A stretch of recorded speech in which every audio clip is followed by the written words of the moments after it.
Chapter 1. My Affection for Wealth Part 1.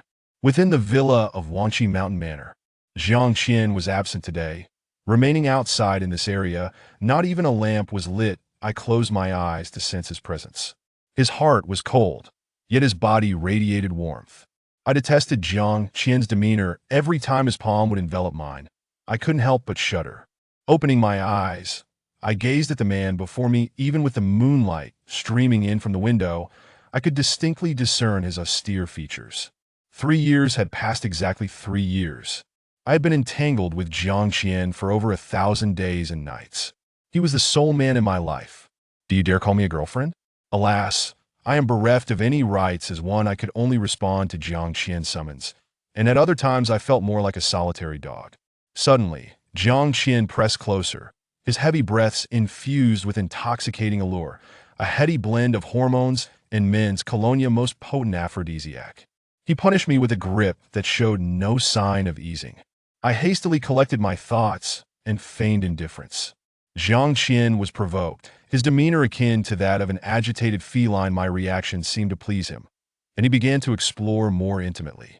Indeed, we would kiss, just like other couples, yet I remained nameless and unrecognized. Once our passionate encounter concluded, Jiang Qian handed me a plump envelope brimming with cash. It was a source of shame, yet I found myself in need. Jiang Qian was a meticulous man. He abhorred ambiguity. Even when providing me with funds, it was always in cash, devoid of any traceable records. From this alone, I could ascertain that Jiang Qian was no ordinary man. He dressed meticulously and stood at the door, silently observing me until I felt a sheen of sweat form before he finally spoke. You will take a taxi back later, starting next week. You will move in here. I was taken aback. Why? Because I am coming to Duanqing with that. Jiang Qian turned and left. I stood there, dazed for a moment, feeling as though the envelope in my hand was an illusion. Jiang Qian's identity was shrouded in mysterious fact I had known from the outset. Had he not been intoxicated that fateful night, our story would never have unfolded. What woman could he possibly desire when he had so many options? How could he remain devoted solely to me? I understood that I could not oppose Jiang Qian's arrangements. To do so would signify the end of our relationship. I could not afford to be willful, not now, at least. Clenching my teeth, I extracted a portion of the money from the envelope and concealed it, restoring the envelope to its original state. Veiled by the cloak of night, I hurried back to my rented room, where a man claiming to be my father awaited me at the door. Chapter 2. Him. My Affection for Wealth Part 2. Why are you so slow? Is asking for money akin to carving flesh from your body? I am your father. It is only natural for you to support me. Do you understand? He spat, nearly jabbing his finger at my forehead. I tossed the envelope before him. Take it and leave. After 3 more times, we shall be even. His previously arrogant expression cleared upon seeing the envelope. He seized it, extracting the bills, counting them with saliva-stained fingers. Why is it less than last month? You little girl, are you trying to deceive me? Where's the money? I met his gaze with calmness. I was ill this month and took leave, so I didn't receive my full attendance bonus. Surely, you must leave me enough for meals, otherwise I shall starve before next month. He begrudgingly accepted the envelope, slamming the door behind him. As I closed the door, a wave of desolation washed over me. Years ago, my mother and I had been cast out by this man. I had finally grown independent, only to lose my mother to the ravages of illness on her deathbed. She had implored me repeatedly not to forsake my father. He was, after all, the man who had given me life. It was precisely because of her words that I had borne the burden of my father's debts for the past 3 years. He indulged in every vice, drinking, gambling, and more money slipped through his fingers like water. 3 years prior, he had amassed a considerable gambling debt, and I had resorted to selling my body to repay it. To this day, I retrieved a ledger from the drawer, filled with records of the money I had given my father over the years. I meticulously calculated the amounts. 3 more payments, and I would have repaid his parental obligations, providing my late mother with some semblance of closure. Perhaps many would deem me unambitious, weak, timid, unwilling to fight back, merely accepting my fate. Perhaps it was precisely my obedience that attracted Jiang Qian to me. In this vast Duanqing, I was utterly alone, without a single relative. I prepared a steaming bowl of noodles, eating while watching television, when suddenly a familiar face flashed across the screen. It was Jiang Qian. The anchor's voice continued to resonate, leaving my mind in a whirl. Jiang Qian was indeed a man of significance. He was the heir to the Shengxian Group, the sole successor, and currently serving as the deputy general manager. His purpose in Duanqing was to partake in an investment and oversee the establishment of the Duanqing branch of the Shengxian Group. Am I dreaming? I had slept with that exalted Jiang Qian? I chuckled at my own folly. So what if I had? Jiang Qian had no shortage of women. I couldn't believe he wouldn't have a tender haven elsewhere, since he was the heir to the Shengxian Group. Acquiring a villa like Wanqi Mountain Manor would pose no challenge. Do not mistake me for merely a bed companion. I have a respectable job, and my encounters with Jiang Qian are but a side venture. As the news reported, Jiang Qian was officially transitioning to Duanqing, and I arrived punctually at Wanqi Mountain Manor as he had instructed. I thought I was early, yet Jiang Qian had arrived even sooner. When I got there, the villa's doors stood wide open, and numerous people were bustling in and out, as if in the midst of moving. Jiang Qian leaned against a car, arms crossed, and beckoned me. You will reside here from now on. Should you require anything, consult Zhang Sa. I have already arranged the interior. Feel free to express your preferences. I quickly shook my head. This is more than sufficient. Suddenly, Jiang Qian's tone grew grave. Remember, Gu Xiaodong, you must always remain disobedient. Chapter 3. The Spring of the Obedient Girl, Part 1. In truth, it requires no elaboration from Jiang Qian for me to comprehend my position, that only two advantages lie in my appearance and my obedient nature. Jiang Qian is not in need of women. What he lacks is a compliant and taciturn plaything, and I, Gu Xiaotong, am the quintessential candidate for this role. Strangely enough, as I pondered this, a flicker of exhilaration stirred within me. Does this imply that I, too, am an irreplaceable entity, even if merely a doll for Jiang Xiao's leisure? The moving process concluded swiftly. The villa, though spacious and filled with numerous belongings, was tidied up in no time by the many hands Jiang Qian had brought along. As I beheld the transformed space, a subtle wave of emotion washed over me. Ever since my mother's passing, I had been without a home. The yearning for a place to belong had long been buried deep within me. An indelible secret. Gazing at this place, I could not help but feel a surge of longing, even though I knew that this yearning was but a fleeting fantasy. All right, you shall reside here, and I will come by when I have time, Jiang Qian remarked casually, his satisfaction evident in his demeanor.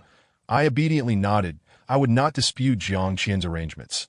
After all, living here would allow me to relinquish my own apartment and save on rent, while also keeping that so-called father of mine at bay for a while.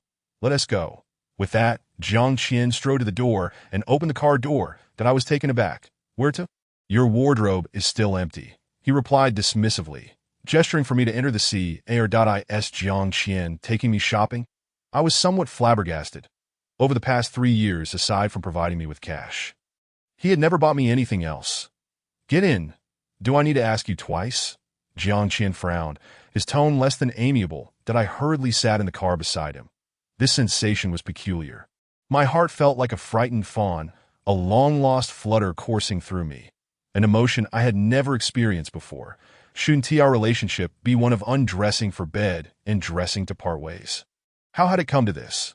Jiang Qian led me to the largest shopping district in Duanqing. That I had been here before, but only as a penniless wanderer. The reason was simple. The prices were exorbitant, and I lacked funds. That I held little interest in the opulent logos, allowing Jiang Qian to pick and choose for me. After observing for a while, 2 graceful women approached, instantly surrounding Jiang Qian with laughter and affectionate greetings. I dutifully stepped aside. Jiang Qian had never defined our relationship, so I could not exhibit any semblance of intimacy in front of outsiders. That I believed this to be an obedient display, and Jiang Qian's lack of praise should have sufficed to make me feel gratified. However, once those 2 women departed, Jiang Qian turned to me, his expression frosty. Why were you hiding so far away? Is shopping with me something to be ashamed of? I blinked, puzzled by his anger. Hadn't we always interacted this way? Mr. Jiang, I hesitated but ultimately decided to address him formally. That I, in response, Jiang Qian dumped all the shopping bags at my feet. You can go back by yourself. That I watched him walk away. Confusion engulfed me. What exactly was bothering him? This man had shared my bed for 3 years, and now he seemed more distant than ever, leaving me utterly bewildered. Chapter 4. The Spring of the Obedient Girl, Part 2. I chuckled self-deprecatingly. After all, Jiang Qian and I were from two entirely different worlds, and there was no actual distinction in our proximity. Struggling under the weight of the shopping bags, I could only endure the pain in my heart as I hailed a cab back to Wanchi Villa, only to realize upon arrival that I did not possess the keys to the villa. Jiang Qian had abandoned me on the street, and now I found myself unable to enter, standing hesitantly at the entrance before ultimately retreating to my small room. Thankfully, I had not yet canceled my lease, so I would not end up on the streets today in the dead of night. A loud knocking reverberated through my door, followed by a chilling scream that jolted me awake. Drenched in sweat. That was my father's voice. I quickly leaped from my bed to open the door, only to find two men standing there. My father sprawled on the floor. These men were burly, their faces etched with malice, while my father was bloodied and struggling to speak. "What are you doing?" Fear overcame me. Without a word, the two men shoved me aside and dragged my father inside, slamming the door shut behind them. "Our boss said that the money your father owes must be repaid before dawn. You have 5 hours to prepare. If the money isn't ready by then, you both will face the consequences," one of the men said, grinning wickedly. "What do you mean by consequences?" I steadied myself.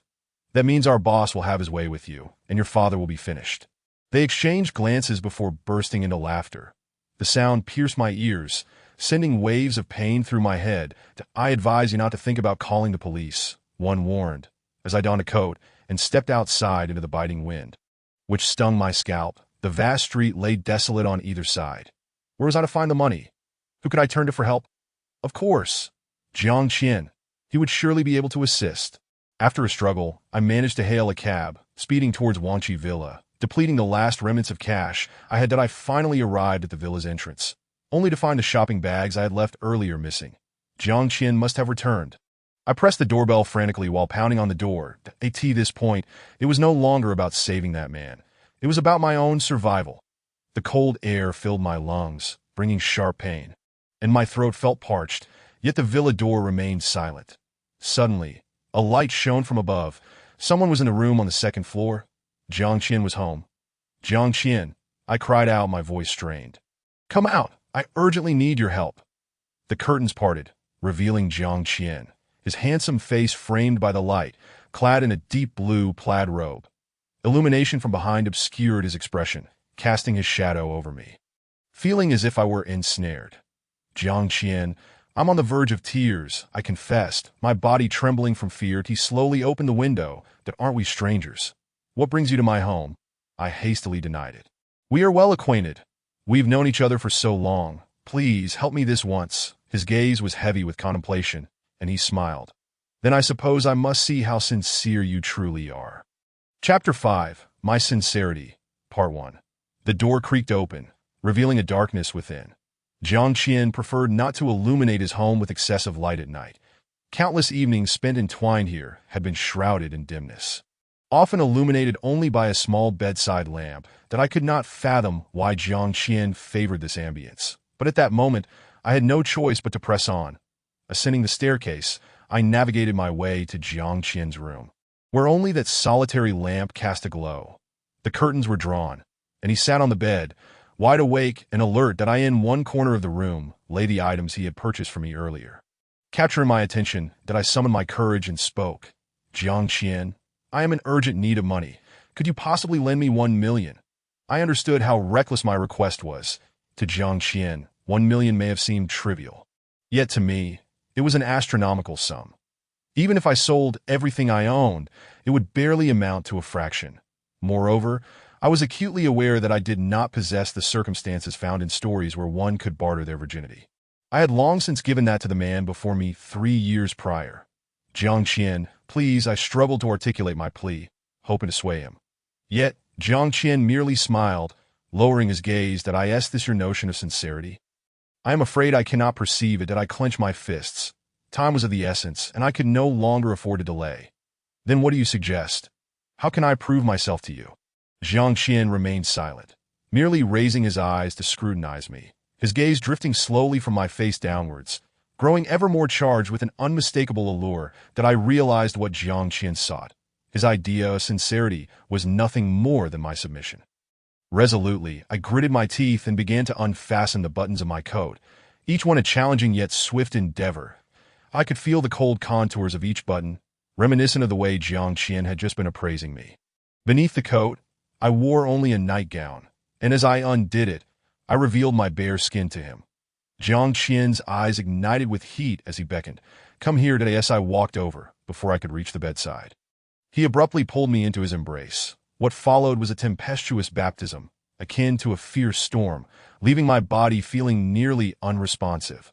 Yet, Jiang Qian's lips lingered between mine, a familiar territory we both traversed. After an initial bout of rigidity and indifference, I found myself instinctively climbing onto his muscular frame, akin to a drowning person clutching onto the only piece of floating grass, surrendering to the waves and unwilling to let go. Jiang Qian's breath grew fervent, and his pace intensified as he whispered in my ear, "This is a punishment for your disobedience today, Gu Xiaodong. You are my woman. Who gave you the audacity to leave without my command?" I stubbornly reminded myself not to cry, refusing to show even a hint of weakness in front of Jiang Qian, even if today I needed something from him. It was a transaction based solely on my body. The thought of this sent a wave of unspoken bitterness through my heart that I tightly closed my eyes and wrapped my arms around his neck.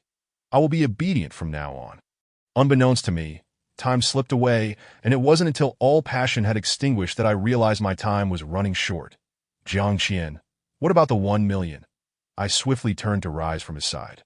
Chapter 6, My Sincerity, Part 2. I had not forgotten the words of those two men.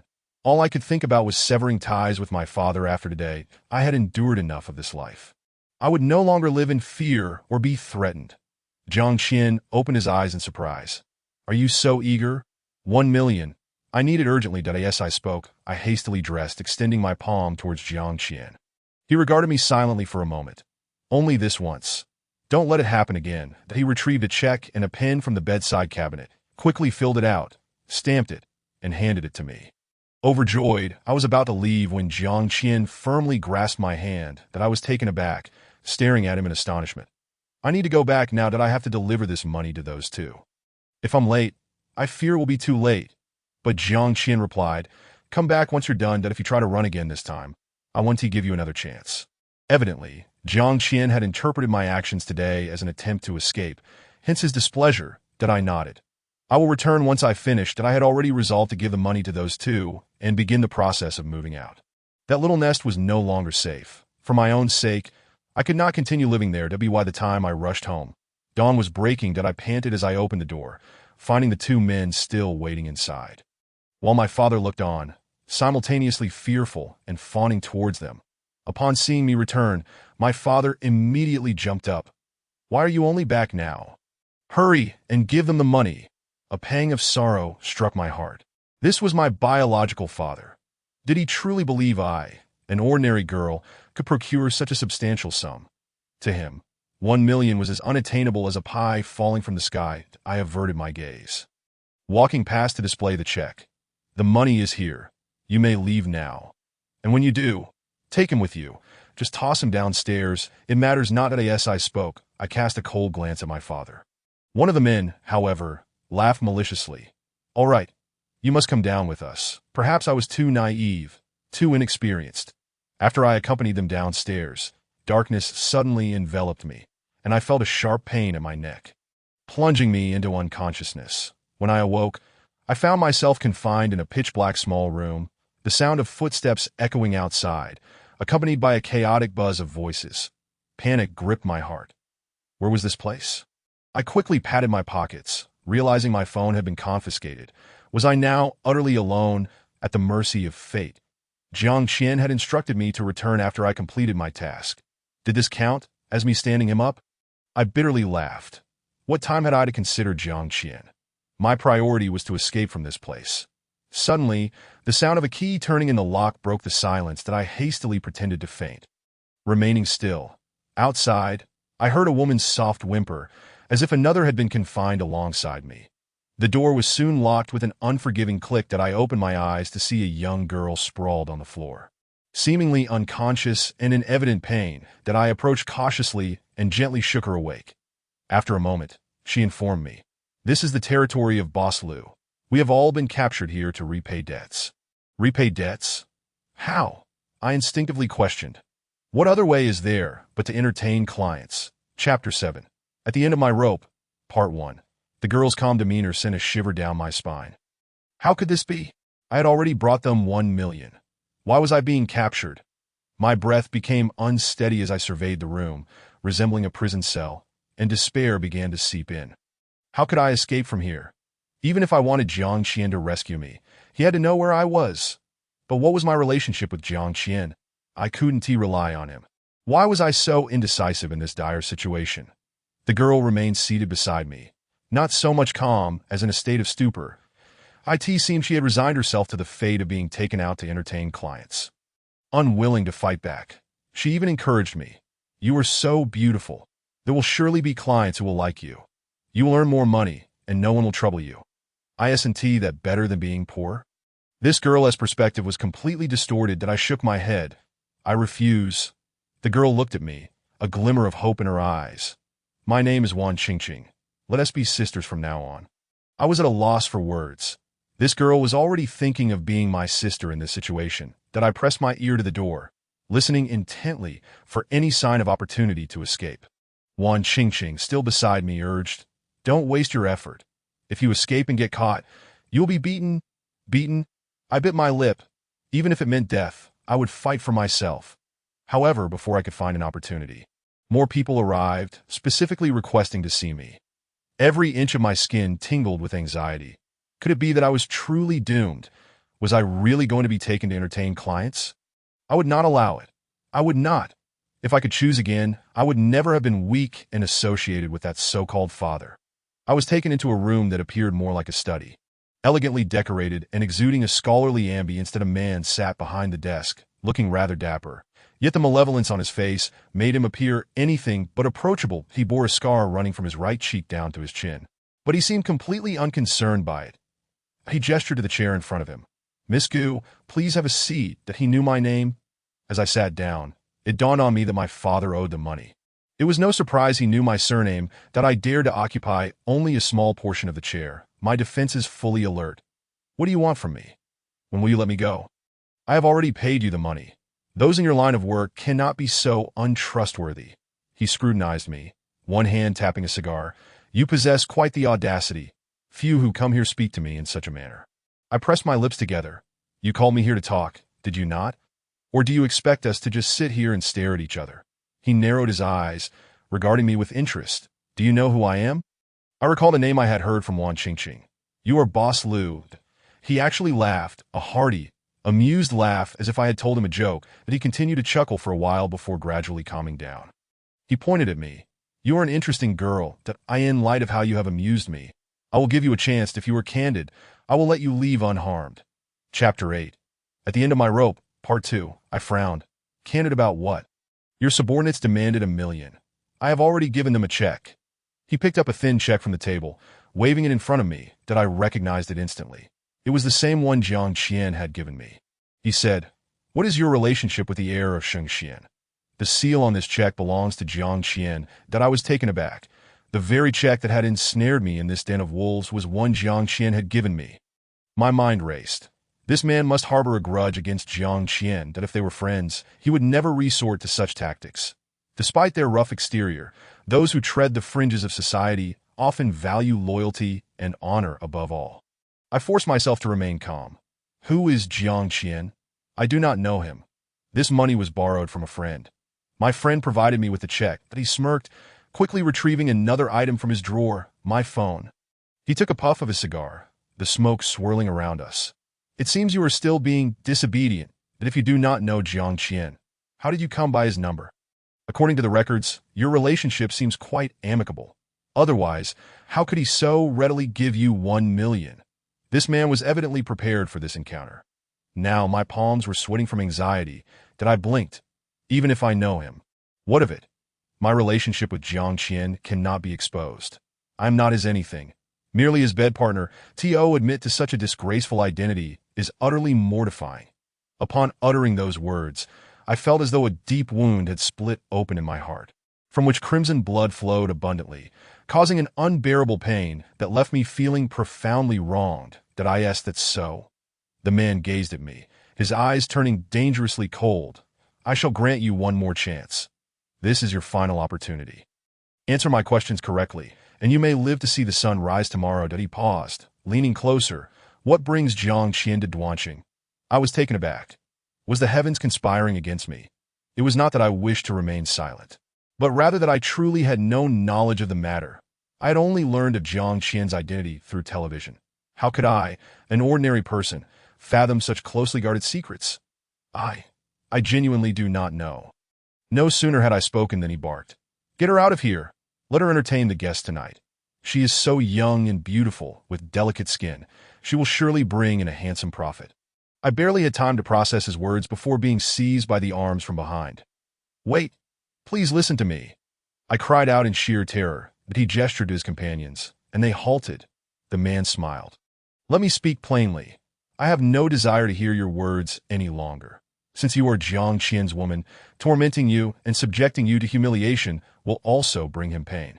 Do not blame me. Direct your ire toward Jiang Qian.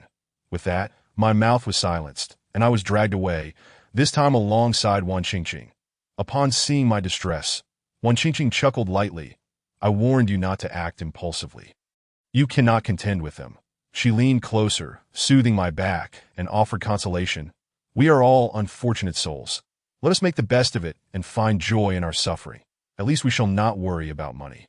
I closed my eyes, listening to the rapid beat of my heart. It spoke defiantly. I refuse. Chapter 9. A Pool of Blood, Part 1. I have endured a wretched existence since childhood. Growing up amidst my father's domestic violence and losing my mother, with life teaching me nothing but hardship. Most of the time, I would endure in silence, yet the stubbornness ingrained within me remained unyielding. Sleeping with Jiang Qian was a choice I made willingly, but that does not mean I can be sold off to a house of ill repute. Wan Qingqing's voice echoed in my ears as she continued to persuade me.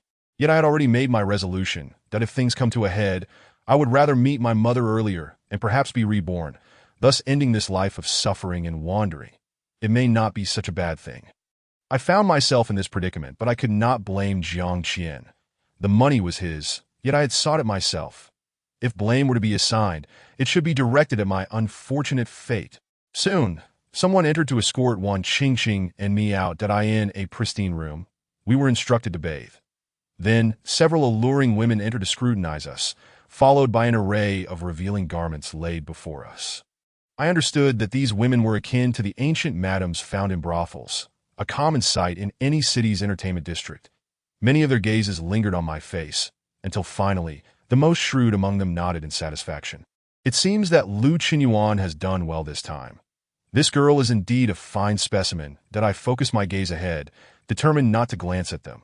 The more dire the situation became, the more composed I felt. A proud one, are we? Let me tell you, my dear sister, here you must either possess the talent to catch the boss's eye and be taken away, or you will remain under my control. I advise you to behave, as resisting is futile. Her tone bore a resemblance to Wan Qingqing's that I shot her a glance. I simply need a moment to adjust. You must allow me some time to acclimate. The woman laughed, her laughter slicing through the chilly night air, irritating my eardrums and causing discomfort. Still sharp-tongued, I see. Very well. As long as you behave, I will not make things difficult for you with that. She reached out and caressed my cheek. Before long, Wan Qingqing and I were instructed to change into new outfits. Perhaps due to my demeanor, I was treated particularly well, receiving at least a garment that offered some coverage. Prior to our entrance, the women who had come before us offered me a few words of advice, allowing me to join the other girls as we filed in. Each of us bore a name tag with a personal identification number. Should any guest take an interest, they need only to call out the number. Here, even the most beautiful girl is merely a commodity. Staring at the tag in my hand, a wave of sorrow washed over me. I would not allow myself to be confined here. Even if it meant fighting back, they would know pain. The girls were clad in scanty clothing, provided by the local madam, with no means to conceal weapons or protect ourselves. Catching sight of my identification tag, I swiftly extracted a small steel piece from within. Taking advantage of the dim lighting and lack of attention, that I gripped it tightly, my finger grazing against the sharp edge. standing alongside the others. It wasn't long before the woman returned, gleefully announcing that a guest had requested me. Due to my unique situation, I was spared the usual entertainment in the private room and was taken directly to the main event. They likely intended to ravage me, breaking my spirit. Chapter 10. A Pool of Blood, Part 2. In any case, I was led into a secluded room, clearly a place for intimate encounters, where a rotund man awaited me. I was shoved inside, and the man clutched me tightly, his hands quickly becoming unruly that I forced a smile, suggesting he wash up first, as the room was well equipped with facilities. Seeing my agreeable demeanor, he did not protest and headed straight for the shower. Rushing to the door, I tested the lock. Indeed, it was secured. At that moment, the man behind me coolly remarked, "Do not waste your efforts. If I do not bed you, they will not unlock the door." A chill coursed through me, yet I maintained a smile. "What are you thinking? I merely wanted to check if the door was locked properly. I intend to undress and join you in the shower." What if someone barges in? As I spoke, I began to shed my clothing. The man, satisfied, retreated to the shower, while I desperately unfastened my gown, extracting the steel ring from my bra. There was no other choice. I had to save myself. Before long, the man emerged from the shower, and without a shred of modesty, he lunged at me. My heart raced as I aimed the sharp end of the steel piece toward his exposed belly, thrusting it forward. Instantly, he let out a pained howl and retaliated with a resounding slap across my face. My ears rang, my cheeks swelled, and blood filled my mouth. Fueled by anger, I wielded the steel piece with ruthless intent. Yet the disparity in strength between a man and a woman was glaring.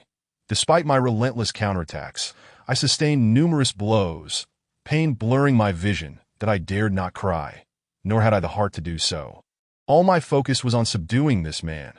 I could see his body stained with blood. Though I could not inflict a fatal wound, I could draw blood. The commotion soon attracted attention from outside, and I heard a flurry of activity as the door was flung open. A gust of cool air swept in, and the man atop me was tossed aside, a coat enveloping my body. I looked up to see Jiang Qian. I wanted to call out his name, but the slightest movement sent pain coursing through my lips that he scooped me up effortlessly, coldly stating, "We will discuss this later." The events transpired so swiftly, it felt as though I were in a play, leaving me dizzy as Jiang Qian carried me to his car. Wrapped in his coat, I felt entirely shielded, a sense of security enveloping me. Inhaling the scent of his clothing, the emotions surged within me, and tears streamed down my face, uncontrollable sobs escaping me. Gazing into the rearview mirror, I was overwhelmed with despair. Did I ask this truly me? This face belongs to me? My eyes were swollen. Every inch from my forehead to my shoulders bore bruises, particularly my head, which was swollen like a pig's. That I cried out, "Will I be disfigured?" Despite my resolute desire to confront the forces of evil, I still cherished my appearance dearly. If I were to die, so be it, but to live with a disfigured face would be a lifelong torment. Jiang Qian cast me a disdainful glance. "Why are you crying? I won't dislike you if you become disfigured. Rest assured." Each word he spoke felt charged with electricity, coursing through my heart and creating ripples of emotion. Chapter 11. Come, let me help you bathe. Part 1. Though I was moved, I remained acutely aware of my own worth. After the tumult of the night, I understood just how lofty Jiang Qian's status was, unattainable and beyond my reach. Whereas I, merely a woman with nothing to my name, possessing only my appearance. What gave me the audacity to believe Jiang Qian was a man who valued only beauty? As these thoughts swirled in my mind, I couldn't help but let out a self-deprecating laugh. Perhaps I was mistaken. Jiang Qian had always viewed me solely for my looks. Otherwise, how could he have shared a bed with me in such ambiguity for 3 years? In my heart, I thought to myself. Yet my gaze involuntarily drifted toward the man beside me. Jiang Qian was not exceptionally handsome, but his features were strikingly refined. Despite his perpetually frosty demeanor, I often found myself lost in the depths of his inky, obsidian eyes. That I pressed my hand against my racing heart, repeatedly reassuring myself, "Gu Xiaodong, do not indulge in daydreams. There lies an ocean of separation between you and Jiang Qian, at least 10 Pacifics. Before your butterflies can flutter across the vast sea, he will already belong to another.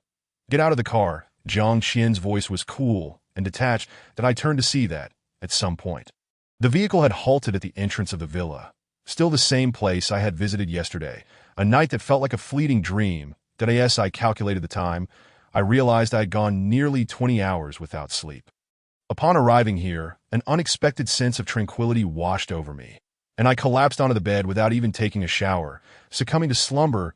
I had no idea how much time had passed when suddenly I felt someone stirring my body. I attempted to open my eyes, but exhaustion weighed heavily upon me.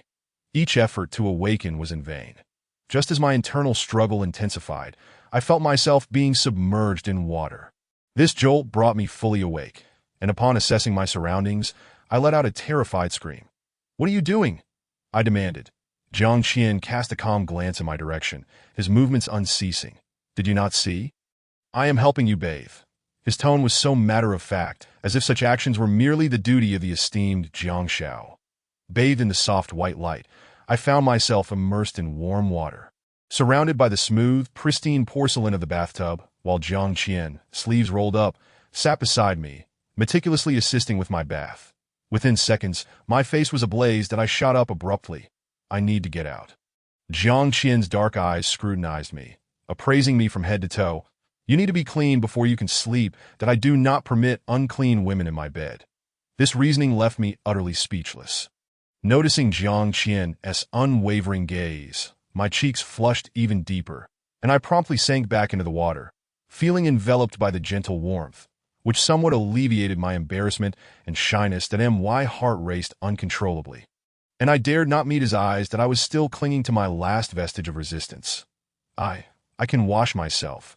Your clothes are already wet." The splashes from my previous movements had thoroughly dampened the collar of Jiang Qian's gray-blue shirt, evidence of my earlier antics. He held a towel in one hand while lathering bath gel with the other, refusing to respond to my protest, instead opting to demonstrate his determination through action. Soon, the bathroom was filled with a delicate fragrance, one that I recognized as the scent Jiang Qian often wore, unexpectedly emanating from this bath gel that I greedily inhaled, feeling my heart race even faster. In the next moment, Jiang Qian's hand, slick with bubbles, found its way to my chest. Chapter 12. Come. Part 2. I was mortified, attempting to wriggle free, but found no escape. The surfaces were too slippery that my efforts to regain my footing were futile, and I ended up clinging to Jiang Qian. This was quite the predicament. His clothes were already damp, and now I could distinctly feel the solid muscles and warm skin concealed beneath. I apologize, I stammered, my nerves getting the better of me. Why was I apologizing? I was the one being harassed. The absurdity of apologizing after being taken advantage of by Jiang Qian was infuriating. Jiang Qian's warm hand tightened around my waist. "I'd intended to wait until you were well rested, but I have changed my mind." "What?" I widened my eyes in disbelief. Jiang Qian's actions were even more expressive than his words. Before I could react, he joined me in the bath, causing a significant portion of the water to slosh out of the tub, leaving me entirely at his mercy. Jiang Qian was a remarkable individual, excelling in every aspect. Over the past 3 years, I had never successfully refused him. I always capitulated first. After a prolonged struggle, the exertion proved to be physically draining. Having not slept well previously, I eventually succumbed to a deep slumber. I did not wish for it to be this way. It was Jiang Qian's chaotic behavior that led to this. In any case, when I finally awoke, I found myself in bed, with no sign of Jiang Qian beside me. I tentatively moved my legs, only to be met with pain. It was sore when I shuffled to the vanity mirror to take a look. I noticed that the bruises on my face had faded considerably. I suddenly found myself grinning at the reflection. Jiang Qian was truly outrageous to think that he could overlook my appearance last night. This smile, however, caused a sharp pang of pain in my mouth. Just then, a knock echoed from outside the door. It certainly wasn't Jiang Qian. He would never knock. "Who is it?" I inquired. A woman's voice replied from outside. "Miss, are you awake? I am Aunt Chun, left by young Master John to take care of you. If you are up, I will go heat up some food, if on cue." My stomach growled in response. I realized I had lost track of how long it had been since I last ate. I was absolutely famished. When I descended the stairs, Aunt Chun had already laid out a lavish spread of food, which was truly astonishing at first glance. The wall clock indicated it was now 9:40 a.m. Breakfast was quite late, and lunch had yet to arrive, so the table was primarily filled with breakfast pastries and some refreshing side dishes, along with a large bowl of fragrant glutinous rice and red date porridge. Aunt Chun, ever the epitome of warmth, smiled as she pulled out a chair for me. Come, come, miss, please sit and eat. This was the first time in my life that I had been so formally addressed as Mississippi. I took a sip of the porridge, which was indeed fragrant and smooth, bursting with the taste of rice. As I ate, Aunt Chun chattered away, and for a moment, all was well that I had not anticipated that Jiang Qian could be so considerate, fearing I might feel lonely in such a vast villa. And he had even arranged for a talkative aunt to keep me company. After finishing my meal, I suddenly remembered something. Where was my phone? I had already missed 2 days of work. Chapter 13. A Slap in the Face, Part 1. I had not forgotten. My phone was likely in the hands of that rogue that I doubted I would ever retrieve in this day and age. Losing a phone is inconsequential, but losing a job is a matter of life and death that I never envisioned living as a gilded canary, merely sustained by Jiang Qian. Perhaps deep down, I still preferred to interpret this somewhat disreputable relationship as one of mutual consent. Mutual consent sounds so much nicer than selling oneself for gain or casual encounters. The 1 million Jiang Qian lent me had led to such misery. I thought perhaps the humiliation of that night could now be considered settled. As if we owed nothing to one another, that I hurriedly tidied myself and rushed to the company, wholly disregarding the injuries on my face. Upon arrival, I was met with the merciless jeers and taunts of my female colleagues. Naturally, our relationships were rather mediocre, and now that they saw me in such a disheveled state, they were eager to make sport of me. Team leader Zhou, with her icy demeanor, informed me, "You need to report to the HR department. You've been absent without leave for 2 days. You think this company is your family. You can come and go as you please." I hurriedly made my way to the HR department. My heart racing wildly, I had no idea what awaited me there, a dismissal or merely a warning. With a mix of anxiety and trepidation, I knocked on the door of the HR manager's office. Inside sat a greasy middle-aged man, who upon seeing me, momentarily froze. It's you, Xiaogu. What happened to your face? How did you get such severe injuries?" I awkwardly explained. "Hello, Manager Chen, that I was mugged on my way home that day. And I also lost my phone, so I couldn't inform my supervisor in a timely manner that I apologized that I certainly couldn't disclose that I had been forced into selling myself due to my father's gambling debts. I would never utter such words. Our company is considered to be of mid to upper standing in Duanqing, with the management basking in a false sense of superiority. Since last year, rumors had circulated about a major company acquiring us, promising to elevate our status further. Thus, the company had become increasingly stringent in its personnel evaluations and hiring practices, with rising expectations for existing employees. This thought left me sweating for my future. Manager Chen chuckled, his beady eyes fixed on me for an extended moment. "I see. That truly is unfortunate. You know, our company is currently very strict. Given your situation, it's going to be difficult for me to assist you." I nodded in understanding. "That's all right, Manager Chen. Please feel free to say what you need. The worst that could happen was dismissal, a result I wished to avoid, but I had to confront the harshest reality." Manager Chen stood up and approached me, suddenly leaning in too close enough for me to catch the scent of his tobacco-laden breath, nearly making me gag that I instinctively took a step back. Trying to maintain composure to my dismay, his hand began to wander, directly landing on my thigh. "Xiaogu, a beautiful girl like you being dismissed would be a pity. The company needs talents like you. Do you understand what I mean?" His tone was laced with both seduction and a veiled threat, sending chills down my spine. His hand grew increasingly inappropriate, and no matter how I tried to evade him, I found myself utterly trapped. I felt a wave of nausea wash over me at the thought of any man other than Jiang Qian touching me. Chapter 14. A Resounding Slap, Part 2. Unable to contain my anger any longer, I raised my hand and delivered a sharp slap, forcefully pushing this lecherous old man aside. Manager Chen was caught off guard and fell to the ground. Before he could regain his footing, he was already seething with rage. "How dare you hit me? I'll make you regret this. Leave if you want." I retorted, "I have no desire to remain here." I walked towards him and kicked him sharply between the legs. Manager Chen let out a cry of agony, and without a moment's hesitation, I opened the door to leave. To my surprise, a woman was standing in the doorway, her finely crafted makeup accentuating her delicate features. She was poised to knock when she saw me emerging, and upon noticing Manager Chen's pained expression, her brow furrowed. "Manager Lee, don't let her escape," Manager Chen shouted. "She is plotting revenge. She deliberately assaulted me." I was taken aback. Manager Chen's audacity exceeded my expectations. He was brazenly accusing me, playing the victim. The woman in the doorway refused to step aside, her expression stern. "You cannot leave until this matter is resolved. By what authority do you prevent my departure?" I retorted, my stubbornness flaring up. Panting, Manager Chen climbed to his feet. "I just fired her, and she took advantage of my momentary distraction to kick me." "Manager Lee, call the police and have this little wretch arrested." I shot him a cold glance. "Care to repeat that?" Manager Chen faltered under my gaze, stammering. "Regardless, you cannot leave right now." I let out a derisive laugh. "Didn't you just say you were firing me? I am no longer an employee of your company. What right do you have to stop me? Feel free to call the police if you wish. I have nothing to fear, especially since I've already lost the job I valued most." A person with nothing to lose fears nothing, that if only I had a phone right now, I would definitely call the authorities instead of allowing Manager Chen to prattle on with his nonsense. Manager Lee's lovely brows knitted together, about to speak when suddenly her eyes lit up, and her tone shifted to one of delight. "Ah, Chien, no, Mr. Jiang, you're here to, what is going on?" That voice sent shivers down my spine. How could Jiang Qian be here? I turned nervously to see him strolling down the corridor. His eyes glanced over me briefly before he turned away as if he didn't recognize me.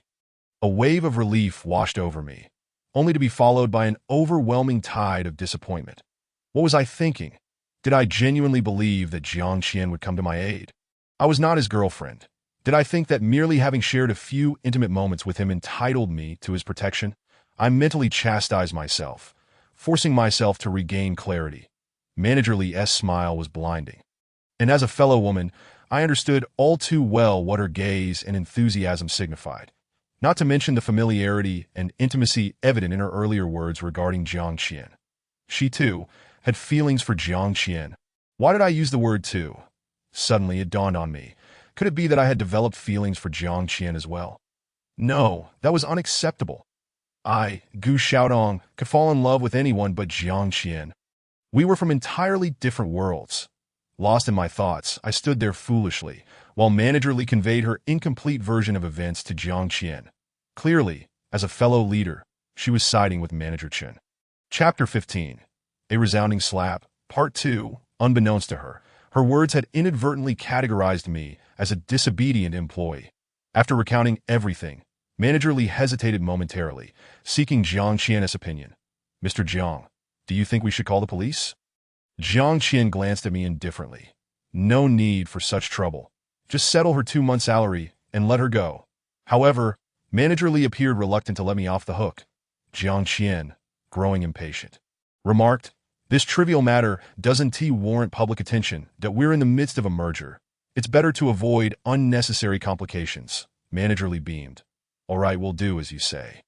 Watching the two of them depart together, my heart suddenly ached, as if someone had tightened a grip around it, leaving me breathless. Manager Chun, still dissatisfied, handed me the termination notice along with the paperwork for my salary. With a venomous glare, he declared, "Just wait. You'd better pray you never cross my path again," that I retorted defiantly. "That is precisely what I intend to tell you. Watch your back, lest you find yourself on the receiving end of another kick." Thus, I collected my 2 months' salary and, carrying the few belongings I had left the company I had worked at for nearly a year in utter disarray. Taking advantage of the remaining time, I returned to my landlord to vacate my apartment, my dismal appearance prompting the landlord's wife to waive my utility fees for the month.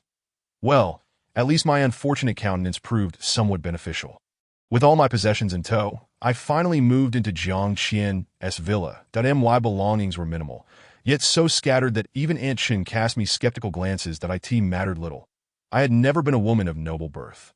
I, Gu Xiaotong, was as ordinary as they come, unable to escape even the clutches of harassment from a superior. Suddenly, I recalled the woman I had seen at the company earlier today, Manager Li. She bore a striking resemblance to me, though she seemed to possess an added sweetness, especially when she smiled, making her far more endearing than my stubborn, unappealing self. What was the nature of the relationship between Jiang Qian and her? It was the first time I had seen Jiang Qian display such intimacy with another woman. Their connection transcended mere friendship or ordinary colleague dynamics. It was laced with an inexplicable, subtle tension. In that moment, I felt utterly foolish. What did Jiang Qian and that woman's relationship have to do with me? Gu Xiaodong, don't be so navi. My emotions were in turmoil, so much so that I barely touched my dinner before retreating to my room to sleep. This was indeed Jiang Qian's house, but that did not mean he was obligated to return home every day. Burrowing myself beneath the warm covers, I lost track of time until suddenly someone lifted the duvet and pulled me out into the cool air. Before I could react, a forceful kiss descended upon me. This kiss, imbued with the tantalizing scent of a refined cologne, was a temptation of the highest order, shattering my resolve to resist, for it was Jiang Qian's scent. After an intense struggle, I opened my eyes, breathless that in the dim light, I saw Jiang Qian's expression twisted with anger. Yes, he was angry. I was somewhat perplexed. Why was Jiang Qian angry? Hadn't done anything wrong. Before I could ponder further, Jiang Qian had already pushed aside my nightgown, taking charge. Chapter 16. Whose Name? Part 1. The strength of a man and a woman is inherently disparate. Not to mention, I was still nursing an injury. Jiang Qian was in no mood to accept any form of refusal. I could only close my eyes and grit my teeth in acceptance. Tears slipped down my cheeks, quietly mingling with my hair, that I raised my arm to shield my face, hoping fervently that this ordeal would end swiftly. Jiang Qian would not allow even this small act of defiance. He forcefully pinned my arms down, demanding, "Why are you crying? Why am I crying?"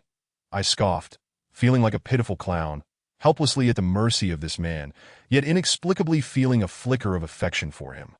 I stubbornly replied, "I'm not crying." Jiang Qian sneered. "I don't appreciate disobedient girls." That I locked my gaze with his. "I've never been obedient.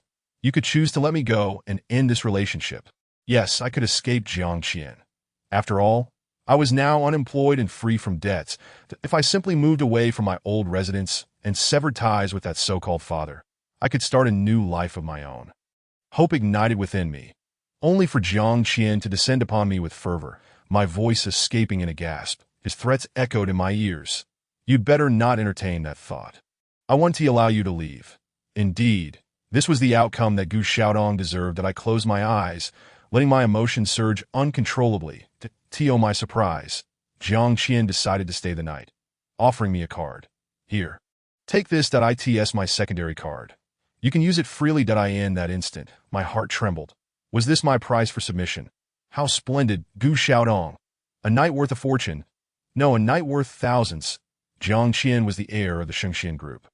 I didn't even need to inquire about the card's limit, as it would likely be a humiliating endeavor. That I obediently accepted the card, curling up in his embrace once more. Chapter 17.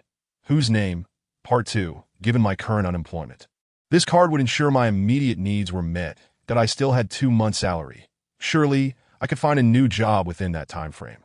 Yet, Jiang Qian scoffed at my desire to work, seeing my capabilities and qualifications as mediocre, believing that my options were severely limited. Despite my various shortcomings, I happened to possess a remarkably striking face, which undoubtedly made me a prime target for the incessant attention of company leaders. Alas, Gu Xiaodong is but a poor child, lacking any specialized skills or talents, armed only with a stubborn spirit. Jiang Qian had fallen asleep, and the night was enveloped in darkness, the sound of the wind outside seeming to come from a great distance. The warm, powerful rhythm of a man's heartbeat resonated in my ears, and in that moment, he felt extraordinarily close to me. That I lifted my gaze to him. Under the dim light, Jiang Qian's originally aloof visage bore a hint of warmth that compelled me to reach out and touch him. As I contemplated this, my hand instinctively moved forward. Suddenly, Jiang Qian murmured a few words. "Manbai, don't go." Manbai? Who was Manbai? My hand froze midair, and after his murmured dreams faded, the tranquil night enveloped us, with only our breaths intertwining, while my heart raced uncontrollably. How ridiculous I was! This man shared a bed with me, entwined with me, yet in his dreams, he spoke the name of another woman. What was I to him? Merely a gasping, non-inflatable doll? I shut my eyes and turned my back to Jiang Qian, clutching the blanket tightly to my chest. The corners of the blanket were dampened by tears, and I lost track of when I fell asleep. When I awoke the next day, the space beside me was empty. That I reached out to where Jiang Qian had lain. It was cold, suggesting he had left early. Perhaps it was for the best. I sighed in relief, sparing myself the anxiety of how to face him in the morning. Looking into the mirror, I saw a youthful reflection, though my eyes betrayed a touch of weariness that I was only 22. At the prime of my youth, yet I had lost my innocence. Girls my age were either cherished at home or being pampered by their boyfriends, while I was merely the clandestine lover of the air, the Xingxian group, a title that, on the surface, seemed rather appealing. The bruises on my face had healed somewhat, revealing my features once again, and I felt a sense of relief. During breakfast, Qinma informed me, young Master Jiang said to prepare well for noon. He intends to take you out. Her face beamed with delight, as though Jiang Qian were taking her out rather than me. Conversely, I, the subject of this news, felt a lack of enthusiasm with my current appearance. How could I possibly prepare myself? As noon approached, I casually donned a hoodie paired with simple jeans, waiting for Jiang Qian to take me out at a black car halted at the villa entrance. Signaling Jiang Qian's arrival, that I hurriedly grabbed a lightweight bag and opened the car door. Jiang Qian glanced at me, his eyebrows furrowing as expected. Go back and change your clothes. That I felt a twinge of displeasure. Change to what? No matter what I wear, my face remains the same. It's better to dress inconspicuously. I assent it. The words escaped my lips, and I felt a wave of anxiety wash over me. Oh no. I feared my temperament was unlikely to change. Previously, my relationship with Jiang Qian could only be described as a transactional fling, but now I found myself struggling to adjust to the fact that I had become his secret lover. Standing by the car, I nervously watched Jiang Qian as he appraised me from head to toe before nodding. You have a point. Get in. The car sped through the streets before finally halting near a bustling commercial district. The driver went to park, while Jiang Qian led me inside, though we first visited a telecommunications center to retrieve my phone card, then moved on to an electronics store where he purchased me a brand new phone. Jiang Qian took the pink device, inserted the SIM card, powered it on, and nodded in satisfaction. All right, you'll use this from now on. The color was chosen by Jiang Qian. It was hard to fathom that such a man would select something so whimsically feminine. The salesperson eagerly flattered him, asking, "Is this for your girlfriend? We have newly released couples models. Would you like to take a look? Couple S models." A wave of anticipation coursed through me, only to be followed by a bitter self-mockery. As expected, Jiang Qian merely glanced at the salesperson and ignored the suggestion. Upon exiting the commercial area, Jiang Qian stated, "You should head back. I may not return tonight." That I nodded obediently, feeling an unexpected sense of relief at his absence. The pressure he exerted over me was overwhelming. His presence made me unavoidably anxious. This was not ideal. Jiang Qian's influence on me was too profound, and I risked losing myself in the process. After dinner, I sat in front of my computer, browsing job listings. The bruises on my face would likely heal by next week, and if the positions I desired were still open, I would eagerly submit my applications. I meticulously recorded useful information, preparing to focus on my recovery and resume my pursuit of a fulfilling career. That as the night deepened, Jiang Qian had yet to return. That I suddenly realized I had been waiting for him, and quickly reined in my thoughts. What a ridiculous notion. I could not afford to fall for him. He was Jiang Qian. Becoming entangled with him could lead to my ruin. That I still wished to enjoy a carefree life for a few more years. My phone rang, and my instinctive reaction betrayed me. I found myself hoping it was Jiang Qian calling. Frustrated, I picked up the device, only to see an unfamiliar number flashing on the screen. Who could it be? Generally, I would ignore calls from unknown numbers. That I as a novice without much social experience or connections, who would be calling me at this hour. It was likely a scammer. That I promptly hung up, but the persistent caller rang again. After disconnecting 2 or 3 times, my curiosity was piqued. When my phone lit up once more, I answered, "Hello. Who is this?" The voice on the other end was unfriendly, accompanied by a derisive chuckle. Gu Xiaotong. "It seems that spending time with Jiang Qian has emboldened you. You dare to hang up on me." The voice sounded vaguely familiar, yet I couldn't place it. That it was irritating nonetheless. That I retorted, "Who are you?" After a brief silence, a muffled voice responded, "I am Lu Qinyuan." Memories of that dismal day surged back like a tidal wave. "Lu Qinyuan." It was him. Without a second thought, I hung up the phone. I had no desire to engage in any conversation with this man, especially since he had thrust me into that hellish establishment. Had it not been for Jiang Qian's timely intervention, I might have been doomed to wander the afterlife. Waiting for a bowl of mangpa soup, Jiang Qian evoked both a longing and a fear in me, while Lu Qinyuan instilled sheer terror. What could he want by calling me? Surely he wasn't seeking information about Jiang Qian. With that thought, I promptly blocked the number. Certainly, I did not know much about Lu Qinyuan. Had I known him well, I might have acted differently. After spending several days nursing my wounds at home, Jiang Qian seemed to have vanished from the face of the earth. No calls, no text. That I welcomed the peace and began formulating a new life plan centered around job applications and interviews. Jiang Qian was merely a passerby in my life. I could not rely on him indefinitely. As the bruises on my face faded completely, I prepared for interviews with 2 companies that day. Before heading out, I informed Chenma that I would not be returning for lunch. Her expression, once eager, now bore a hint of indifference. She merely acknowledged my statement without further inquiries. Chenma likely realized that I was simply a gilded cage bird trapped by Jiang Qian. Yes, a despised lover, shunned by all. That I wondered how long this label would follow me before shaking it off. That I shook my head, allowing my long hair to cascade freely, and no more dwelling on that. Gu Xiaodong. Securing a job is the priority. After completing the first interview, I felt quite optimistic. The exhilaration of re-entering the workforce enveloped me, and I began to envision a brighter future. With pen and paper in hand, I hurried to the second company. The address delighted me. It was conveniently close to my residence and offered a higher salary, though I was somewhat underqualified for the position. Ultimately, I felt grateful just to have received an interview opportunity. Even if I merely accompanied others, it would be worthwhile, a chance to broaden my horizons. Arriving 30 minutes early, I took time to tidy my appearance in the restroom, ensuring I was flawless before confidently proceeding to the interview floor. The company was evidently popular among job seekers, with many young women vying for positions. That I was acutely aware of my physical advantages, and as I stood there, several girls cast curious glances my way. Their looks were not particularly friendly, but I remained unfazed. At last, it was my turn. Taking a deep breath, I pushed the door open. Inside sat 3 interviewers, and upon recognizing the face of the man in the center, my mind went blank, and my limbs felt weak. This was Lu Qinyuan. He was gripping a steel pen in his hand, and the scar on his face remained distinctly visible. When he smiled, his eyes gleamed with a deceptive charm that was truly captivating. Am I seeing things? Isn't Boss Lu involved in the fringes of society? How could he possibly be here as an interviewer?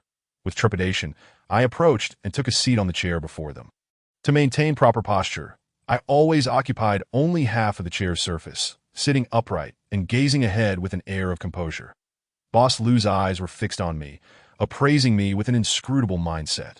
The 2 assistant interviewers commenced the routine questioning, and perhaps due to Boss Lu's presence, I found myself nervously stammering, my face flushing with embarrassment. Damn it. I forced myself to regain my composure, but the intensity of that man's gaze made me feel as though I were sitting on pins and needles.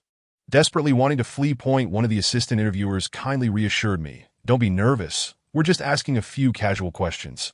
Boss Lu remained silent, even giving me a mysterious wink. Infuriated, I shot him a scathing glare. This shameless scoundrel. Just because he has established a seemingly respectable company, he thinks he has something special? I wouldn't want to work here even if they invited me. Seeing my reaction, Boss Lu raised an eyebrow in surprise, his expression revealing an undeniable sense of amusement. Once all the questions had been posed, Boss Lu continued to maintain his silence, and after a considerable pause, he finally said, "All right, you can go home and await further news." I hurriedly stood to bid farewell and left, still feeling a sense of unease. Thank goodness I made it out unscathed. I had no desire to return to this place again. Just as I was about to turn the corner to hail a taxi, a figure suddenly appeared before me, startling me into a scream. The individual blocked my path, lightly tapping my nose with a finger. "Why are you shouting so loudly?" "I'm not harassing you," was Boss Lu. My face flushed not from embarrassment, but from anger. "What do you want?" Boss Lu chuckled. "I came to catch you."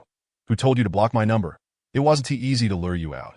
My company hasn't hired anyone in 2 years, and there are plenty of people eager to get in. If it weren't for this recruitment event, how long did you plan to hide?" I was taken aback.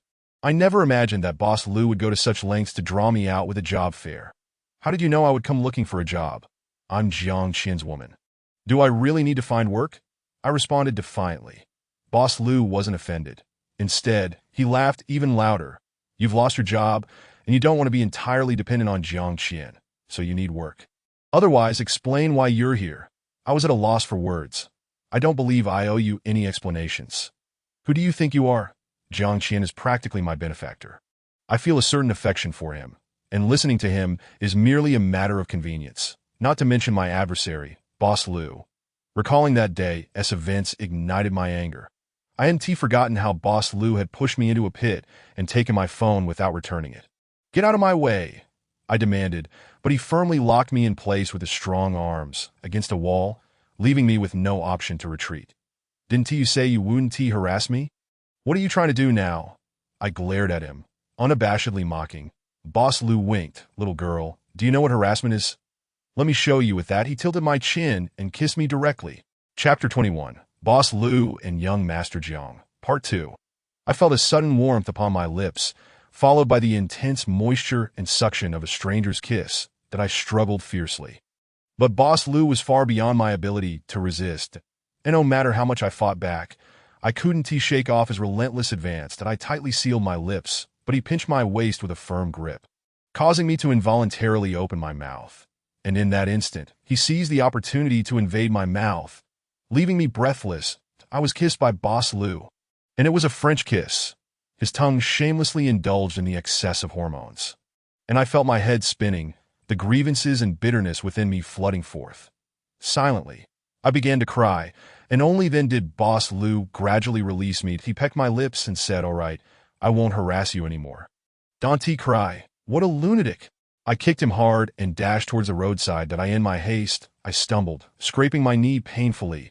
The sharp sting shot through me, but gritting my teeth, I climbed into a taxi. Giving the address of the villa to go home, that I felt utterly miserable, constantly haunted by the thought that I had betrayed Jiang Qian. I had been kissed by another man, yet when it came to defining my relationship with Jiang Qian, I found myself unable to convince even myself. How ridiculous, Gu Xiaotong, how foolish of you to still think of preserving your purity for Jiang Qian. The car halted at an intersection, where a long red light loomed ahead. My gaze was vacant as I stared out of the window at the bustling crowd. This street was one of the main commercial districts of Duanqing, always lively and vibrant, filled with couples on dates and throngs of shoppers. Suddenly, my eyes lit up. Was that Jiang Qian? I eagerly rolled down the window to see more clearly. Under the bright sunlight, everything appeared so vivid. Yes, it was indeed Jiang Qian. He stood beside another woman, her fair skin and delicate features accentuated by a smile that seemed eternally gentle and graceful. Her sparkling eyes fixed intently on Jiang Qian. It was evident that she was a well-bred socialite. And in comparison, I, Gu Xiaotong, felt like mere dirt beneath her feet. Jiang Qian stood beside her, adorned with a smile I had never witnessed before. This version of Jiang Qian stirred something within me. But his smile was not meant for me. Suddenly, a passerby bumped into the woman, causing Jiang Qian to instinctively wrap his arm around her waist, concern etched across his face. The woman appeared startled. Her expression momentarily flustered, but then she smiled softly. What a beautiful yet piercing scene. Jiang Qian was on a date. Jiang Qian was with another woman. This must be the reason he hadn't returned for several days. Jiang Qian had a new girlfriend.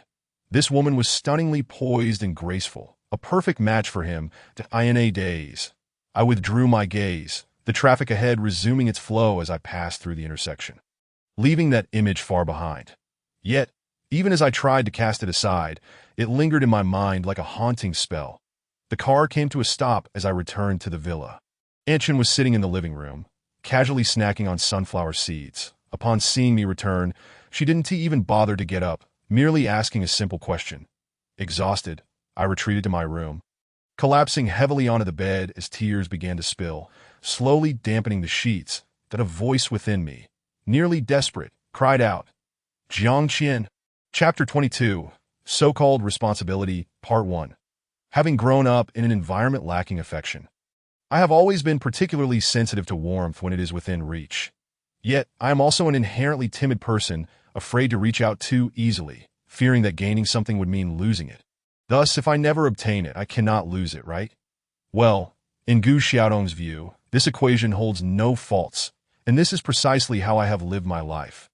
After a bout of heartfelt crying, I sluggishly rose from my bed and retreated to the bathroom. Taking a long, hot shower until my skin turned slightly pink from the heat, that I felt as if the warmth could heal the wounds in my heart. I relished this sensation. Just as I finished dressing, I heard Aunt Shin calling me from downstairs, signaling that it was time for dinner. The table was set with 4 dishes and a soup, along with 2 servings of snacks, that I must say, since moving here, my culinary treatment has improved significantly.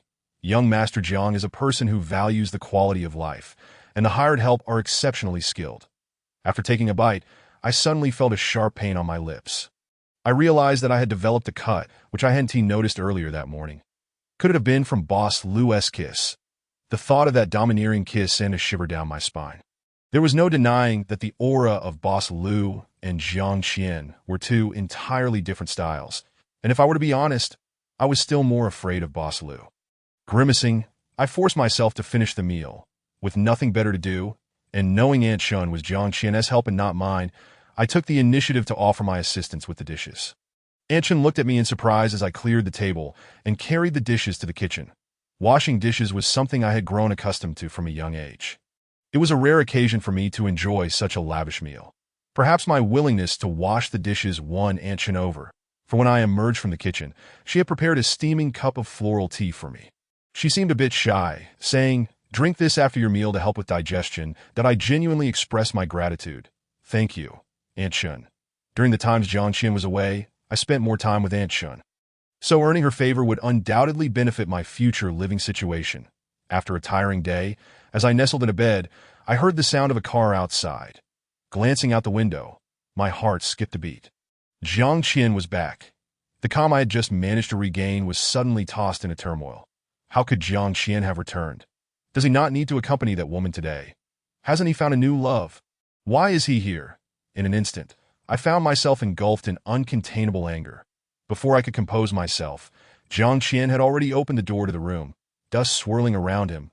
He was clad in his usual dark trench coat, beneath which lay a light gray plaid shirt, the first button at the collar slightly undone, revealing a character that, while methodical, was not easily swayed. Facing Jiang Qian, I trembled slightly that he removed his outer garment and approached the bed, saying, "You went to bed quite early today. Did you miss me while I was away these past few days?" My face flushed. I did. I could not fathom why Jiang Qian would ask me such a question. Such intimate topics were typically reserved for lovers, that it did not belong to us, for we were merely long-term friends with benefits, that we spoke of sleep, not of feelings. Yet, having spent 3 years with Jiang Qian, I understood his temperament to some extent. His inquiry was not seeking a boundary-drawing response from me. Rather, it seemed to be a detail through which he wished to showcase his masculine charm. Indeed, my reply seemed to please him, as he reached out and pulled me into an embrace, kissing me directly. Jiang Qian's kiss was unlike that of Lu Laoda. It was gentle, yet bore an undeniable certainty, akin to a slow-acting poison that, by the time one becomes aware, it has already taken root, leaving one irreparably ensnared. His lips brushed against my wound, causing me to wince in pain, yet I dared not reveal a hint of discomfort. I had not forgotten who Jiang Qian was. He could engage in light-hearted banter with me one moment, only to turn cold and unrecognizable the next, that if Jiang Qian were to discover that I had been forcefully kissed by Lu Laoda. I feared I might be cast aside, or worse, that Jiang Qian, in a fit of anger, might deliver me to Lu Laoda's domain, that I felt like a mouse caught in a trap, unable to offend either side. Jiang Qian was pleased with my compliance, giving my cheek a light pat. "Wait for me to take a shower." I obediently nodded as I watched him walk into the bathroom, that it seemed Jiang Qian was in remarkably good spirits today. So much so that he had forgotten his phone, leaving it casually on the bedside table. The sound of running water filled the bathroom, and at that moment, his phone vibrated twice, signaling an incoming message. Compelled by an unexplainable urge, I slowly moved to take a glance. The screen illuminated, revealing a message from a contact named Manbai. "Thank you so much today. I had a wonderful time." A seemingly ordinary message, but soon, another notification from Manbai appeared. "I have never forgotten you. My heart raced. Was this the woman from today?" I sat there, dazed, feeling absurdly like a legitimate girlfriend, a wave of jealousy coursing through me. This feeling lingered until Jiang Qian emerged, noticing my dazed state and asking, "What are you thinking about?" So lost in thought.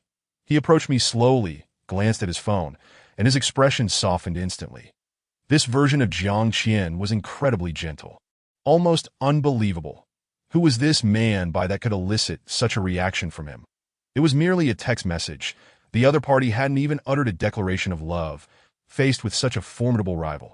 I felt a sudden wave of despondency wash over me. Jiang Qian placed his phone down and joined me under the covers that as usual. He reached out to embrace me that my instinct was to resist. My body tensing up, Jiang Qian, familiar with my reactions, immediately sensed something amiss. What's wrong? He asked that I open my mouth but shook my head. It's nothing. Jiang Qian pressed, "Speak up. You know I dislike it when you hide things from me." See, this was Jiang Qian. He could withhold information from me, but I was expected to be completely transparent to him. I was merely a favored plaything that I looked into his eyes, recalling his words from that day when he rescued me. Summoning a courage I didn't know I possessed, I blurted out, "Jiang Qian, you said you would take responsibility for me that day. Is that true?" Jiang Qian was taken aback, his eyes narrowing slightly after a few seconds. "What kind of responsibility are you seeking?" "To marry you." The question dripped with sarcasm, and I, no fool, could hear it. A sharp pain shot through my heart, as if a dull knife were slowly carving open a wound, exposing raw flesh and blood. Even as the blood flowed freely, Jiang Qian wielded the knife with indifference that he scoffed. "Gu Xiaodong, do you think my recent kindness has led you to believe you can aspire to enter the Jiang family like those other women?" His words cut deeper. "Getting into my bed is hard enough. Do not even think about me marrying anyone to Gu Xiaodong. Remember this. You are not worthy of becoming Mrs. Jiang." The pain in my chest was suffocating, each breath laced with heat, and I wished for nothing more than a hole to burrow into, to escape this painful recollection that I held my head high. "I understand." "Yes." Jiang Qian sought an obedient plaything. Could a toy have its own demands? Certainly not. After a moment's contemplation, I stated, "I have begun searching for a job. I need this work." Jiang Qian's demeanor finally softened. "That's fine, just remember your place." What place do I occupy?"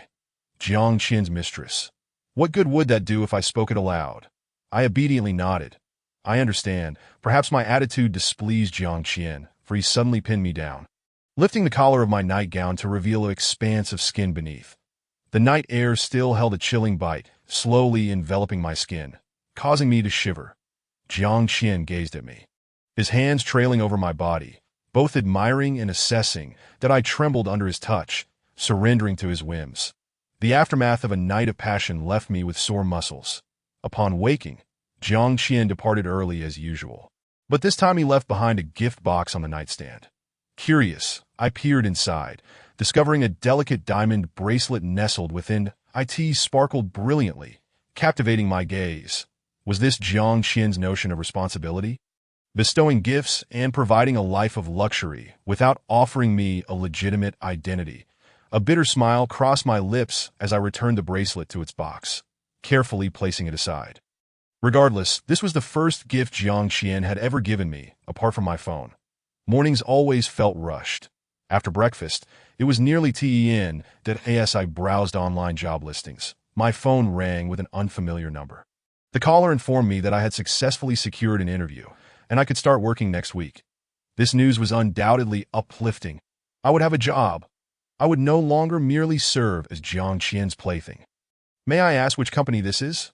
I inquired. The response came, "We are Bo Yiwe, Lu Laoda's company." Now, it seemed as if the path ahead had diverged into two contradictory directions, and no matter how I chose. It felt wrong that I was unwilling to remain a mere plaything for Jiang Qian, yet I also dreaded the prospect of working for Lu Laoda. With a week still ahead, I tirelessly submitted my resume, hoping to forge a new path before the week arrived. Knowing myself too well, I feared that if I did not secure alternative options by the end of the week, I would inevitably end up as a pawn in Lu Laoda's game. The reasoning was simple. I needed money. Uncertain if it was merely a psychological effect, the dynamic between Jiang Qian and me grew increasingly delicate. Before Jiang Qian arrived in Duanqing, our encounters were straightforward. We would sleep together and part ways, with him providing the funds and I offering companionship, a mutually beneficial arrangement. But now that I resided with him, I felt as though I had become Jiang Qian's exclusive bedmate. And yet, it was free of charge. Oh wait, Jiang Qian had given me a supplementary card. However, I was not accustomed to using a card. I preferred cash as card transactions left a trace. Why was Jiang Qian doing this?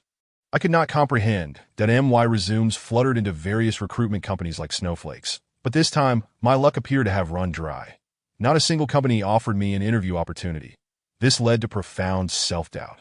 My credentials, though not exceptional, should not be inadequate enough to prevent even an interview for a clerical position. Should they? With the new week fast approaching and no new job prospects in sight. My anxiety escalated. Was I truly meant to work at Bo-E? On a Sunday afternoon, Jiang Qian returned. This marked his first return since his last visit. He seemed to regard this place merely as a temporary refuge. Not one he longed for, simply stopping by when it crossed his mind that it resembles the ancient practice of emperors in the royal court flipping cards. I am merely one among many. Jiang Qian handed me a box and informed me. I have a social engagement tonight. Accompany me. That I was taken aback at the thought of being Jiang Qian's companion. Upon opening the box, I discovered a breathtakingly beautiful gown, accompanied by a pair of matching high heels. Undoubtedly, these two items possess immense allure for a woman. As I gazed upon them, I found myself unable to resist their charm. Seeing my delight, Jiang Qian's mood brightened. I specifically selected this for you. It suits you perfectly. The notion that Jiang Qian had chosen this dress for me, coupled with the label of being his companion, seemed to carry an enchanting allure, subtly stirring the already eager emotions within my heart. For a fleeting moment, I nearly convinced myself that I was the beloved woman of Jiang Qian.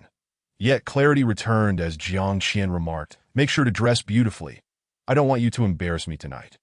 Indeed, Jiang Qian had summoned me solely for my looks. One glance at the deep blue gown in my hands confirmed Jiang Qian's keen understanding of my advantages. Fair skin and a lovely visage, making me the ideal candidate for such a color that I nodded obediently, my heart heavy with melancholy. All right. Dressed in the gown and heels, my long hair cascaded elegantly, formed into graceful waves, complemented by a touch of light makeup and a rosy lip color. This was Jiang Qian's favorite style.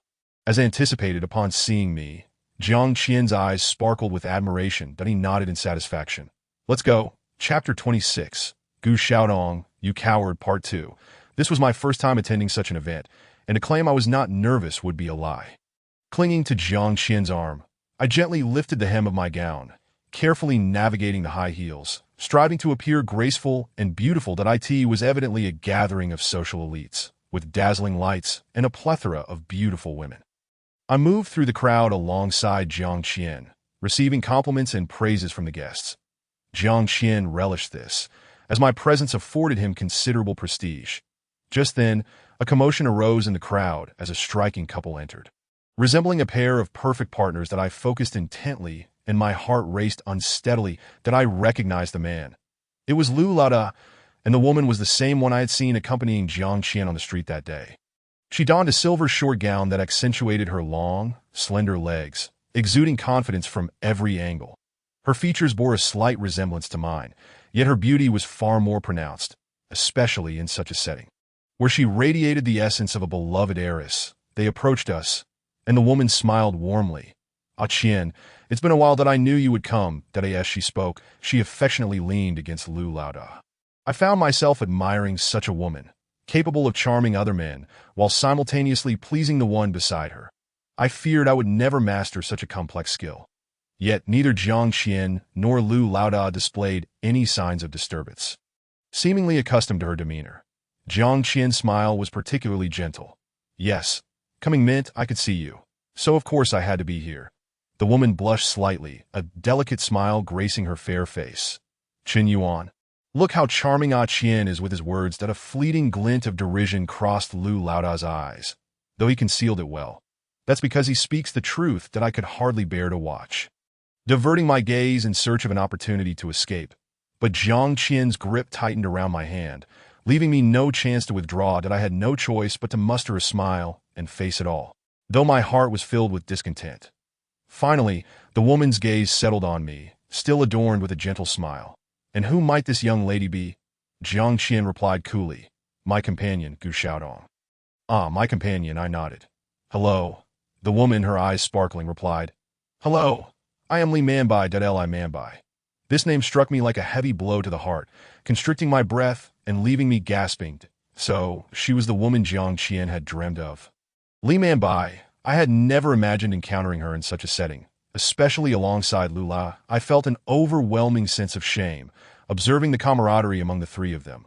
I felt like an inconsequential outsider, unable to integrate or desire to do so. Li Manbai's gaze upon me carried an unspoken warning, a signal only women can perceive. She disapproved of my proximity to Jiang Qian.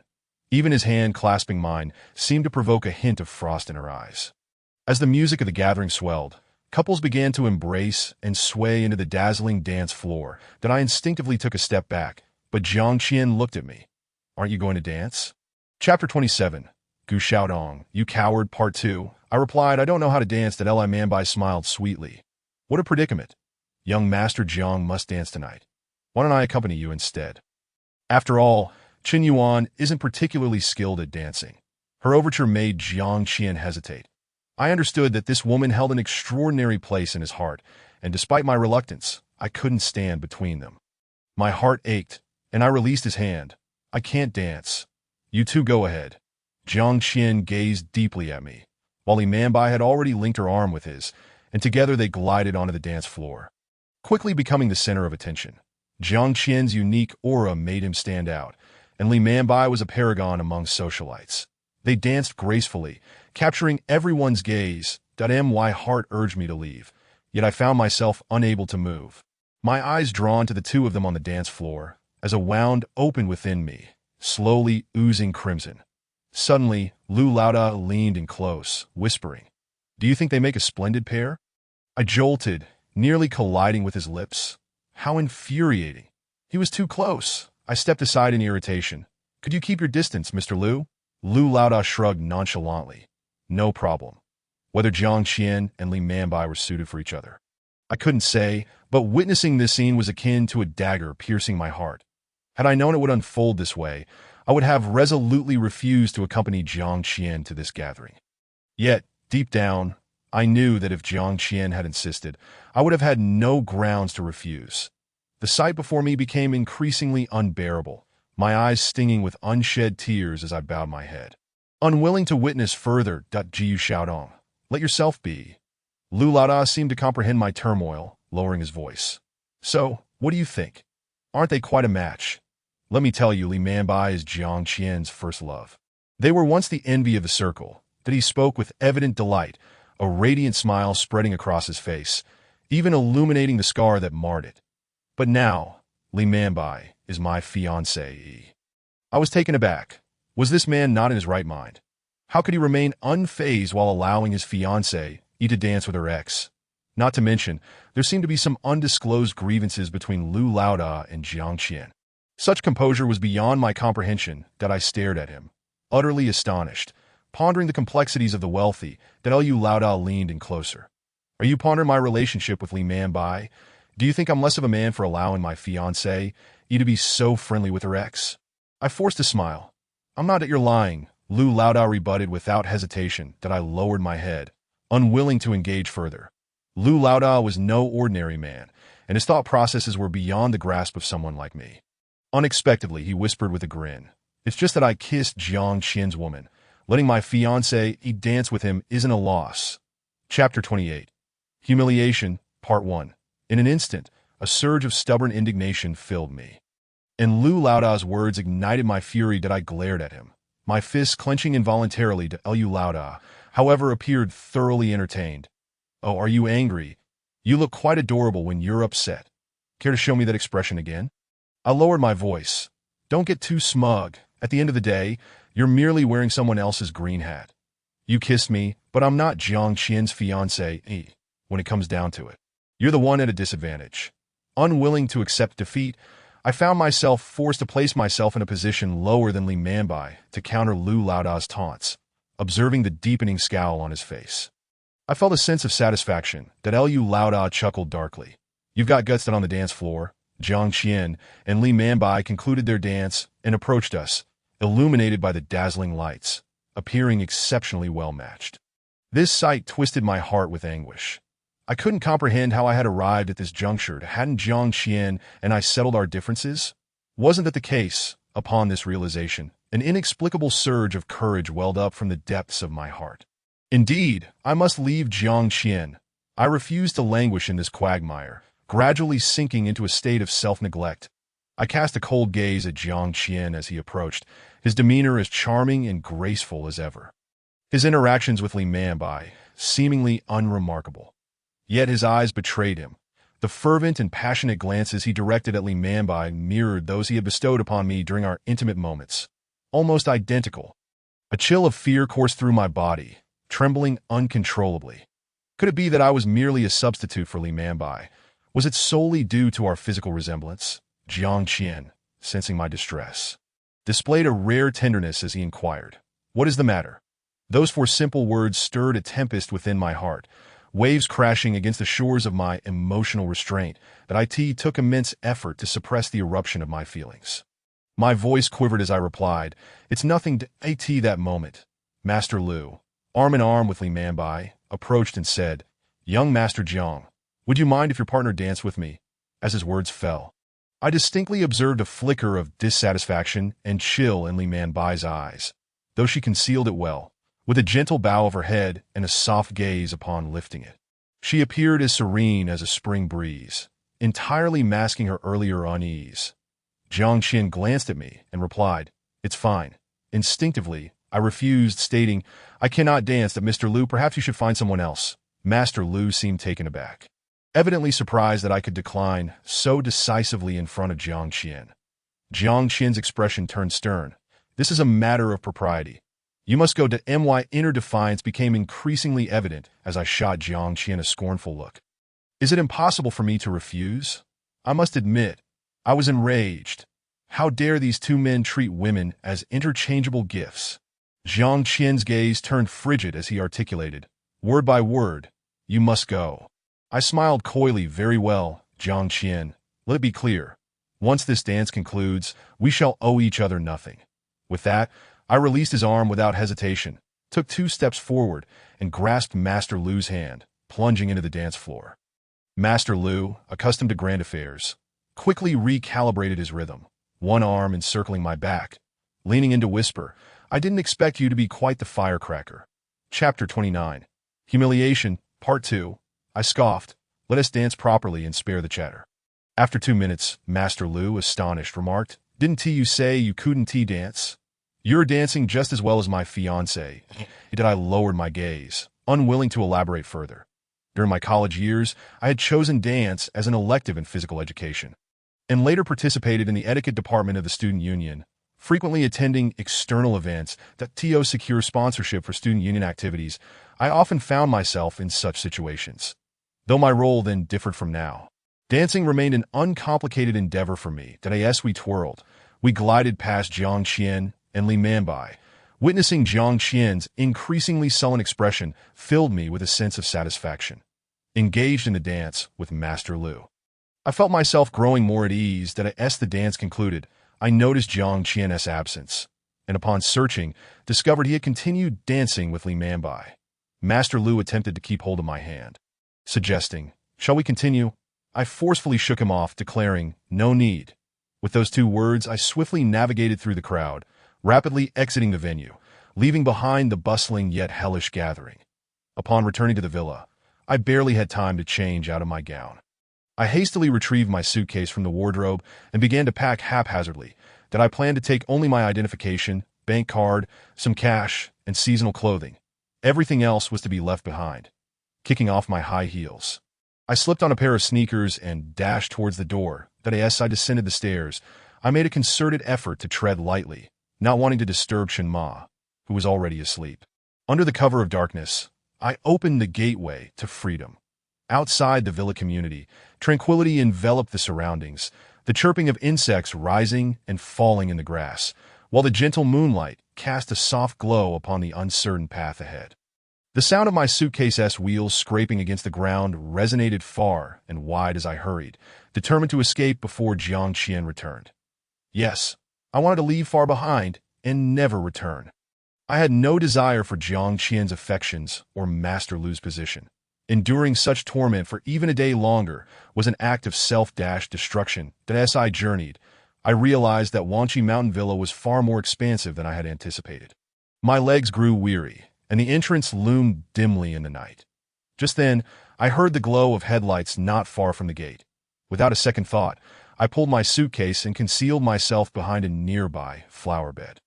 Allowing a bush over a meter high to shield my presence that a car entered the premises, it was Jiang Qian's vehicle. My heart raced with anxiety, and my phone, clutched tightly in my hand, began to warm. Once the vehicle passed, I noticed several missed calls from Jiang Qian, all from his number. Instinctively, I powered off my phone, bracing myself in my hiding place. Knowing Jiang Qian, he would undoubtedly pursue me if I attempted to flee. True to my expectations, after about 10 minutes, Jiang Qian's car emerged again, turning towards the gate before vanishing from sight. Chapter 30. Humiliation, Part 2. I swallowed hard, then, dragging my suitcase, I sprinted away without a second thought. Choosing a direction completely opposite to Jiang Qian's vehicle, that I yearned to escape this place. To distance myself from Jiang Qian, a fire seemed to burn within my chest. I had but this one courageous push, fearing that if I paused, I would falter and concede defeat. After traversing nearly 3 blocks, I finally glimpsed a corner of the city, a bustling center of Duanqing. That night, I had to find a place to spend the night. Hotels were never my first choice. Although I was unaware of Jiang Qian's specific power and influence, I knew that staying in a hotel would provide him an opportunity to locate me. After much contemplation, I settled on a KFC, ordering a late-night snack, and nestled into a secluded corner to hide that I intended to remain there for the night, waiting until dawn to purchase a ticket and leave. After all, it was wise to temporarily vacate Duanqing. Over time, Jiang Qian's focus on me would surely wane, and I could return later without issue. Resolute in my decision, I sipped hot coffee and indulged in fast food. Feeling my spirits lift, how delightful it felt to be on the path to freedom. In the dead of night, I hesitated before unlocking my phone. The screen illuminated, and a flurry of notifications quickly appeared, messages from Jiang Qian filled with rage and threats. I chuckled coldly, stuffing the phone back into my pocket. The notion of being Li Manbai's substitute, of being merely a 3-year fling, could go to hell. From this day forth, our paths would diverge, and we would owe each other nothing. After finishing my meal, warmth enveloped me, and I felt a certain contentment as I gently closed my eyes, hoping to steal a moment of rest. Just then, my phone vibrated in my pocket. Upon checking, I was startled to find a photo sent by Jiang Qian. The content of the photo sent a shockwave through me. It was my father. His face was smeared with blood, bound and in distressing condition. The sight of the photograph tightened my chest, and a wave of nausea washed over me. It dawned on me that Jiang Qian and Master Lu belonged to the same ilk. Both were capable of wielding others' vulnerabilities as leverage. Beneath the image, Jiang Qian had left a chilling message. If you do not return by dawn, your father will be at the mercy of fate. What did this mean? No specifics regarding the punishment. No mention of the consequences, just a vague threat of fate. Even though I had resolved to sever ties with my father, I had never contemplated allowing him to suffer or lose his life because of me. Why would Jiang Qian resort to such measures? Was it merely to compel my return? A moment's hesitation cost me nearly 10 minutes. Sitting in the quiet establishment, my heart sank. Then, Jiang Qian sent a second message. You have 4 hours. For every hour that passes, your father will lose something. Do you think it would be better for him to lose his ear first or his nose?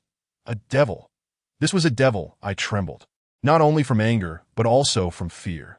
Jiang Qian's long-standing leniency toward me had made me forget the true nature of this young master. He was someone capable of enmity with Master Lu. How could he possibly have been the gentleman he appeared to be all along? I was startled and leapt from my seat, frantically rushing back. Chapter 31. Who is whose substitute? Part 1. The skin on my feet was chafed by my shoes, and the sound of my hurried breaths echoed in my ears, as if the air had been infused with some searing element, filling my lungs and constricting my throat with each passing moment. After sprinting down half a street, I finally managed to hail an empty taxi, and no sooner had I settled in than a message from Jiang Qian arrived. The countdown for the first hour has begun. In a panic, I called Jiang Qian, but the phone rang endlessly without him picking up. Gritting my teeth, I sent him a voice message, saying, "I am on my way back, please do not do anything rash." Within the confines of Zhaoqi Mountain Villa, the lights in Jiang Qian's villa still glowed. The closer I approached, the more my anxiety mounted, causing my pace to slow as I reached the door from which I had just departed.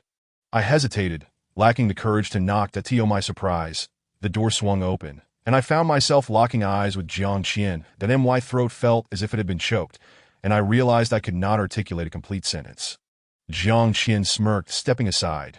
Come in. It was the same living room, the same environment, now occupied solely by him and me. Jiang Qian lounged on the sofa, casually crossing his legs, and made a phone call. No need to search for her anymore. She has returned. You can all go back and rest at O, and let that old man go. He is of no use now. Those few words sent a chill through me. Once Jiang Qian hung up, I could barely contain my urgency. Where is my father? He has been released, Jiang Qian replied, his gaze indifferent as he regarded me. Now that you're back, he is of no use to me. He chuckled, but if you still wish to flee, I assure you, I want to be so accommodating that a tremor coursed through me. I understood this was a warning from Jiang Qian, even though he had never inquired about my father. Nor did he know how I intended to use the money. He managed to track down my father the moment I distanced myself from him, wielding it as leverage. For the past 3 years, I had thought I did not truly understand Jiang Qian. Yet in reality, he had me well figured out. He had not overlooked even the slightest flicker of compassion I harbored for my father.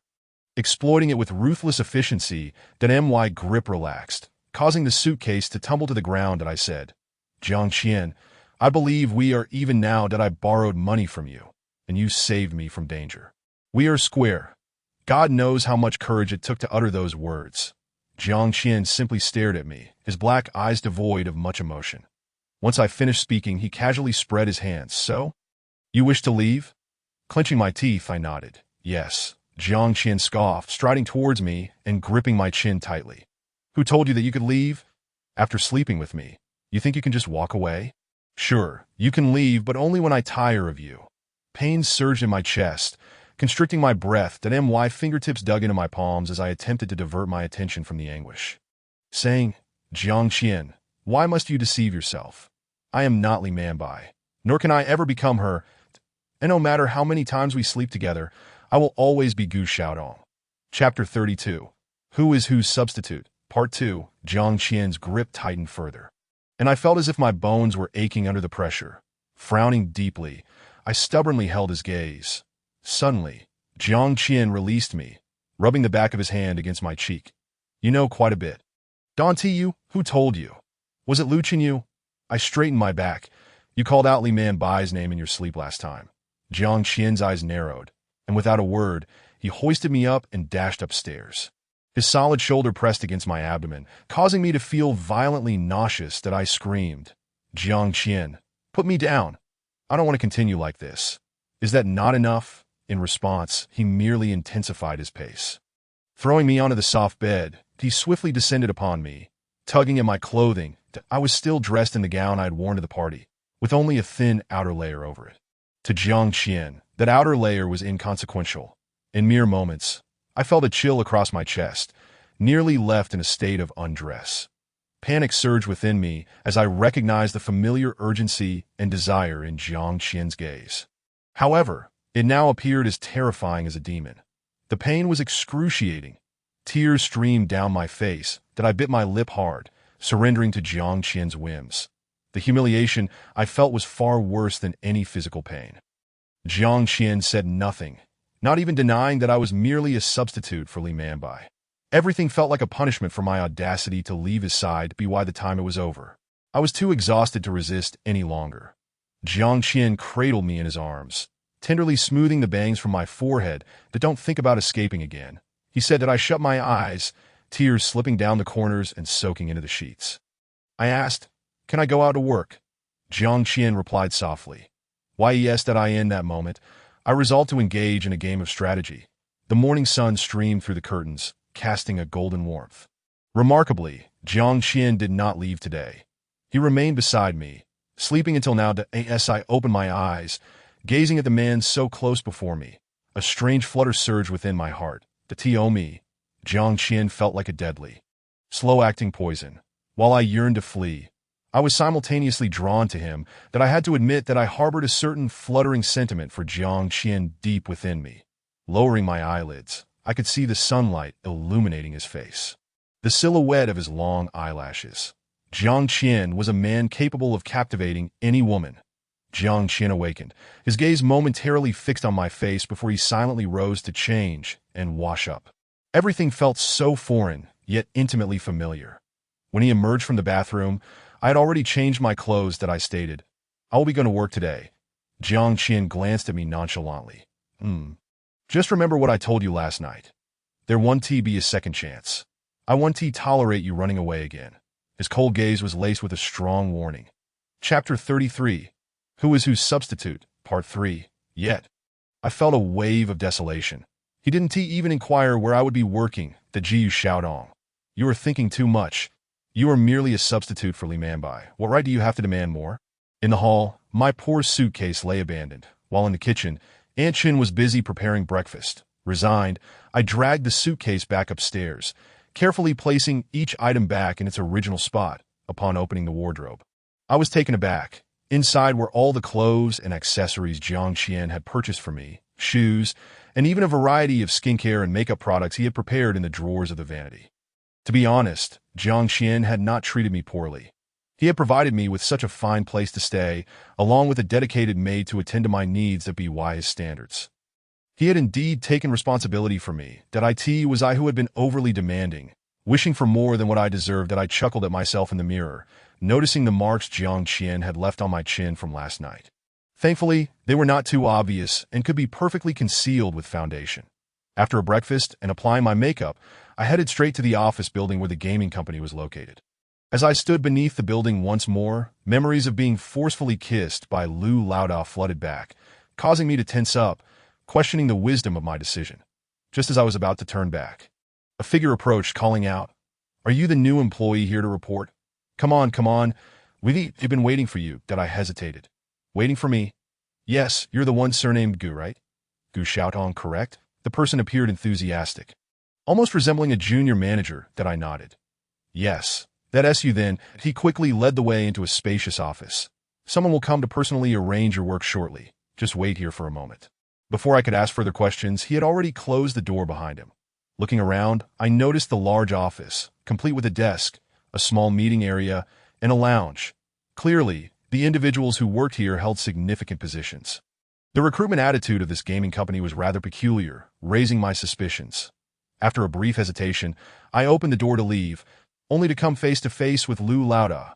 I attempted to turn and run, but behind me lay his office. Lu Laoda closed the door with a resounding thud, sealing the space with just the two of us. That I instinctively stepped back, wishing I could escape right then and there. Lu Laoda said, "Don't think about running. You are here to work. Tea and coffee. Which do you prefer?" I was taken aback. Lu Laoda raised an eyebrow and quickly brewed a steaming cup of green tea. Placing it on the coffee table before me, he said, "Give it a try. This is the new tea they gifted me this year. That I've heard it tastes quite good, but I'm not particularly fond of it. If you like it, you may take it all." That Lu Laoda's sudden display of kindness left me somewhat flustered. Clearing my throat, I asked, "May I inquire if you are the one who arranged my employment?" Lu Laoda chuckled, holding a steaming cup of coffee in his hand. "That would be me. Your position is quite simple. You are to be my personal assistant." Chapter 34. Personal Assistant Gu Shaodong, Part 1. I had heard of personal maids and personal scholars. But what on earth was a personal assistant? I frowned. This is not the position I applied for. There seems to be a misunderstanding. That Lu Laoda fixed his gaze upon me, unwavering. "This is the only position I have for you. If you are unwilling, I will not force you." His tone was rather haughty, as if he were doing me an immense favor, making it seem ungracious of me to refuse outright. Strangely enough, ever since receiving the employment notification from Boyi, none of my subsequent job applications had succeeded. In other words, if I declined Lu Laoda's offer, I would have to return to the confines of Wanqi Mountain Villa, remaining there day in and day out until I found another opportunity. I felt a tightening in my chest as I gazed at the steaming cup of tea in my hands, instinctively knowing that I could not remain there indefinitely. Otherwise, I would surely go mad. Without much thought, I replied, "Very well, I accept." With Lu Laoda handling the formalities of my employment, I officially became a part of Boyi Company, though my position seemed rather unique compared to others. Once everything was settled, he led me to the door of a private office. Let me reintroduce myself.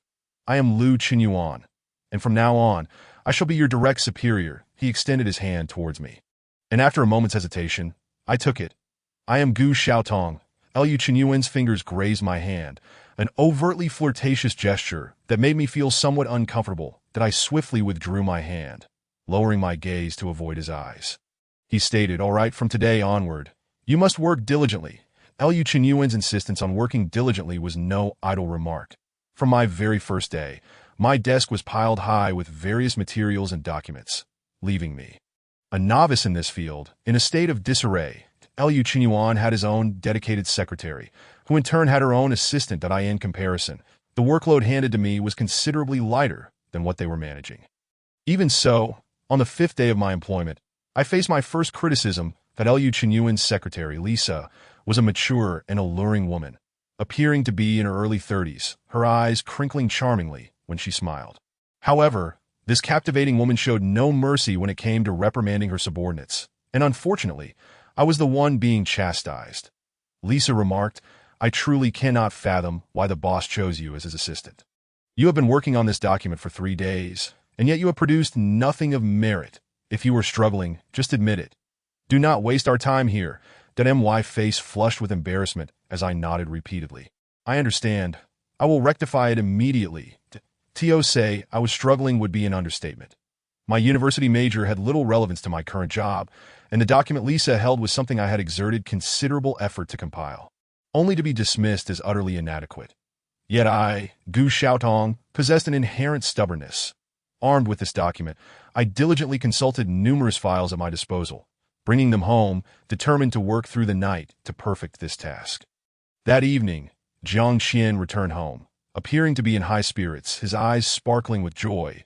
Chapter 35, Personal Assistant, Gu Xiaotong. Part 2. I glanced at him, but continued to immerse myself in my work.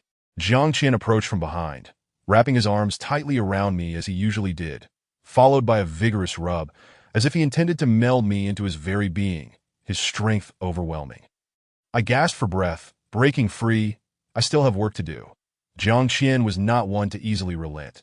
Despite my protest, he unceremoniously lifted me away from my desk and strode towards the room. I felt a flush of embarrassment, exclaiming, "Jiang Qian, I am not joking. I truly need to work." Jiang Qian halted, his dark eyes scrutinizing me quietly. My heart raced under his gaze. And finally, he said, "I can assist you." I instinctively declined. "No, I can manage on my OW." And to my surprise, Jiang Qian raised an eyebrow. "Are you certain?" His rhetorical question caught me off guard. Indeed, I was not certain.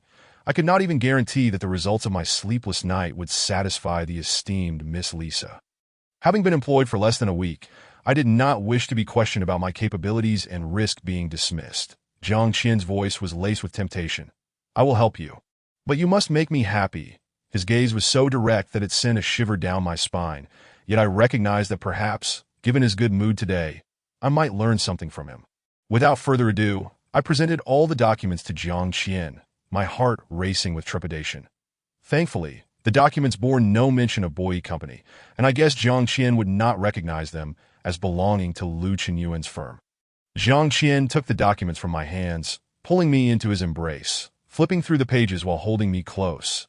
The intimacy of the position was overwhelming, causing my heart to race uncontrollably.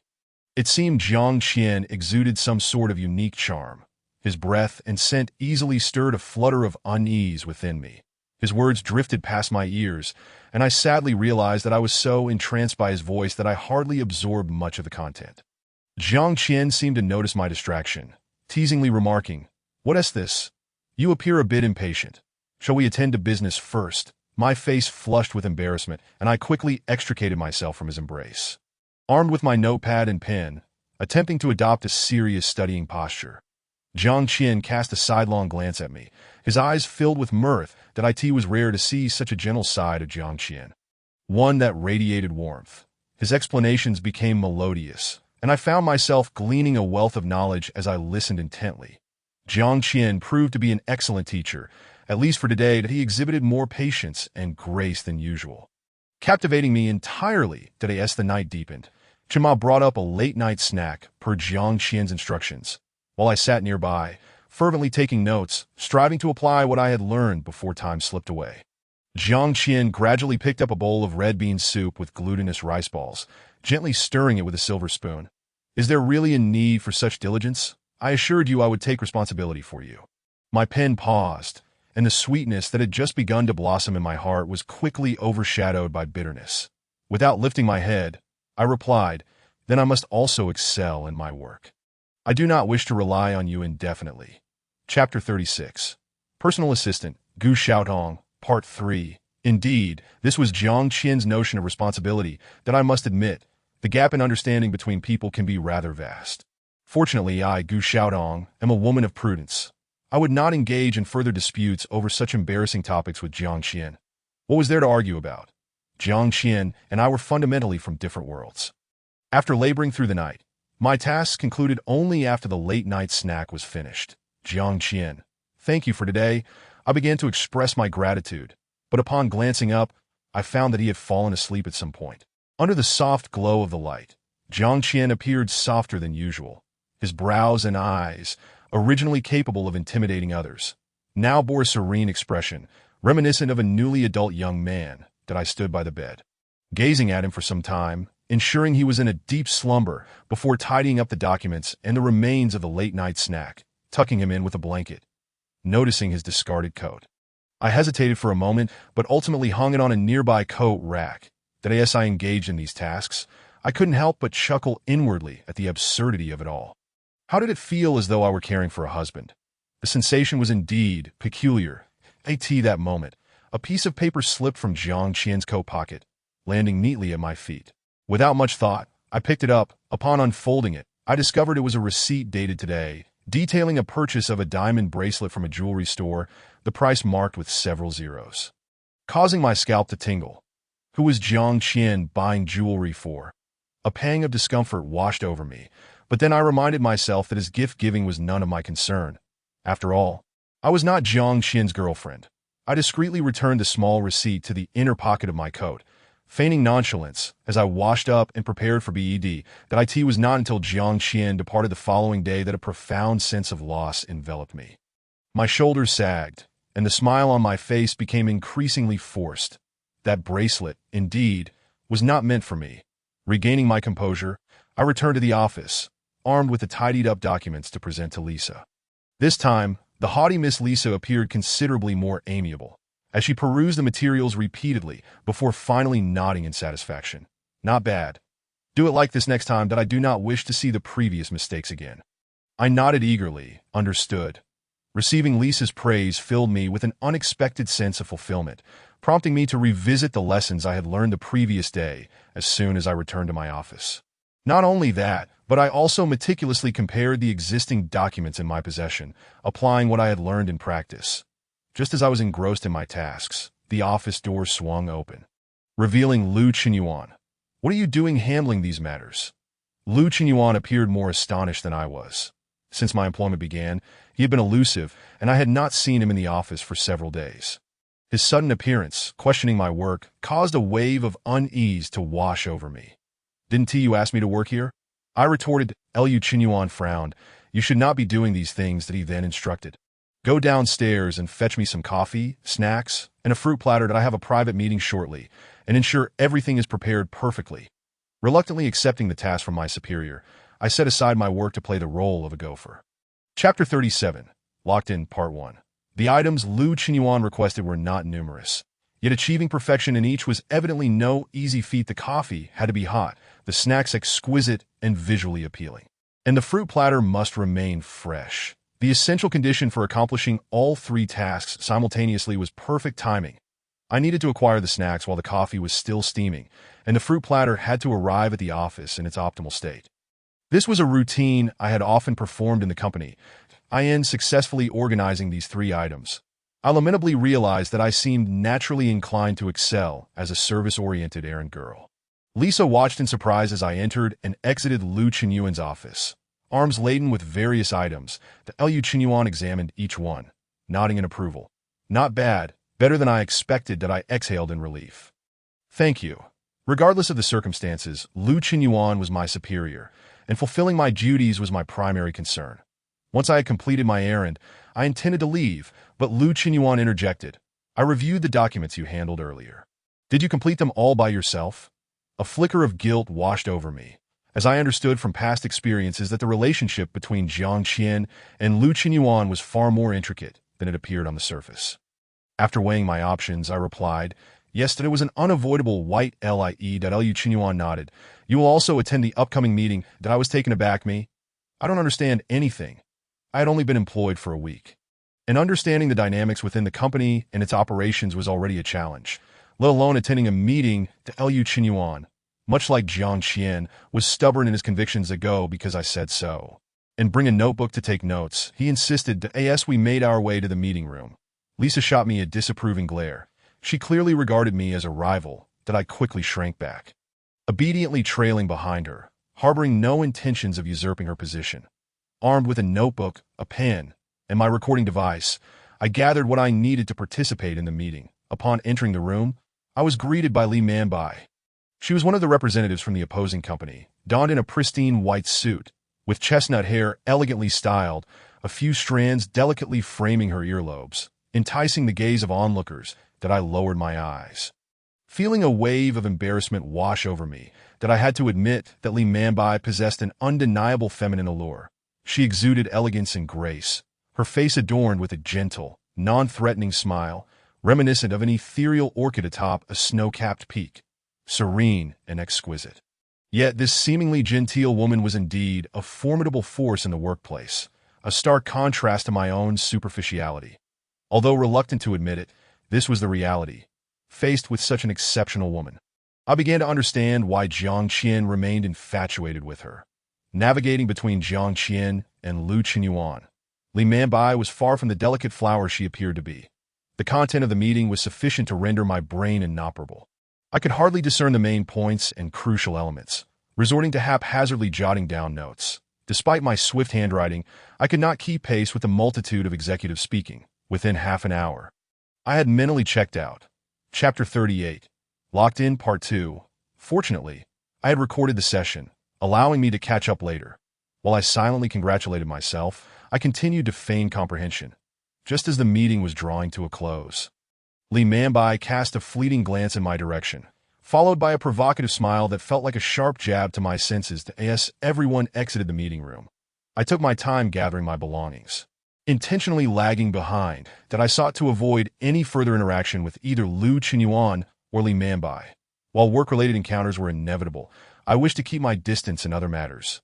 Clutching my notebook, I prepared to pull open the meeting room door. To my surprise, it was locked. This discovery startled me. The door had been ajar just moments before my movements had scarcely been delayed by 10 minutes. How could it have locked? Glancing outside, I noted the night had fallen, indicating the end of the workday. I knocked heavily on the door and called out, "Is anyone there? Please let me out." After several attempts, the only response I received was my echo, a stark reminder of my isolation. In a cruel twist of fate, the lights in the meeting room abruptly extinguished, suggesting someone had cut the power supply to the company. Could it be that I was to spend the night here? Panic set in as I rummaged through my pockets, only to realize my phone was left in the office drawer. The meeting had been scheduled on short notice, leaving me with only my recording tools and no intention of bringing my phone. Little did I know, this oversight would lead to my confinement. Jiang Qian had only just returned last night. It was unlikely he would come back today. Thus, if no one discovered my absence, I would indeed remain here until the following morning. As for Aunt Shun, I had no expectations of her assistance. With a sigh, I wandered aimlessly in the pitch-black meeting room. Fatigue, hunger, and thirst washing over me, I resigned myself to sitting in a chair, gazing out at the night scenery to pass the time. Alone, the moments stretched interminably, and I could not even ascertain the time. In the vast city of Duanqing, I felt like a homeless wanderer. I chuckled bitterly to myself. Indeed, I was without a home. Gu Xiaotong had no place to call my own. Perhaps Jiang Qian could not comprehend the joy I felt when he once said he would take responsibility for me. I felt as if I had finally found a safe harbor, waiting to dock. Yet, my desires for responsibility and his interpretation of that concept were fundamentally misaligned. As I pondered this, I felt warmth gathering in my eyes and hastily wiped at the corners. The night had deepened, and the flow of pedestrians and vehicles outside had gradually diminished, indicating it was past midnight. Even the bustling Duanqing had entered its quiet hours that I rested my head on the desk, propping myself up as I dozed off intermittently. Suddenly, the sound of footsteps outside jolted me awake. Why would there be footsteps at such a late hour? Without a second thought, I dashed to the door, hoping it was a patrolling security guard who could rescue me from this predicament. "Is anyone there?" I called out. The sound of a key turning in the lock filled me with exhilaration, a sound that promised salvation. Chapter 39. Locked in, Part 3. The door swung open to reveal none other than Lu Qinyuan. I was taken aback. I had anticipated a security guard would come to my aid. Not my superior. "What are you doing here?" I stammered, my surprise rendering my speech halting. Lu Qinyuan frowned. "Shouldn't I be asking you that?" During the conclusion of the meeting, he had been engrossed in conversation with the opposing company's representative, likely oblivious to my lingering presence. After all, I was merely an inconspicuous employee who would pay attention to a note-taker. I was momentarily speechless. I was just wondering why you were still at the office so late. Lu Qinyuan replied tersely. "I came to retrieve something and happened to hear your phone ringing in your office, which led me to suspect you might not have left." That a surge of gratitude washed over me, significantly enhancing my impression of Lu Qinyu. I repeatedly expressed my thanks before hastily making my way to the office to retrieve my bag and phone, the latter of which displayed a missed call from Jiang Qian. Without a moment's hesitation, I dialed him back, disregarding Lu Qinyu's presence beside me. However, Jiang Qian abruptly hung up, only to follow up with a message that read, "Get some rest. It's nothing." Those mere 7 words left me feeling despondent. Lu Qinyu, unabashedly trailing behind me, openly scrutinized my reaction, even clicking his tongue in bemusement as he remarked, "Today is the club's gathering, isn't it? Young Master Jiang must be reveling in the company of many admirers right now." I bit my lip and instinctively defended Jiang Qian, retorting, "Do you think every man is as insatiable as you?" Lu Qinyu raised an eyebrow. "You don't believe me? If you're skeptical, why not join me and see what your young Master Jiang is truly up to?" I stubbornly replied, "I have no interest. I simply wish to return and rest." Today marked the last working day of the week. It was originally Saturday, but due to an impromptu important meeting, I had been summoned to work overtime. With tomorrow still offering a precious day of respite, I longed for a good night's sleep. That Lu Qinyu regarded me with amusement, remaining silent yet effectively blocking my way, that I felt a twinge of irritation. "Mr. Lu, please step aside. I need to leave." "Leave where?" "Ah, I see. Back to the love nest that young Master Jiang arranged for you. It's quite evident that you are indeed devoted to Jiang Qian," he quipped with a sarcastic tone. The scar on his face appeared somewhat grotesque under the dim lighting, prompting me to sidestep him. "That it's none of your business," I muttered as I walked past at Jiyu Xiaodong. "Sometimes women should not be so headstrong. A touch of defiance is endearing, but your stubbornness is rather off-putting," Lu Qinyu remarked, still obstructing my path. That I couldn't help but laugh in frustration. "Lu Qinyu, men should sometimes refrain from being so shameless. Mind your own affairs.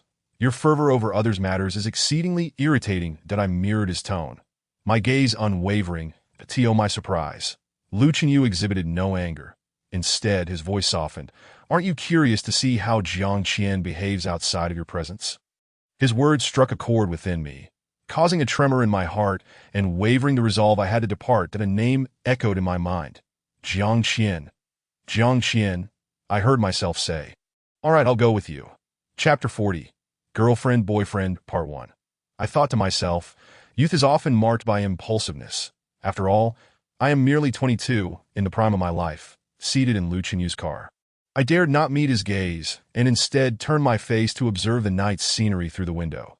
The lights flashing by on either side of the street nearly blinded me, and a sudden pang of discomfort in my stomach reminded me that I had neglected to eat dinner and was now quite hungry. As Lu Qinyu's car accelerated, my heart raced with unease, a subtle impulse urging me to flee. Yet a more powerful and inexplicable excitement tugged at me, igniting a desire to witness Jiang Qian beyond the confines of his villa. That I yearned to uncover the aspects of Jiang Qian I had yet to see. In the midst of my internal struggle, the car came to a sudden halt, the force nearly causing me to retch. That scoundrel Lu Qinyu braked with such abruptness, my stomach restrained by the seatbelt, protested uncomfortably as Lu Chenyu, grinning, apologized, sorry for the sudden stop, that I found his apology insincere and unacceptable. Once out of the car, I leaned against a nearby flower bed and retched for a moment, finally regaining my composure, though my heart raced uncontrollably. Upon glancing up, I realized we stood before the entrance of an upscale club, its understated yet luxurious decor indicating it was no ordinary den of indulgence. The array of luxury sports cars parked outside further emphasized the exclusivity of its clientele. For someone like me, who made do with shared bicycles, this place was decidedly beyond my reach, that Liu Chenyu leisurely stood nearby, smoking, regarding me with a hint of disdain. Can we still enter? If not, you could just take a taxi back. What a joke. Taking a cab from here back to Kashanswang would amount to traversing the entire city diagonally. Gu Xiaodong is not a wealthy individual. Gu Xiaodong is quite frugal. Thus, I resolutely shook my head. No, I'm fine. Liu Chenyu raised an eyebrow. Are you certain? Once inside, don't embarrass me. That I shot him a cold glance. I am not your woman. Li Manbai is your fiancé. Why do you concern yourself with me? Surprisingly, Lu Chenyu laughed heartily at my retort, that I silently cursed him for being ridiculous and obediently followed him into this unfamiliar world of excess. The ambience was dimly lit, the air thick with a blend of smoke and perfume, creating an atmosphere uniquely its own. For me, it wasn't particularly appealing, yet I certainly did not detest it. That I even found myself hoping to catch a whiff of Jiang Qian's essence among the crowd. Realizing I was actively searching for Jiang Qian made me uneasy. I hadn't anticipated his influence over me would be so profound, leaving me uncertain whether this was a positive development, lost in my thoughts. I noticed Lu Chenyu had already led me to the third floor. This area was comparatively quieter. Judging by the demeanor of the staff and the decor, I suspected it was the most exclusive venue within the club. The floor beneath my feet was adorned with exquisite carpeting, cushioned and soft. That Liu Chenyu, evidently a regular here, was granted immediate access without even having to present his VIP card. The staff promptly nodded and escorted him to one of the private rooms at the back. Chapter 41, Girlfriend, Boyfriend, Part 2. As the door swung open, my heart raced, nearly leaping from my throat, that I instantly spotted Jiang Qian seated at the center of a sofa, casually holding a highball glass. Dressed in a light-colored shirt, he appeared composed and relaxed. This was a side of Jiang Qian I had never witnessed before. Surrounding him were numerous admirers, all eager to curry favor with him. Suddenly, my pupils dilated as I caught sight of Li Manbai. At the same moment, Jiang Qian noticed me trailing behind Lu Chenyu, and his smile instantly vanished, replaced by a chilling glare that could freeze one in place. I defiantly met his gaze, standing tall. That Liu Chenyu grinned. Young Master Jiang, I brought your girlfriend along. Shouldn't you thank me? He then proceeded to sit beside Li Manbai, wrapping his arm around her petite frame. I could not tell if it was merely my imagination, but as Lu Chenyu embraced her, I distinctly perceived a flicker of disdain in Li Manbai's eyes, quickly masked by a bashful smile as she feigned a gentle protest. Embodying the quintessential response expected of a woman, Jiang Qian's eyes remained fixed on me as he stated, I have no girlfriend. Mr. Lu, you must have mistaken her for someone else. How foolish I felt. Upon hearing Jiang Qian's response, all I could think was how naive I truly was. I had anticipated witnessing a different side of him, only to find myself ensnared in an excruciatingly awkward situation. Standing before Li Manbai, I felt somewhat trapped, yet my feet remained firmly planted in place. Shortly thereafter, a commotion erupted in the room, with voices rising in excitement. Young master, is she really not your girlfriend? Indeed, this young lady is quite lovely. Young master, if you're not interested, why not let her join us? Laughter filled the air, and I could feel the heat rising to my cheeks as embarrassment washed over me. As I turned to leave, the closest man to the door seized my wrist, flashing a lewd grin. What do you think this place is? You can't just come and go as you please. If you want to climb the social ladder, kneel down and clean my shoes, and I'll let you leave. The taunts and jeers around me only intensified my humiliation, my face burning with shame. I glared at the man before me. Come on, don't want to clean shoes? Then perhaps you'd prefer to lick something else, he suggested with a suggestive glance, and the laughter around me grew louder. I felt utterly helpless, a fire igniting within me. That moment, Li Manbai spoke up. It's truly excessive to bully a girl like this. Rising gracefully from the sofa, Her exquisite figure commanded attention. With her refined aura and privileged background, bolstered by Lu Qinyu's presence, none dared to disrespect her. This was the stark contrast in treatment between Li Manbai and myself. Furrowing her brow, she addressed the man. Mr. Chow, please do me a favor today and let her go. She then turned her gaze to me, her large, expressive eyes filled with concern. I believe she did not intend to intrude, since she is a guest brought by my fiancé. I feel it is my duty to ensure her safe departure. Chapter 42, Girlfriend, Boyfriend, Part 2. Li Manbai is truly remarkable. Her words not only exude generosity, but also defend Lu Qinyuan. I grit my teeth as I watch her, my gaze shifting towards Jiang Qian, whose eyes, as expected, are fixated on Li Manbai, causing a pang of anguish to twist in my heart. The man's surname Chow chuckles. Well, since Miss Li has spoken, I will grant you and General Lu a favor. That he then turns to me. Here is the deal.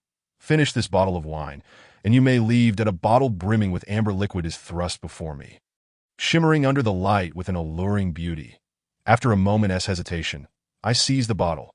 The man seizes the opportunity to caress the back of my hand, his face contorted with various lewd expressions that evoke a deep sense of revulsion within me. Having never consumed alcohol before, I now realize that this might be my only means of escape. With a tilt of my head, I down the contents in one go, and soon the atmosphere around me erupts into a cacophony, almost causing my blood to boil. My empty stomach churns painfully under the alcohol's assault, and after consuming the entire bottle, I find myself disoriented. The man's surname Chow attempts to lean closer, but I slam the half-broken bottle against the coffee table, shattering it into a sharp remnant. I brandish the jagged edge towards him. Do not approach me, and keep your filthy hands away. Li Manbai's facade cracks. Miss Gu, what do you mean by this? I was merely trying to help you.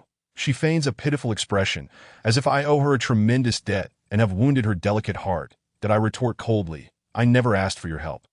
Bursting out of the private room, I race down the stairs, my head spinning, and as I reach the entrance, I can no longer hold it together. I collapse beside a flower bed and retch violently. The alcohol burns its way up my throat, leaving me with an intense discomfort that I find myself weeping uncontrollably, the reasons for my tears eluding me.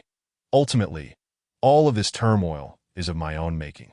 Had I not accompanied Lu Qinyuan, none of this would have transpired. I feel a twinge of self-loathing, even looking down upon the current version of Gu Xiaotong, who is utterly enraptured by Jiang Qian, willing to let a mere gesture of kindness draw her in completely. Someone pats my shoulder, and I turn to find Jiang Qian standing there, his expression stern. Can you stand? We're going home. Home? I have no home, I cry out. That's your home, not mine. To me, it's merely a hotel. I struggle to articulate my thoughts. Perhaps the alcohol is impairing my speech, and Jiang Qian's gaze becomes increasingly ethereal. Surely I can't be this lightweight. I've expelled so much, yet I remain this intoxicated. Jiang Qian's face darkens further. A hotel. If you regard it as such, then what do you consider me?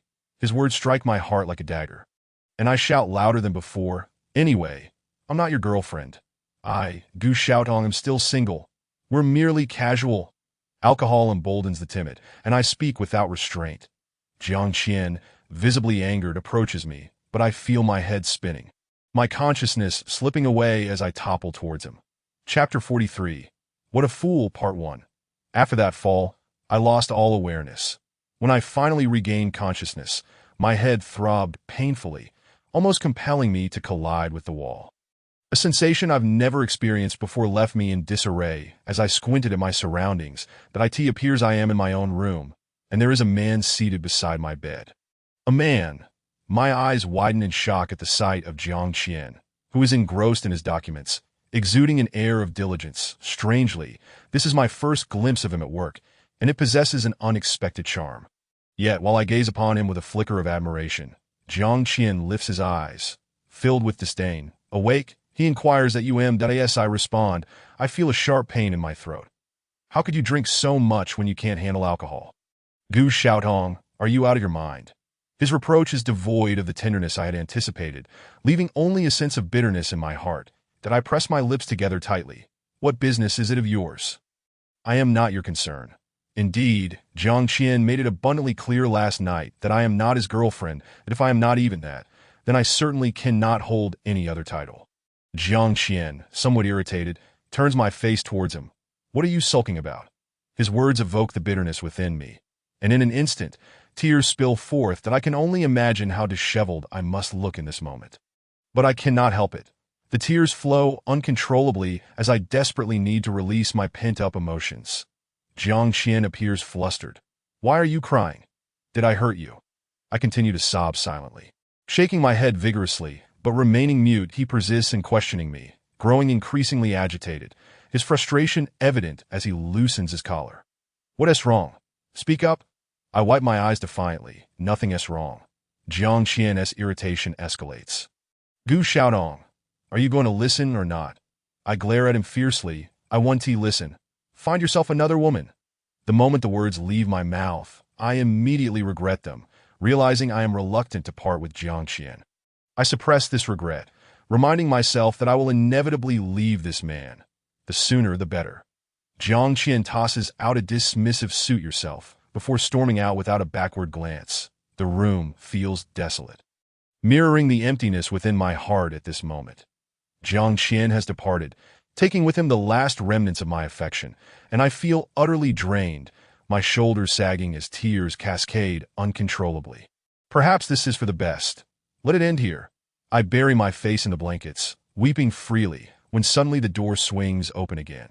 Jiang Qian strides in, carrying a tray, then on the tray rests a bowl of fragrant, thick rice porridge still steaming as though freshly made.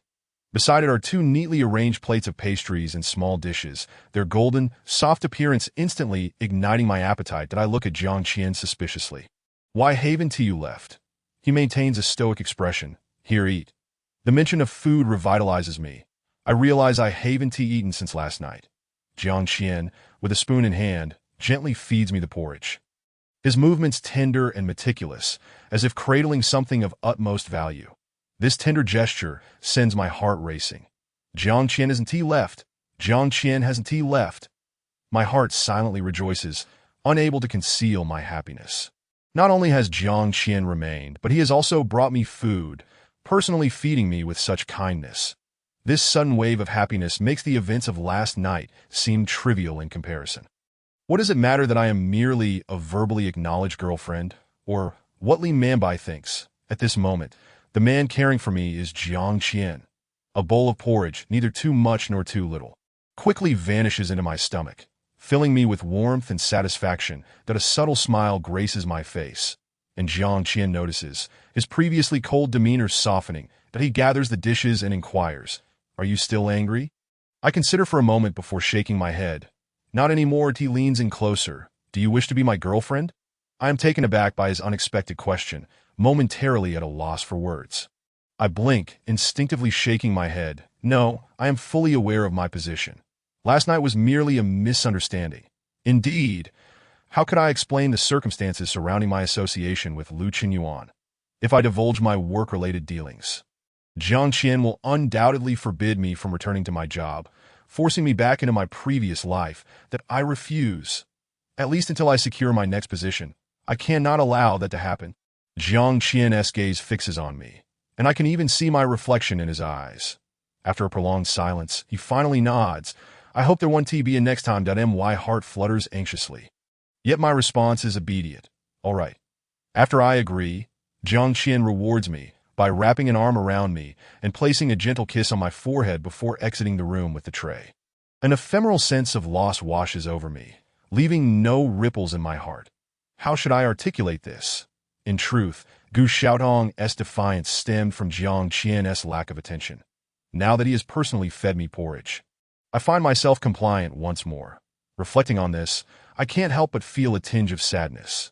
Thus, I resolve to assert myself, ensuring Jiang Qian doesn't perceive me as easily manipulated.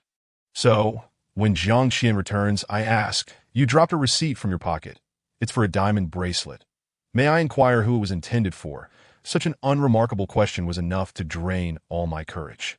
Jiang Qian looked at me in surprise, and in the next moment, his gaze took on a peculiar quality. "Who are you buying it for?" "I sent it for you. Do you not recall accepting my gift earlier?"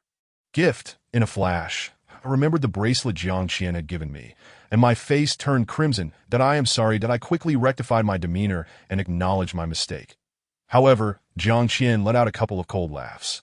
Have you received so many gifts that you've forgotten about the bracelet I gave you? I was well aware of Jiang Xiao Ye's eccentric temperament.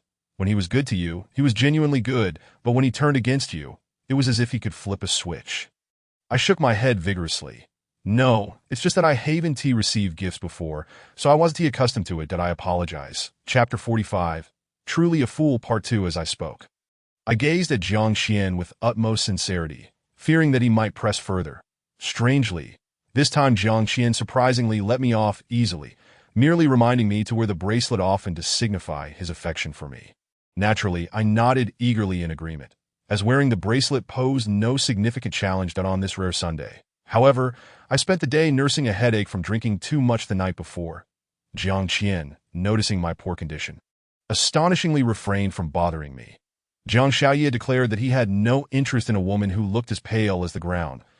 As I washed up and glanced in the mirror, I indeed looked as Jiang Qian had described, pale and utterly unappealing. This could be considered the first Sunday I spent with Jiang Qian since we met, devoid of romantic entanglements or disputes. While he worked, I read for a moment. It truly evoked a sense of tranquility and serenity that my gaze could not help but drift towards Jiang Qian, and I found myself only half engaged with the book.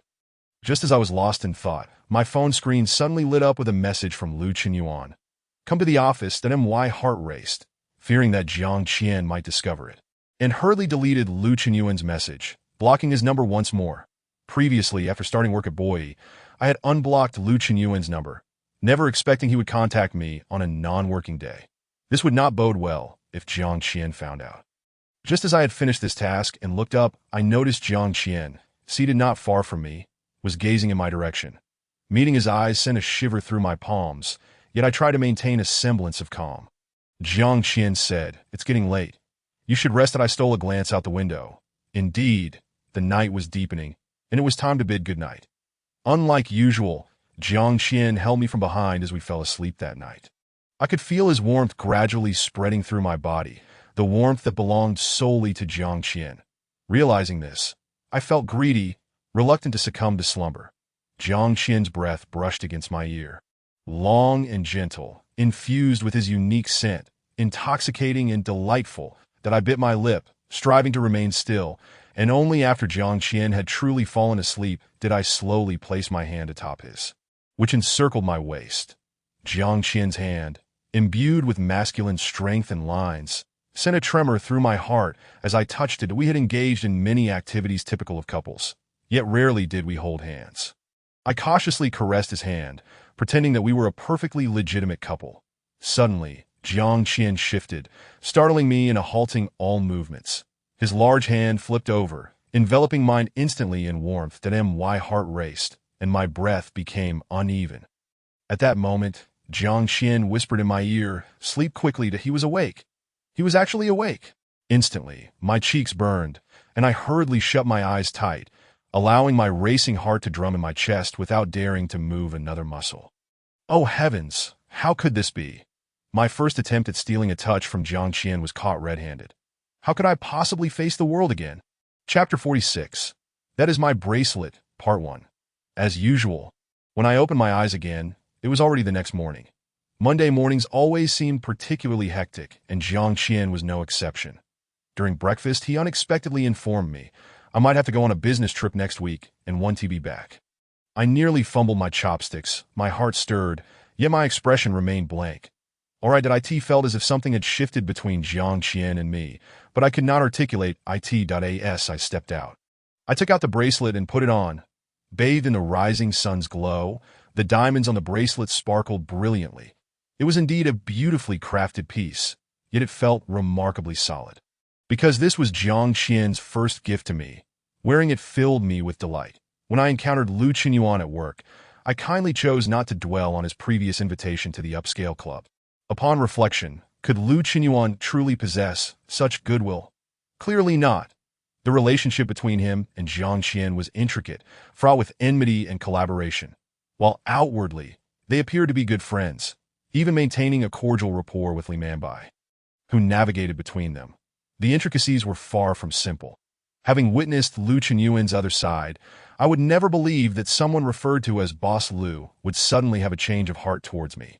Nor would I assume that his prior forceful kiss indicated any genuine interest. Monday at Boyi was bustling, yet I found myself unexpectedly idle and restless. Unlike the previous week, Lisa had not assigned me any tasks, which left me baffled. After sitting idly in the office for a while, I seized the opportunity during lunch break to find Lisa, only to be met with her irritated eye roll.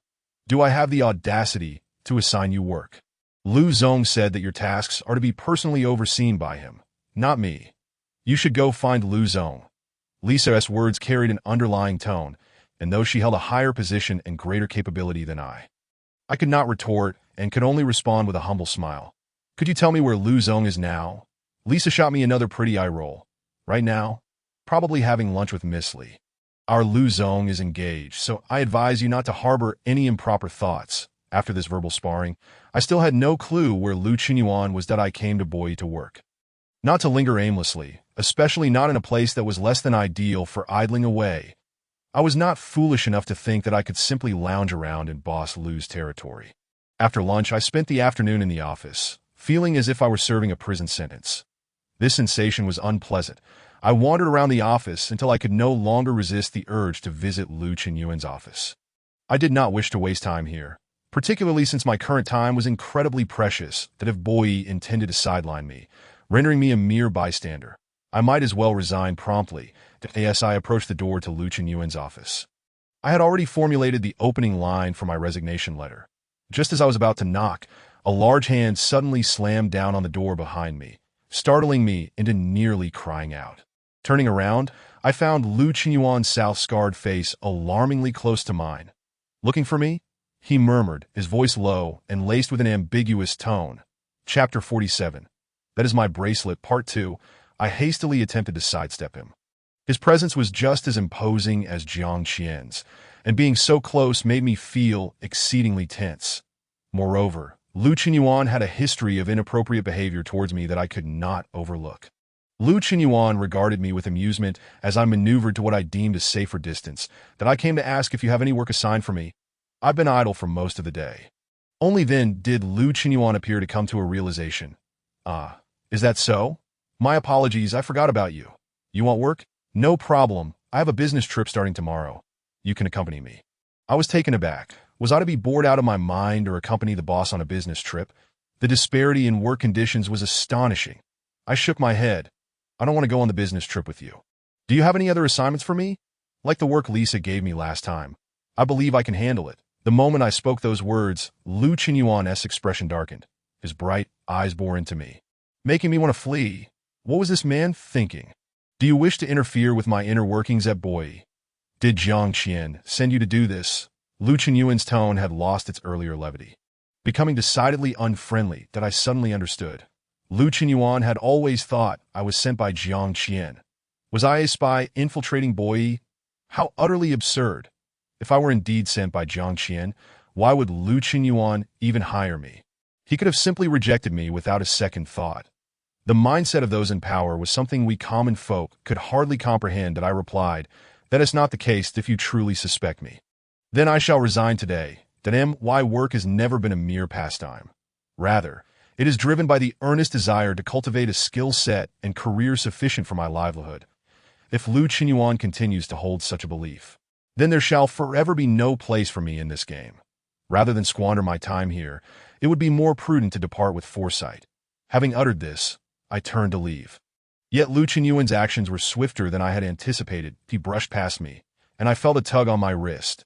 The bracelet that had adorned it had already fallen into Lu Qinyuan's grasp. "Hey, that belongs to me. Return it," I exclaimed, my irritation flaring.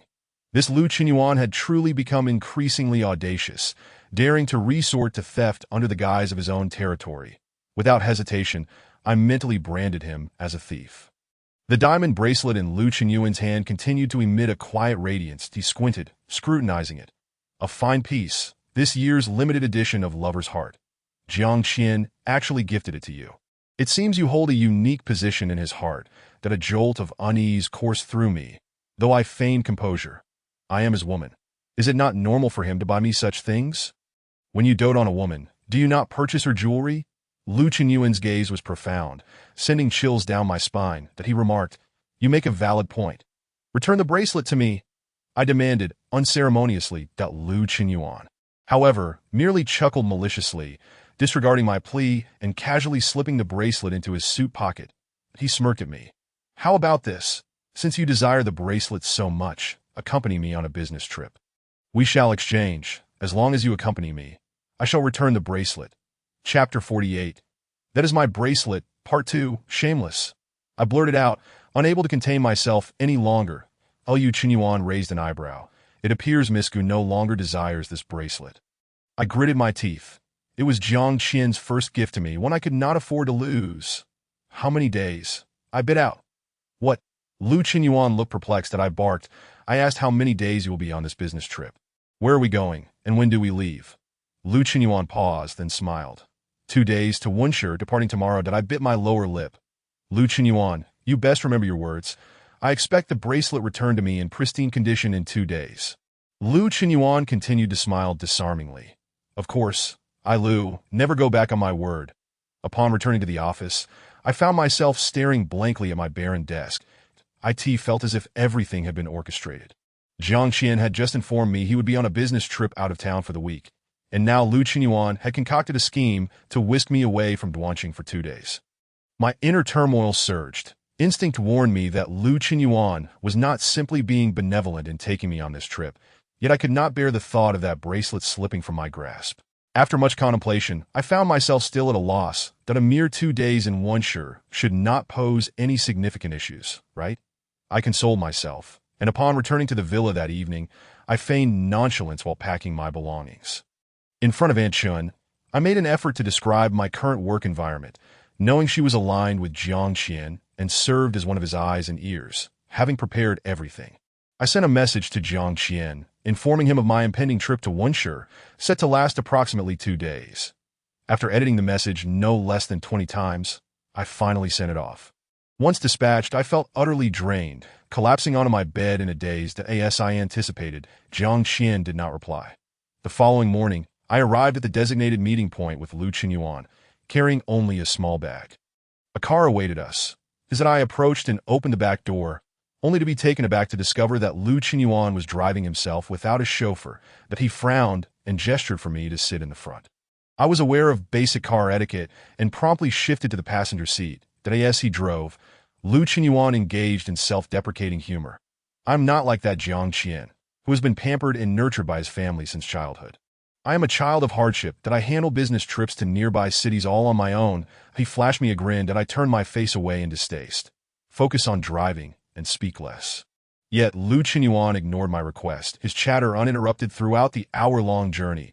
I was surprised to discover that this seemingly reckless figure possessed the trait of a loquacious conversationalist, that I allowed his words to drift in one ear and out the other, occasionally responding with a non-committal playing the part of a dutiful audience.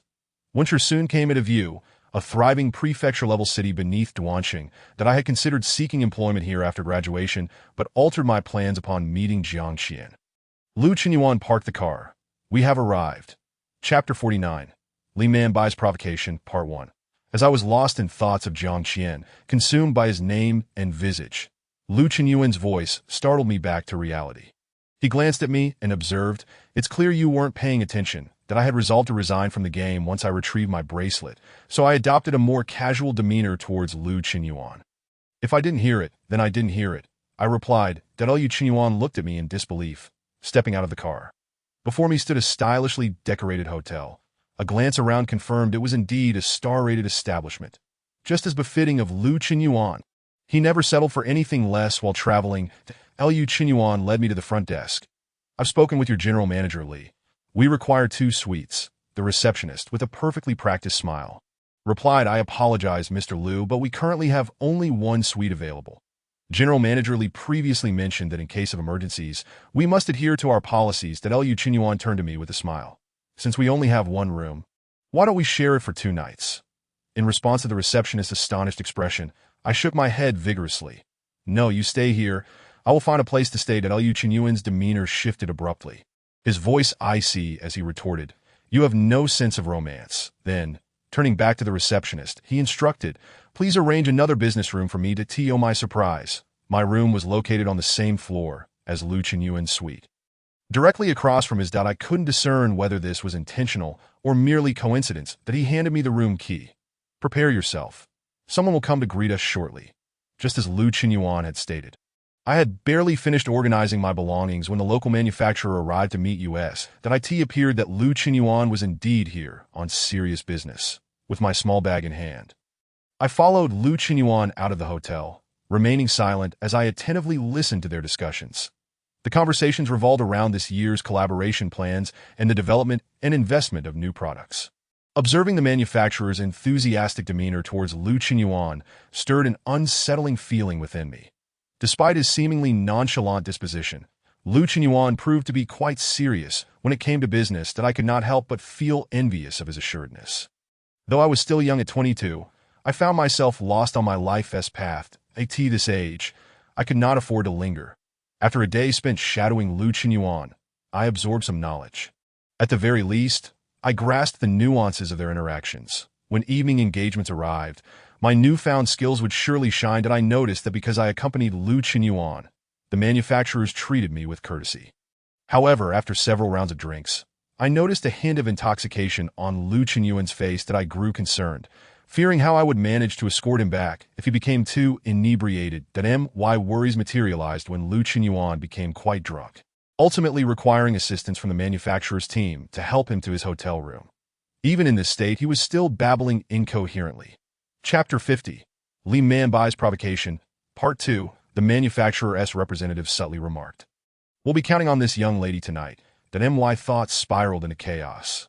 Clearly, they assumed I shared a more intimate relationship with Lu Qinyuan. Regrettably, Gu Xiaotong possessed little sympathy that it was neither my intention to embark on this business trip, nor did I have any role in intoxicated Lu Qinyuan. Consequently, I bear no responsibility for Lu Qinyuan. Moreover, after everyone had departed, I rummaged through every pocket of Lu Qinyuan, desperately seeking the whereabouts of my diamond bracelet. Had I found it, I could have returned to Duan City immediately. Regrettably, Lu Qinyuan's pockets were utterly empty, and his suitcase was locked. Unable to decipher the password, I had no choice but to abandon my search. After a restless night, panting heavily, I glanced at Lu Qinyuan, sprawled on the bed in a drunken stupor. Without uttering a word, I opened the door, ready to leave. In an instant upon opening the door, I beheld a captivating scene at the entrance of the diagonally opposite room. Two individuals locked in an embrace. A man and a woman, their postures imbued with a tender intimacy, particularly the woman, whose delicate, rosy lips were nearly brushing against the man's face. Peering through the crack of the door, I was paralyzed with shock. My blood seemed to freeze in my veins, for I recognized those two individuals. They were Jiang Qian and Li Manbai. I observed Li Manbai's hands entwined around Jiang Qian's neck, her face flushed with inebriation, her smile exuding an even more alluring femininity than usual. From my vantage point, I could only glimpse Jiang Qian's profile, unable to discern his current expression. The only solace I found was that Jiang Qian did not reciprocate her embrace. I pressed myself against the door, hardly daring to breathe as I eavesdropped. I overheard Li Manbai inquire, "Have you forgotten me?" Jiang Qian replied, "Manbai, please, you've had too much to drink." Li Manbai, in a sultry tone, insisted, "No, I haven't. Akian, tell me you still have feelings for me, right?" The weight of her question tightened my heart, bracing for an affirmative answer from Jiang Qian. After a brief silence, he finally responded, "You should go back and rest." Li Manbai persisted, "Akian, you weren't like this before. You've fallen for that Gu Xiaotong, haven't you?" This time, Jiang Qian's rebuttal was swifter than any previous response. "I have not." My heart plummeted. In the blink of an eye, I witnessed Li Manbai lean in, her lips seeking Jiang Qian's in a bold kiss. Jiang Qian did not respond, yet he did not reject her either. Tears stung my eyes, and I lost the courage to continue watching, only to see Li Manbai cast a defiant glance in my direction. She knew. She was aware that I was observing. Indeed, how could I forget? During check-in at the hotel today, Lu Qinyuan had explicitly mentioned Li Zong, who is none other than Li Manbai. Since Li Manbai was aware that Lu Qinyuan intended to accommodate me here, it would have been a trivial matter for her to orchestrate this encounter with Jiang Qian. Could I intervene and separate them? No. My heart ached painfully. At that moment, a pair of strong hands seized me and threw me onto the bed. Glancing back at the door, I realized it had been securely closed by Lu Qinyuan. Have you lost your mind? I whispered, fearful of alerting Jiang Qian and the others outside, that if Jiang Qian discovered that I was in a room with Lu Qinyuan, I would be rendered speechless. Chapter 51. Li Manbai's Provocation, Part 2. But then I reconsidered. He was the one kissing Li Manbai in the hotel, so why should I feel guilty towards Jiang Qian in a fleeting moment? Lu Qinyuan lunged at me, and I was no match for him. Before I could struggle, he had pinned me beneath him. This was the first time I had been so close to a man other than Jiang Qian, and the intimacy frightened me that I repeatedly struck Lu Qinyuan, lowering my voice to warn him. Let me go. Lu Qinyuan's eyes, clouded with drunkenness, gleamed as he smirked. Why are you afraid to scream? Are you worried Jiang Qian might find out something? I was taken aback.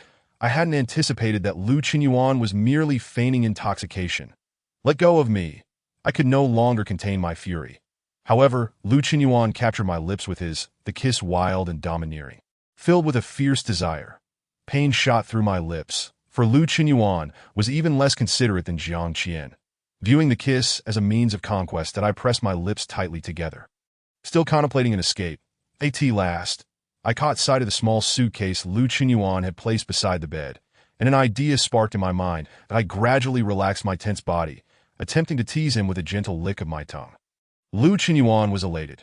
It was my first non-resistant response, and he quickly intensified his assault, kissing me breathless as I fumbled for my room keycard in my pocket.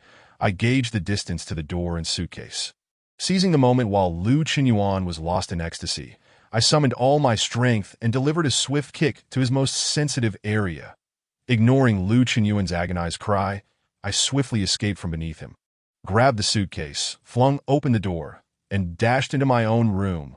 With a resounding bang, I shut the door and secured 2 locks, finally allowing myself to calm down. Through the door, I could still hear Lu Qinyuan's lamentations. Pressing my back against the door, I let out a self-deprecating laugh. The suitcase slipped from my grasp with a thud at my feet that I slowly crouched down, wrapping my arms tightly around my trembling form. When I exited, I did not encounter Jiang Qian. I was uncertain whether he had entered Li Manbai's room or left alone. Pondering such matters was undeniably tormenting, and I buried my face in my knees, weeping silently. Just then, my phone illuminated, revealing a call from Jiang Qian. That I froze. Why would Jiang Qian be calling me? This suggested he was certainly not in Li Manbai's room, right? The thoughts surged within me, and without hesitation, I answered. Hello? Jiang Qian. I called his name. Jiang Qian's voice carried a hint of fatigue. Are you asleep? I gazed through the dim light of dusk outside the window, saying almost, how about you? I'm almost there too.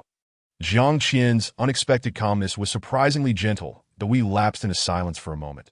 And then he said, Gu Xiaotong, I miss you. Chapter 52, Yearning is a Kind of Illness, Part 1. The events that transpired thereafter paled in comparison to Jiang Qian's words echoing in my ears. Gu Xiaotong, I miss you. Counting the words in both directions, they amounted to merely 7. Yet these seemingly inconspicuous 7 words softened the depths of my heart, that a peculiar emotion began to blossom within that softness. Mingling bitterness and sweetness, surging forth and further unsettling my already turbulent heart, that I inhaled deeply, wrapping an arm around myself. Say it again. This expression of longing felt dreamlike, and it was reasonable for me to request to hear it once more. However, I had forgotten Jiang Qian's true nature. He was not the type to woo women with sweet nothings. Even today's declaration of missing me was likely a rare occurrence. Predictably, my request was met with a callous refusal. Young Master Jiang said, It's late. You should sleep early. Hello, where are you? I hastily attempted to inquire, but before I could finish my sentence, the call was abruptly disconnected, leaving me in a void of silence. Were it not for the irrefutable call log, I would have almost believed that everything had been a figment of my imagination. Jiang Qian said he missed me after his flirtation with Li Manbai. I truly did not know whether to laugh or cry at this moment. Vigorously wiping away the tears on my face, I admonished myself not to weep, that in truth, I had no right to reproach Jiang Qian. We were never in a romantic relationship. He was free to pursue Li Manbai, and I could not fault him for that. Likewise, I was entangled with Lu Qinyuan, having even experienced a particularly intimate moment. What right did I have to blame Jiang Qian? I could not voice it, nor could I lift my head that a sleepless night ensued, and though I closed my eyes, slumber eluded me that my thoughts were a chaotic whirlwind, and I clutched my phone tightly, fearing I might miss a call from Jiang Qian. This was perhaps the most common manifestation of infatuation, the anxiety stemming from a single phrase uttered by the other party. The morning sun shone brightly, dispelling any pretense of sleep. The curtains were drawn back, and the sun hung high in the sky, generously illuminating the earth, including Gu Xiaodong, who had scarcely slept the previous night, that I stiffly went through my morning routine. Recalling that I was to depart from Wensher today, leaving behind the game of intrigue. Regardless of the state of my relationship with Jiang Qian, one thing was clear. Some matters were best kept simple. For instance, Lu Qinyuan had significantly disrupted my life, and it was paramount that I distance myself from him. Having made my decision, I packed my belongings, without any intention of bidding farewell to Lu Qinyuan. I felt no need for a farewell. After last night's incident, I believed Lu Qinyuan would likely view me as an adversary. I am uncertain whether that kick rendered Lu Qinyuan utterly incapacitated. If the consequences are indeed severe, I should avoid appearing before him altogether. It would be far wiser to discreetly slip away, ensuring my swift departure. Well then, I, Gu Xiaotong, have always prided myself on being a person of discernment, adept at recognizing the tides of circumstance. My ability to yield and endure is one of my commendable traits. Grasping my luggage, I stealthily made my way out of the room, that I even donned a cap with a hefty brim. My demeanor decidedly furtive, unmistakably the guise of one burdened by guilt. Upon stepping into the elevator, I anxiously counted the ascending numbers, fervently hoping it would reach the ground floor without delay. Thus, I could catch a taxi to the station and distance myself from this place. While my plan was meticulously crafted, I was taken aback when the elevator doors opened, revealing a man with a brooding expression. Lu Qinyuan. Alarmed, I instinctively recoiled, my back pressing against the icy elevator wall, rendering me utterly trapped with no avenue for escape. With one hand tucked in his pocket, Lu Qinyuan slowly curled his lips into a smirk. "Miss Gu, where might you be headed? I have a pressing matter to attend to and must return first." I stammered, swallowing hard, relieved that my speech remained somewhat coherent. Ditto. Lu Qinyuan scrutinized me from head to toe, his gaze reminiscent of a suddenly animated security scanner, creating an atmosphere both surreal and unnerving. Steeling myself, I tightened my grip on my suitcase. If there is nothing else, I shall take my leave. With that, I attempted to squeeze past him. That moment, he commanded, "Hold on." Lu Qinyuan firmly grasped my arm. "Before you go, I would appreciate it if you would accompany me to a certain place." His strength far exceeded mine, and given that we were on his territory, it took mere minutes for him to usher me into a vehicle parked at the hotel entrance. Anxiety surged within me as I fumbled to open the car door, only to find it securely locked. Lu Qinyuan regarded me with disdain. "Don't even think about escaping. You'd better explain yourself." In my desperate state, I found unexpected courage, turning to glare at him. "What do you wish for me to explain?" Seeing my defiance, Lu Qinyuan's expression darkened. "You know very well what you did to me last night." Indeed, Lu Qinyuan had not been drunk the previous evening. He was merely feigning inebriation. That I even suspected that Li Manbai and Jiang Qian's antics were a deliberate trap set by this inexplicable couple to stage a performance for my benefit. Fueled by this realization, I felt a surge of audacity, smirking coldly. "Mr. Lu, since you recall last night's events, allow me to inquire. When you attempted to use violence against a woman, seeking to violate her, do you believe she has no right to resist? I am, after all, a college graduate and an adult well-versed in the fundamental principles of self-defense. Even if my retaliation was somewhat forceful, it could only be deemed a case of excessive defense." Did Lu Qinyuan truly expect me to yield to his advances, coyly submitting to a night of debauchery? Preposterous. Lu Qinyuan was momentarily rendered speechless by my retort, his handsome face shifting through a spectrum of emotions. "I must admit, I underestimated you. Jiang Qian's woman possesses quite the sharp tongue." That I shot him a fierce glare. "If you are aware that I am Jiang Qian's woman, then your actions are all the more deliberate. It seems I have underestimated you as well." With a sidelong glance, Lu Qinyuan pressed down hard on the accelerator, and the car surged forward like an arrow released from a bow that I screamed in terror.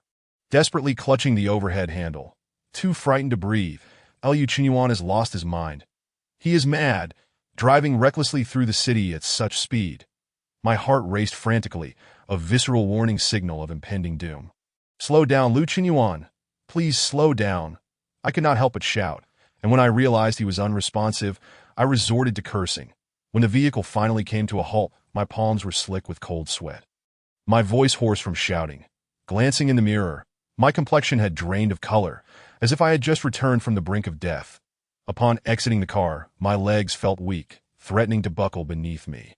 However, Lu Qinyuan unceremoniously yanked my arm. "Come, accompany me inside."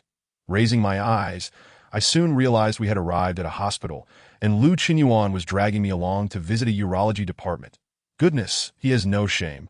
Yet I still possess some dignity. With a blank expression, I stood at the door of the examination room, when a nurse approached, prompting me to explain, "I'm accompanying an incompetent man for a medical consultation."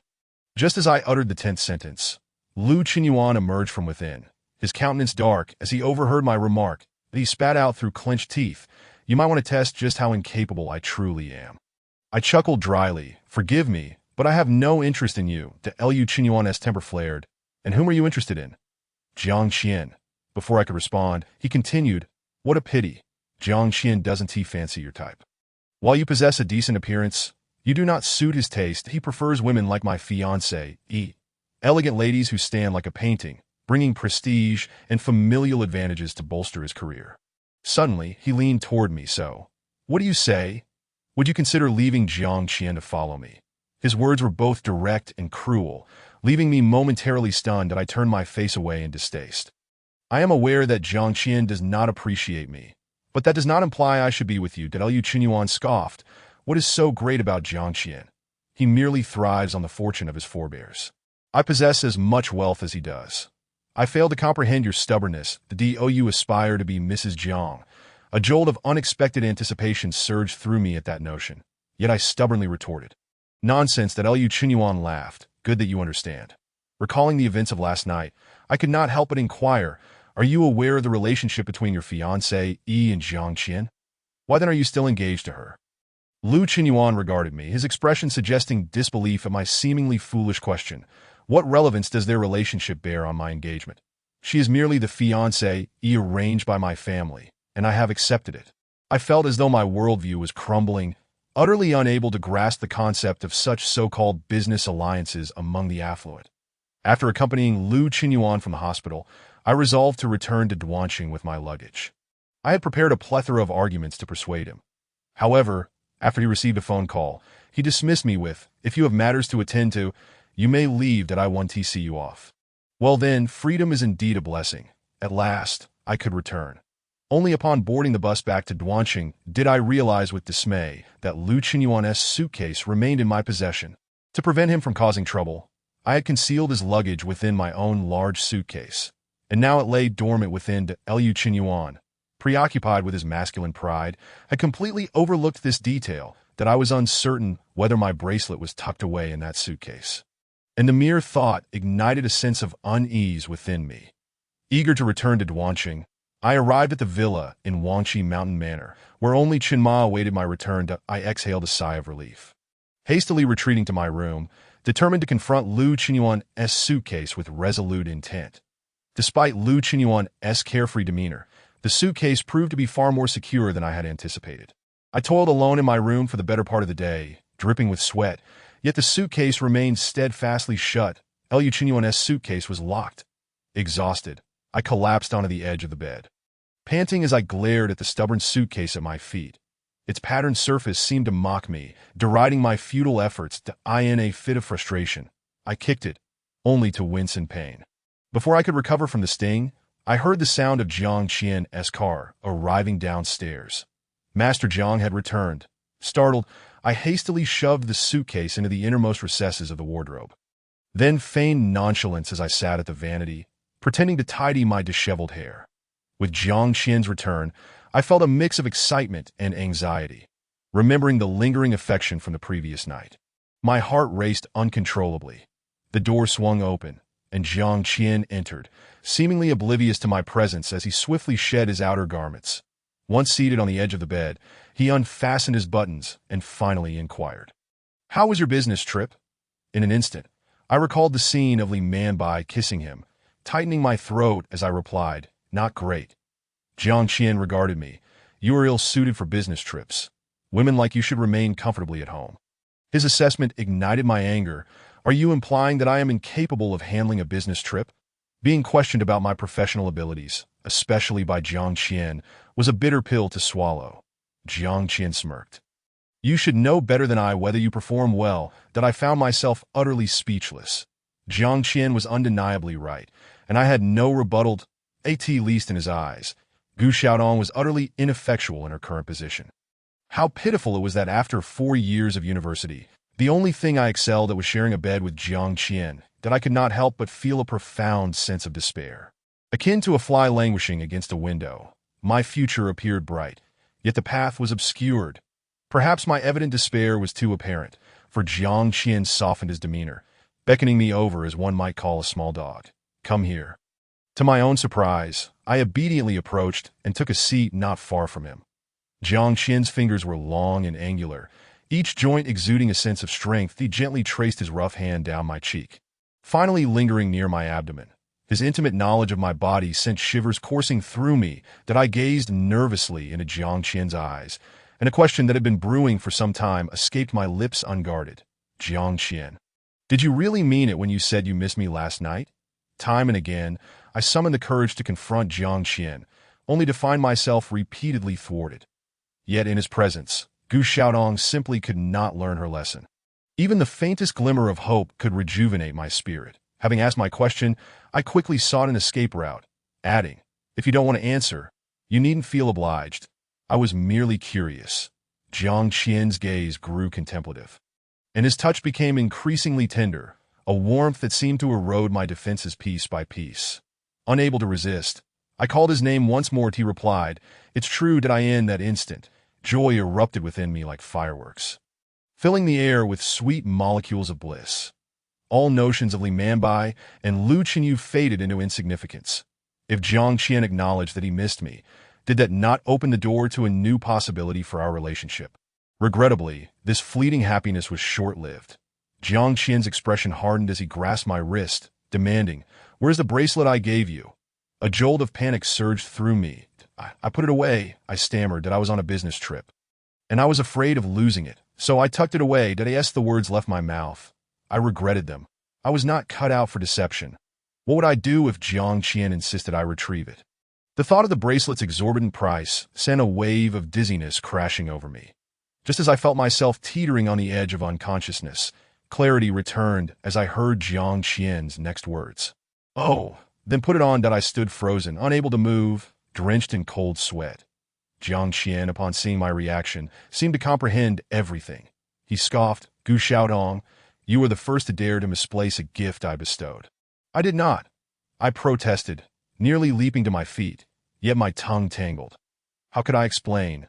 Should I claim that Lu Chenyu had taken the bracelet? That would be a guaranteed path to ruin. Jiang Qian's demeanor remained icy. A side of him I had never witnessed before. He was truly angry, and very much so. "Where did the bracelet go?" he pressed, his gaze frigid, causing me to tremble. I was left speechless, unable to confess that the bracelet might be in Lu Chenyu's suitcase. How could that suitcase have ended up in my possession? It would be a dead end. Chapter 56. Indifference and Misunderstandings. Part 2. Jiang Qian rose and donned his coat once more. I hurried after him, exclaiming, "Jiang Qian, I assure you the bracelet is not lost. Please believe me that it was your first gift to me. How could I possibly misplace it?" As I spoke, a wave of sorrow washed over me, and a profound sense of injustice began to spread from my heart. Without turning back, Jiang Qian replied, "Is that so? In 3 days, I have a ball. If you were telling the truth, then wear the bracelet I gave you and come. I will send a car for you." "Jiang Qian, Jiang Qian." No matter how loudly I called, he did not look back. Standing at the top of the stairs, I watched his figure disappear beyond the door. The sound of his car engine fading into the distance, I stood there foolishly for quite some time until I felt a coldness on my cheeks. Upon touching them, I realized it was tears. Had I really cried? How lowly I had stooped for a man like Jiang Qian. Anshin cautiously approached, inquiring, "Miss, will the sir not be joining us for dinner tonight?" I nodded. "Prepare a grand feast." I intend to indulge tonight, that I needed to feast well to commemorate my somewhat desolate, despondent heart. After a hearty meal, I curled up in bed with my phone, awaiting Jiang Qian's call. Any message would suffice. Even a single word. Yet, I was met with silence, as though all my longing had been mere figments of my imagination, that I chuckled helplessly at my own futility.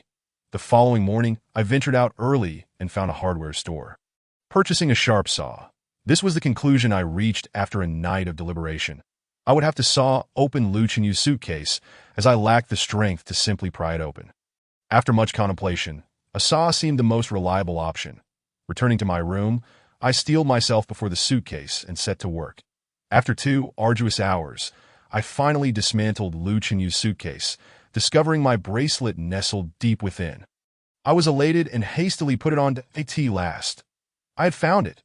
With the ball just 3 days away, reconciliation with Jiang Qian was within reach. My heart brimmed with joy, and even the now unrecognizable suitcase appeared somewhat endearing. The contents of the suitcase were minimal, containing only a few personal items and a document folder, which seemed significant as it lay alongside my bracelet. However, I quickly dismissed this notion, if it were truly important. Lu Chenyu would have been frantic about it, so how could he not have mentioned it? After pondering for a while, I ultimately decided to hide the folder in the innermost drawer of my vanity. Regardless, it was best to set it aside. Perhaps one day Lu Chenyu would remember, and I could return it to him. With the bracelet found, I resolved to resign from my position at Boyi and focus on seeking new employment. Though this sounded simple in theory, the reality was far more challenging. Many job locations were too far from Wanqi Villa, and without a car, I was left with the arduous option of public transport.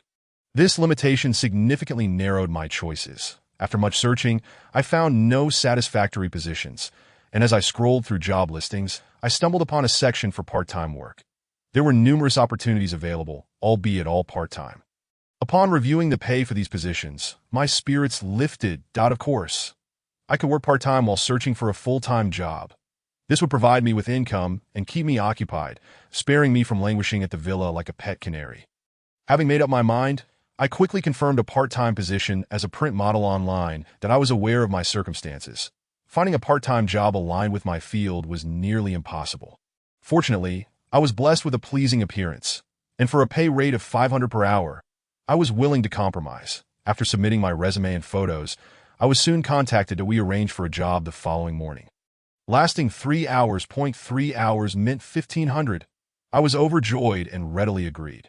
With Jiang Qian's ball scheduled for the day after tomorrow, working part-time tomorrow would at least cover my transport expenses.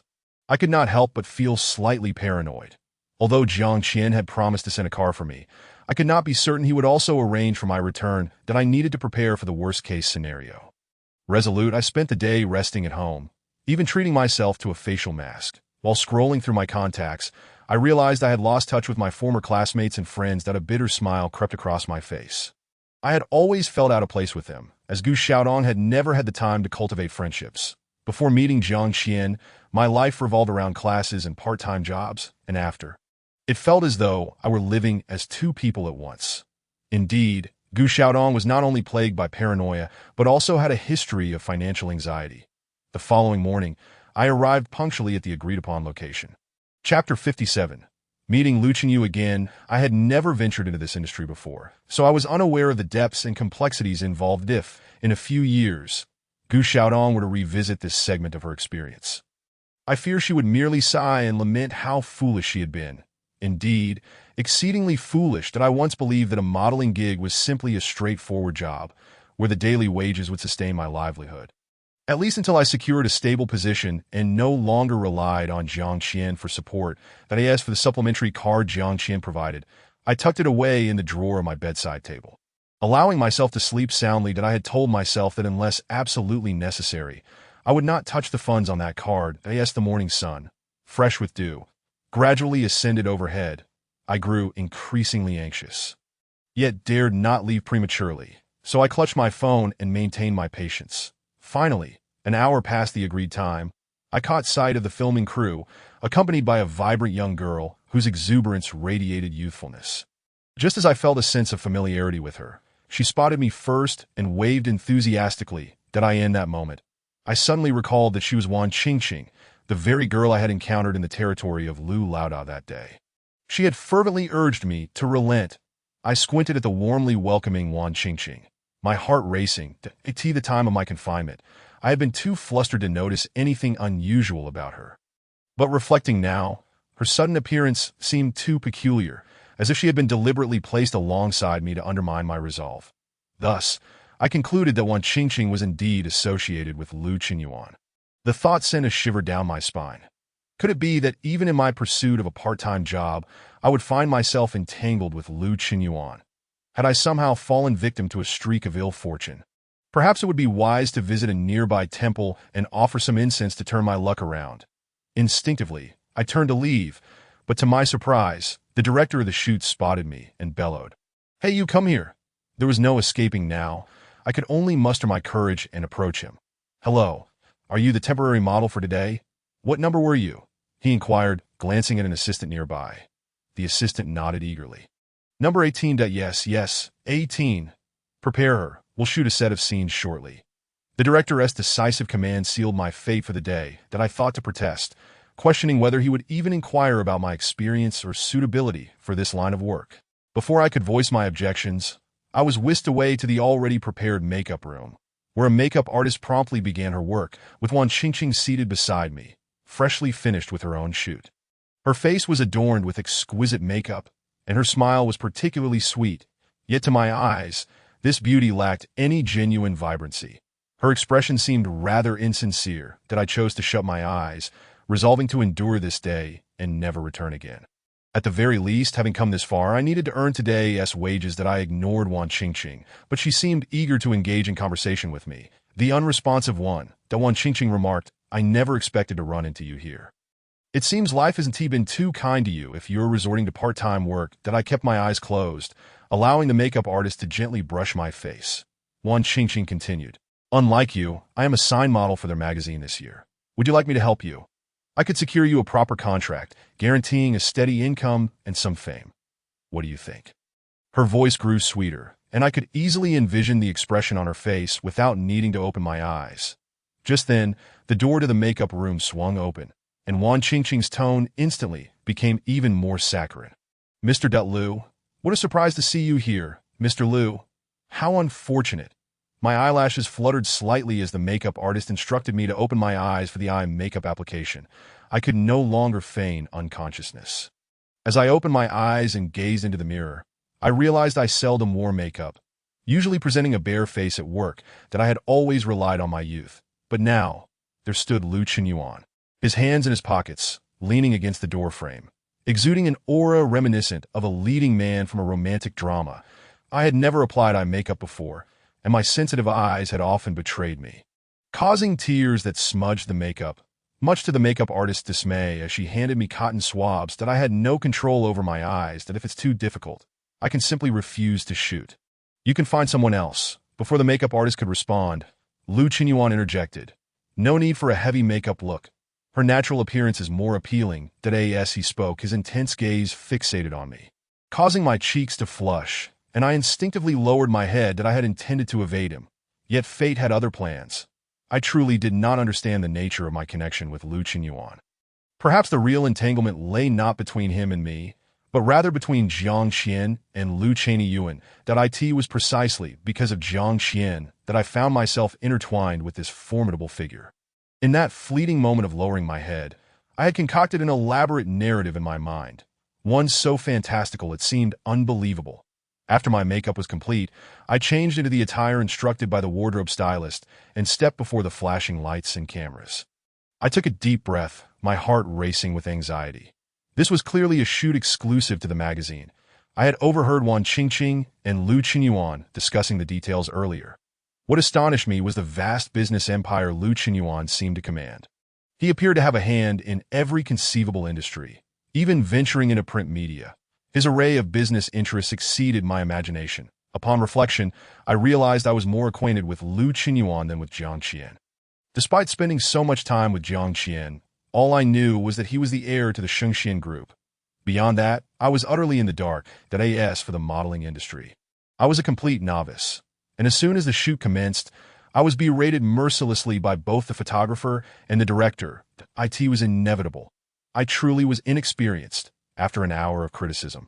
I felt my skin had thickened to an unprecedented degree. At least the chastisement had some effect, for I finally managed to elicit nods of approval from both the photographer and director. When I retreated to rest, I found a quiet corner to sip water, feeling somewhat despondent.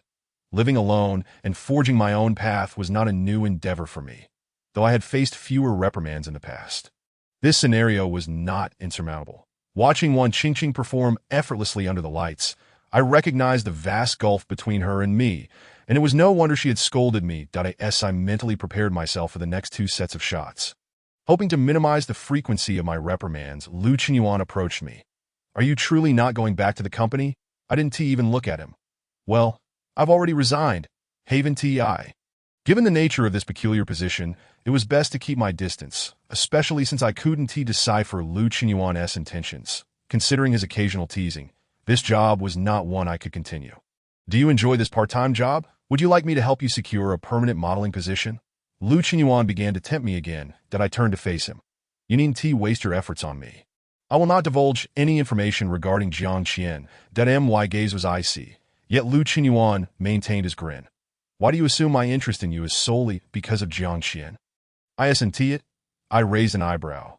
Setting aside the unpleasantness of our first meeting, given the connection between Li Manbai and these two men, Jiang Qian and Lu Qinyuan could never be considered friends. I continued to observe Wan Qingqing, who was still in the midst of her shoot. "I am merely an ordinary woman. You really don't need to squander your time on me. Perhaps before long, Jiang Qian will tire of me."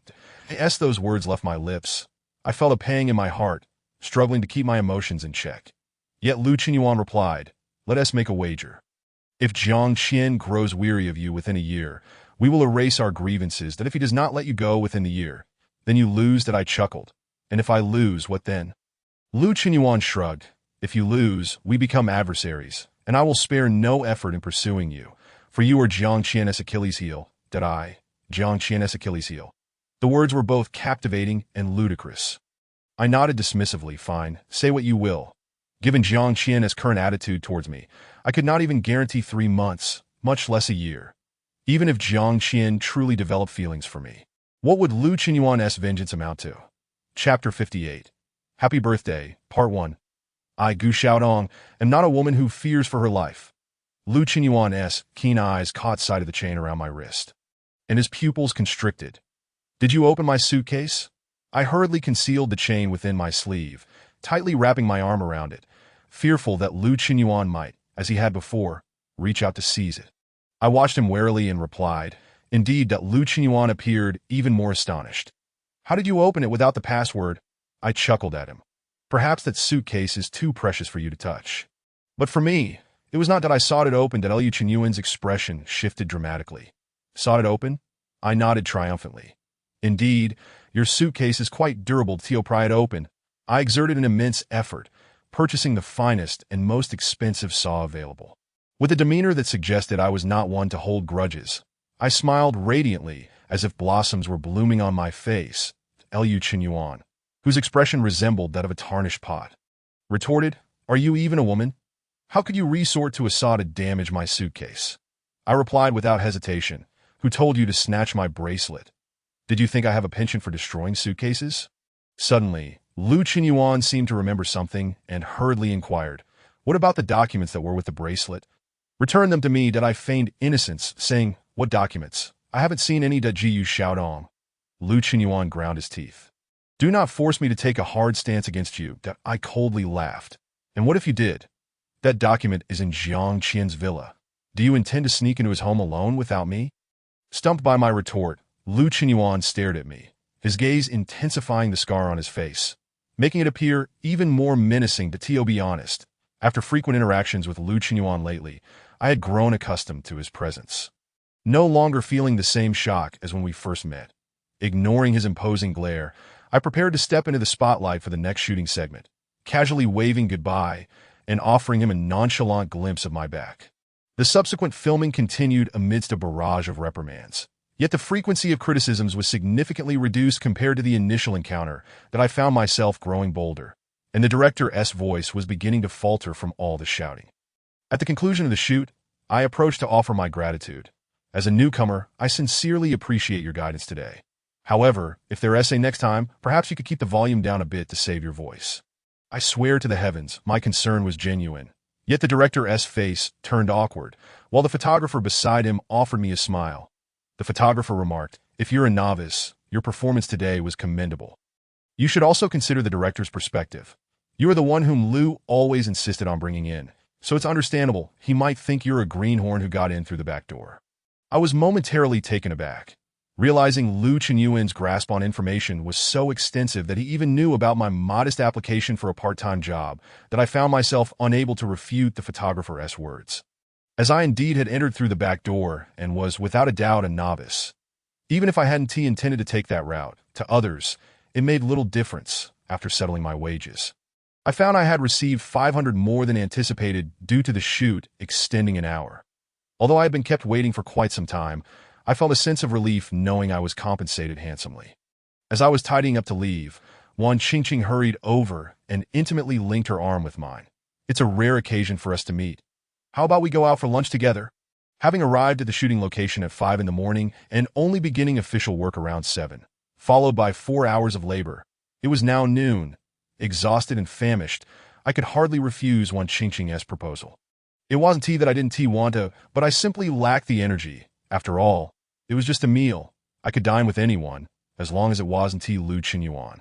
At a simple fast food restaurant, I ordered a steaming bowl of wonton noodles, while Wan Qingqing selected an array of small dishes, elegantly presented on delicate plates, filling the table that I must admit, when I first encountered Wan Qingqing, I had no inkling that she was someone who savored life so much. Wan Qingqing continued to advise me, "If you wish to pursue a long-term career in our field, you must limit your intake of these carbohydrate-rich noodles. They can lead to weight gain." That I nodded along while eating, not taking her words to heart. Dining with Wan Qingqing was quite the cacophony, as she was naturally loquacious that I couldn't tell if it was her innate nature or a deliberate attempt to extract information from me. But from the moment we sat down, her chatter never ceased.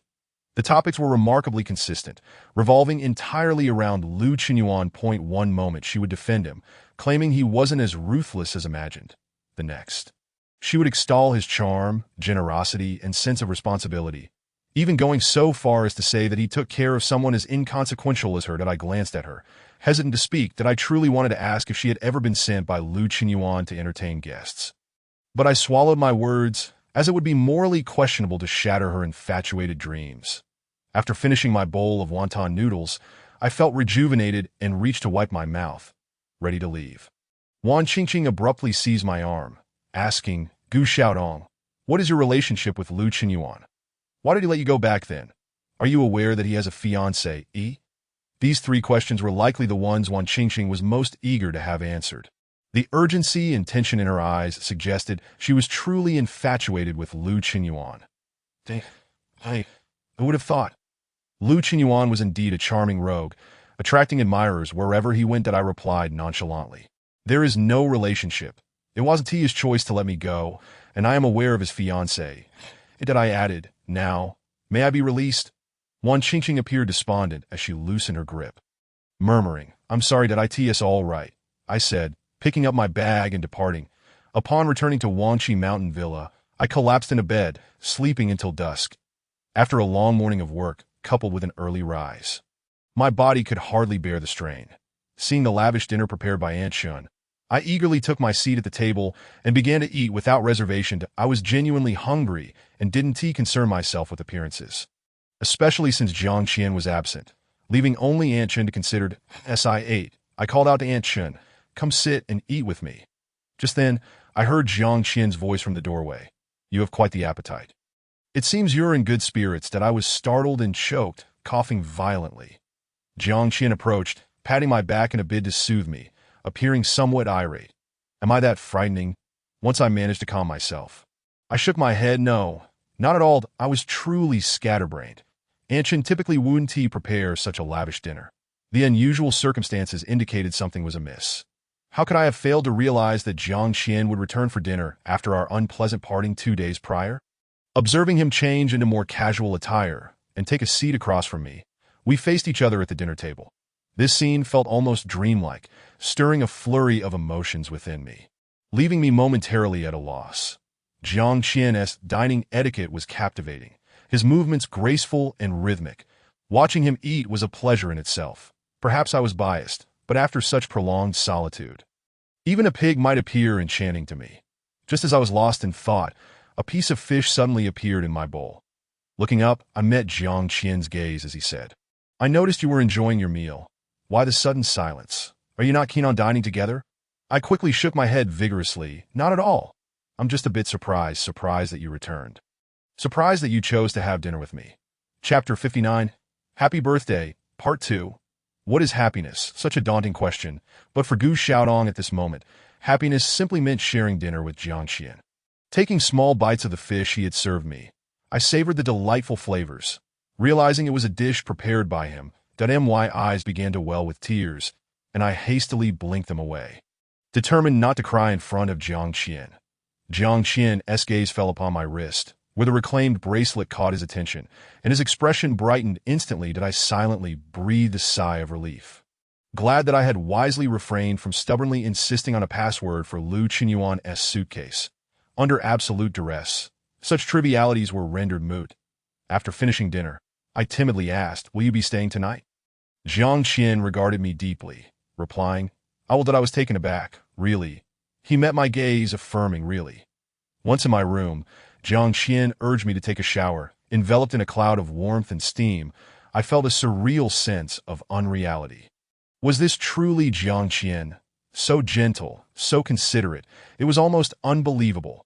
When I emerged from the shower, a greater surprise awaited me. The room lights were dimmed, and a beautiful cake adorned the table, a single candle flickering atop it. The candle was shaped like the number 23, representing my current age. Jiang Qian sat nearby, the candlelight illuminating his profile, imbuing it with an added warmth and naturalness. "Happy birthday, Gu Xiaotong," Jiang Qian said, his voice resonating with tenderness. That I realized, indeed, today was my birthday. A peculiar sensation coursed through me like electric currents, overwhelming me with unexpected joy that nearly brought me to my knees. I can almost hear the heartbeat that has long ceased to obey me, continuously narrating its dependence and affection for the man before me. Jiang Qian says, "Happy birthday, Gu Xiaodong." Little does Jiang Qian know that I have never celebrated a birthday before. And this is the first cake I have ever received. That I stand frozen in place, terrified that merely approaching may extinguish the flickering candlelight before me. I fear this might just be a fleeting dream. But this is not a dream. The cake is real, and so is Jiang Qian. Noticing my daze, Jiang Qian expresses some dissatisfaction. "What's wrong? Do you not like this cake?" No, I adore it. My voice trembles with emotion. Overwhelmed by the affection I can hardly articulate, that I slowly approach the table, gazing at the gently swaying flames of the candles, so fragile yet persistent, much like myself. Suddenly, emboldened by an unknown courage, I turn and tightly embrace Jiang Qian. "Thank you." Jiang Qian's body stiffens momentarily before he reciprocates the embrace. "As long as you like it." Look at him. Every word and gesture from Jiang Qian can make me swoon, especially when he has given me an unprecedented birthday. I finally understand why Aunt Chun prepared such a lavish dinner for tonight. It was Jiang Qian's intention to celebrate my birthday. The series of surprises overwhelms me. Gu Xiaodong fears nothing but the kindness of others. As Jiang Qian and I share a kiss, tears fall, adding a touch of salty emotion to the moment. That I find myself lost in Jiang Qian's tender advances, finally allowing myself to reach the pinnacle of my desires. Jiang Qian, I think I cannot live without you. What shall I do?" Blowing out the candles and slicing the cake, we sit facing each other under the dim wall light. That I intentionally cut a larger piece for Jiang Qian, then delightfully savor a bite of the seemingly rich and sweet cream atop the cake. The cream melts in my mouth, its rich dairy aroma enveloping me. This sense of satisfaction is something I have never tasted before. My eyes squint with joy, and I eagerly take a second bite. With nearly half of my portion consumed, Jiang Qian has only touched a third of his. It appears that Master Jiang prefers watching me enjoy the cake rather than indulging himself. Observing the clean corners of his mouth, I shyly lick my own and lower my head slightly. Why aren't you eating? Jiang Qian replies casually. It was meant for you to enjoy. As long as you like it, I silently note that Jiang Qian likely doesn't have a fondness for sweets and resolve to remember this in the future. Discovering Jiang Qian's preference further brightens my mood. My spirits soaring that I in no time. I finish my share of the cake, that I lick my lips with satisfaction before patting my belly. Half of the cake remains. I can savor it tomorrow. Such a cake imbued with special significance deserves to be enjoyed slowly. Just as I am contemplating this, Jiang Qian suddenly pulls me into his embrace, seating me firmly on his lap. His arms encircle my waist tightly, and the gentle, masculine rhythm of his breath tantalizes me from above. My nervousness escalates, and I am uncertain where to place my hands. Jiang Qian. Jiang Qian leans down, breathing softly along my cheek, eventually pausing near my lips, giving them a light peck. So sweet. This place's cream truly is the best in Duanqing. The owner did not deceive me. My face flushes crimson at his teasing, unsure if he is complimenting my fragrance or the cream. Instinctively, I respond. Yes. The moment those words slip out, Jiang Qian kisses me, and in the next instant, it becomes fervent, tightening my breath. My mind becomes hazy, as if I had consumed not cake but wine, and my body reacts instinctively. Becoming increasingly wild under Jiang Qian's deliberate touch, he lifts me, tossing me onto the nearby large bed. The cool sheets help me regain a bit of clarity, blinking to confirm that the man before me is indeed Jiang Qian. I finally feel at ease. Though the encounter feels no different than usual, with the same protagonists and setting, something within me begins to blossom that I hold Jiang Qian tightly. His body is so warm that it nearly makes me emit soft whimpers of joy. Breathing heavily, I lean close to Jiang Qian's ear and ask, Jiang Qian, may I ask you a question? My voice carries a husky timbre, imbued with a unique sweetness and allure. Jiang Qian's movements intensify, prompting me to gasp softly and cling to him even tighter. Chapter 60. Cream and me. Who do you prefer? Jiang Qian asks. What question? I pause for a moment. You said that cream is the best in Duanqing. Between me and the cream, which do you prefer? How pitiful it sounds, doesn't it? To have developed feelings and to need a mere cream as a point of reference to inquire about his affection. If you were to ask me whom I prefer between myself and Li Manbai, I wouldn't even dare to voice it. Desiring to hear a simple admission of affection seems to demand such effort. In the dim light, Jiang Qian's gaze is clear as water, and perspiration beads on his forehead. He is the man with whom I share intimate moments, the one I, Gu Xiaotong, am most infatuated with. Jiang Qian remains silent for an extended moment, and my heart begins to race. Did I overstep? Should I not feel so elated over a cake and a birthday? Jiang Qian has made it clear that he cannot marry me. His responsibility to me is merely confined to material support, that I cannot even secure a legitimate status. So how can I dare to hope for affection? Gradually, my spirits sink. I close my eyes and shield my face with my arms. Just then, Jiang Qian says, of course, it's you. Why emotions soar like a roller coaster, having just plunged into despair only to now fly to euphoric heights. The tears, initially bittersweet, transform into joyful sobs as they spill from my eyes. Jiang Qian, oh Jiang Qian, why does your every word make me so apprehensive? This marks the beginning of a sweet life with Jiang Qian. I never imagined we would share a period akin to a honeymoon. Yet this day commences on my birthday, the surprises arriving so suddenly that I am left bewildered. The next morning, when I open my eyes, Jiang Qian has not left. This is unlike his usual demeanor. Not only has he stayed, but he is sleeping beside me, one arm tightly wrapped around me, exuding warmth and intimacy, quickening my heartbeat. Aunt Chen is equally astonished, for today marks the first time Jiang Qian and I have breakfast together since moving to Wanqi Villa. I feel as though I am living in a dream. Even as I see Jiang Qian out the door, I still question whether this is reality. Did I pinch myself hard? It hurts. Thankfully, this is not a dream. From this day forth, Jiang Qian returns daily, accompanying me for breakfast and dinner, sharing the night with me, that we embrace like true lovers, indulging in passionate moments during the hushed hours of the night. This life is too beautiful, so much so that it threatens to unravel my resolve that I begin to learn cooking from Aunt Chen. taking note of Jiang Qian's culinary preferences, embodying the spirit of a devoted partner eager to please the man she adores. To be honest, at this point, I hardly recognize myself. Perhaps this is the essence of femininity. When encountering a beloved man, one cannot help but strive to care for him, even going to great lengths. Learning new skills to bring a touch of novelty and surprise. Those lost in love are often pitiful, for when love runs deep, they may lose themselves entirely. But my unrequited affection for Jiang Qian feels like a tragic existence. For before him, I seem forever to be the one who loves more. Just as I am about to forget that there are others in this world, such as Lu Qinyuan and Li Manbai.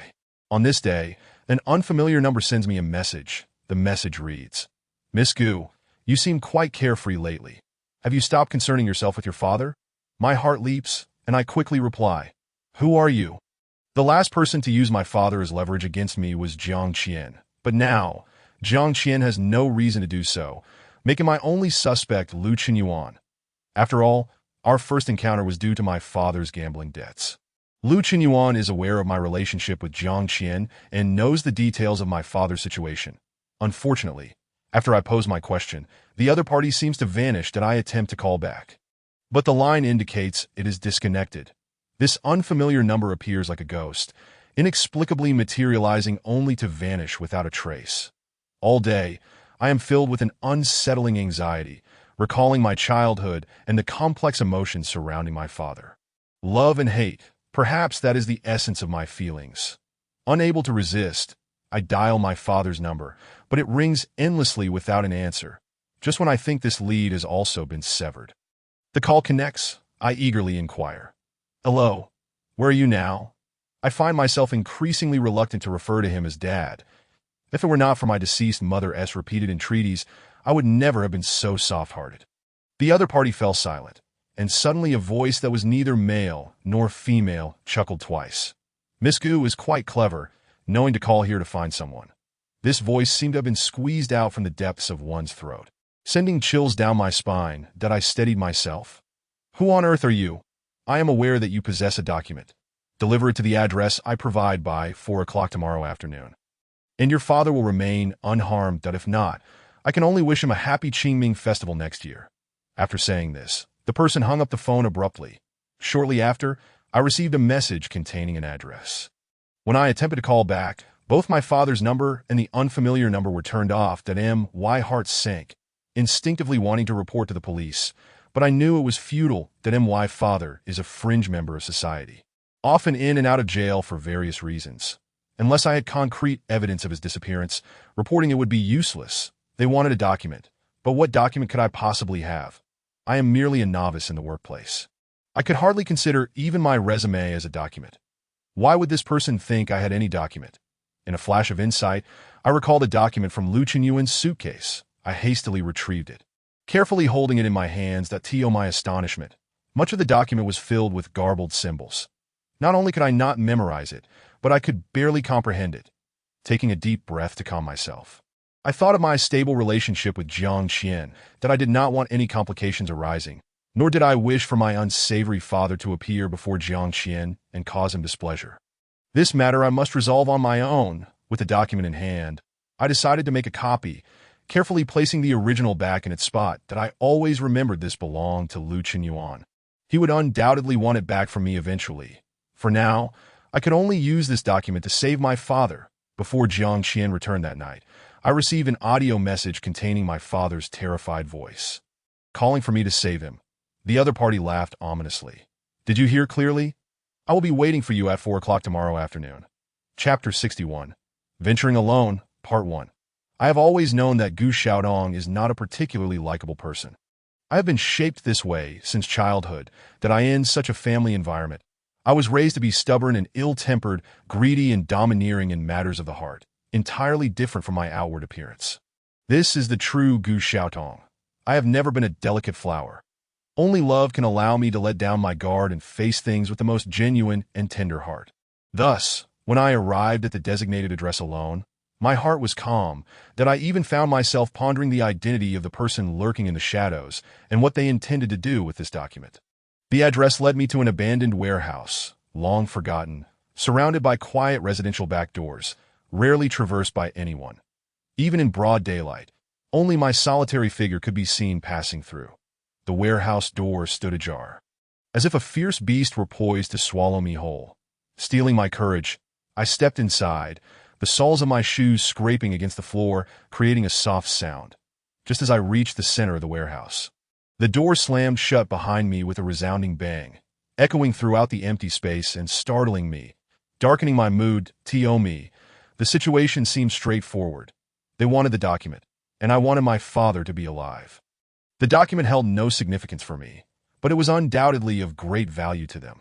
This transaction could benefit both parties if we collaborated well, that I could not understand why they were resorting to theatrics and intimidation. It hardly suited the nature of this arrangement.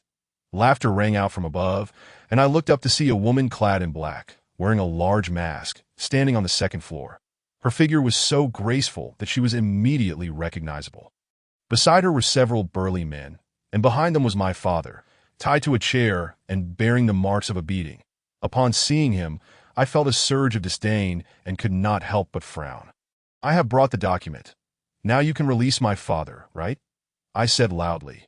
The woman merely smiled, seemingly confident in her laughter, but to my ears, it was grating, like a dull file scraping against my mind, making me feel as though my head might explode. She must have used a voice modulator. This was merely a ploy to prevent recognition that MY's social circle is quite limited. I could count my female acquaintances on one hand. This person must be someone I know, or else she wouldn't go to such lengths to conceal her identity. That I narrowed my eyes slightly. "Are you going to reveal yourself, or not? If not, so be it." The woman paused. "You don't want your father anymore?" I shrugged. To be honest, not really. If it weren't for the blood relation, I wouldn't be standing here today. After a moment, I lifted my chin. "I've come to realize that if you are willing to cooperate and release him promptly, I will act the part of a good daughter once more. That if you are unwilling, then I am afraid I cannot assist you." As I spoke, I took a lighter from my pocket, aiming it at the bottom of the document. "You release him, and I'll give you the document. That if you refuse, I'll set it on fire." The woman was taken aback, then coldly laughed. Who would have thought that Miss Gu could be so daring? I returned her smile. "Well said. The document is what you desire. But as for this father, I'm not particularly attached to him. It's you who stands to lose more. Better to be straightforward and cut the nonsense." Upon hearing this, my father began to whimper, and had he not been bound and gagged, he would have surely leapt up to berate me as he usually did. The woman appeared to be deep in thought, and after a pause, she stated, "Very well, let us be straightforward. This will benefit us both." That I slowly placed the document on the floor. "I will leave it here. You can now untie my father and let him come over."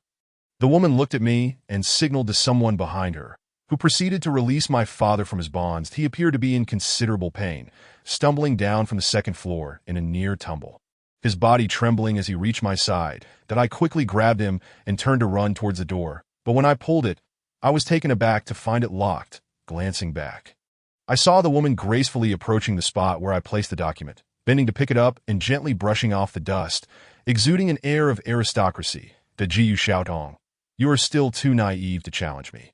Let us see where you think you can run to," she taunted, laughing. That I retorted coldly, "Had I known your intentions were foul, I would not have come here in disguise." The woman opened the document, and her figure suddenly froze. That I laughed louder. "What do you think? Can you still comprehend this nonsensical script?" The woman, now furious, wasted no time and ordered her men to charge at me and my father. These men brandished clubs as thick as baseball bats. A blow from them would not be a mere bruise. With the door locked, I could only drag my father to escape throughout the not-so-large warehouse. If a beating was inevitable, I would at least prefer to minimize the damage. Yet, no matter how swiftly I moved, I could not match the speed of these towering men. Soon enough, I felt the first strike land, pain shooting through me as I cried out. That I in the next instant, I was on the ground, curled up and unable to move, every part of my body aflame with pain, tears streaming down my face as I clutched my abdomen. Gasping for breath, blood flowed down, clouding my vision, and through the crimson haze, I saw the woman approaching me. "I will give you one more chance." "Where is the document?" she demanded. That I laughed, gasping for breath. "Let me guess who you are. Someone I know, with significant power, yet too afraid to reveal themselves. You must be Li Manbai, right?" She paused, her chest rising and falling with visible agitation. Had my mouth not been throbbing in pain, I would have liked to laugh maniacally like a character from a drama. Alas, I seemed devoid of that protagonist's aura, and what awaited me was yet another round of beating. That moment, I could hardly focus on my father. It felt as though I were on the brink of death. Just as consciousness began to fade, I suddenly heard the sound of vigorous unlocking from outside. Someone was coming. Struggling to open my eyes, I beheld Jiang Qian's face. Chapter 62. Venturing Alone. Part 2. He approached me. His expression as cold as ice that I managed to utter his name before losing consciousness. Just before darkness engulfed me, I thought to myself that this time, my injuries were far worse than before. It would likely be more than just a disfigurement. Alas, how unfortunate is Gu Xiaodong. It hurts so much. I was awakened by pain, the pungent scent of disinfectant reminding me that I was likely still in the hospital. As I opened my eyes and surveyed my surroundings, I spotted Jiang Qian's stern face beside my bed, his icy demeanor warning me, "Don't move." That I instantly complied, knowing from my understanding of Jiang Qian that he must be furious. Sure enough, he exhibited none of that gentlemanly composure. He wouldn't wait until I was healed to deliver his reprimands at Gu Xiaotong. "You've grown quite bold. Haven to you. How dare you conceal matters from me and venture to such a place alone? Pray tell, what were you planning to do if I hadn't come to your rescue?" I swallowed hard. What could I do? Simply lie there and await my demise? I suppose that you have any common sense. When they summon you, you comply. Do you fancy yourself Captain America or Spider-Man? Jiang Qian's sharp retorts were as cutting as my own. His barrage of words left me speechless. Perhaps I was too naive, believing I could cleverly devise traps and schemes without considering that the other party might resort to brute force. That my petite frame could hardly withstand it. After an extensive tirade, Jiang Qian finally managed to temper his fury. From his words, it dawned on me that while I was photocopying documents that day, I had carelessly scribbled that address on a piece of paper. Initially, I intended it as a mnemonic device. But Jiang Qian, who had returned unexpectedly, had seen it. Jiang Qian was no ordinary man. He could immediately recognize my handwriting and deduce that I was hiding something from him, thus swooping in like a divine savior to extricate me from my predicament. He sighed deeply. "Your father's condition remains stable. There is no need for concern." That I mumbled, "I'm not worried about him." Jiang Qian's anger surged anew. "You're not worried about him, yet you want to save him? Gu Xiaodong, is your mind filled with mush?" I opened my mouth, uncertain of how to respond. After all, he was my father, and the emotions involved were far too complex. That wasn't it Jiang Qian himself who had once used him to threaten me? Now he pretended to be a paragon of virtue. I would never voice such thoughts aloud. I still wished to live a few more years. Every inch of my body ached, feeling like a punching bag in a training facility. Thoroughly battered, Jiang Qian gently applied medication to my wounds while explaining my current condition. Fortunately, those individuals had shown restraint and had not aimed to seriously harm me, so most of my injuries were superficial. Even so, the pain was unbearable, challenging my tolerance for discomfort. Once he finished administering the medication, Jiang Qian suddenly inquired, "Now that you're feeling better, will you tell me why you went there? What were you supposed to deliver?" Was it this document? He produced a copy I had previously hidden at home. That my heart sank, and I blinked rapidly. Yes. Jiang Qian narrowed his eyes. "Since when did you and Lu Qinyuan become so close?" "This is a confidential matter. How did it end up in your possession?" Panic seized me, and I stammered, unsure of how to justify myself. That I met Jiang Qian's gaze directly. "The truth is, Gu Xiaodong isn't adept at lying, nor can I navigate Jiang Qian's scrutiny. Thus, I chose the most straightforward approach, recounting everything from my job search to the present. Naturally, I omitted the part about being teased by Lu Qinyuan, as I believed I remained relatively innocent. As I rambled on, I felt my neck growing shorter under Jiang Qian's increasingly frigid gaze. By the end, my voice was barely a whisper, akin to a mosquito's hum. "You mean to say you're working at the game? And you've been assisting Lu Qinyuan for a few days?" Jiang Qian scrutinized me from head to toe, incredulous that Lu Qinyuan would employ someone like me as an assistant. I felt a surge of indignation. Please, while my work ethic might be mediocre, did I not deserve some respect? How could he so callously insult a wounded woman? It was evident that Jiang Qian felt no remorse, for he was seething. His complexion slightly altered. Ji Xiaodong. How did I not realize this sooner? You possess more capability than I imagined, he said through gritted teeth. I nodded vigorously. I suppose it's adequate that I am not complimenting you. Jiang Qian retorted angrily. And what of the original document? He waved the copy in his hand, pressing me with a crucial question. I bit my lip. It's not mine, so before coming here, I sent the original to the headquarters of the game. Addressed to Lu Qinyuan. Indeed, I intended to handle matters with a mere copy. I never considered using the original as a bargaining chip for my father. Although I was still unclear about the mastermind behind this incident, I had some understanding of Lu Qinyuan. Now, hearing Jiang Qian assert it was a confidential document of the game, I felt a wave of relief for returning it to Lu Qinyuan. Having already made numerous enemies, I could not afford to confront another formidable opponent. Jiang Qian's cold laughter echoed. You are quite loyal to Lu Qinyuan. That is not it. Listen to me, Jiang Qian, I don't wish to owe him anything. Nor do I want any ties to him, that if I had truly given you, or anyone else this document, do you think Lu Qinyuan would let me off the hook? I spoke with unexpected bravado. Despite my facial injuries protesting painfully. Noticing my discomfort, Jiang Qian's expression softened. Are you suggesting that you doubt my ability to protect you, or that I cannot stand against Lu Qinyuan? I shook my head. While I was uncertain of Jiang Qian's influence, anyone whom Lu Qinyuan deemed a nemesis could not simply be a trivial character. Moreover, I didn't think Jiang Qian was merely the pampered heir of the Sheng family. Yet, my anxieties revolved around another matter. Jiang Qian was formidable, but I was not guaranteed to be the woman he would protect at any cost. Despite the deepening bond between us, I could not bring myself to be certain in my heart. This relationship felt more like a game of love, and I had already fallen, the outcome seemingly predetermined. Chapter 63. The enraged young master Jiang Qian suddenly leaned closer, his face mere centimeters from mine. I warn you.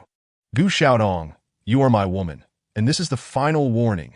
Should I discover any further connections between you and Lu Qinyuan, I will not spare you to shiver course through me. And I hastily nodded in a panic. The threat emanating from Jiang Qian was too formidable to ignore, and I could not compel myself to resist. Perhaps it was true that one misstep leads to another. I should never have recklessly taken a job at the game.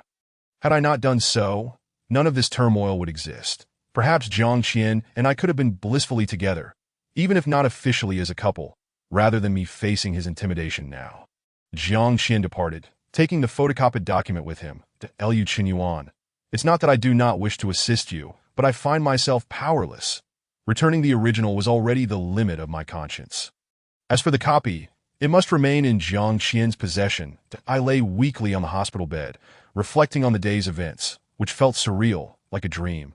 The only disquieting aspect was that woman. She must be Li Manbai. If not, she could have easily refuted my claims. Yet, I could not be certain she was indeed Li Manbai, which is why I refrained from voicing it in Jiang Qian's presence.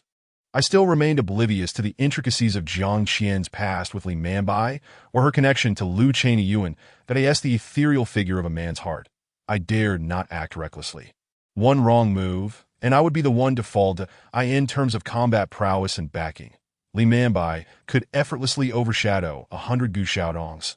I was aware of my own limitations. I curled up slightly, letting out a sigh that my injuries were more severe than I had anticipated. And that night, I found it difficult to sleep soundly, the persistent pain reminding me of what had transpired.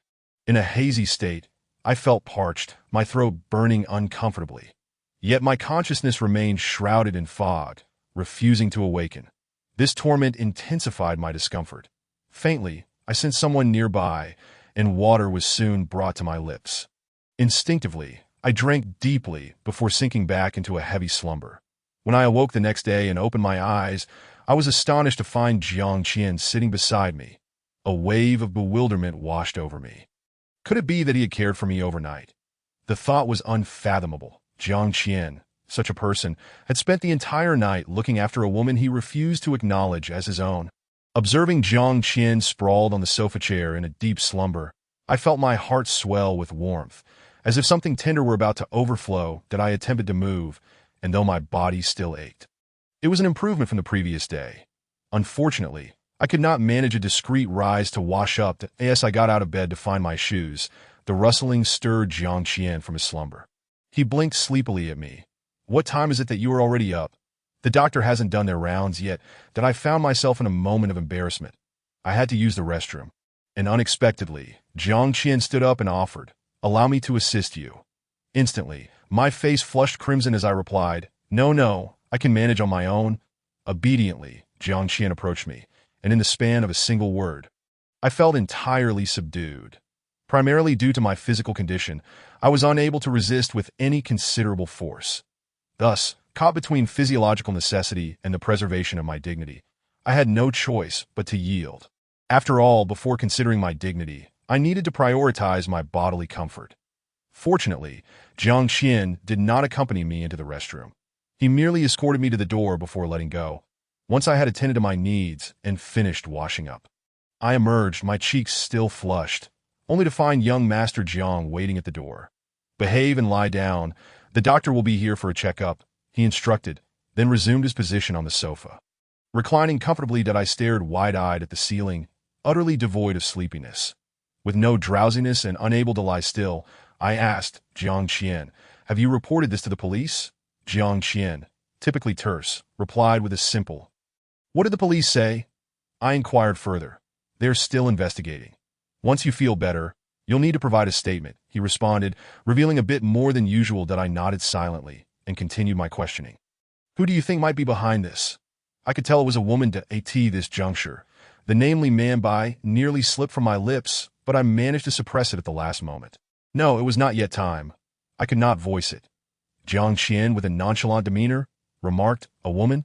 Then you should tell the police all about it when the time comes." Observing Jiang Qian's reaction, I realized he genuinely had no knowledge of Li Manbai, and I felt a pang of guilt for my fleeting suspicions. Truth be told, Jiang Qian had been quite good to me. For someone of his stature to keep watch over me was profoundly moving. After the doctor had conducted his rounds, Jiang Qian informed me, "Your father's injuries are not as severe as yours. He should be discharged in a few days. Following his release, I will arrange for him to have accommodation as far away from Duanqing as possible." I was momentarily taken aback. "Jiang Qian, your father is a burden to speak frankly, as long as you remain soft-hearted towards him, as long as he is your father. You will inevitably find yourself in peril time and again on his behalf." Jiang Qian's words struck a nerve, causing a wave of sadness that almost brought me to tears. I understood his statements all too well. They were indeed the most brutal of truths. Moreover, he himself was not a virtuous person. Expecting him to repent and lead a good life was simply unrealistic. Jiang Qian delivered yet another harsh reality. I lowered my head, my chin nearly resting on my chest. Throughout my life, my father had been a symbol of shame. I could hardly mention that I was even embarrassed to say his name, to disclose where he worked, or what kind of person he was. This had cast not only shadows over my growth, but it also bred a profound sense of inferiority. Now, as Jiang Qian relentlessly peeled back these layers, I felt an acute sense of humiliation and an urgent desire to distance myself completely from the man referred to as my father. I nodded. "I understand." Jiang Qian, seemingly oblivious to my emotions, continued, "Once we send him out of Duanqing, I will find someone to keep an eye on him and provide him with a job to sustain himself. You need not worry." I opened my mouth to respond with a simple thank you. This expression of gratitude felt so feeble and powerless, yet it was the most sincere acknowledgement I could muster at that moment. Jiang Qian added, "If you wish to see him, I will not prevent you. But I have one condition." I looked up at him, my heart racing with apprehension. "What condition?" "You must stay by my side and have no further contact with Lu Qinyuan." Jiang Qian articulated each word with a palpable warning. Understood. Chapter 64. The Ball, Part 1. This injury was quite severe.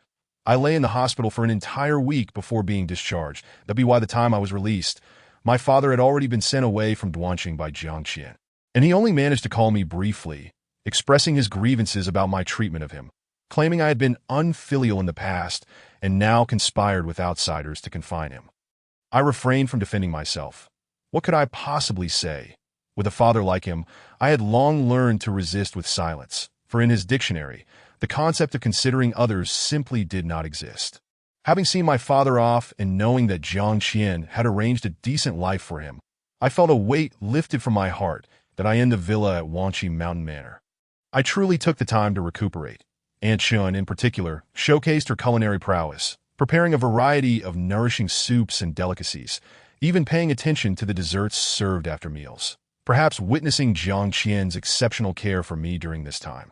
Aunt Shun seemed to radiate joy, her steps light and brisk as she moved about the house, embodying the spirit of a proud matriarch.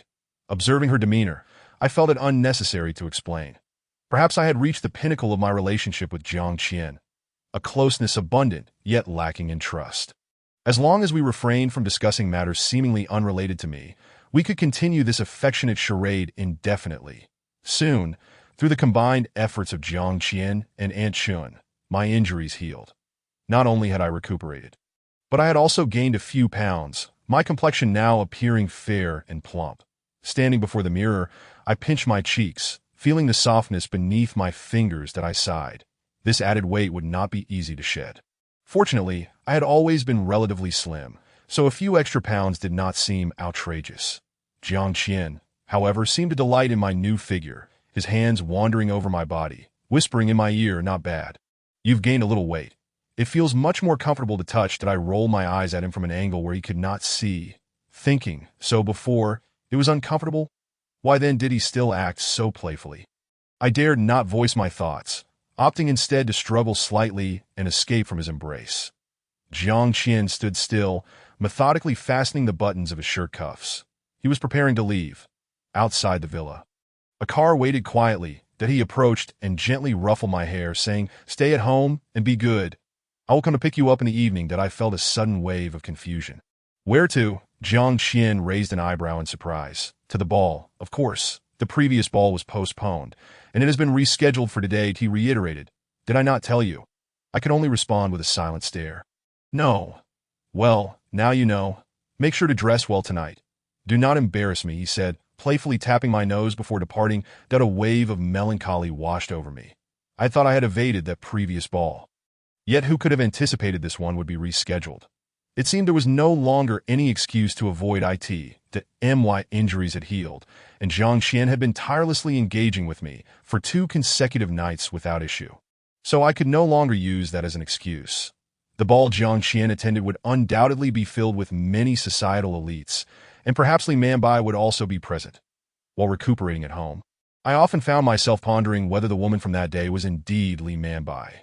Without having seen her face, I was left with a significant question mark in my mind as the evening approached. I began preparing for the ball after a refreshing afternoon nap. Since young Master Jiang had ample funds, I indulged in luxurious milk baths infused with fragrant oils, ensuring my skin was left fair and supple before I finally emerged from the tub. Next came the rituals of drying my hair, changing into an outfit, and applying makeup. Once these tasks were completed, the sky outside had darkened considerably. Finally, armed with perfume, I spritzed myself before grabbing a delicate little clutch and admiring my reflection in the mirror. My skin was sufficiently fair, allowing me to wear any color, particularly deep hues, which stood out remarkably. Jiang Qian, however, had a penchant for lighter shades on me. Today, he had selected a gown in a delicate gradient of pale moonlight blue.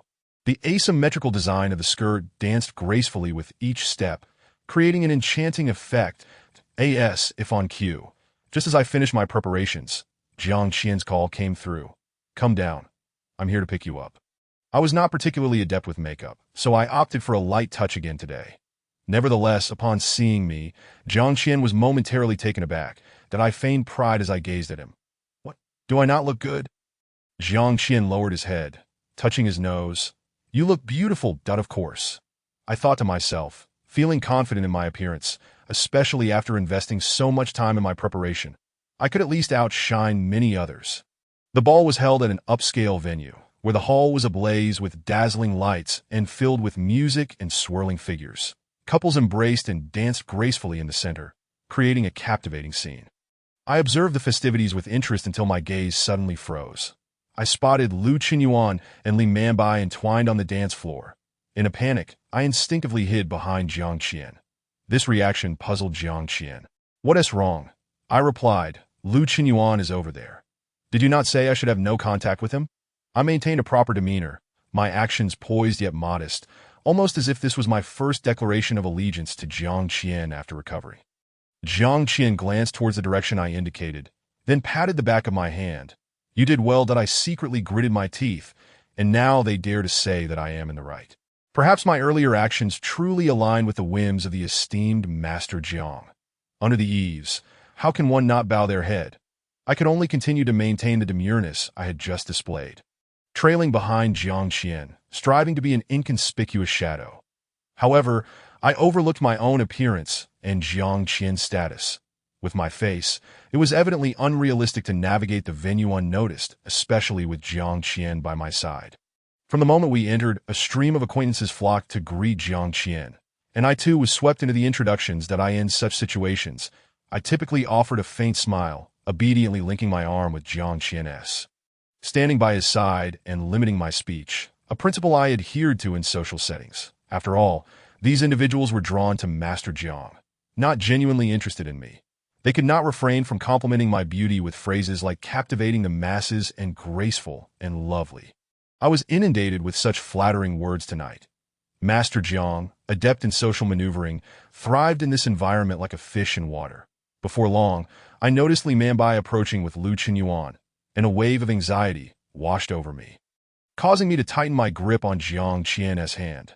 Sensing my unease, Jiang Qian cast a glance my way and softly reassured me. Do not be afraid. Miraculously, his words provided immense encouragement, and I quickly regained my composure. After all, it was merely Li Manbai. There was nothing to fear that I had no evidence or documents in hand, and I had completely severed ties with them that as they drew nearer. I observed the radiant smile adorning Li Manbai's face, likely a remnant of a recent dance. Her cheeks flushed with a rosy hue, making her appear even more enchanting to Li Manbai, and I shared a resemblance, particularly when both of us were barefaced. Yet, she preferred vibrant makeup, and her demeanor typically exuded the poise of a refined lady. Today was the first time I had seen her smile so radiantly. Her sparkling eyes were fixed on Jiang Qian as she exclaimed, I thought you were angry with me and wouldn't come. Now that you're here, I'm relieved. With that, she playfully glanced at Lu Qinyuan, her arms affectionately draping over his arm. However, her words directed at Jiang Qian carried an undertone of flirtation, which left me feeling quite displeased. This woman could simultaneously flaunt her feminine charm in front of two men, and astonishingly, neither of them displayed any signs of annoyance. Such prowess was beyond my reach. Jiang Qian replied coolly, How could that be? Miss Li, you worry too much that Li Manbai playfully stuck out her tongue, showcasing a quintessential socialite smile, exuding an elegance akin to a gentle spring breeze as she continued. That's good to hear. I was rather inebriated that day and caused you inconvenience. Thank you, Master Jiang, for your understanding. The memory of that day flooded back, recalling Li Manbai's forceful kiss on Jiang Qian.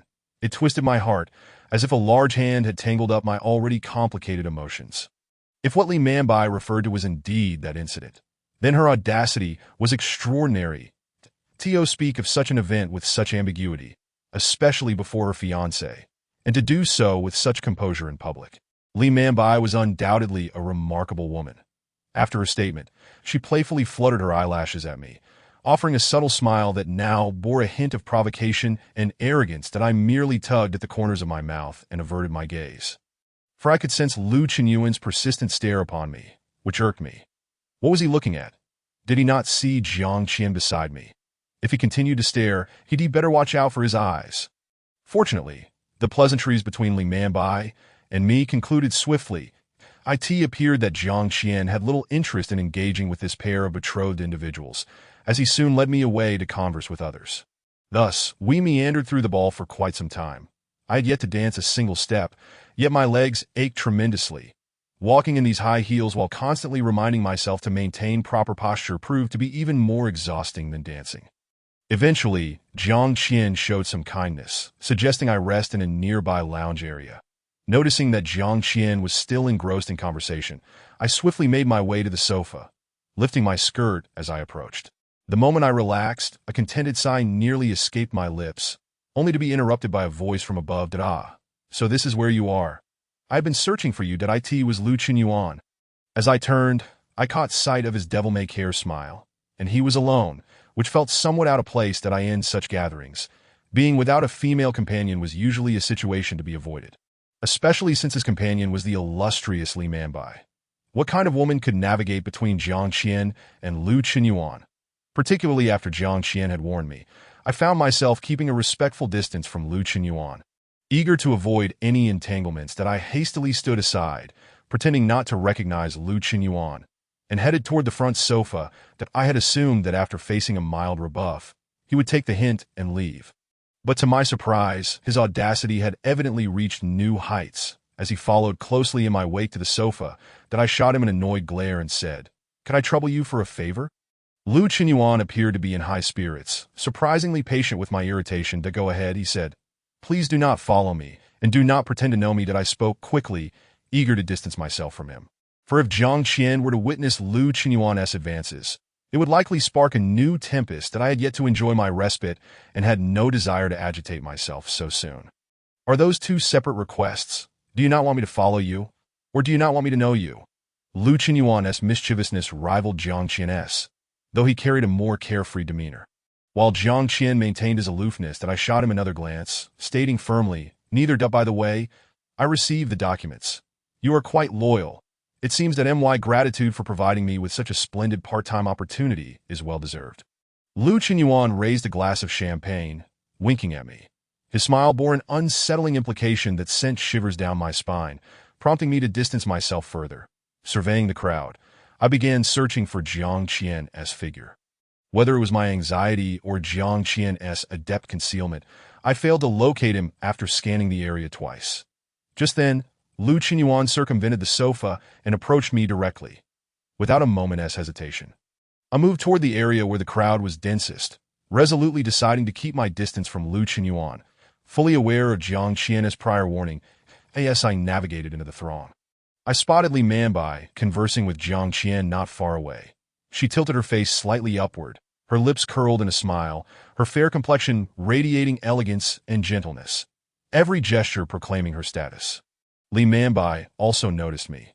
After whispering something to Jiang Qian, he turned to look at me, his gaze heavy and contemplative. I couldn't afford to hesitate any longer.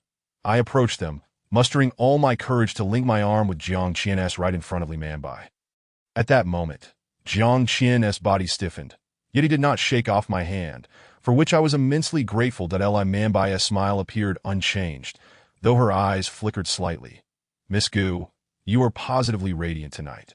I managed to smile in response. "Miss Li, you too are as graceful as ever." As she spoke, I scrutinized her, attempting to determine whether she was the same woman who had attacked me that day.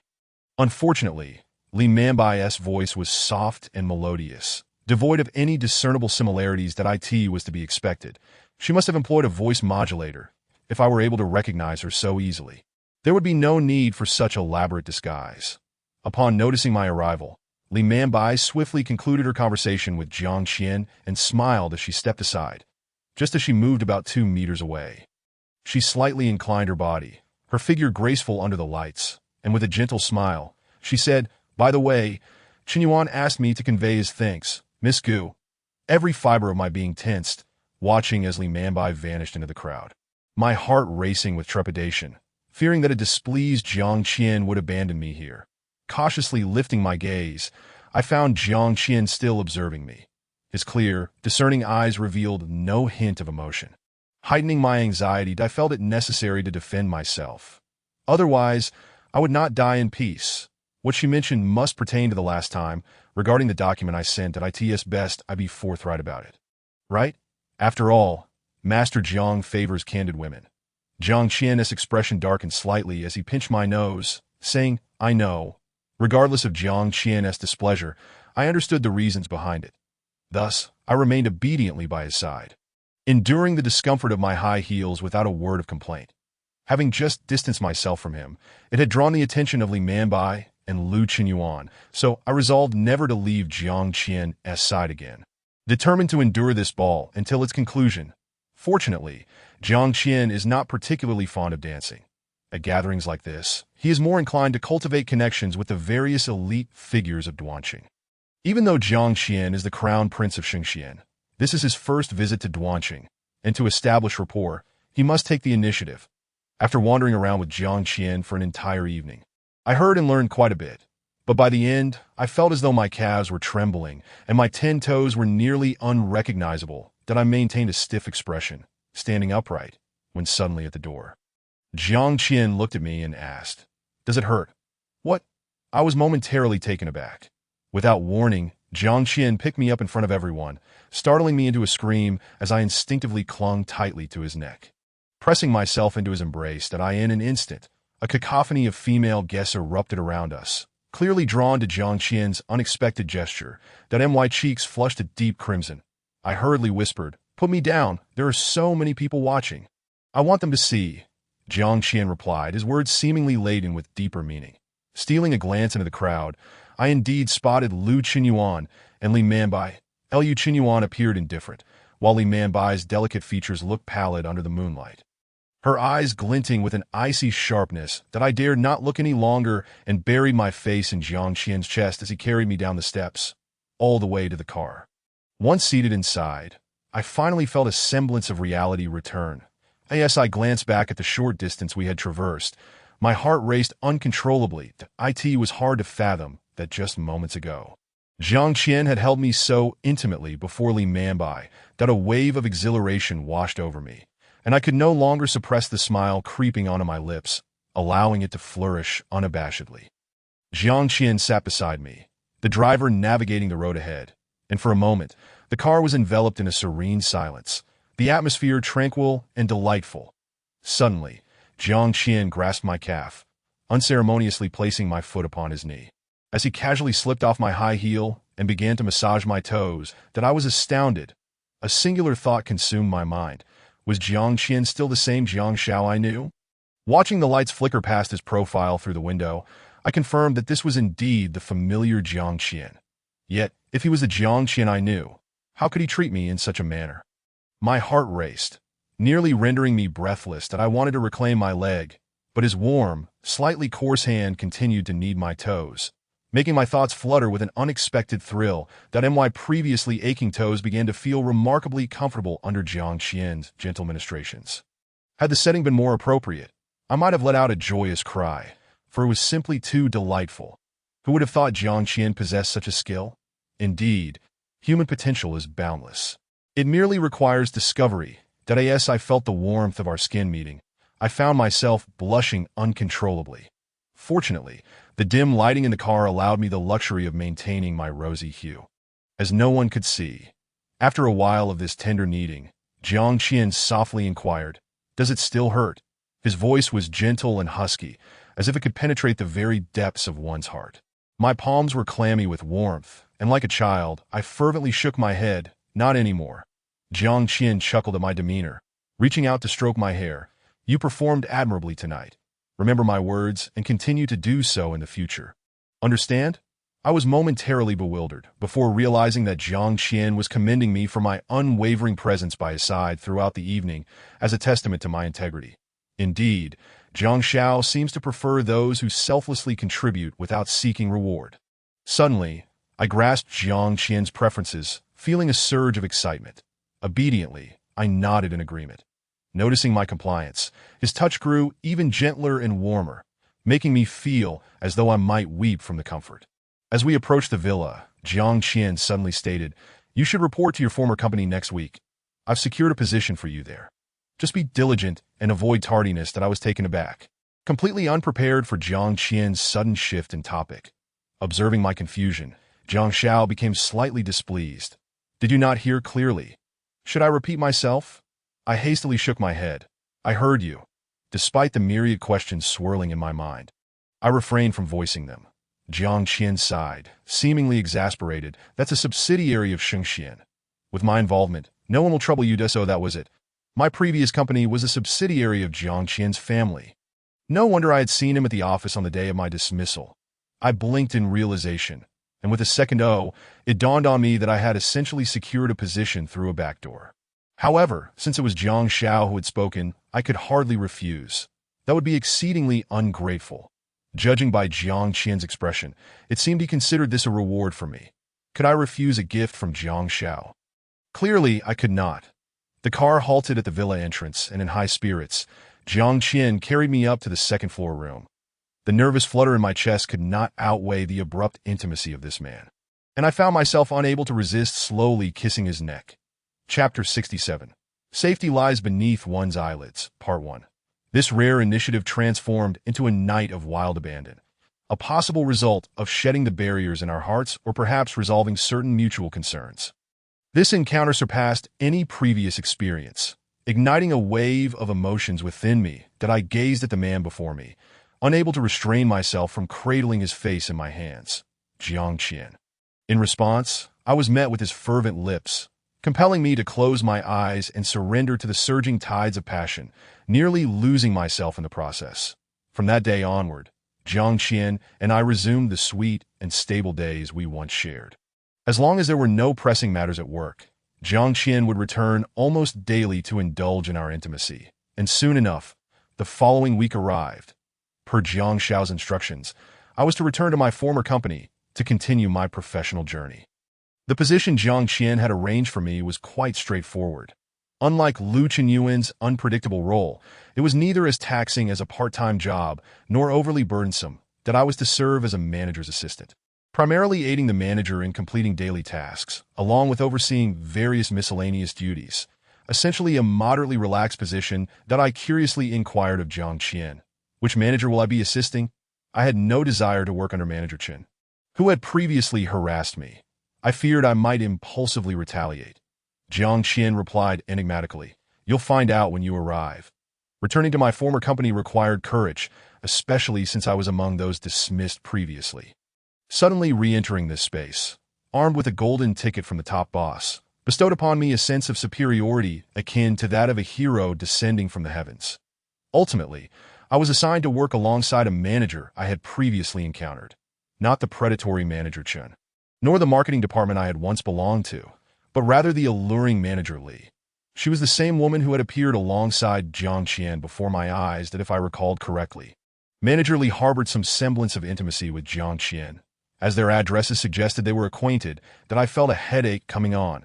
It seemed as if I had some ancient grudge against women named Li. However, Manager Li appeared utterly unfazed by my unexpected arrival. She meticulously outlined the responsibilities of my position, promptly assigning me my first task. With a serious expression, she instructed, "Complete this well. I will review it this afternoon. And if it is unsatisfactory, not even Mr. Jiang can protect you." I nodded vigorously, hastily skimming through the materials in my hands, that I discovered that these documents bore a striking resemblance to those I had previously handled at the company. And in terms of complexity, they were considerably less challenging than my prior work. Thanks to Jiang Qian's guidance, I approached this task with confidence. Manager Li did not seem intent on making my life difficult, and I felt assured that I would perform well. By the time afternoon arrived and Manager Li came to evaluate my work, I had completed all the documents and even prepared a summary to present. As Manager Li flipped through a few pages, her finely arched eyebrows furrowed momentarily before relaxing, causing my heart to race. After a while, she nodded in satisfaction. "Not bad. Maintain this level of performance. At least, Mr. Jiang hasn't assigned me a novice." That I reflected on her words, realizing that she had no idea that not long ago, I had indeed been a true novice. Yet, I was a fortunate novice, possessing a keen understanding that allowed me to retain and apply what I had learned. At that moment, I felt my return to the company had been executed flawlessly. Just as Manager Li was about to leave, I couldn't help but steal a glance at her name badge. She had evidently just returned from a meeting. As a mid-level manager, she was required to wear her badge, which displayed her name and title. The badge read, Li Manxue, Manager of Event Planning. Li Manxue. Li Manbai. If one were to assert that there was no connection between these two, I would be disinclined to believe it. Perhaps sensing my lingering gaze, Manager Li offered a slight smile. "Are you wondering about my relationship with that Miss Li Manbai?" In an instant, my innermost thoughts were laid bare before another, causing me to awkwardly avert my gaze, though the faint smile upon my lips subtly reminded her that she was not mistaken. Li Manxue curled her lips into a smile. "You are correct in your deductions. I am indeed sisters with Li Manbai, as she is my younger sibling." Heavens, what a shocking revelation! I had managed to evade the lecherous Manager Chen, only to fall under the influence of Sister Li Manbai. What sort of farce was this? Could it be that Jiang Qian bore a grudge against me, orchestrating such a scheme as revenge? I blinked, utterly at a loss for how to respond to Li Mantua. Yet, she herself laughed heartily. You needn't worry. I am well aware of your relationship with General Manager Jiang, that as long as you perform your duties diligently. I shall not make things difficult for you. Li Mantua's words were refreshingly candid, presenting a stark contrast to my initial impression of her. She seemed to diverge significantly from Li Manbai, despite being sisters. Li Mantua appeared to embody a more demure elegance, while Li Manbai exuded a commanding presence. Upon hearing Li Mantua's statement, I found little solace in my heart that I was no longer the Navat Gu Xiaodong. Having endured numerous trials, I had learned to be cautious, no longer swayed by mere kind words, especially from someone who was the sister of my rival, that I responded with a dry acknowledgement and returned to the villa with the material she provided. Jiang Qian returned remarkably early today, seated casually on the sofa, sipping tea and perusing the newspaper, exuding an air of tranquil detachment. Upon noticing my arrival, he did not even lift his gaze. How was your first day at work? I pondered for a moment and decided to be straightforward. Why did you assign Li Manbai's sister as my superior? Is it because you lack confidence in me? Jiang Qian looked up in surprise. Are you dissatisfied? I lowered my eyelids, striving to suppress my displeasure. No to Jiu Xiaodong. You know I dislike deceit. Jiang Qian's tone turned dangerously low. I chuckled self-deprecatingly. Do you truly believe I would find joy working under Li Manbai's sister? What a jest! To me, Li Manbai represents a rival, even an adversary from my past. Such a convoluted relationship. Even if Jiang Qian lacked a thorough understanding, he must grasp the discomfort of his association with Li Manbai. Or perhaps he never regarded me as his true partner, merely a pawn in his game. With this thought, my once beautiful dreams were shattered, and my heart began to ache anew. Jiang Qian sighed softly. If you find it difficult to continue or are unwilling, I can arrange something else for you. Chapter 68. Only under my watchful eye is it safe. Part 2. I firmly interrupted Jiang Qian. No need, I can manage. It was precisely because she was Li Manbai's sister that I was determined to rise to the challenge. I would not allow myself to be ridiculed as a coward lacking capability. While I could learn and practice to enhance my skills, my dissatisfaction with Jiang Qian's initial arrangement lingered. Alas, my grievances proved futile. In the end, I was the one who would bear the burden. At dinner time, Chenma cheerfully approached with a magazine, beaming as she pointed out. Miss, is this you on the cover? You look stunning. The atmosphere at the table was rather somber, with both Jiang Qian and I maintaining stoic expressions. Chenma's interruption felt somewhat jarring. Upon glancing at the magazine cover in her hands, I was taken aback. My cheeks flushing deeply, to my astonishment. The model on the cover was indeed me. I could hardly believe that my photo had been chosen for the cover, leaving me utterly astounded, whether it was the director recognizing my potential or Lu Qinyuan granting me favors. This unexpected turn of events bolstered my confidence, brightening my previously disheartened mood.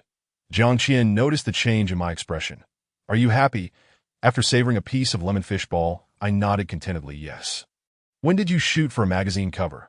I had no idea. Jiang Qian's tone revealed no discernible emotion, but from my understanding of him, he could not be too pleased at this moment. For I had acted independently, defying his control. That I explained. After resigning from the gaming company, I needed to earn money, so I took on this part-time job purely by coincidence. Reflecting on the laborious day, I had spent earning 2,000 yuan. And now gracing the magazine cover, it felt like a personal triumph. My spirits lifted. I playfully offered Jiang Qian a piece of rib from my bowl, cheerfully saying, Here, enjoy. Jiang Qian glanced at the rib in his bowl, and the tension in his face finally eased into a smile. If you enjoy this line of work, I can invest in you. Do you prefer television or film? The audacity of Jiang Qian's suggestion astounded me. I nearly choked on my soup. That I waved my hands in refusal, decisively declining. No, let's stick to my current position for now. Truth be told, I wish to keep our relationship more innocent and beautiful, rather than the transactional arrangement we had established as mere acquaintances. After dinner, I delved into researching the company's operations, the responsibilities of my department, and Li Mantua's approach to handling matters. Each leader possesses their own principles and philosophies, and sometimes understanding one's superior is an essential skill in the workplace. Noticing my diligence, Jiang Qian also settled beside me with a stack of documents, seemingly intent on joining me in earnest study, striving for mutual growth. Yet, the disparity between us was palpable. He was the boss, While I was merely a struggling employee, as I leaned over my notes, I suddenly sensed Jiang Qian's intense gaze upon me, his scrutiny causing my cheeks to flush. Unable to contain myself, I looked up and challenged him. "What are you staring at?" Unfazed by being caught, Jiang Qian replied nonchalantly. "What? Am I not allowed to look?" Being with Jiang Qian necessitated a thick skin. Otherwise, one could easily be overwhelmed by his unabashed demeanor. Thankfully, since our acquaintance, I had developed a resilience akin to that of a fortress wall that I chuckled awkwardly, of course. "You can look?" What more could I say? When it came down to power dynamics, I was ultimately at a disadvantage. Living under his roof and relying on his generosity, I felt inherently inferior that I desired to leave. Yet the emotional ties were difficult to sever.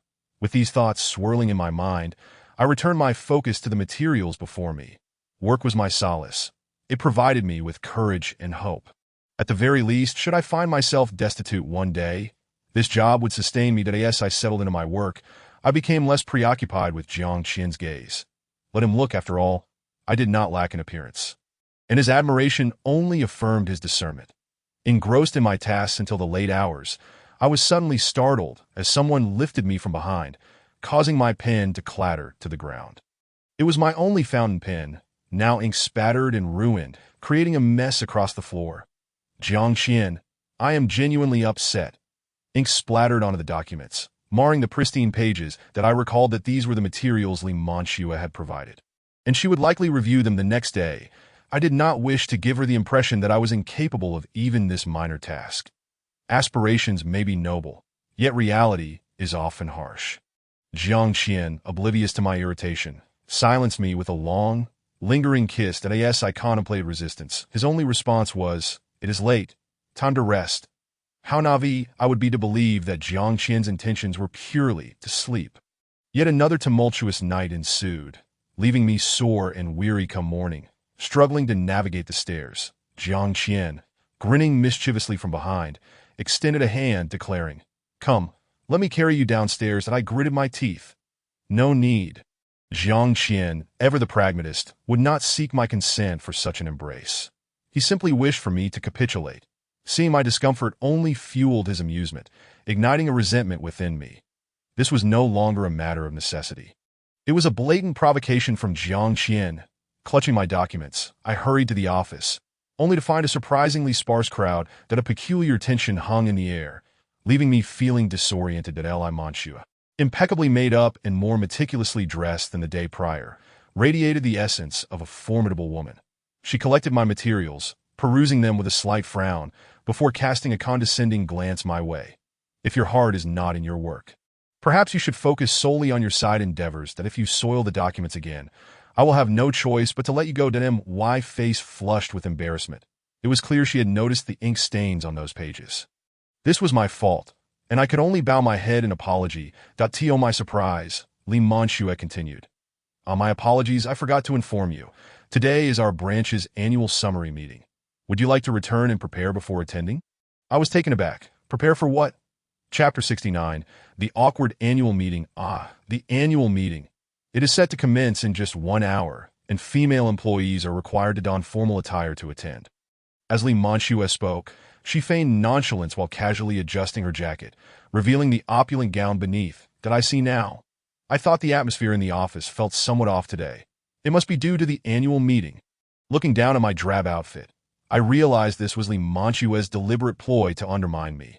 From the very beginning, she had no intention of notifying me in advance, leaving me to choose between attending the annual meeting as a plain figure of ridicule or rushing back to prepare and become the first latecomer of the event.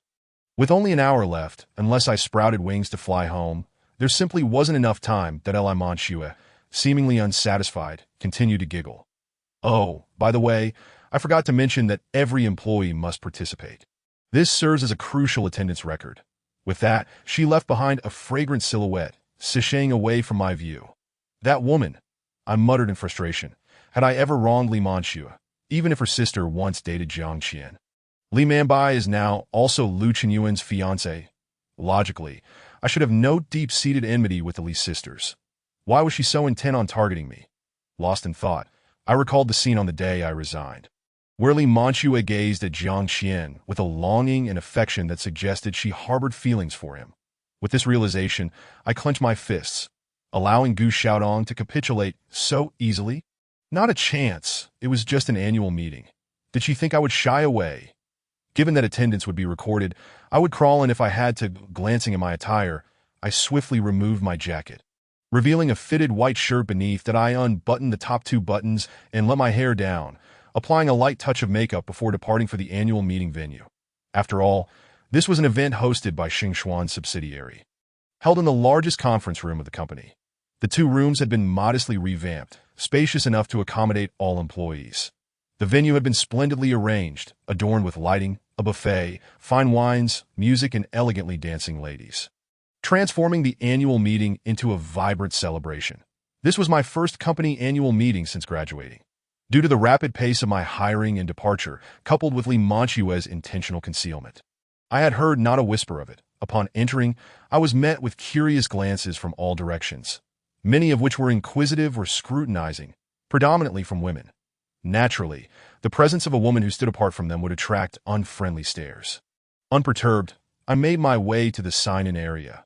Once I signed in and completed a few necessary procedures, I believed my task for the day would be accomplished. Just as I inscribed my name on the paper, a spotlight illuminated the stage, revealing a figure I knew all too well, Jiang Qian. He was aware that today was the subsidiary's annual meeting, so why hadn't he mentioned anything when he saw me dressed this way this morning? Even if I was not Jiang Qian's official girlfriend, there was no need for him to tacitly side with Li Manchue to put me in an awkward position, was there? My indignation reached its peak in an instant. At that moment, Jiang Qian's gaze seemed to find me, and our eyes met. Unavoidable, he showed no surprise, merely curving his lips into a slight smile. This was a familiar smile, one that belonged solely to the young Master Jiang. Watching Li Manchue saunter toward Jiang Qian, I could only lower my head in irritation that so be it.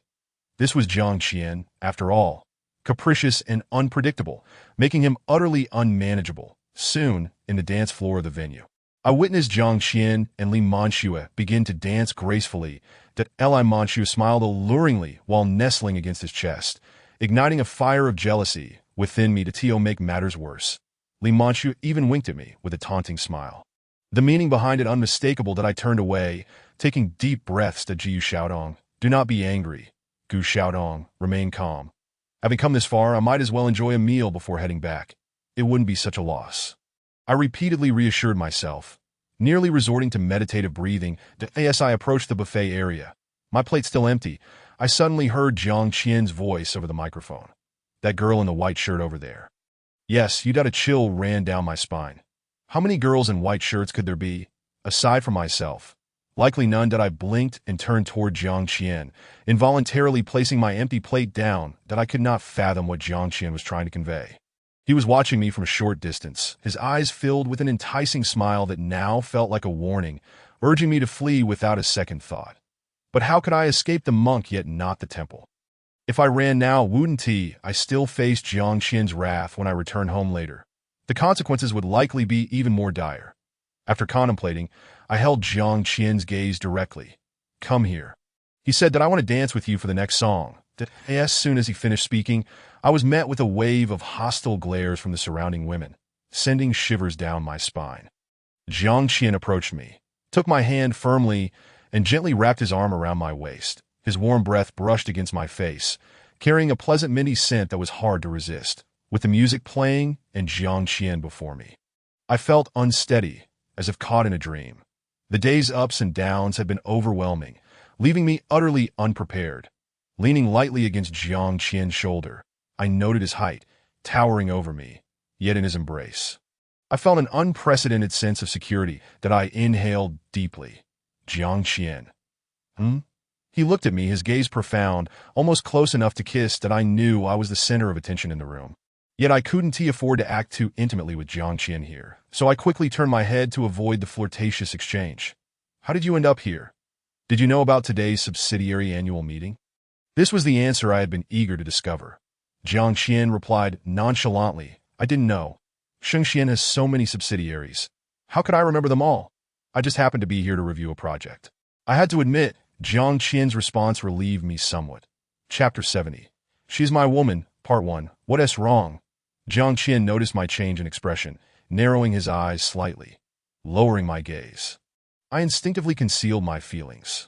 It's nothing, just curious that I hadn't forgotten that Li Manxue was Li Manbai's sister. And Li Manbai was Jiang Qian's dream girl, and such a convoluted relationship was hardly suitable for me to air grievances. Especially at such a formal annual meeting.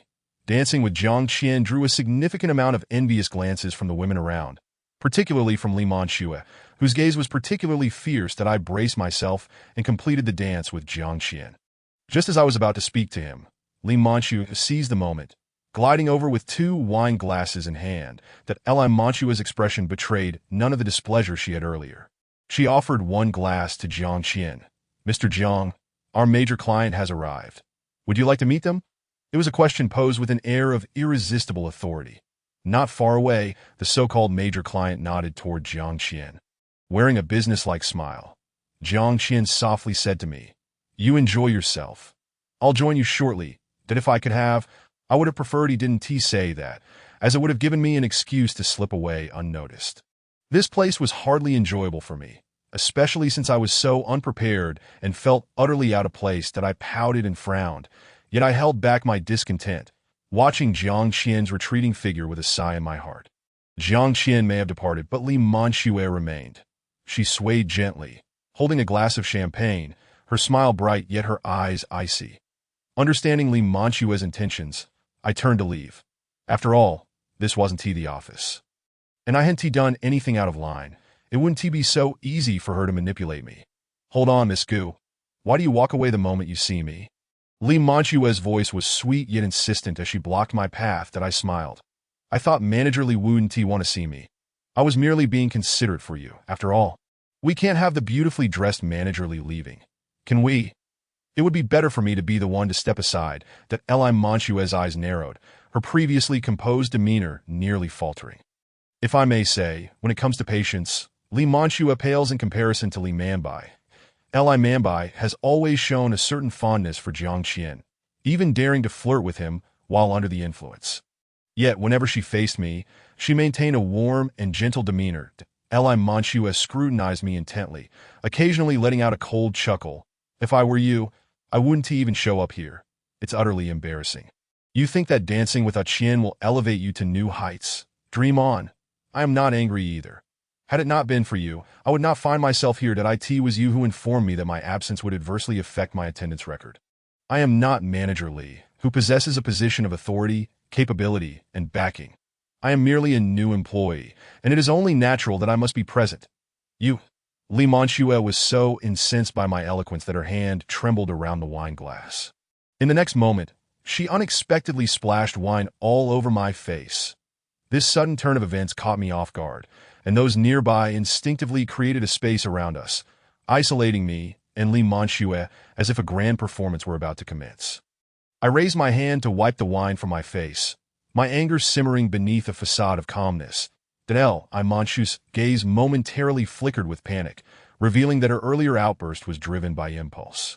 The commotion soon attracted Jiang Qian's attention. He strode over and was met with the sight of my disheveled state.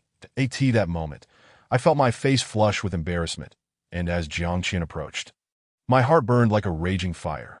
"What is going on?" Jiang Qian asked coldly as he walked closer. Before I could respond, Li Manxue, with a face full of panic, interjected, "I just lost my footing and accidentally spilled wine on Xiao Gu. I am truly sorry." Listen to her. She still refers to me as Xiao Gu, the new employee who has just begun working under her.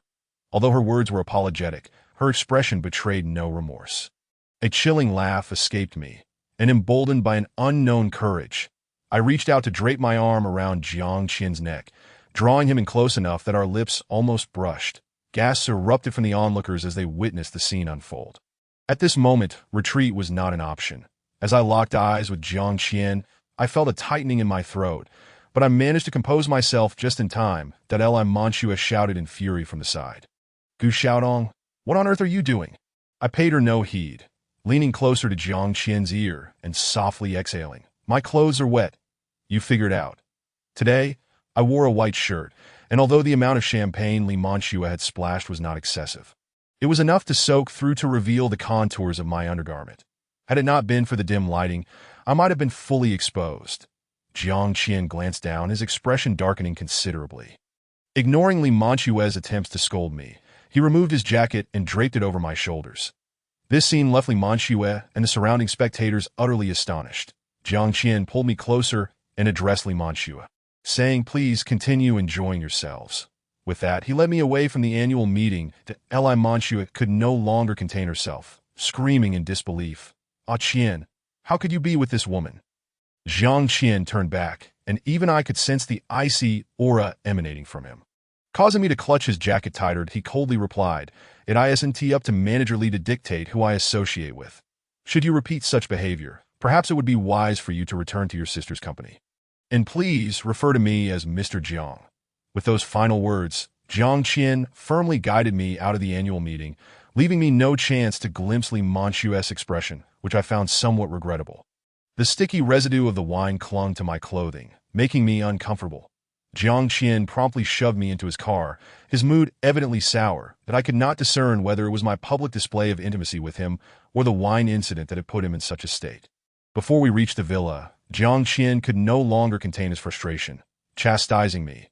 "Could you not have stepped aside? Why stand there foolishly and let her spill wine on you?" Should I feel pleased for Jiang Qian's trust in me or indignant at his reprimand? I found myself at a loss, instinctively retorting, "I didn't know she would act that way. Your company is supposed to hire high-quality talent. This must be a mistake by your HR department. Find out who hired her." Chapter 71. She is my woman, Part 2. As soon as I said this, Jiang Qian's expression darkened further. "Are you implying I should reflect on my actions?" I paused, quickly realizing that it was Jiang Qian who had allowed Li Manchue into the company. Did my ignorance spare me from blame? After a moment of hesitation, I continued to assert my stance. Regardless, I cannot be held accountable. Everything today was orchestrated by Li Manchue. She deliberately failed to notify me and splashed wine on me out of spite. That I am the quintessential victim here. Upon returning to the room, Jiang Qian took a clean towel and began to dry me off. His movements were not particularly gentle, even bordering on roughness, and he tugged at my buttons, causing me discomfort that I can manage myself. I protested, striving to take the towel from him, that if he continued this way, I would surely end up with my skin abraded. Jiang Qian shot me a stern look, and I sheepishly withdrew my hands. Fortunately, he recognized his excessive force and slowed his pace, beginning to wipe me down more gently. "Are you blaming me in your heart? Blaming me for assigning you to Li Manchue?" Jiang Qian suddenly inquired. His tone straightforward, that of course, I thought, but lacked the courage to voice it. Instead, I lowered my head and replied softly, "Not at all." Truthfully, Jiang Qian's grip tightened, causing me to gasp that I glared at him defiantly. "Yes, you did it on purpose. If not, why would you have specifically assigned me to her? She is Li Manbai's sister, and you've deliberately given them an opportunity to make my life difficult. Perhaps you consider me a mere gift to present to them for their amusement." With growing audacity, I spoke with increasing fervor. In response, Jiang Qian silenced me with a forceful kiss, sealing my lips with his tongue invading with an intensity that nearly overwhelmed me, leaving me unsteady. This man, he expects me to confess my feelings, yet he himself struggles to accept the truth. Not only did he subject me to physical discomfort, but he also inflicted emotional turmoil, which was utterly excessive. I bit down on his tongue, forcing him to relent. He gazed at me with a complex expression, and I panted, "Am I wrong?" Jiang Qian appeared somewhat aggrieved. "Am I truly so tedious in your eyes? You are my woman, and the Li sisters are irrelevant." Since we had broached such a sensitive topic, I decided to press further. Li Manchue is Li Manbai's sister, yet Li Manbai is your ex. Can you honestly claim that you have completely moved on from her? Do you dare assert that you harbor no lingering feelings? These words, once unthinkable for Gu Xiaotong, now flowed from my lips with newfound courage. Perhaps bolstered by the sweetness of our past days together or Jiang Qian's unexpected defense of me earlier. Jiang Qian fell silent, and I braced myself for his inevitable scorn at most. He would belittle my right to question him, and I could endure that. Suddenly, Jiang Qian sighed and said, "Some matters are best left in the past.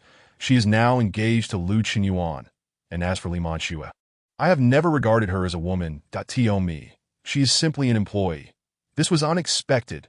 Jiang Qian actually offered me an explanation. Initially, I held little hope for a favorable response, merely testing the waters. I had prepared myself for his wrath, but instead, I received an unanticipated clarification that I blinked in surprise, still processing his words when he added, "I do not wish to hear this again, that as long as you remain obedient. I, Jiang Qian, will ensure you are treated well, that if the previous explanation felt like heaven." This declaration plunged me into despair. It seemed I was still merely a compliant woman in Jiang Qian's eyes. A bitter smile crept to my lips, yet in an instant, I found myself beaming sweetly. Is that so? Then I shall be obedient. My heart ached. I had placed too much hope in this connection. How could I safeguard my heart from sinking deeper into this affection, especially when I was so close to Jiang Qian, sharing intimate moments daily? Once more, the thought of leaving him crossed my mind. Yet this time, I resolved to hide it, presenting myself as a dutiful girl nestled in Jiang Qian's embrace, allowing this forbidden warmth to spread around me that I believed it wiser to distance myself from Jiang Qian. Perhaps sensing my inner turmoil, Jiang Qian became increasingly busy after the annual meeting, rarely returning for dinner with me. As 10 days passed, his visits home dwindled even further. Though I felt disappointed, a sense of relief washed over me. Perhaps it was for the best. His absence spared me from drowning in love's depths. However, Aunt Chen grew restless, frequently hinting at dinner, asking if Master would be returning that evening. That I coldly replied, "He will return when he wishes." There is no need for concern. Upon witnessing my expression, Chen Ma offered an awkward smile and fell silent. Meanwhile, I began to find my footing at work. Most importantly, Li Manchue appeared to have learned her lesson. Aside from maintaining a frosty demeanor towards me, she refrained from any further antics, which made my work life considerably more manageable. That day, upon returning home and exchanging my high heels for more comfortable attire, I sank into the sofa, massaging my aching ankles. That I had hosted a significant client that day, referred to as Mr. X, who had come from the head office, after making things difficult for the sales department. He proceeded to challenge our planning department that I spent the better part of the day managing his demands alongside Li Manchue, and we even endured an exorbitantly priced afternoon tea before finally seeing him off. While the client had departed, my ankles and calves were already taut with strain, and upon finally relaxing, a wave of soreness washed over me. That as I continued to rub my ankles, an idea suddenly struck me. I had been so busy lately that I had neglected my menstrual cycle, and upon checking the date, I realized I had missed it by 3 days. Panic set in. Could I be pregnant? Jiang Qian and I often engaged intimately without protection, while I had been solely relying on contraceptive pills. Statistically, I should have been safe. Over the past 3 years, I had never miscalculated. Lost in thought. I felt utterly unmoored. Chapter 72. The qualification to love me. I glanced at my phone and felt a slight relief. Tomorrow was the weekend. With Jiang Qian still absent, I could visit the hospital. Just as this thought crossed my mind, my anxiety deepened, for I had never considered the implications of a potential pregnancy. How would I even approach Jiang Qian with such news? The weight of my concerns kept me awake through the night. And as I closed my eyes, my mind was plagued with chaotic thoughts. The following morning, after a hurried breakfast, I set out for the nearest municipal hospital. That a pregnancy test is a straightforward procedure, not requiring the expertise of a specialized clinic. I simply sought a definitive answer. Even early in the morning, the municipal hospital was teeming with patients. That is the largest comprehensive hospital in the region. It attracted countless individuals seeking care, and I felt like just another anonymous face among the crowd. Clutching my registration slip, I settled into a chair to await my turn. During the wait, my mind wandered to possible outcomes and contingency plans. Time flew by as I pondered, and before I knew it, my number was called. After a series of payments and blood tests, I found myself aimlessly following the doctor's instructions, waiting for the results. Just then, I caught sight of 2 figures emerging from the nearby elevator, Jiang Qian and a pale-faced Li Manbai. At that moment, Li Manbai leaned weakly against Jiang Qian, appearing quite ill. Seeing this, a rush of heat flooded my head. And without a second thought, I rushed up to Jiang Qian. Upon noticing me, he seemed taken aback and stammered, "What are you doing here?" I replied with a cold laugh. "Did you not tell me you had no relationship with this woman? What is the current situation then?" Jiang Qian scowled in annoyance. "This has nothing to do with you. Step aside." With a tumult of unease and indignation swirling within me, I struggled to control my breath. Is that so? You want me to step aside? Jiang Qian, how can I not question this when you bring someone else's fiancé to the hospital in such an intimate manner? By the end of my outburst, I was nearly screaming, the pain in my throat matching the anguish in my heart. This was not the original Gu Xiaotong. She should have been obedient and compliant, not confronting Jiang Qian about his relationships or responsibilities. Indeed, she possessed no right to inquire about his connections with others that Li Manbai, with her innocent eyes, blinked and struggled to free herself from Jiang Qian's embrace. I apologize, it's all my fault for causing Miss Gu to misunderstand that I fainted during today's meeting, which is why Qian brought me to the hospital that I glared at her, Li Manbai. Is it amusing to act so innocent? You clearly have not moved on from him, have you? Weren't you just pretending to be drunk to kiss him? Why feign ignorance now? Gu Xiaotong. Jiang Qian's voice was laced with anger, his face paling. That if your mind isn't right, go to a specialized psychiatric hospital instead of causing a scene here. Jiang Qian coldly dismissed me, taking Li Manbai's waist as they brushed past me. The eyes of those around us were fixed on me, as if I were the subject of a ludicrous spectacle. Indeed, Gu Xiaotong had become a joke. Foolishly believing Jiang Qian's words, he was clearly still in love with Li Manbai. Unable to completely forget her, I had foolishly confronted him, tearing down the veil of pretense. How utterly foolish of me. In the end, I received the test results. Thankfully, I was not pregnant, staring at the stark white paper with its black letters. A wave of discomfort washed over my lower abdomen, and I instantly felt dampness below. That I returned home in a fluster, clutching that fateful test result, along with my late arrival of 4 days for Aunt Flo. Seated in the bathroom, I couldn't help but chuckle. Had my period arrived on time, I wouldn't have gone to the hospital for a test. Had I not gone to the hospital, I wouldn't have encountered Jiang Qian and Li Manbai, nor would I have spiraled into this emotional chaos. Everything seemed preordained, with me as the singular protagonist in this comical tragedy. That evening, Jiang Qian did not return home, nor did he reach out. This was anticipated. That I curled up under the blankets, attempting to find warmth.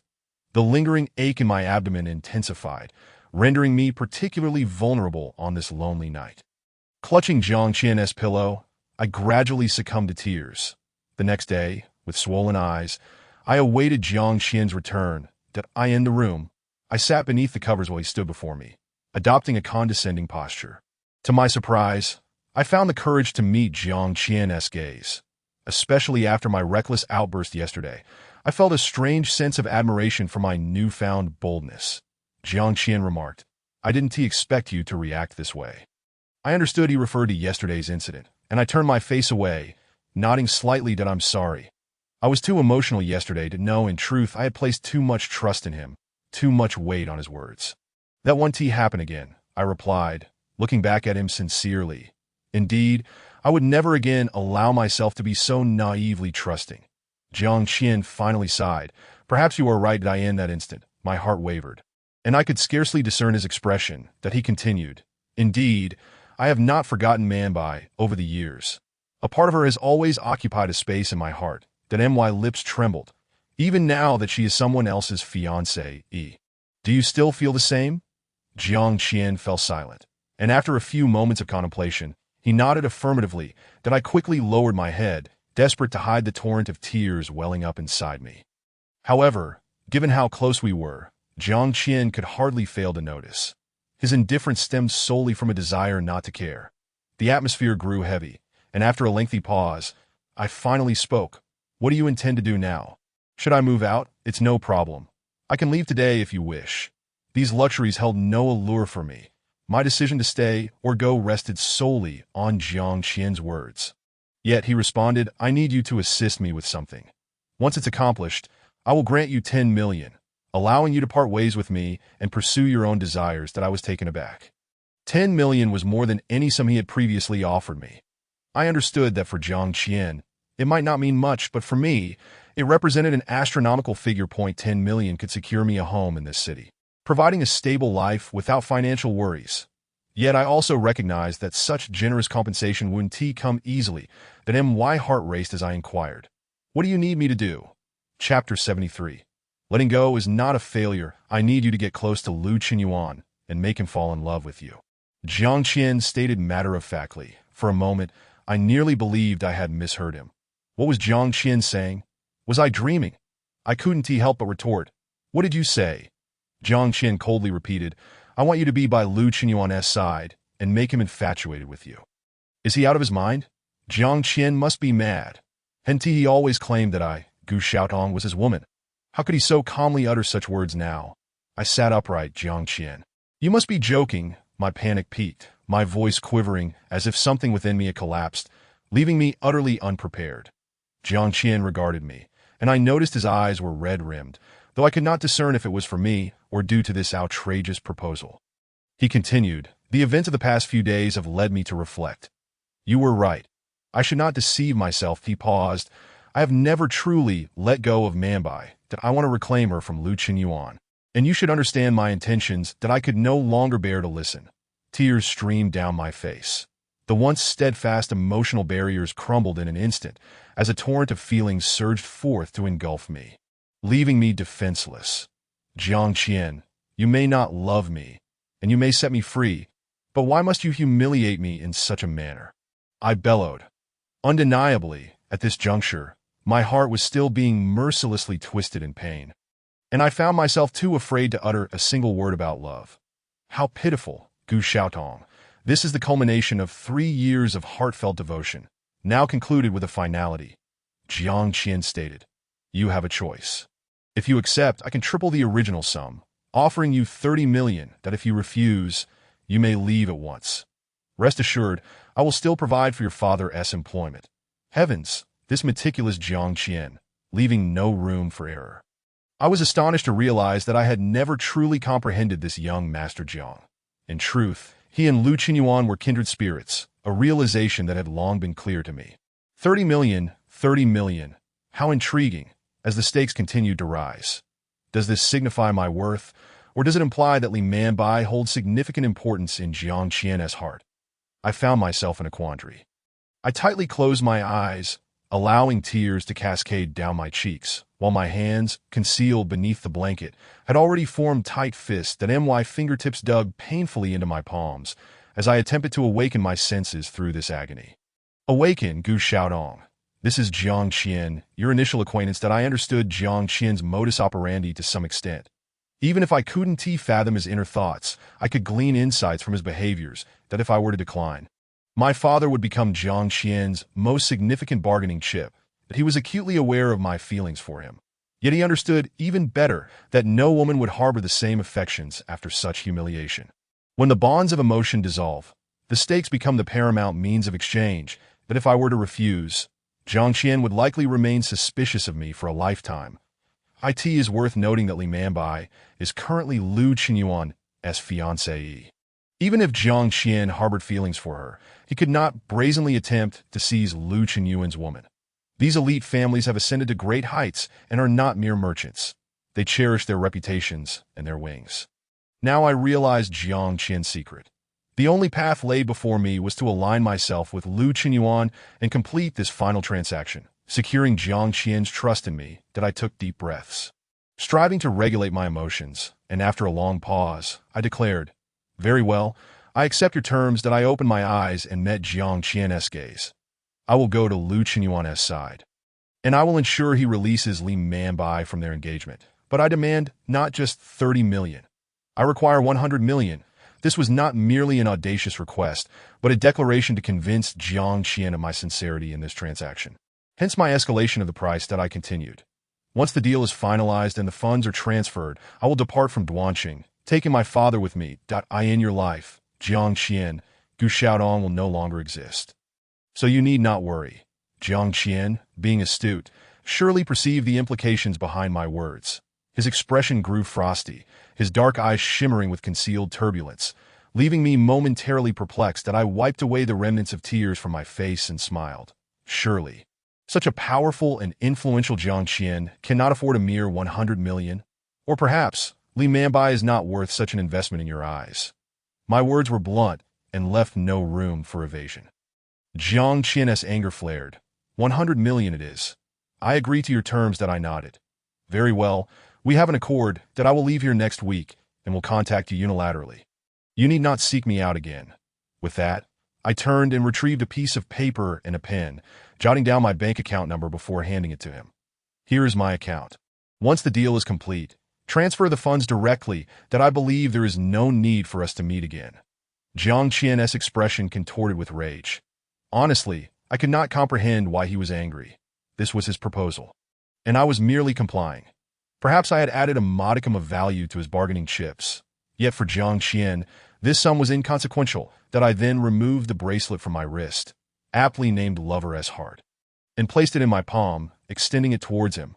This is for you as well. I believe I am no longer suited to wear it. Jiang Qian's demeanor darkened. Jiang Qian, do not take back gifts. Once given, they are yours, that I retorted coldly. Yet I no longer desire it. This bracelet, named Lover's Heart, is intended for me to carry my affection for you while I go to Lu Qinyuan. And I cannot do that. Jiang Qian was taken aback, disbelief etched across his face, as he remained silent for a long while. If you do not wish to keep it, then discard it. With those words, Jiang Qian turned on his heel and departed. The moment the door closed behind him, I suddenly felt utterly powerless and collapsed to the floor, the bracelet falling with a soft thud. The diamonds still sparkled brilliantly. Unchanged from before, my eyes grew warm once more. Yet I incessantly reminded myself, Gu Xiaotong, do not cry. You must not cry. My body betrayed me, and tears cascaded down, for I had not yet attained the strength to overlook all this sorrow. I felt remorse, for Gu Xiaotong had developed feelings for Jiang Qian, and thus I was in anguish that I placed the bracelet in the drawer of the room, hastily gathered my belongings, and resolved to leave this place, which had borne countless hopes and sweetness, the very next day. Chapter 74. The correct approach to enticing Lu Qinyuan. I am not one to linger in indecision, nor am I one to cling stubbornly to a cause. Jiang Qian had articulated his terms with utmost clarity. My task now was to devise a strategy concerning the 100 million, that I was somewhat acquainted with Lu Qinyuan and had gleaned a modicum of understanding about him. This figure, entrenched in both the legal and illicit realms, was evidently no ordinary individual. The waters behind him could easily drown hundreds, if not thousands, of Gu Xiaotongs, and I was but a novice in such depths. Lu Qinyuan was well aware of my relationship with Jiang Qian. To fabricate a lie to deceive him would be imprudent, that I did not believe I possessed the capability to outwit Lu Qinyuan. For sometimes, self-awareness is a virtue. Early the next morning, while Chen Ma was still asleep, I left her a note and dragged my suitcase away from the villa at Wanqi Mountain. The morning light was exquisite, draping a soft veil over my head, casting an elongated shadow. I could even see the grains of sand beneath my feet, basking in the sunlight, appearing so joyful and orderly, eliciting my envy that I trudged with my suitcase to the entrance of the gambling establishment, retrieved my phone, released Lu Qinyuan's number from my blacklist, and placed a call. That Lu Qinyuan's voice came through swiftly, nonchalant as ever. Miss Gu, what brings you to call me today? Is there a predicament for which you seek my assistance? I got straight to the point. Indeed, I have been cast out. Do you have some spare change to treat me to breakfast? There was a brief hesitation on the other end. Really? I smiled, though my expression was laced with bitterness. Yes, I am right outside your company. You had better hurry, or I may starve to death. Lu Qinyuan arrived promptly. Within 20 minutes, his car was parked steadily outside the gambling establishment. With long strides, he approached me. That I was seated atop my suitcase, resting, and upon seeing him, I flashed a radiant smile. Have you decided what to treat me to? Lu Qinyuan gazed at me. Let us go. I assure you, you won't be disappointed that it turned out. Lu Qinyuan was indeed a generous individual. Our first breakfast together was quite splendid. That we dined at a 5-star buffet, with Lu Qinyuan exuding an air of nonchalance as he led me inside. With Lu Qinyuan paving the way, I had no reservations. That I took what I desired, filling my plate to the brim, relishing every bite in front of him. Had Jiang Qian been seated across from me, I would have likely measured my demeanor, presenting myself as a refined lady. But now, I was with Lu Qinyuan. Although my intention was to entice him, I had yet to fully immerse myself in that role. Lu Qinyuan initially frowned at my exuberance, then smiled. I appreciate your authenticity. It's delightful to enjoy yourself. And if you require more, feel free to help yourself. That I nearly choked on his words, hastily gulping down a large cup of soy milk before responding. Thank you for your hospitality. Lu Qinyuan rested his chin on his hands, his face filled with curiosity. Would you care to share why you sought me out? I munched on a garlic bread roll, not bothering to lift my gaze. I have been cast out by Jiang Qian. I need to charm you, so that you might persuade your fiancé to willingly step aside. My words spilled out rapidly and concisely, leaving Lu Qinyuan in a state of astonishment. As he squinted at me, "Are you jesting? How could you compare yourself to my fiancé?" I suddenly recalled Lu Qinyuan's previous analysis of why he had chosen Li Manbai as his fiancé. Realizing I had indeed overstepped the truly reckless one was Jiang Qian. Had he not concocted this foolish idea, I would never have found myself boldly approaching Lu Qinyuan with such a proposition. Now it is done, self-inflicted humiliation, once again compared to Li Manbai, losing utterly and completely, that I froze for a few seconds before a smile blossomed on my face. I am indeed inferior to your fiancée. If she is so admirable, then why do you not love her? This time, it was Lu Qinyuan's turn to be at a loss for words, his expression fluctuating. Who says I do not love her? I rolled my eyes. If you loved her, would you kiss me? Lu Laoda admitted. You are merely using her. Lu Qinyuan remained silent for quite some time before suddenly bursting into laughter, his mirth so loud that several nearby diners turned their heads to glance at us. I could not help but feel a bit embarrassed, softly reminding him. Hey, keep your voice down. What is so funny about this? Lu Qinyuan regarded me with keen interest. You are truly intriguing. Jiang Qian actually relinquished you.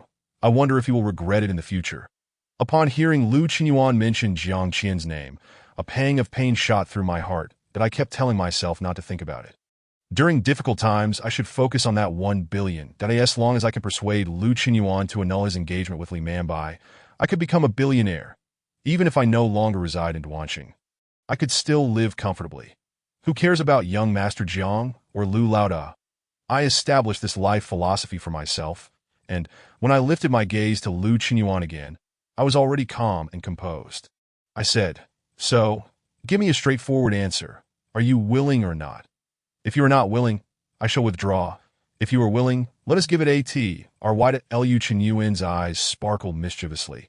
Is there no other purpose for you besides wanting me to annul my engagement? I openly spread my hands. I would indeed like to ascend to the status of your legitimate wife, but I am not qualified. Therefore, let us be realistic. I have said all I need to say. The rest is up to you to decide. Lu Qinyuan gazed at me, his eyes seemingly piercing into my very soul, evoking memories of our first encounter and sending chills down my spine. I forced myself to straighten up and meet Lu Qinyuan's gaze. Those few minutes felt like an eternity, stretching out like half a century. Finally, Lu Qinyuan grinned wickedly. All right, this proposal is quite interesting. Let me see if you have what it takes to make me willingly give up my engagement. That I exhaled in relief. At least I had succeeded in the first step. If Lu Qinyuan stubbornly refused, I would be at a loss. After all, I could not force him to annul his engagement, nor did I possess such power. He extended his hand toward me. Hereas to wishing our time together is easy and joyful. I hesitated for a moment before grasping his palm, feeling the slightly rough warmth of Lu Qinyuan that I became momentarily dazed. Hereas to my success. Chapter 75. Unreasonable demands. Jiang Qian and Lu Qinyuan are two individuals who are strikingly similar, yet entirely different. The former exudes a low-key calmness, while the latter is utterly arrogant and domineering. Jiang Qian knew how to keep me in a gilded cage, while Lu Qinyuan offered no buffer whatsoever, wanting to take me to some formal gathering that very night. I resolutely declined, which perplexed Lu Qinyuan greatly. That he said, Did you not come to seduce me? Should you not be obedient to me? I replied, What is the point of being obedient? I thought a man like you would prefer someone headstrong and disobedient, as conquering such a person must provide a sense of accomplishment. That my words flowed smoothly, a complete reversal of what Jiang Qian had taught me. Jiang Qian wanted me to be compliant, while I found myself unable to do so in Lu Qinyuan's presence. Lu Qinyuan stared at me in astonishment before finally nodding. That makes sense. That in the end, Lu Qinyuan attended the gathering alone, arranging for me to have accommodation. That in this regard, both Lu Qinyuan and Jiang Qian were similar, providing me with a villa. I could hardly be bothered to unpack my suitcase, simply sitting at the door waiting for Lu Qinyuan's return. That it was only in the dead of night that he returned. adorned with starlight, and upon seeing me sitting motionless at the door, he looked utterly astonished. "What performance is this? Are you waiting for me to come home?" As he spoke, he couldn't help but break into a grin. Under the moonlight, Lu Qinyuan's smile appeared particularly infectious, even softening the harshness of the scar on his face that I cleared my throat. "No, I was hoping you might arrange for me to have different accommodations." Lu Qinyuan raised an eyebrow in surprise. "You do not like it? Do you think it is inferior to the villa Jiang Qian arranged for you?" Hearing Jiang Qian's name made my heart skip a beat, an inexplicable aversion rising within me, yet I maintained a smile. "No, I simply find it too large. I do not like it. Furthermore, I wish to live alone. You may come over whenever you wish. And we shall each have AKEY. I spoke. I felt a lack of conviction that I knew that what I was asking for was exceedingly bold.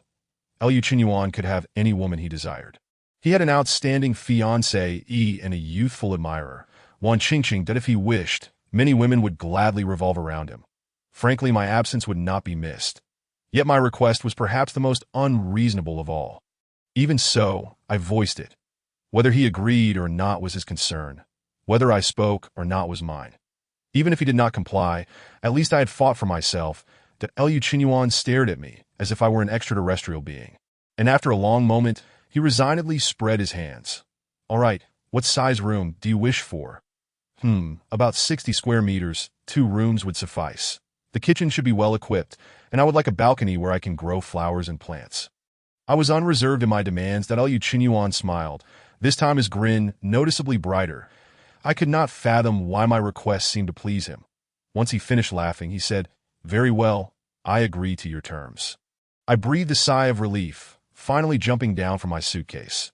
Just as I steadied myself, Lu Qinyuan stepped in front of me. That he was already tall, and now he blocked all the moonlight, forcing me to look up to meet his gaze since I was not wearing heels. This elevated position was somewhat irksome. Just as I was about to ask him something, Lu Qinyuan swiftly lifted my chin and gave my lips a fleeting kiss. Like a dragonfly skimming the surface of water, in an instant, an electric current surged through me, awakening an unfamiliar sensation within my heart. "This is interest," he chuckled. "You have made so many requests, I ought to be rewarded with a little sweetness." Lu Qinyuan's efficiency was astonishing.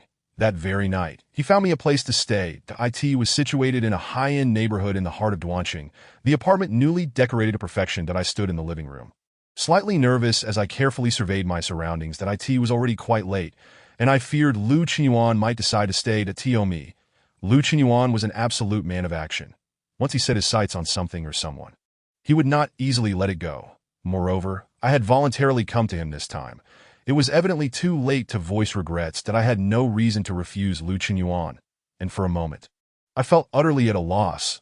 Lu Qinyuan placed the key on the table, saying, "There are blankets in the cabinet of the room. Take one for yourself. The keys are here. You should get a good night's sleep." I was taken aback, watching Lu Qinyuan turn to leave, and could not help but ask, "You are leaving just like that?" Lu Qinyuan turned back with a sly smile. "What, do you want me to stay and keep you company?" My face flushed instantly as I realized how ambiguous my question had been, hastily shaking my head. "That is not what I meant. Do take care on your way back." That Lu Qinyuan's gaze deepened. "You are the woman Jiang Qian sent to me. Although I find you intriguing, I will not indulge now. I want to see what tricks Jiang Qian is up to. You must not disappoint me." That was it. Lu Qinyuan's reason for not staying stemmed solely from his wariness of me. He did not truly believe my words, hence his actions. That made sense. Jiang Qian and Lu Qinyuan were at odds, and I had previously appeared in public with Jiang Qian on several occasions. Lu Qinyuan, well, when I was with Jiang Qian, he was always eager to take advantage of me, merely wishing to humiliate Jiang Qian. But now that I had approached him, he was alert and kept his distance. I smiled helplessly, gazing at the empty room and taking a deep breath. "All right, from today onwards, this shall be my fresh starting point. For the sake of 1 billion, for a brighter tomorrow. Gu Xiaodong, you must persevere." I organized my belongings, made my bed, and took a quick shower before collapsing into the comfort of my blankets. Bored, I scrolled through my phone, and suddenly my finger trembled as I saw Jiang Qian's number. Blinking, I felt the familiar sting of unshed tears welling in my eyes. Amused, I closed my phone and buried my face into the pillow. "It is all right, Gu Xiaodong. This is only the first day of leaving him behind. You will surely forget him, without a doubt. A new day dawns, with the sun casting its warm glow upon the balcony. It is under such splendid weather that I find myself rising only when the sun is high in the sky. In a display of loyalty to Lu Qinyuan, I have once again found myself unemployed. Indeed, I have parted ways with Jiang Qian, and it would be unreasonable to toil away at the position he arranged for me. Furthermore, I have no desire to lay eyes upon Li Manchua's countenance. Stretching my arms wide and indulging in a grand yawn, Gu Xiaotong resolves to settle into her new abode. Chapter 76. The definition of home. Why do I choose a modest dwelling over a grand villa? The reason lies in the fact that Gu Xiaotong is a young woman of humble aspirations, unable to relish the opulence that does not align with her station. Instead, this little nest provides me with a sense of tranquility. In the past, when faced with Jiang Qian, I dared not voice my dissent. Now, having changed my employer, I must advocate for myself. Fortunately, I have succeeded. Lu Qinyuan is a dependable individual, and the accommodation he has arranged is precisely to my liking, neither too large nor too small. Situated on the perfect floor, allowing me to bask in glorious sunlight each day, nestled in the bustling city, yet offering a serene retreat. Without a doubt, while the space may be modest, its price is likely far from affordable for someone like Gu Xiaodong. Upon surveying the contents of the apartment, I find that the rooms and bathroom are well stocked. Though the kitchen lacks some essentials like oil, salt, and vinegar, it is evident that Lu Qinyuan does not reside here.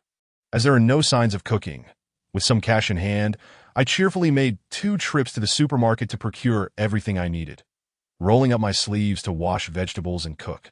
This marks the first time I have taken to the kitchen since my entanglement with Jiang Qian.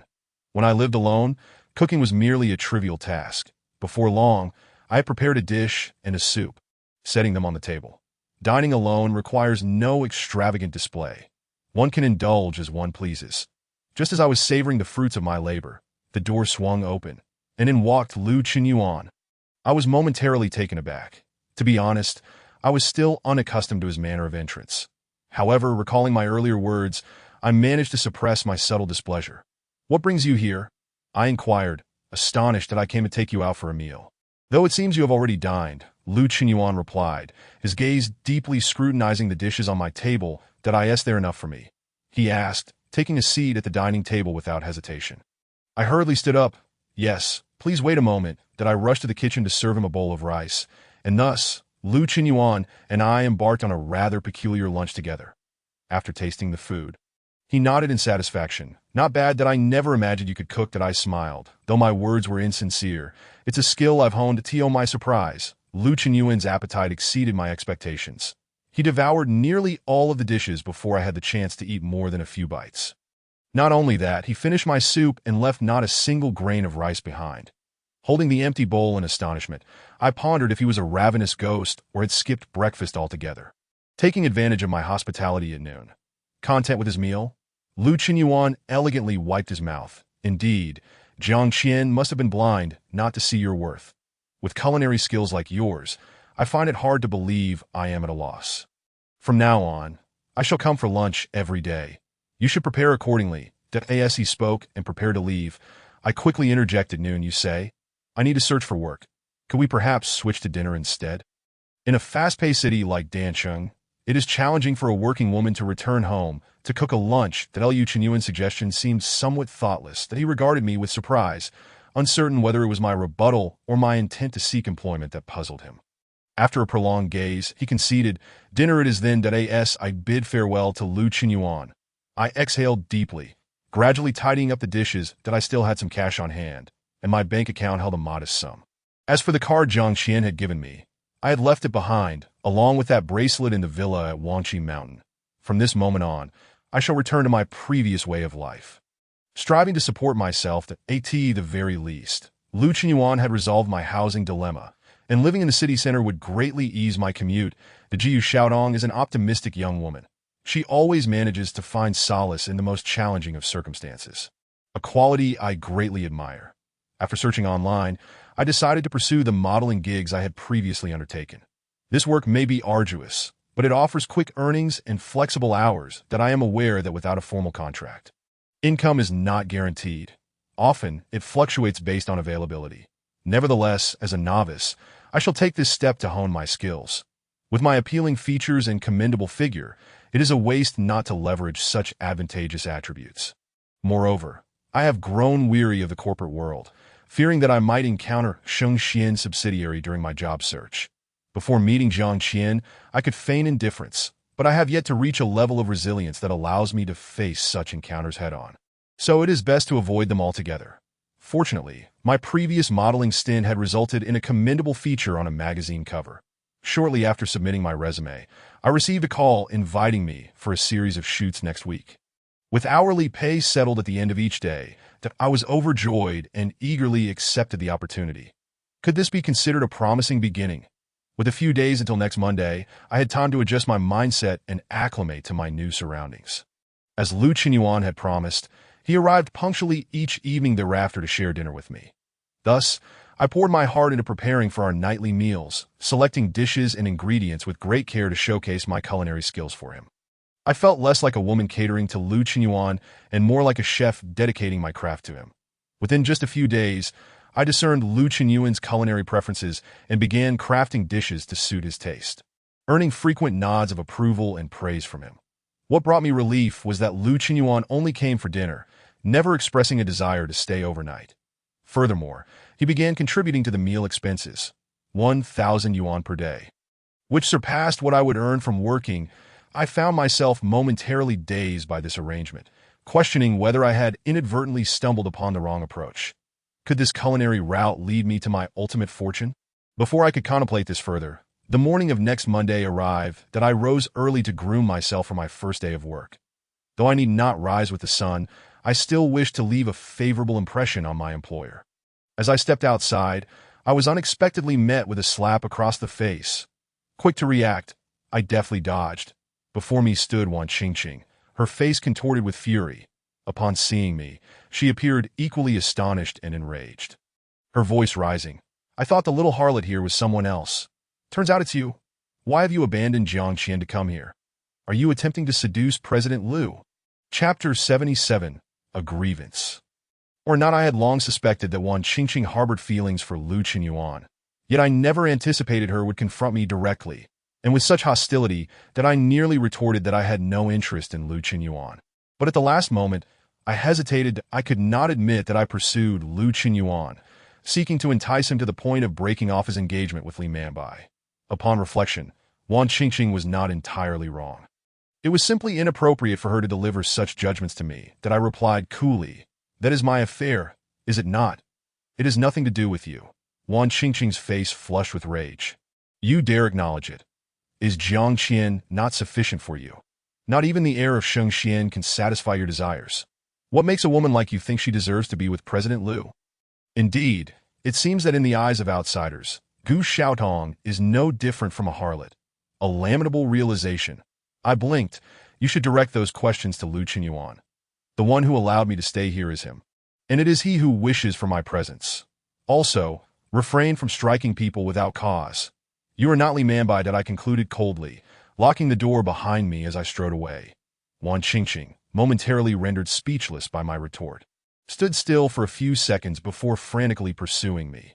However, now that we were on the street, considering her image, Wan Qingqing refrained from repeating her earlier outburst.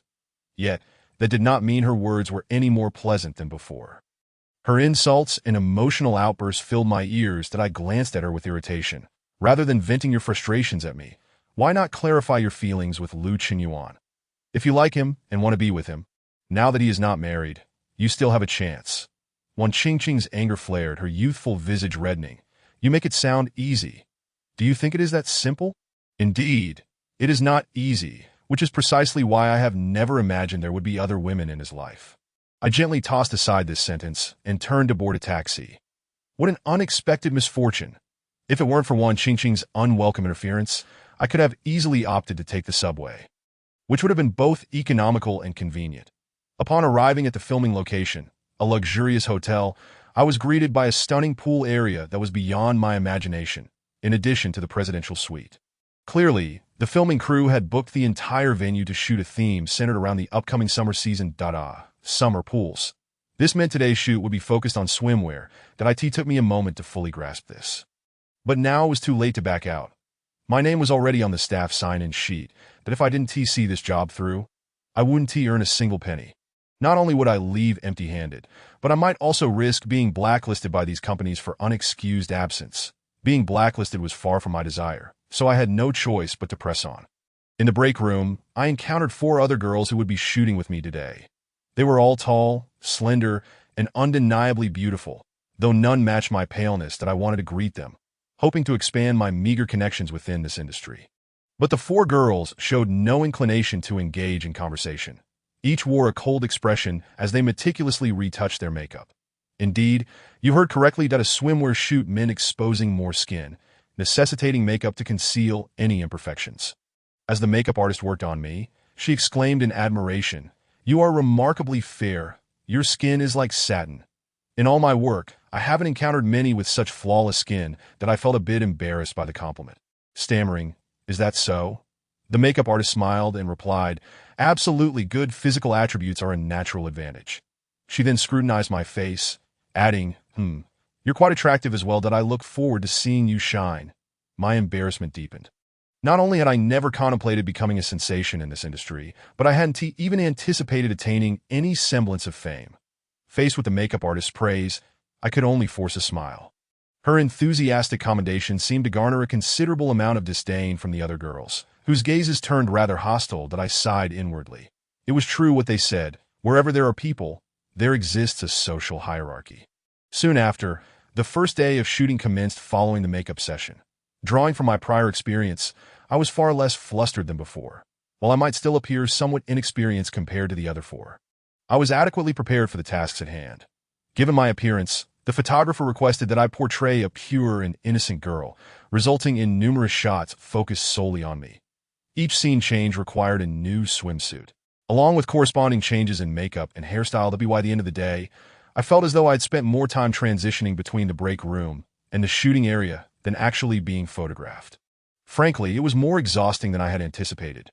When the shooting wrapped up, it was just past 4 in the afternoon that I calculated that I should have enough time to return home and prepare dinner. Because of the swimwear shoot, which demanded a high standard for physical appearance, the other girls had only managed a few slices of fruit for lunch, leaving me reluctant to indulge. Now, I was both fatigued and famished. Fortunately, this filming job was scheduled to last a week, and I needed to complete the entire week to receive my payment. Dragging my weary body toward the exit, I was suddenly called back from behind. Turning around, I found it was the makeup artist who had just worked on me. She appeared to be in her 30s and hurriedly approached, handing me a piece of cardstock. "Here, this is for you. The others already took theirs, and I thought you might want to give it a T or Y.IT was a notice regarding a role selection, akin to an audition process, only this time for actors." I merely glanced at it before folding it and placing it in my pocket. Such an opportunity seemed far removed from my aspirations. Not only was I untrained, but I lacked any passion for this field. I decided against pursuing it. Going would only waste my time. Nevertheless, I nodded at the makeup artist to express my gratitude. Upon returning home, I mustered the energy to prepare a simple dinner, ate a bit, and then collapsed onto my bed, succumbing to exhaustion that I simply wanted to entwine myself with my bed until the end of time, that I lost track of how long I slept. But when I opened my eyes, I noticed the living room light was still on, jolting me awake. Surely, Lucian hadn't left yet. What time was it? I hastily retrieved my phone and checked. 11:30 p.m. That a casual glance back revealed Lucian's tall figure appearing in the doorway, causing me to startle and cry out, "Am I really that frightening?" He remarked, somewhat displeased. "People can indeed frighten one another to death. You didn't know that?" I replied, feeling irritable after being startled, which naturally affected my tone. As I recalled Wan Qingqing's visit earlier that day, my annoyance intensified. "Why are you still here? I left dinner for you." You raised an eyebrow in surprise that I thought your invitation to be near me was more than just to be my cook. My face flushed crimson immediately. I understood the implication behind his words that it was because he left every night that I had drawn the wrong conclusion that I lowered my gaze, taking a moment to regain my composure. "Fine, you can stay here, but I am utterly exhausted and wish to sleep." "Go ahead and sleep," he replied, his interest piqued as he looked at me, seemingly unfazed by my request. Now I felt the awkwardness shift to me. "Are you planning to watch me sleep?" Lu Chenyu shrugged nonchalantly that I merely wanted to ensure you were comfortable after you fell asleep so quickly. His words made me feel a little embarrassed. It turned out he was concerned for my well-being. Perhaps I had misjudged him after all, that I feigned seriousness. Don't you need to return to your fiancé? Lu Chenyu chuckled, the scar on his face twisting with his smile. You needn't test me. My relationship with Li Manbai is one of political alliance, quite different from the affectionate couples you envision. And Wan Qingqing. I pressed that I had initially mentioned Li Manbai to segue into discussing Wan Qingqing. Otherwise, how could I broach the subject? Regardless, it felt like I was expressing jealousy. Wan Qingqing. Lu Chenyu appeared puzzled, his expression revealing he had completely forgotten about her. Suppressing the urge to retch, I patiently explained her significance. Finally managing to jog his memory regarding Wan Qingqing. His subsequent reaction left me speechless. What does she have to do with this? I recounted everything that transpired that morning, finishing with a cold laugh. You claim she has no connection to you, yet she knows about your hidden romance, and even where your hidden palace is. Lu Chenyu's expression darkened, that I apologize for my oversight, that I wish to avoid any further disturbances from unrelated parties. I hope this is the last instance that I had no ties with Wan Qingqing and was unyielding when it came to grievances that I was uncertain how Lu Chenyu would choose to address her.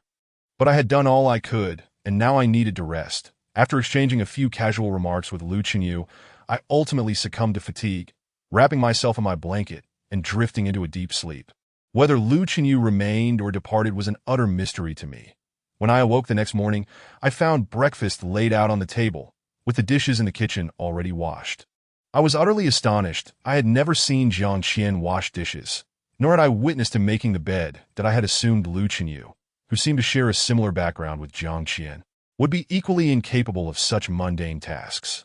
Yet this very Lu Chenyu had impeccably cleaned the kitchen and even prepared breakfast for me, even if the breakfast had been bought from outside. It was something I had never anticipated. Sitting at the table, I savored each bite of breakfast, a wave of inexplicable emotion washing over me that as before, I completed my morning routine and prepared to leave.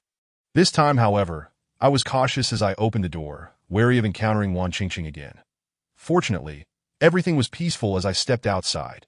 Upon arriving at the filming set, I noticed a new, tall, athletic stranger among the girls I had previously worked with. She was exceedingly warm, greeting everyone cheerfully. Upon seeing me enter, she waved and smiled. Hello, I'm Amy, here for my first shoot today that I in this industry. It was common for individuals to adopt English names rather than use their real Chinese names, often introducing themselves as Amy or Reese or some other exotic name. Compared to them, I felt like a cave dweller that I smiled and nodded at Amy, but the expressions of the three girls nearby shifted noticeably. It appeared Amy's arrival had disrupted the previous tranquility. During a break in shooting, the three girls surprisingly approached me to chat, an unimaginable occurrence compared to the previous day. Hey, aren't you curious why we switch people? One of the sweet-faced girls asked. I was taken aback. Why did we change? Another aloof girl rolled her eyes and said, Do I even need to say it? She pushed Sherry out of the way because she must have taken the backdoor route. Right? Quietly, she added. She must have slept with someone from the director's team. Otherwise, how could she have made it here? I was unsure who this unfortunate Cherry was that had been ousted, but their words sent chills down my spine. After listening to all the gossip, I concluded that the reason those four had ignored me yesterday was that they thought I had some unspoken connection with a higher-up, allowing me to enter through the back door. Feeling utterly helpless, I endured being a listener for a full half hour before these three girls finally let me be. The next round of shooting commenced swiftly, and unlike our first day by the pool. Today's location was the presidential suite. The spacious room, bathed in bright sunlight, along with the fair-skinned, delicate young girls, certainly ignited a rush of excitement.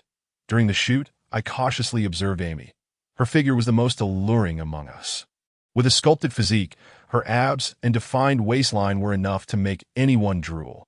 She possessed sun-kissed skin and a pair of captivating large eyes, undoubtedly a beauty that I stared for a while. Still unable to connect her with the gossip I had just heard. The second day of shooting concluded swiftly, and as we wrapped up, the photographer quickly slipped me a note. His motions were so swift that I barely had time to react before the note was in my hand. With an indifferent expression, he remarked, You received that casting notice yesterday, right? What do you think? Interested. I see you have potential. You could give it a try, and who knows, you might just make it big. I was about to politely decline when suddenly the suite's door swung open, and a hotel staff member entered, followed closely by a man I recognized all too well, Jiang Qian. In an instant, my breath felt like it had stopped and I felt as if my eyes could not move. And upon closer inspection, Jiang Qian was not alone. He was accompanied by Li Manbai. Could it be that these two had progressed to the point of openly sharing a hotel room so quickly? The mere thought sent a wave of anguish through me, nearly bringing me to tears. Chapter 79. Encountering the unfamiliar, I hastily turned away, disregarding how frantic my actions appeared, simply wanting to evade Jiang Qian's gaze. His voice echoed from behind. This space is available for your shoot. Please expedite your progress. Understood. Though it sounded like a routine directive, it felt more akin to a superior instructing subordinates, causing me to tremble uncontrollably.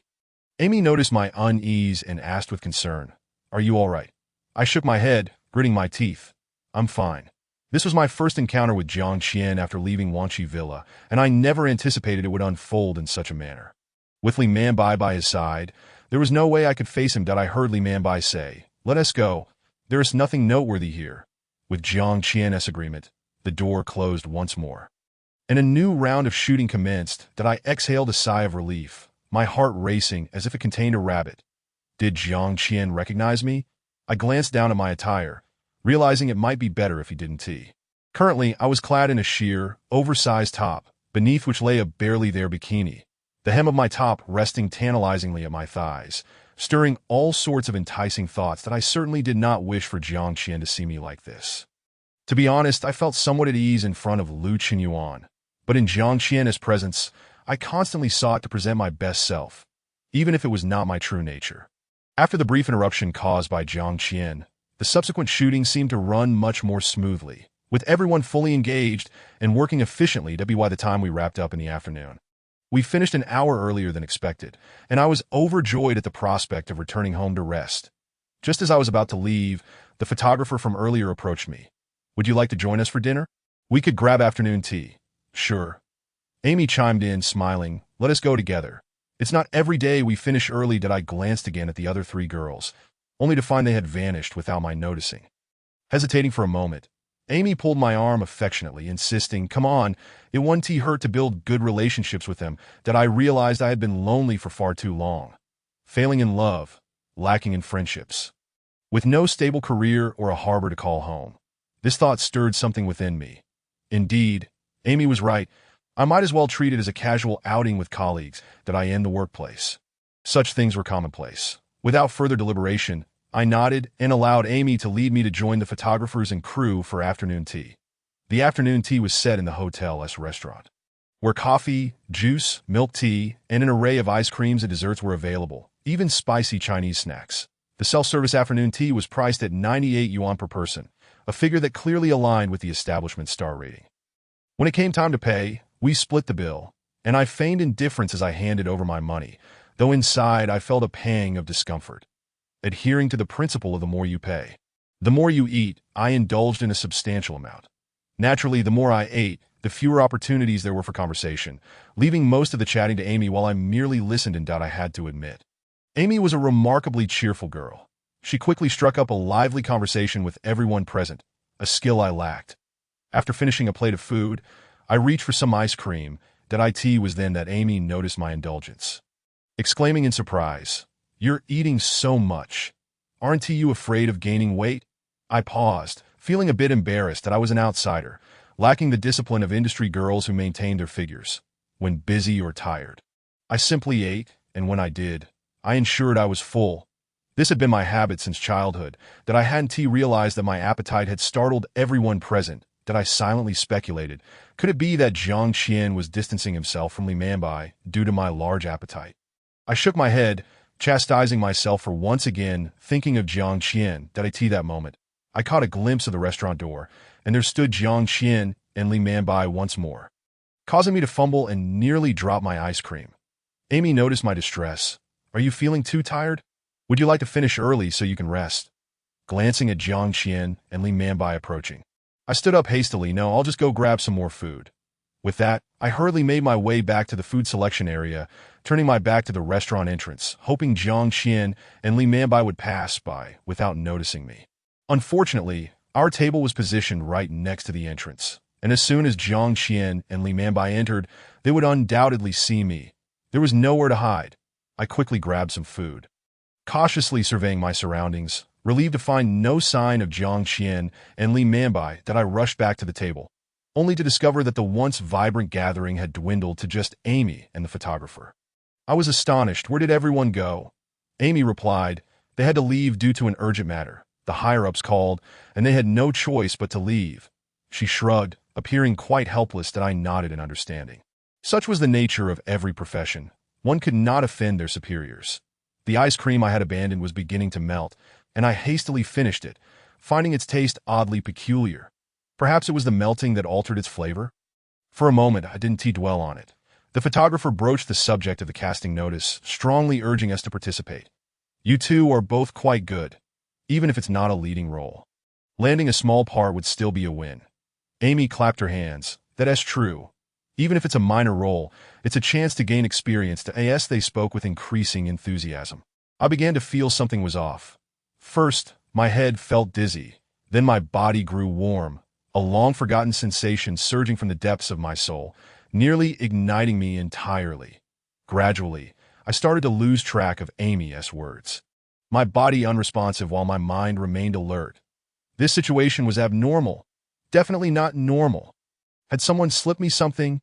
In a flash, I recalled the gossip from those 3 girls, and cold sweat broke out across my skin. But the effects of whatever I had ingested were far more potent than I had anticipated. I struggled to rise, but my limbs felt weak, and my breath quickened. Amy's face loomed in and out of focus, and she smiled. Are you feeling unwell? Let us take you to your room to rest. Chapter 80.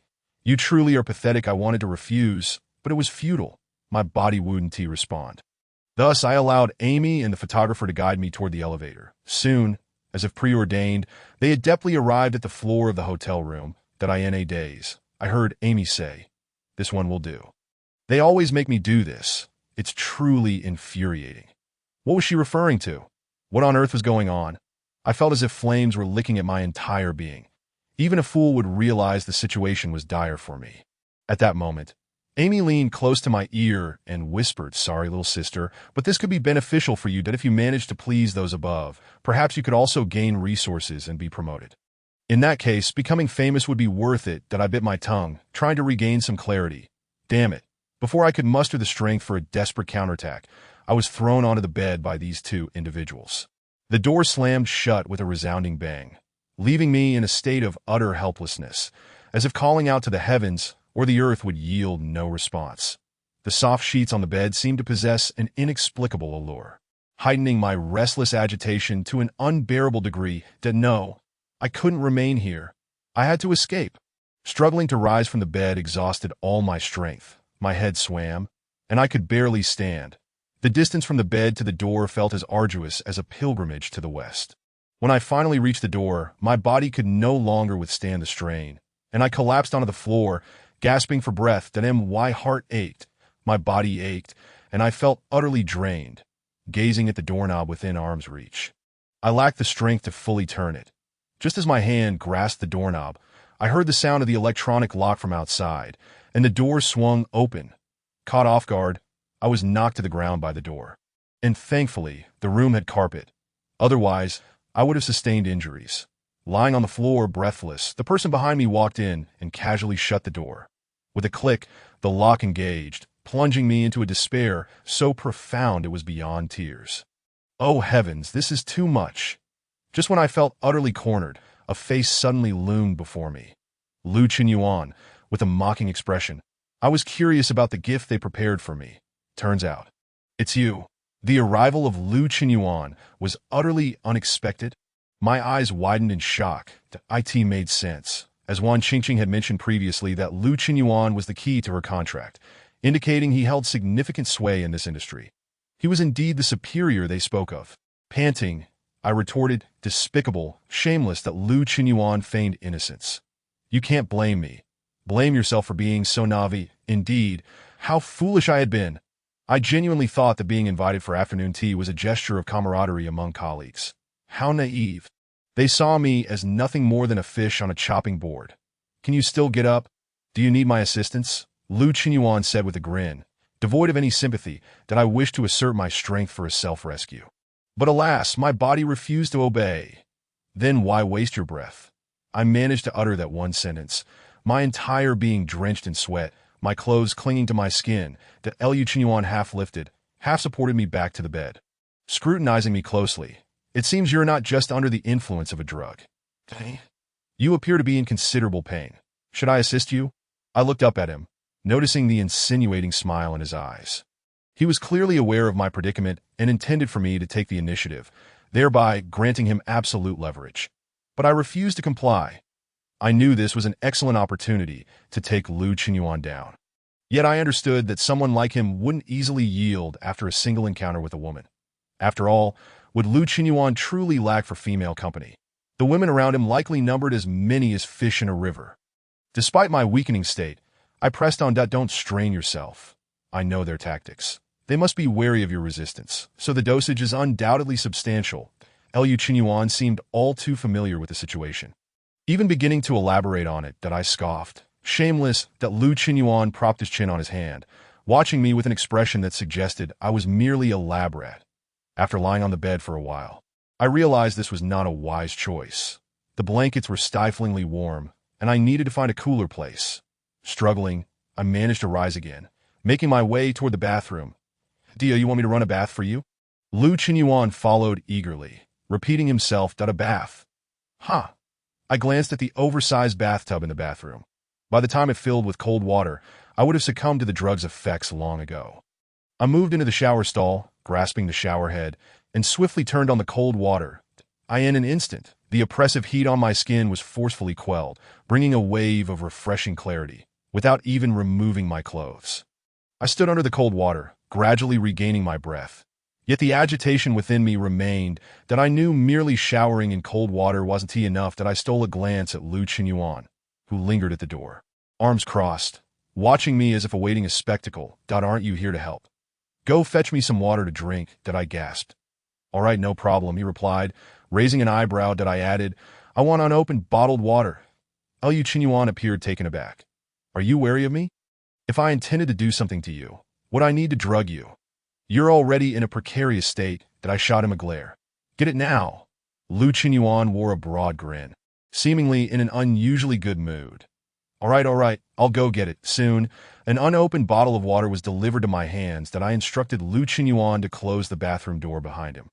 After nearly 3 hours of tormenting myself inside, I finally managed to endure the effects of the drug. Now, Gu Xiaodong felt like a drowned rat, utterly disheveled. It wasn't even the season for a cold shower. And I was so cold my lips trembled, yet I still dared not step away from the cold water. Lu Qinyuan, unable to watch any longer, pushed the door open and without hesitation turned off the water. Wrapping me from head to toe in a clean towel, that's enough. You don't need to keep taking cold showers, he said, his smile replaced by a resigned indifference. This emotion was difficult to describe. Yet it was far more acceptable than the previous mirth on his face. I'm cold, was all I managed to say before I fainted into Lu Qinyuan's arms. Chapter 81. Surprised? Unexpected? I believe human energy is ultimately finite. I am neither a genius nor a superhero. After such a day of work and this ordeal, simply not collapsing immediately is already a testament to my body's endurance. After fainting in Lu Qinyuan's embrace, the subsequent memories became a blur. Fragments of various scenes floated through my mind. Some from the past, some recollections, others mere imaginings. The protagonists of those fragments were, without exception, Jiang Qian. I jolted awake, gasping as if I had just been rescued from drowning. These past few days, I had deliberately avoided the name Jiang Qian, striving to not think of him, to not remember him, even altering my surroundings to ensure they bore no association with him. Yet, tragically, I discovered that Jiang Qian still lingered in the depths of my mind. He had not been forgotten. He had merely hidden away. Whenever I became weary, he would inevitably resurface from the depths of my memory, flooding every cell in my body, clamoring at me. Gu Xiaodong, you still think of Jiang Qian. Gu Xiaodong, you cannot forget this man. Awake. The voice beside me abruptly pulled me back to reality that I blinked rapidly, focusing on the still somewhat blurry ceiling, then turned my face to the side. Yes, that was Lu Qinyuan's face, furrowed in concern as he observed me. "Do you have the strength to get up?" Lu Qinyuan inquired once more. At this moment, my mind began to clear slightly, and I instantly recalled everything that had transpired. Right? I had been drugged and confined here, ultimately encountering Lu Qinyuan. Those individuals had initially intended for me to be Lu Qinyuan's gift. But unexpectedly, I found myself entangled in an inexplicable relationship with him that I opened my mouth to speak, only to realize my voice was hoarse. "Don't panic. Are you hungry? I can call room service for you," Lu Qinyuan offered, picking up the phone on the bedside table and dialing several numbers, placing an order without even consulting me. My head was spinning, and I could hardly process what was happening. Yet he had already completed an entire meal reservation service that I sensed something was off. I reached up to touch my forehead. So hot. Was I running a fever? It made sense, after being under cold water for so long. It would be strange not to catch a cold. I wasn't a superhero like Spider-Man or Iron Man, and Lu Qinyuan remarked, "Why is your face so red?" As he spoke, he placed his palm on my forehead, and in that instant, I caught a whiff of his faint tobacco scent that I despised the smell of smoke. Yet Lu Qinyuan's aroma was surprisingly refreshing, mingled with a subtle hint of men's cologne, wafting through the air and lingering in my memory. "You have a fever." Lu Qinyuan was rather unremarkable. "How about this? After dinner, if you still feel feverish, I shall take you to the hospital." I insisted on saying it was unnecessary trouble, but unfortunately, my throat felt as if it were on fire, rendering me utterly speechless that I could only continue to stare blankly at the ceiling. Before long, the hotel staff delivered dinner, and Lu Qinyuan had ordered a lavish feast that he placed a bowl of fruit porridge and a serving of braised beef in front of me, then gently helped me sit up from the blankets. However, the moment I sat up, I was overwhelmed by a sensation of lightheadedness, and my head inadvertently fell against Lu Qinyuan's shoulder. "Hey, isn't it a bit too late for a warm embrace?" I quipped. "I, Lu, have no interest in nursing the sick." To my surprise, Lu Qinyuan had the audacity to jest. With a swift motion, he pulled a pillow behind me, declaring, "Come now, I shall reluctantly feed you." Open wide became evident that Lu Qinyuan, despite his privileged upbringing, possessed a kind heart, albeit one lacking in common sense. The first spoonful of porridge was scalding hot, causing me to exclaim, "You, it's so hot." My voice was so hoarse that it pained even my own ears. Two suspicious blushes appeared on Lu Qinyuan's cheeks as he admonished, "What are you shouting for? I can just blow on it for you." It seemed I was unfortunate enough to be scalded. And now, entangled with Lu Qinyuan, I endured not only mental anguish, but also physical suffering that I pondered whether it was too late to retreat, that I truly felt that perhaps Lu Qinyuan and I were not meant to be. Fortunately, during the subsequent feeding, Lu Qinyuan did not repeat such blunders. After finishing a bowl of porridge, he smiled broadly, clearly reveling in his accomplishment, that my mother has never experienced being served by me. Consider yourself fortunate today. Little miss that I lacked the energy to even pout or roll my eyes, thinking to myself, would I have come here if not for you? Given my current state, continuing to work tomorrow seemed impossible. How pitiful that after laboring for 2 days, it might all go to waste. And what of Amy and the photographer? I still hadn't figured out how to settle accounts with them. Yet upon seeing the man beside me, I felt deflated. How could I confront them when their superiors stood right in front of me? It felt as though I would ultimately be the one to suffer. Once Lu Qinyuan finished dinner, he donned his coat and approached, intent on lifting my blankets, that I was startled and instinctively resisted with all my strength. "What are you doing?" I asked. That Lu Qinyuan appeared more astonished than I was. "Taking you to the hospital, of course. You don't think I'm going to do anything to you, do you?" His expression darkened, as if he had been insulted. No. I quickly waved my hands weakly on the matter of going to the hospital. I did not argue further with Lu Qinyuan that Jiu Xiaodong was still very much afraid of death, and when unwell, one ought to see a doctor promptly, especially since I was uncertain about any potential side effects from the drugs those two had administered. Perhaps due to having eaten, I felt a bit stronger now. Leaning against Lu Qinyuan's sturdy arm, I finally managed to rise from the bed. Upon standing, I was taken aback to find that my clothes had been changed. "Who changed my clothes?" Lu Qinyuan seemed to anticipate my thoughts, leaning closer to whisper in my ear, "I changed them for you." Surprised? Unexpected? I felt a surge of indignation and pinched his arm hard. Unfortunately, his muscular physique was too solid for me to make any impact, leaving me to retreat in defeat. That Liu Qinyuan half carried me out of the room, and just as we reached the elevator, the door slid open to reveal two figures, Jiang Qian and Li Manbai. Chapter 82. A parting of ways. I was momentarily stunned, my previously hazy mind suddenly clearer. Instinctively, I attempted to distance myself from Liu Qinyuan, but he tightened his grip on my arm, and given my lack of strength, I could not discreetly create any space between us. That I in a fleeting moment of realization, I found my thoughts quite absurd. What was I thinking? My relationship with Liu Qinyuan was indeed something Jiang Qian would relish. How else could I help Liu Qinyuan annul his engagement with Li Manbai, if Li Manbai did not break off the engagement? How could Jiang Qian and she resume their relationship openly? With this in mind, I felt a sense of calm wash over me, leaning languidly against Liu Qinyuan, though my eyes still lacked the courage to meet those of either of them. I felt quite ashamed, standing before the fiancé of another, entangled with Liu Qinyuan in such a manner. The once forthright, tenacious Gu Xiaotong had transformed into someone I barely recognized. That Li Manbai spoke first. "Oh, didn't you say you had social engagements tonight? Turns out you're here accompanying Miss Gu." Her tone dripped with acidic malice, and even without meeting her gaze, I could feel her intent clearly. That it was no wonder she felt this way. Anyone would be incensed to see their fiancé in such a situation. Had Li Manbai not been so close with Jiang Qian, she might have confronted me outright, leaving no room for us to engage in a silent standoff. Liu Qinyuan, however, appeared unfazed. "What of it? Aren't you the same? Rekindling old flames with young Master Jiang. Congratulations to you both." Her face turned ashen with rage, yet before Jiang Qian, she could not refute his words outright. Soon, her tone softened. "Is there a misunderstanding regarding my relationship with Qian? I can explain." That Liu Qinyuan's voice was as cold as frost. That Li Manbai, "There's no need for theatrics. When we were engaged, we clearly agreed to leave each other be. If you wish to rendezvous with a man at midnight, do so freely, whether that man is Jiang Qian, Li Qian, or Wang Qian.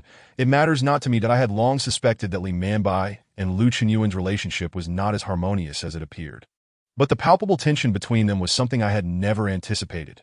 Was it my interference that caused this? They had previously managed to maintain a facade of friendliness. Cautiously, I glanced up, only to inadvertently lock eyes with Jiang Qian. He was looking at me. My heart raced, and I could not tear my gaze away. Staring foolishly at Jiang Qian, whom I had not seen for days, he seemed unchanged, which made sense, as we had only been apart for about 10 days. How much could one truly change in such a brief span? Yet my own heart was in turmoil. "That Mr. Liu, where are you taking Xiaodong so late?" Jiang Qian's calm voice interrupted the brewing tension between Liu Qinyuan and Li Manbai. "Xiaodong." He was calling me by my name in such an intimate manner for the first time, sending my heart into a frenzy as I hurriedly averted my gaze. That Liu Qinyuan chuckled. "You may take my fiancé to a hotel, but why can't I take Gu Xiaodong out for a stroll?" "Jiang Qian, aren't you being a tad overbearing?" I wished desperately to hear Jiang Qian call my name once more, but the next moment he replied, "You're right. I have been meddling. Manbai, let us go. Your father is waiting for us for a meeting. We cannot waste time with someone so uneducated." So, they were not here to check into a room. For a fleeting second, I realized I felt an unexpected sense of joy.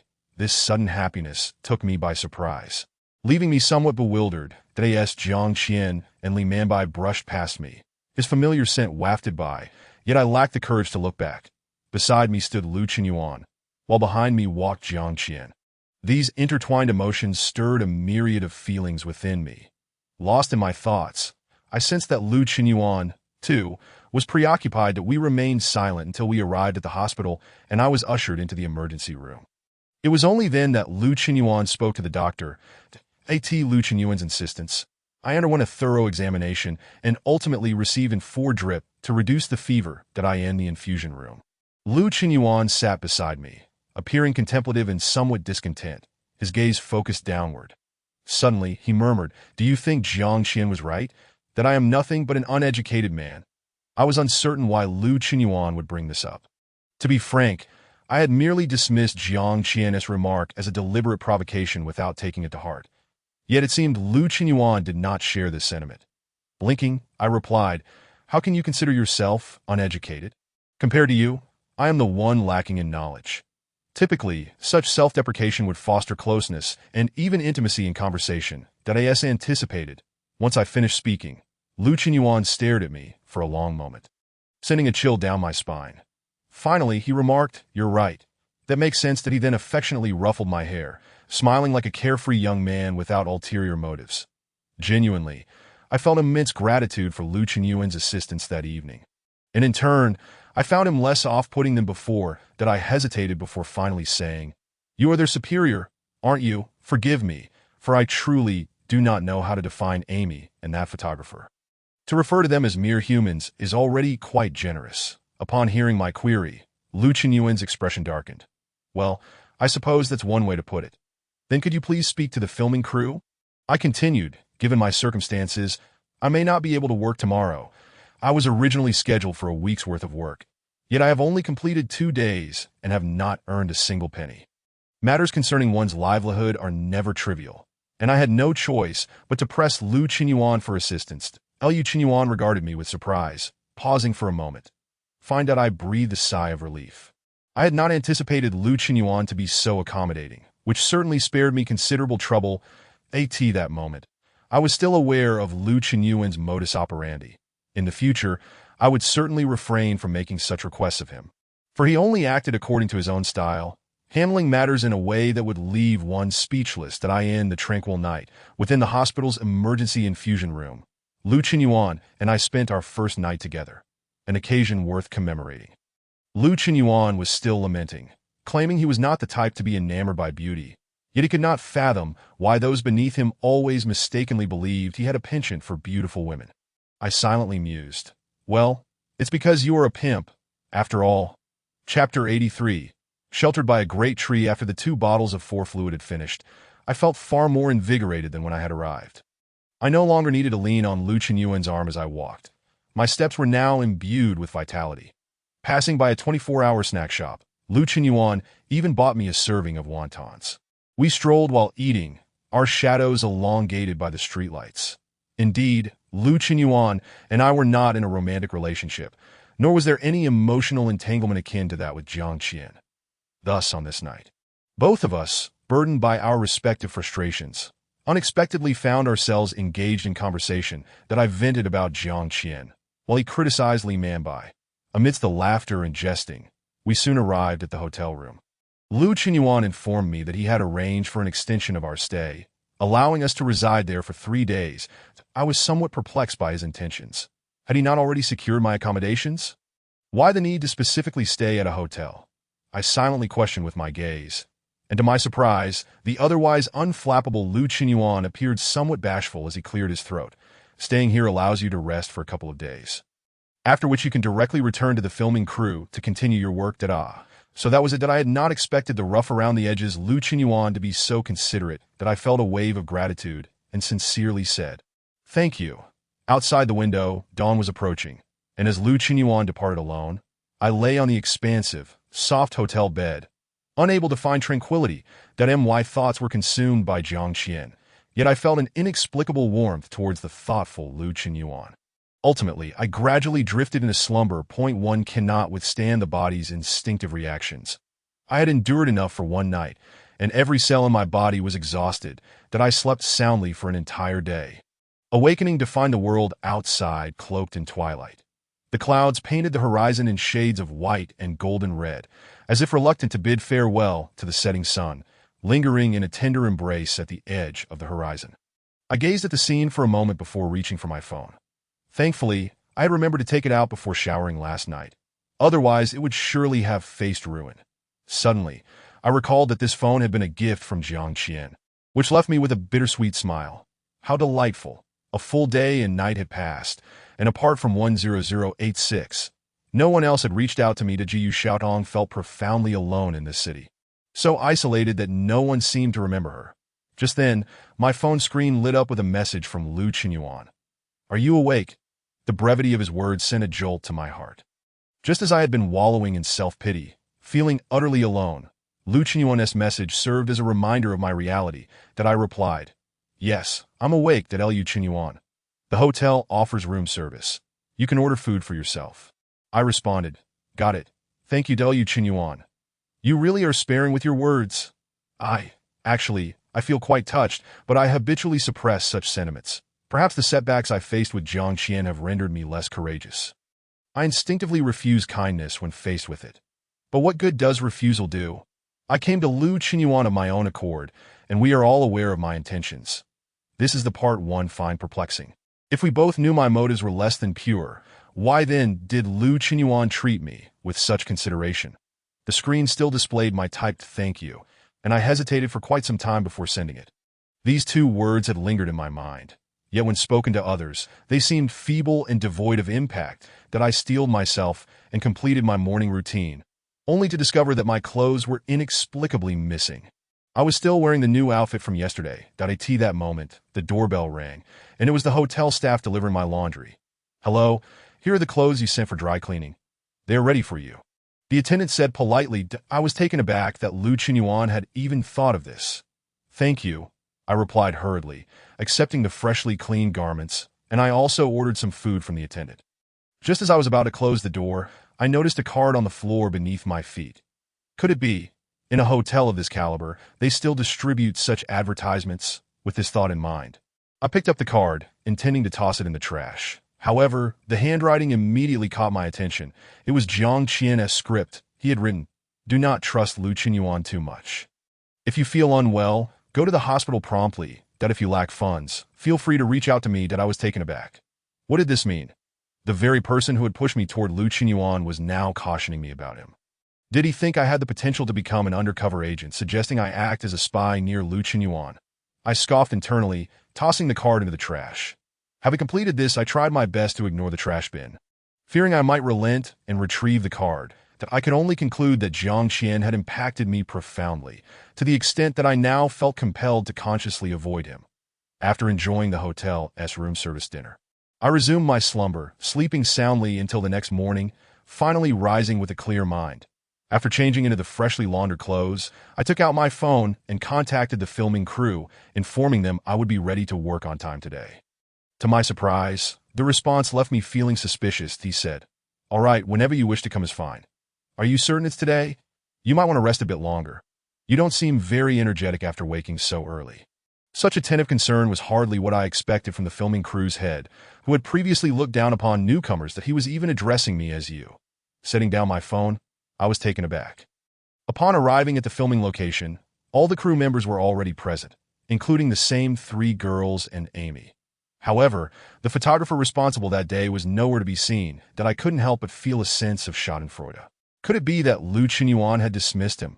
This fellow wouldn't admit it, yet he had similarly drugged me.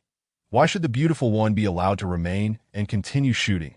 As soon as I arrived, the makeup artist and photographer began bustling around me. To be honest, this treatment was unprecedented. I felt somewhat overwhelmed and unaccustomed to it. My state today was surprisingly good, and after finishing the first shot, I felt a lingering desire for more. During a break, Amy approached me. I cast her a sidelong glance and promptly averted my gaze, making it clear that I had no interest in conversing with her. Amy seemed undeterred. Do you know Liu Zong? Chapter 84. The consequences of offending Liu Zong's girlfriend. I kept my head down, responding curtly, yes. Amy appeared undaunted. Are you his girlfriend? I was taken aback. Looking up at her, Amy was scrutinizing me with a suspicious expression, tinged with an inexplicable resentment, leaving me bewildered. Why was she resentful towards me? I was the one who had been drugged, the one suffering. How was it that I seemed to be the one bullying her? My tone was far from friendly. What concern is it of yours? Do I owe you an explanation? What a ridiculous notion. If it weren't for Liu Qinyuan standing, I would have reported this incident to the police long ago. Though Gu Xiaodong lacked friends in this city, I still had the ability to summon a police officer if necessary. Amy's expression darkened further. If you have connections, why are you competing for our jobs? With Liu Zong's help, even if you lack experience, you could have landed a supporting role in a production, right? Is it necessary to be here doing print work? I simply reiterated. What concern is it of yours? I enjoy it. Amy was left speechless. That I scoffed. Don't linger in front of me. Seeing you disgusts me. How foolish I had been to initially believe in Amy, thinking I could consider her my first friend since starting this job, only to have fate play a cruel joke on me. Had the person who entered that day not been Lu Qinyuan, I fear I would have already found myself ensnared in a perilous predicament. Amy bit her lip and ultimately chose to depart. As she walked away, a girl who had initially appeared both sweet and poised approached me, offering a faint smile. "Hello, I am Xiaozhua. Shall we become friends?" I found myself momentarily taken aback, given Amy's previous conduct. I now harbored a wary disposition towards those who looked appealing yet lacked depth in our acquaintance. The girl, however, seemed unfazed. "I apologize for not alerting you sooner that day. Rest assured, I am not Amy." I shan't resort to underhanded tactics that I was taken aback and eventually extended my hand to grasp Xiaozhua's. She smiled brightly. "I've heard you're quite familiar with President Liu. Would you accompany me to this audition?" Audition? I suddenly recalled the casting discussions that had transpired days prior. "Then I'm sorry, but I do not act," I replied. Xiaozhua, undeterred, chimed in, "No worries. Just consider it a chance to keep me company. We are friends now, aren't we?" A wave of confusion washed over me. This circle seemed utterly distinct from any I had previously navigated. In one breath, the term friend could cloak intentions of sabotage, while in the next, handshakes could seal bonds of profound camaraderie. Xiaozhua possessed an irresistible charm that made it difficult for me to decline her persistent pleas. "Let me consult with my boyfriend first." I finally relented, recognizing it as a polite refusal to my surprise. Her eyes lit up. "Oh, is your boyfriend President Liu? How wonderful!" With his guidance, we surely missed this opportunity, that I was left speechless. Who was whose boyfriend? Who was guaranteed success? Who included me in we?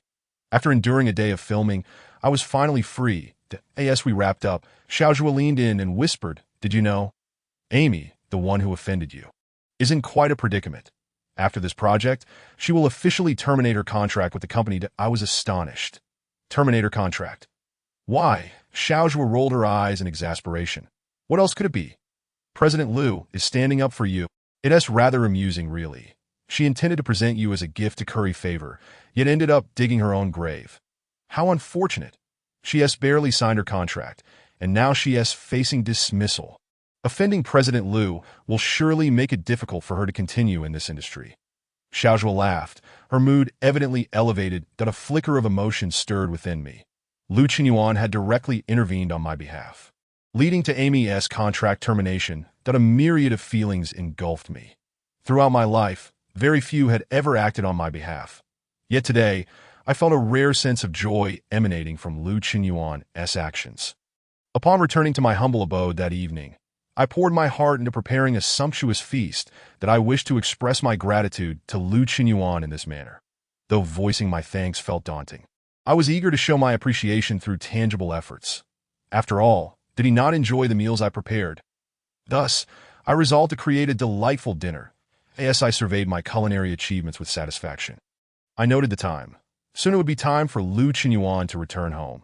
In half an hour, dinner would be served. That I hummed cheerfully while tidying up the kitchen, feeling an unprecedented sense of ease. Just then a knock echoed from the door. Curiosity piqued. I wondered if it was Lu Qinyuan. No, he possessed a key. He wouldn't need to knock. Perhaps he had forgotten his key, or was it one ching-ching at the door? With a swirl of thoughts, I cautiously peered through the peephole, only to be startled by the sight of Jiang Qian. What was he doing here? How did he know I was here?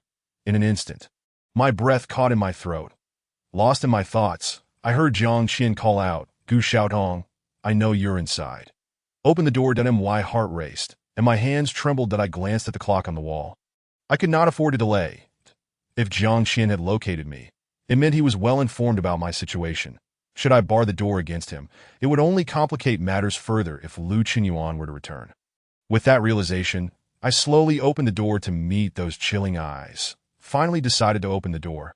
"I thought you'd remain holed up inside forever," Jiang Qian taunted. That I steeled myself, trying to quell my fear, and straightened my back, inquiring, "What brings you here? Am I not allowed to come?" "Don't forget who you are, Gu Xiaotong," Jiang Qian replied coldly. That I was baffled as to why he sought me out, especially after insisting I should be near Lu Qinyuan. What did this mean? Surely he understood. If not for Lu Qinyuan maintaining his distance, I might have already been his woman. Frustration boiled within me, and I met his gaze defiantly. "I have never forgotten who I am. I certainly won't overlook the task you assigned me." You need not worry that I spoke with an unprecedented firmness. Just as my words settled, Jiang Qian suddenly pushed his way in, closing the door behind him. His imposing figure loomed before me, and in an instant, I found myself enveloped in his embrace, met with an unrelenting kiss. The long-forgotten sensation overwhelmed my senses, and I struggled, but Jiang Qian's strength far surpassed my own. His grip on my wrist tightened until it felt as if my bones might crack. Finally, after what felt like an eternity, he released me, his voice dropping to a low growl. You had the audacity to treat the card I gave you like refuse. Gu Xiaodong, how bold of you. I was acutely aware that Jiang Qian favored obedient girls, and he detested being disregarded. Yet, I was taken aback by how furious he became over something as trivial as a card. Observing the scene before me, I tentatively touched my swollen lips, feeling a sense of irony wash over me. Seeing my silence, Jiang Qian pressed on. Why are you silent? With my head bowed, I reflected on the events of recent days. And tears began to fall. I hadn't intended to cry. I had returned home in good spirits, even preparing a feast to thank Lu Cheniyuan. It seemed that the path I had chosen was slowly becoming clearer, and I had resolved to join Xiaozhua for the audition. Why had Jiang Qian appeared? Why was he angry with me? He was the one who had released me. On what grounds did he blame me for discarding that insignificant card? Jiang Qian treated me like an object, yet demanded I treasure what he had given me. Wasn't he that ludicrous? No matter how misguided my principles might be, I was not one to hold double standards. I understood the value of reciprocity. Jiang Qian's demands were intolerable, that I wept, prompting Jiang Qian to panic. Why are you crying? His tone remained icy, yet his breathing quickened. Isn't what I said the truth? Did you not discard the card I gave you? I laughed through my tears, wiping them away. Yes, I discarded it. May I ask you, Jiang Qian, am I not allowed to do so? I raised my gaze, locking eyes with his dark orbs. You instructed me to be near Lu Qinyuan. You assigned me a task. I must expedite his divorce from Li Manbai, so you two can be together. Am I permitted to keep what you gave me as a memento? What if Lu Qinyuan discovers it? If you, Jiang Qian, were in my position, would you fall for a woman who harbors feelings for another man, even going so far as to dissolve a significant engagement for her? My questions flowed like a rapid-fire barrage, and tears once again escaped my control. Jiang Qian, we have been clear. 100 million. We redone. Jiang Qian's expression darkened, his lips pressed tightly together, reflecting his volatile emotions that I could see he was genuinely furious. And unlike the old Gu Xiaodong, I would no longer acquiesce to his whims. I was acutely aware of the precariousness of agreeing to Jiang Qian's demands, and I could not revert to that pitiful existence that I yearned to conclude this chapter swiftly, to escape and return to my rightful path. What were Jiang Qian and Lu Qinyuan but a dream without resolution? After a long pause, Jiang Qian finally spoke. Fine, 100 million. However, I expect you to accomplish this within 3 months, that if Li Manbai is not divorced from Lu Qinyuan within that time frame. You shall return to the villa at Wanqi Mountain. Would I then be relegated to being Jiang Qian's docile canary once more? I coldly mused to myself, though my gaze remained clear and resolute. Very well. Should I fail, I would accept my fate that I end this lifetime. Whether with a wealthy suitor or sudden fortune, I would remain forever unbound, leaving this place unencumbered. With that, Jiang Qian departed, leaving a lingering trace of his presence in the air. I stared at the untouched feast on the table, my earlier excitement now extinguished. Gently closing the door behind me, I stepped into the room, burying my head beneath the quilt as tears streamed down my face. I felt utterly exhausted and tormented, yearning to escape, yet unable to muster the resolve to do so. Gu Xiaotong, how utterly useless you are! I lost track of time as I wept, my head growing dizzy from the outpouring of emotion. The quilt now drenched in sweat. Rubbing my aching eyes, I crawled out from under the covers, intending to wash my face, only to be startled by the sight in the living room. There sat Lu Qinyuan at the dining table, leisurely enjoying his meal. Judging by the diminishing portions on the table, he had been eating for quite some time. His delight in the food and the look of satisfaction on his face left me momentarily taken aback. When did you arrive? I managed to croak, my voice hoarse from crying. Lu Qinyuan glanced at me, amusement dancing in his eyes that, just when you were crying and lamenting, why are you treating me this way? He mimicked my tone, causing me to wish I could sink into the ground and disappear. What on earth is today? And why am I so unlucky? Emerging from the bathroom, I found Lu Qinyuan nearly finished with his meal. He courteously beckoned me, come, you should eat as well. Earlier, I had set 2 sets of chopsticks on the table, and it was clear he noticed I hadn't eaten yet. However, judging by the remnants on the table, I could tell he had no intention of leaving any food for me, that I quickly served myself a modest bowl of rice and began to eat, to my surprise. Dining alongside Lu Qinyuan felt oddly tranquil. It wasn't long before I finished my meal, warmed by the food and feeling revitalized, that I stood to clear the dishes. Lu Qinyuan moved even faster, effortlessly taking the plates into the kitchen. Let me handle the washing. You don't look well, that I would hate for you to break my beautiful dishes. That I felt a wave of embarrassment wash over me. The kitchen was already rather cramped, and with Lu Qinyuan's tall frame occupying the space, I felt utterly out of place. Well, if you insist on washing, I suppose I can take a break. That I obediently settled onto the sofa, watching television. The scene seemed oddly surreal. Lu Qinyuan and I appeared like a couple living together. This thought startled me. What on earth am I thinking? Gu Xiaodong, you really need to get a grip. Lost in my musings, I was jolted back to reality as Lu Qinyuan emerged from the kitchen, having cleaned the pots and dishes with remarkable efficiency. That he had even tidied up the kitchen, point one must admit, when it comes to household chores. Lu Qinyuan certainly surpassed Jiang Qian. Curiosity piqued, I inquired, how did you come to be so skilled at this? Shouldn't someone of your status have maids to take care of such tasks? Observing his adeptness, it was clear this was not his first time. That Lu Qinyuan chuckled self-deprecatingly, that I'm different from Jiang Qian. While we both have our connections, I've endured a rough upbringing. That my father never allowed me to live comfortably. So, he is the legitimate son of a prestigious family, while I merely drift along the fringes of society. That a hint of sadness flickered in his eyes as he spoke those words, tugging at my heartstrings. A sudden wave of empathy surged within me, compelling me to embrace this man before me, not out of love or seduction, but simply to offer him a moment of recognition and warmth. My body acted faster than my thoughts, and I reached out to hug Lu Qinyuan. By the time I realized what I had done, it was too late, and my face felt as flushed as a ripe tomato. I awkwardly patted his back, attempting to provide comfort. That you're doing great. I've never thought of you as inferior to Jiang Qian. You have your own strengths. My encouragement, though somewhat naive, elicited a genuine smile from Lu Qinyuan. Is that so?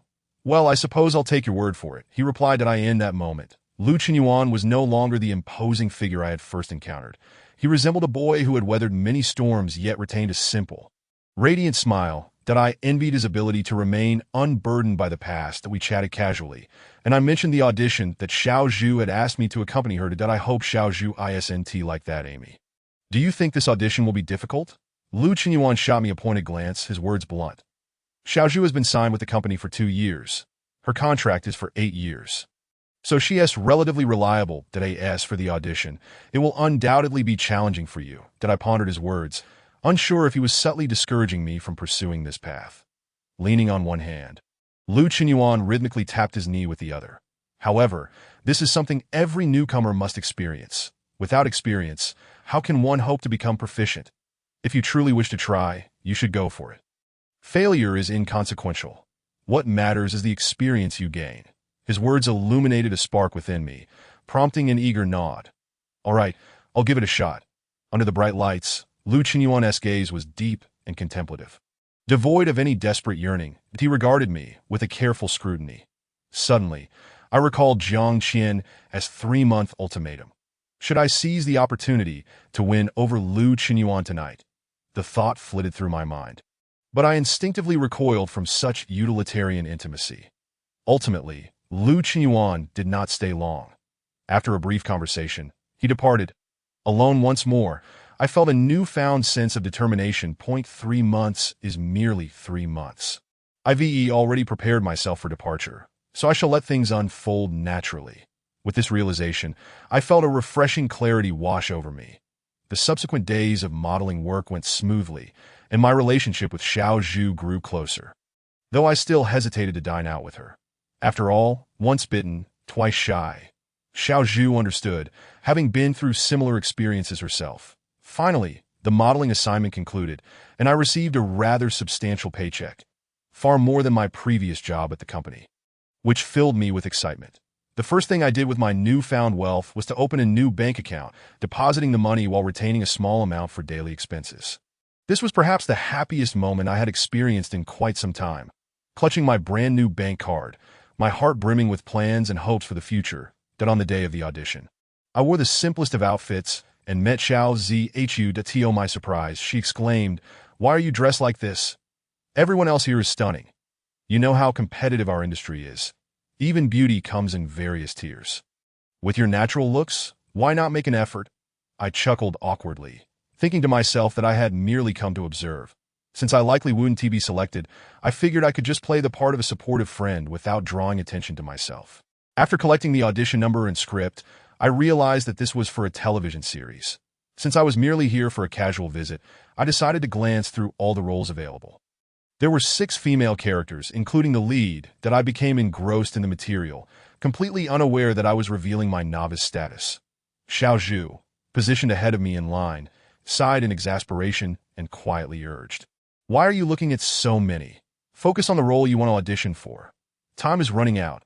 Her gaze fell on the script in my hand, specifically on the page for the male characters. I laughed. "I'm just familiarizing myself." Xiao Zhu rolled her eyes. "I can't help you anymore. It's up to you now." Being a mere observer, I maintained a relaxed attitude. Aside from a hint of nervousness during my first audition, I felt a sense of novelty. Yes, it was refreshing that in that moment, I felt a tangible connection to many of the stars, yet the distance remained vast, merely a misperception of consciousness that I stood in line. A sudden commotion erupted at the entrance. Xiao Zhu turned to me, her neck craned in curiosity. Her eyes sparkled with excitement as she nudged me. "Look, it's Dong Xiao, the currently popular star." I had seen her in numerous dramas, and she was undoubtedly a leading actress that a child star turned seasoned performer. Her prominence in the industry was undeniable. I could hardly believe I was seeing her in person today. I too craned my neck to catch a glimpse, and there stood Dong Xiao, adorned in a flowing crimson gown, topped with a wide-brimmed hat, and shielded by oversized sunglasses. Her tall and slender figure exuded elegance as she walked with a certain grace. I greatly admired Xiao Zhu. Despite the considerable distance, she was able to recognize Dong Xiao in such a striking ensemble.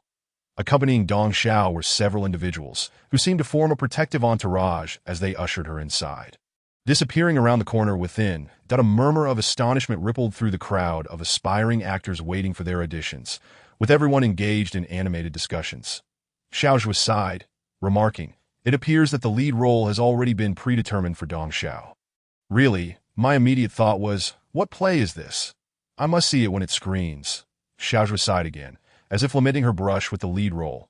Of course, with such a grand entrance.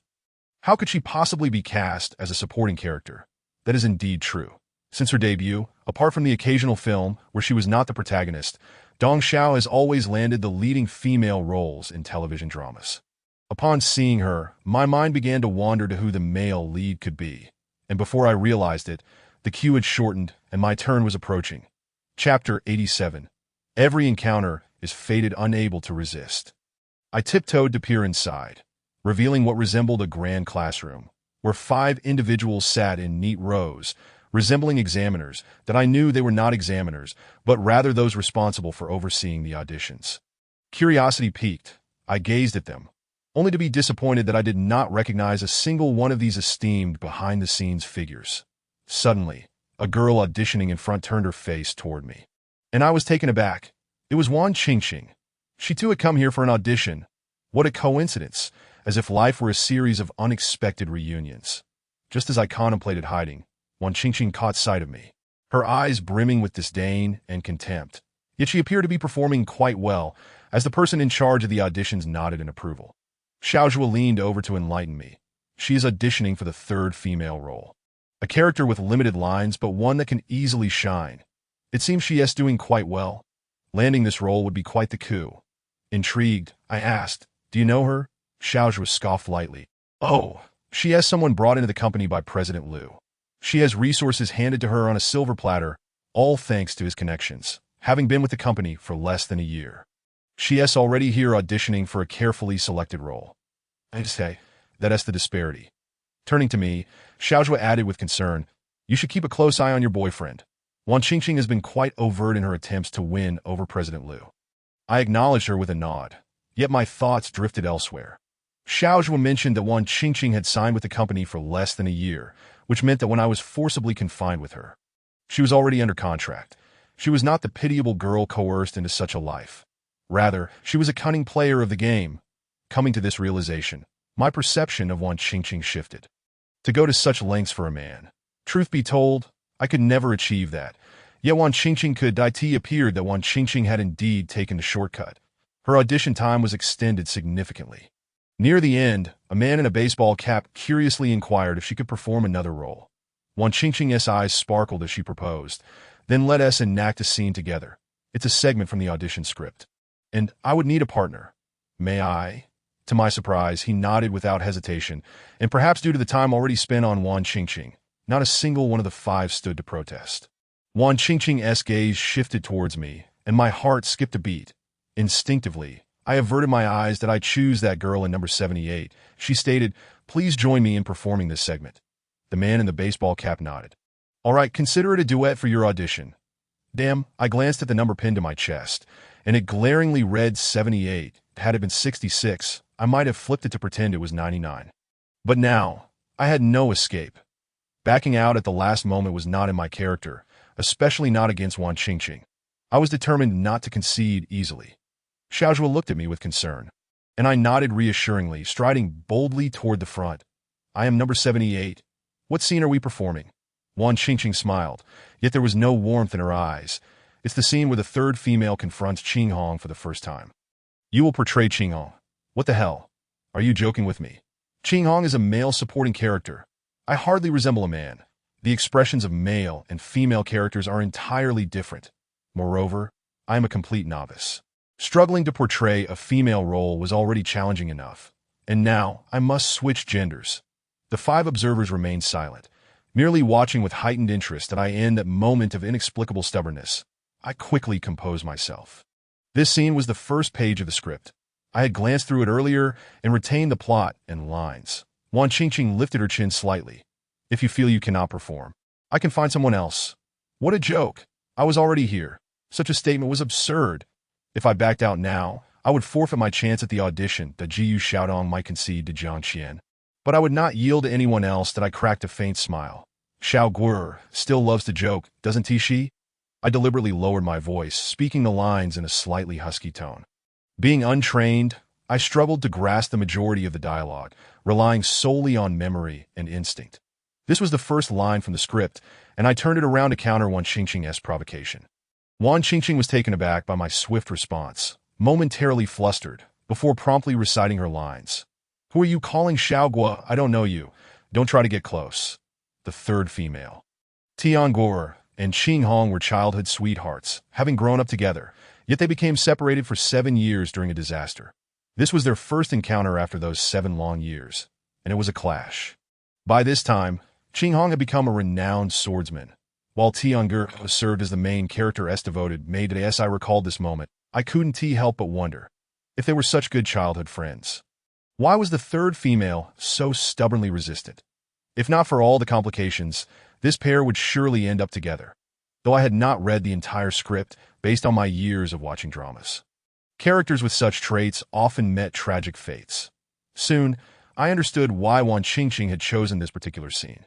Not to challenge me or to prove herself, but because it culminated in Tianguo delivering a slap to Qinghong. Indeed, the crux lay in that slap. Wang Qingqing was prepared. She sought to seize this opportunity to strike me, to avenge the previous encounter where she had failed to do so. Each segment of the scene was timed perfectly. The audition typically lasted around 10 minutes, and we swiftly approached the climax. That I end the script. Tianguo, faced with Qinghong's reckless demeanor, became furious and raised her hand to slap him. Qinghong could have dodged, but chose not to, gazing at Tianguo with a perplexed expression. So Qinghong is a masochist who enjoys being hit, I noted internally. Wang Qingqing was not the Tianguo written in the script, and I was not her envisioned Qinghong. She narrowed her brow and declared, "You are being outrageous." With that, she raised her hand to strike.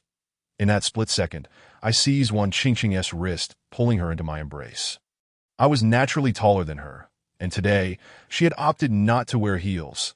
The force of my pull sent her crashing into my chest, her eyes widening in surprise. Honestly, this was instinct. I could not allow Wan Qingqing to hit me. This was about face. But more importantly, about pride. Having blocked the slap, I still needed to continue acting that I gently tilted Wan Qingqing's chin, my tone affectionate yet tinged with regret. Have you already forgotten me, my little guo? With that line, I released Wan Qingqing and stepped aside. The 5 observers had begun whispering amongst themselves, and eventually, the man in the baseball cap posed a question. What made you decide to alter the final segment? I felt a surge of anxiety. I couldn't very well disclose the history between Wan Qingqing and me. No matter how naive I might be in this industry, I understood this basic principle of social conduct. I replied, I had glanced at the audition script for the character of Qing Hong, and I felt that if he were a renowned swordsman, he wouldn't simply accept the end of his first reunion with his beloved in such a manner. Then, nervously, I added, that's just my personal opinion. I apologize for taking the liberty to modify the script. After a brief discussion, they concluded, all right, your audition has come to an end. The next candidate may proceed. I sighed in relief. Thank goodness. Finally, I successfully passed the test. As I approached Xiaozhu to bid her farewell, her eyes sparkled with excitement. I never expected you to be so assertive. I feel as though you might just bend me. My expression darkened. Don't you dare leave me hanging. I'll wait for you outside. Earlier, while queuing with my numbered card, I had registered my name, age, and contact information, and if there were any results from the audition, they would reach out based on that initial registration. Thus, after handing in my numbered card, I found myself with little to do. The audition took place at a garden school in Duanqing, aptly named for its unexpectedly beautiful scenery. Adorned with vibrant blossoms that exuded romance, I purchased a cup of green tea and sat on a bench, waiting for Xiaozhu to emerge. Before she could arrive, however, Wan Qingqing appeared. I feigned ignorance, lowering my gaze to sip my tea. But Wan Qingqing was evidently not inclined to let me be. She marched directly in front of me. Gazing at her striking red shoes, I reluctantly lifted my face to meet hers. Wan Qingqing's cheeks flushed slightly. Let me tell you, don't think I'll let you off easily, I frowned. Is this about Lu Qinyuan? Upon hearing the name, her face reddened further. You don't deserve to speak his name, I shrugged. Isn't a name meant to be called? Or do you find Lu Qinyuan's name unpleasant? Hence your reluctance? Wan Qingqing grew agitated. When did I ever say that? Stop fabricating nonsense, I smiled. Then there's no need for you to fixate on me. I believe your rival is Li Manbai, as she is indeed Lu Qinyuan's rightful fiancée, and Wan Qingqing's expression fell. Of course, I cannot compare myself to Miss Li, nor can you. Women like us ought to be more grounded and not entertain the delusion of transforming into a phoenix. It's impossible. A man like President Liu would never linger for a single woman, I blinked. If that's the case, why do you even bother speaking to me? Do you think I'm oblivious to this reality? Wan Qingqing was momentarily at a loss for words, biting her lip, her face a tapestry of complex emotions I gazed into the distance. I have no desire to make enemies with anyone, so I have let your repeated provocations slide. However, remember this. 3 strikes, and I won't be so accommodating next time. Being outdoors with numerous people passing through the school grounds, Wan Qingqing had to maintain her image. In the end, she merely stomped her foot in frustration and stormed off. Watching her flowing hair disappear into the distance, I couldn't help but reflect that I lamented Jiang Qian's foolishness, realizing I was not the only woman ensnared by love's intoxicating grasp. Yet, I resolved not to remain foolish any longer. After a long day of auditions, I returned home utterly exhausted. Liu Qinyuan texted me to inform that he would be unable to join for dinner due to social commitments. What splendid news! I felt a wave of despair at the thought of having to buy groceries and cook for myself. Although Lu Qinyuan would not be dining with me, he had still deposited today's meal expenses into my account. I guessed he had set up an automatic transfer. Otherwise, a busy man like him would hardly remember such trivial matters. I muttered to myself that Lu Qinyuan was indeed a good person. Then ordered takeout, indulging in hot seafood rice while watching television, a sense of long-lost satisfaction washing over me. The television broadcasted entertainment news, and I paused to glance, just in time to see the announcement of Dong Xiao joining a film crew. Featuring footage from today's audition at the garden school, as I strained to spot myself in the fleeting images, My phone rang that I sluggishly set down my chopsticks to answer the call. Surprised by the unfamiliar number. "Hello, may I ask who is calling?" I inquired formally that I asked this Miss Gu Xiaodong. The voice on the other end was clear and soothing, instantly putting me at ease. "Yes, this is Gu Xiaodong. May I ask who you are?" "We are from the film crew you auditioned for today." The moment he spoke, I nearly leaped for joy. Could it be that I was truly a genius?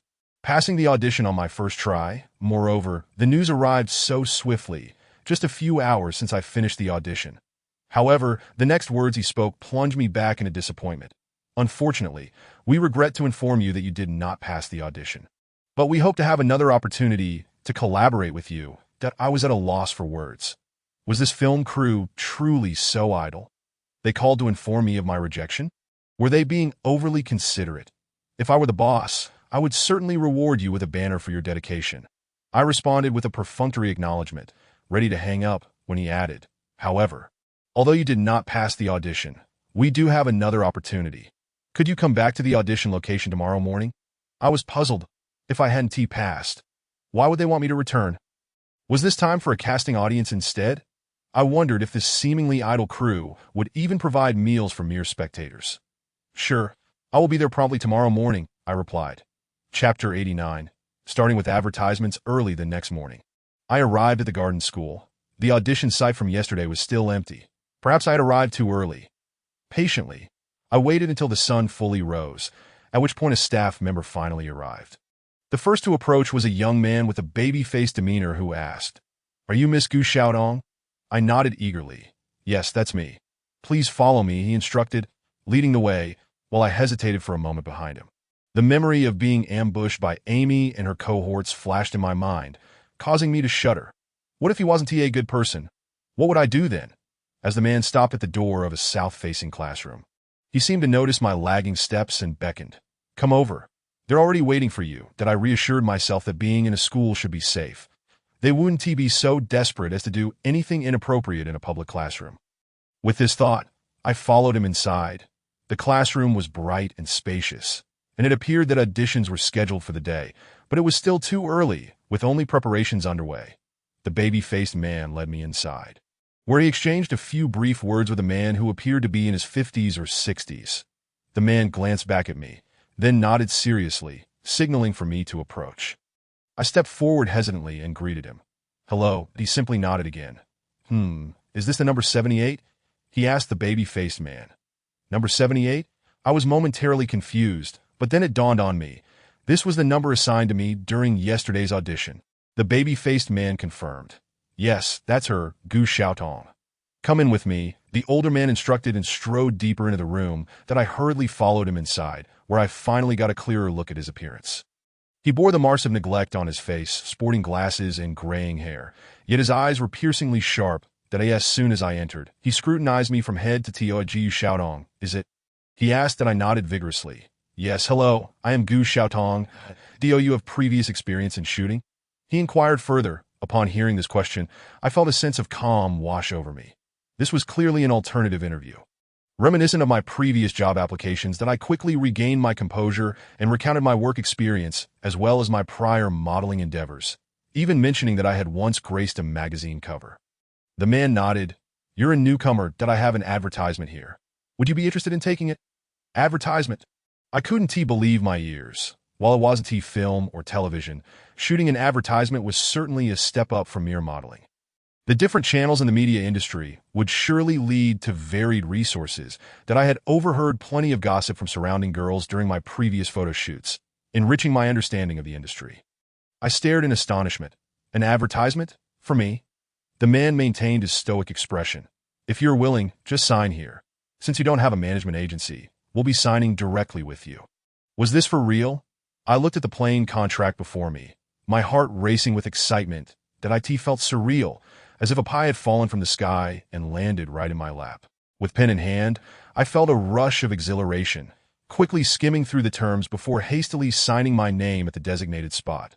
The man nodded. "Now press your fingerprint here. This contract is in duplicate, so please keep your copy safe. As for payment, we typically advance 30% for industry acquaintances. However, as you are a newcomer, it would be prudent to settle everything only after the entire shoot is completed." This was also stipulated in the contract, that if you have no objections, we can consider this a formal agreement, that I responded. Isn't it a bit late to mention this after I've already signed? I understand this is, in a sense, an unequal treaty, but what can I do? After all, I am just a novice that I lack both a signed contract and the reputation required to earn others' trust. Hence, I can comprehend why they would act this way. I hadn't anticipated that after wandering here for an entire morning, the signing would take merely half an hour. Upon exiting the lecture hall, I felt a bit dazed, as if the experience was surreal. Touching the contract in my bag, I couldn't help but smile. This was indeed real. This was a job I had secured solely by my own abilities, without resorting to the influence of Jiang Qian or Lu Qinyuan. The sense of achievement I felt was more gratifying than any monetary reward. Just as I was about to skip ahead, I suddenly spotted Jiang Qian along the tree-lined path, draped in a coat. His expression inscrutable as he gazed at me. Instinctively, I halted my steps. Why did I encounter him again? Was there some sort of incompatibility between Jiang Qian and me? I had been so elated before. Yet now, here was this ominous presence. The path was crowded with students, and I quickly turned my face to leave that a direct encounter with Jiang Qian was ill-suited for the current state of our relationship. I could only flee as far as possible. But before I had taken more than 2 steps, I found myself enveloped in an embrace, nearly gasping in surprise. Above me, Jiang Qian's voice broke through. "Why the hurry? Do you not wish to see me?" His lips curled in a smile, presenting a Jiang Qian I scarcely recognized. That it was as if all that had transpired before was merely a fleeting dream. And we were still traversing that ambiguous path towards love, that I blinked. "Why are you doing this?" "Let me go," that I pushed against his waist, but he suddenly displayed a pained expression, pulling me closer, leaning in to whisper a chilling statement in my ear. "Help me this once, and I assure you, it won't be in vain." Jiang Qian tightened his hold on me, and I found myself inexplicably nestled in his embrace. Resembling any couple walking along this path, though his striking appearance drew curious glances from passers-by. Suddenly, I felt a wetness seeping near my arm, close to Jiang Qian's body. Instinctively, I glanced down, and my heart nearly stopped. The area where we were entwined was slowly being stained with crimson blood. Jiang Qian was injured. I looked up in shock, about to inquire, but Jiang Qian lowered his face and pressed a soft kiss on my lips. "What's wrong? Have you forgotten me after just a few days?" he asked, though his eyes held a warning. Chapter 90.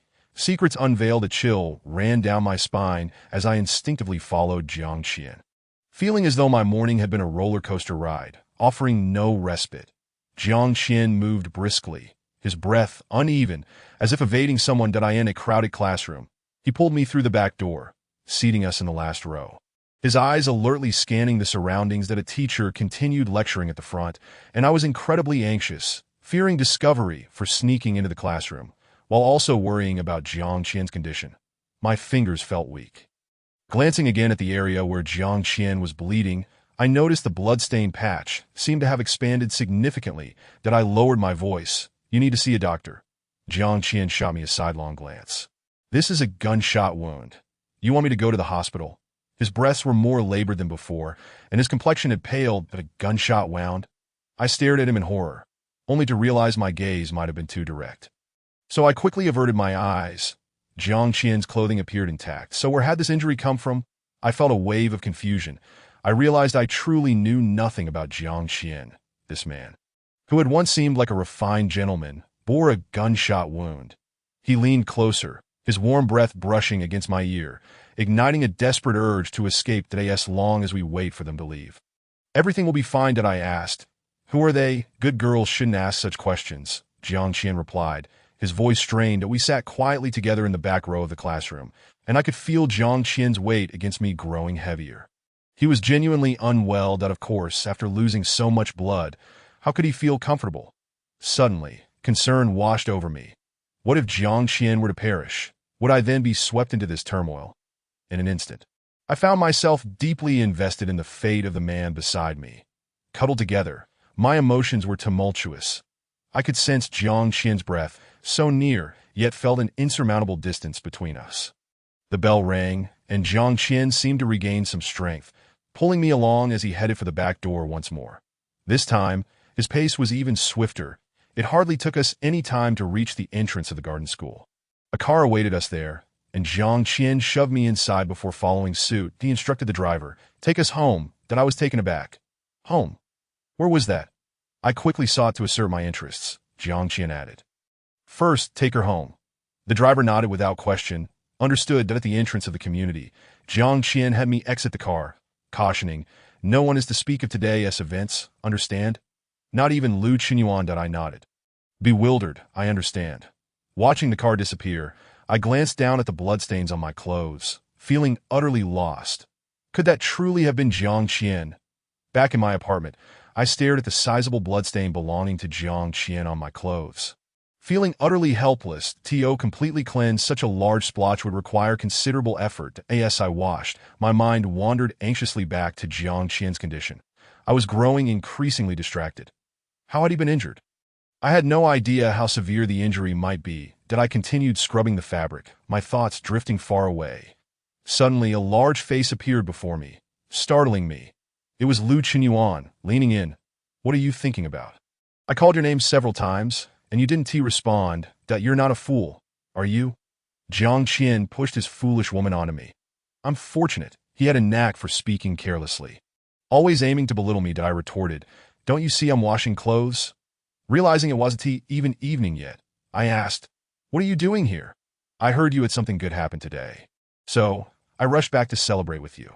"What, don't you like it?" Lu Qinyuan stood up, proudly adjusting his collar, looking down at me. "Something good? Celebrate?" I suddenly recalled the advertising contract I had signed today. Realizing I had completely forgotten about this momentous milestone in my life.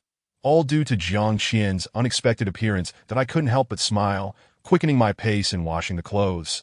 "You certainly keep yourself informed." Indeed, Director Zhang eliminated one of the 3 candidates our company had selected, insisting on adding someone of his choosing. I noticed that this girl is also named Gu Xiaotong. "What a coincidence," he said casually, grabbing an apple from the fruit basket on the table. I wondered if Lu Qinyuan behaved so casually around others. But he seemed to embody the essence of an eternal child, after finally managing to wash the bloodstains off. I noticed Lu Qinyuan had grown impatient waiting. Under his urging, I changed into a fresh outfit and followed him out. So much had transpired that morning, and I hadn't even had lunch yet. The clock had just passed 1:10 when we settled at a Cantonese restaurant. Lu Qinyuan was clearly the one in charge, even personally overseeing the menu selection. He didn't even bother to ask what I liked. And within minutes, he had ordered the dishes. As the server departed, Lu Qinyuan flashed a self-satisfied smile at me. "I know you've never been to a restaurant like this, so I ordered for you as well. You don't mind, do you?" I forced a dry chuckle.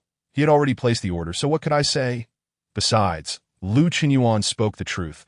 This restaurant exuded an air of sophistication far beyond what Gu Xiaotong could previously afford. "I don't mind as long as it's delicious," I replied generously. The dishes arrived swiftly, and as a wealthy heir, Lu Qinyuan demonstrated an extraordinary flair for selecting meals. Each dish he ordered was to my liking, and after being famished for half the day, I eagerly dug in. Lu Qinyuan watched me intently, a smirk playing on his lips. "Now that you have a new job, what are your thoughts? Have you considered signing with a major entertainment company?" I paused, my chopsticks halting midair, and glanced at Lu Qinyuan tentatively. I was aware that he owned a thriving entertainment media company and was quite successful in the industry.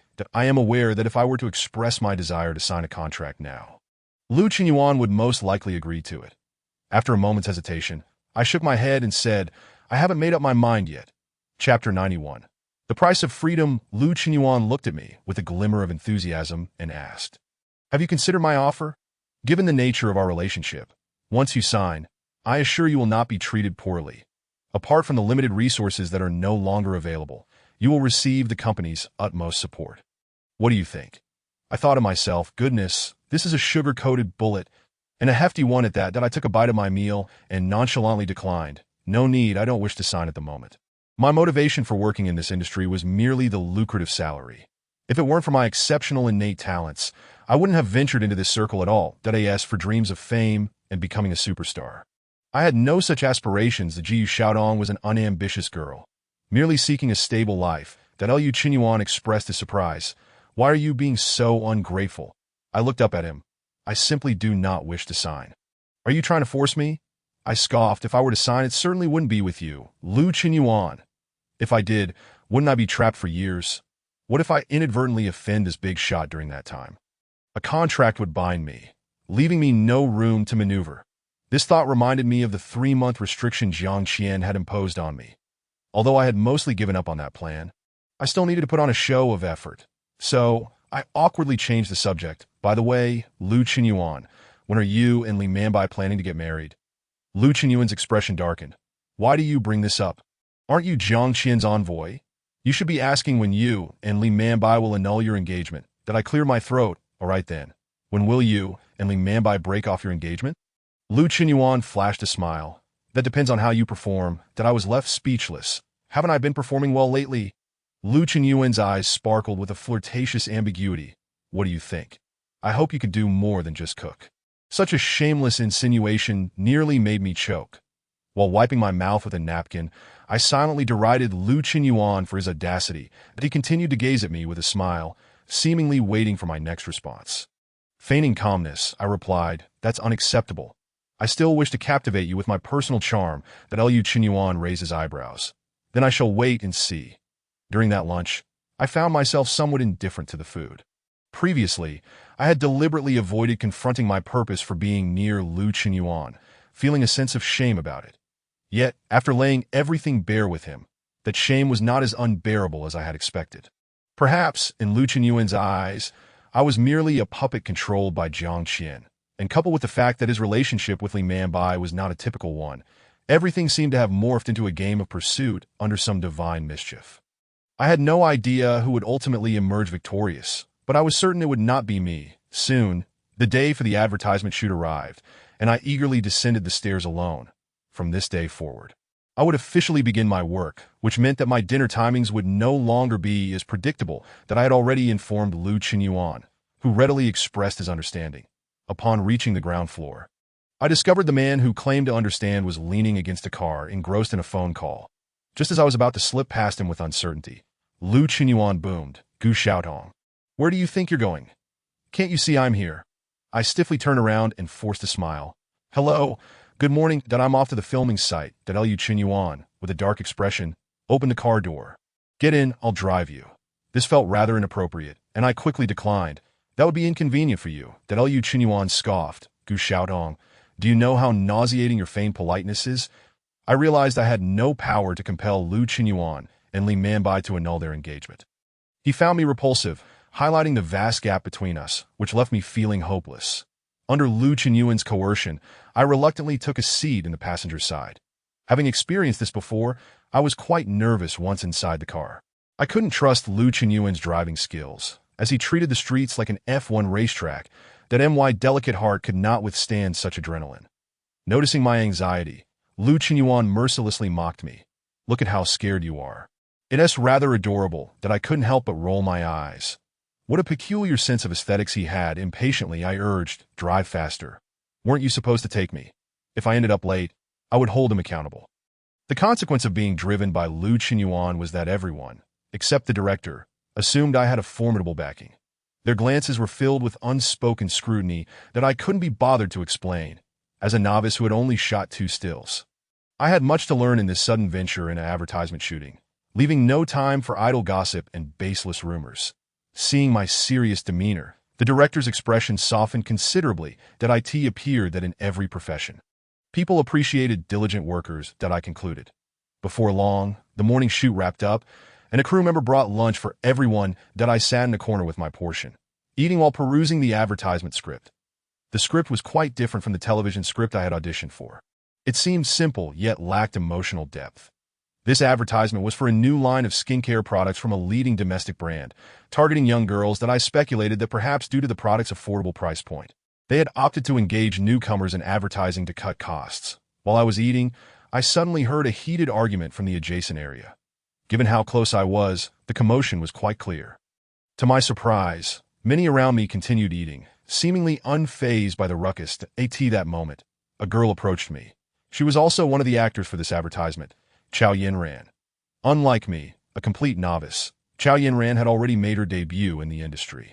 Albeit her fame lingered on the fringes, often relegated to such advertisements and struggling to land even minor roles in dramas. With an air of mystery, Chow Yinran remarked, "I wonder who is unfortunate enough to be in the same production as that female tyrant. They're surely in for a beating." Curious, I asked, Who is this female tyrant?"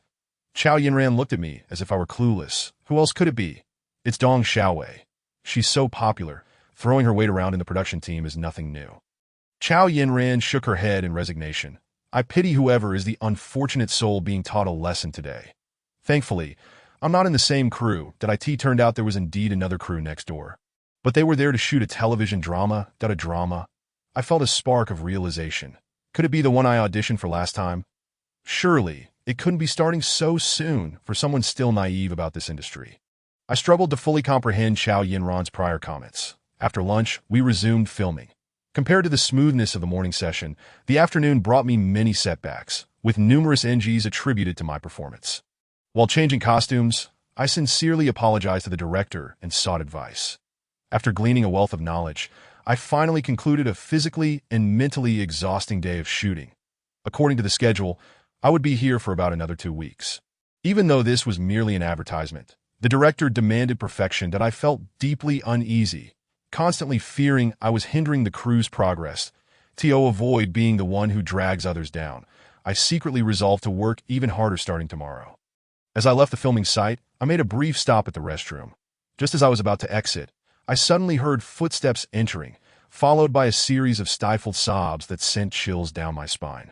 Cautiously, I opened the door and stepped out, only to find a girl crying sorrowfully in front of the mirror. She seemed to sense my presence, turning around abruptly, startling both of us as we cried out in unison. The girl before me, her makeup ruined by tears, had black eyeliner streaking down her cheeks, giving her a rather horror film appearance. Angrily, she exclaimed, "Gu Xiaotong, are you doing this on purpose? Are you here to watch me make a fool of myself?" I focused on her and realized it was Wan Qingqing. "Oh, it's you," I said, speechless.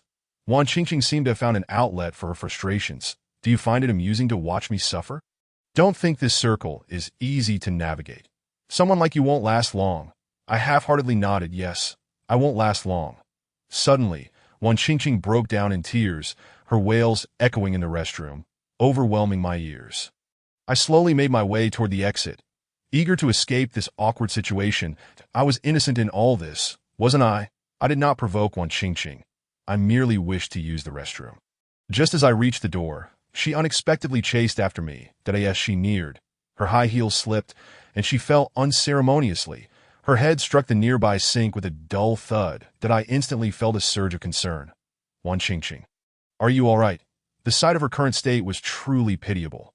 I felt reluctant to add insult to injury.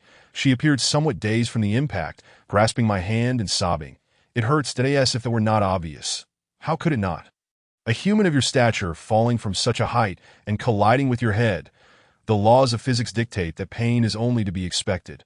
Wan Qingqing, seemingly dazed, clung to me, alternating between expressing her pain and offering apologies. With tearful eyes, she looked at me and said, "I can't go back like this. Can you help me?" Instinctively, I refused. "No, our relationship isn't close enough for that. Please let go." Clearly, I had underestimated Wan Qingqing's tenacity and overestimated my own resolve. Ultimately, I found myself bringing the pitiful Wan Qingqing back to my temporary abode, after washing her face and tying up her disheveled hair in the restroom. I noticed the swelling on both of her cheeks, each bearing distinct imprints of 5 fingers, starkly visible.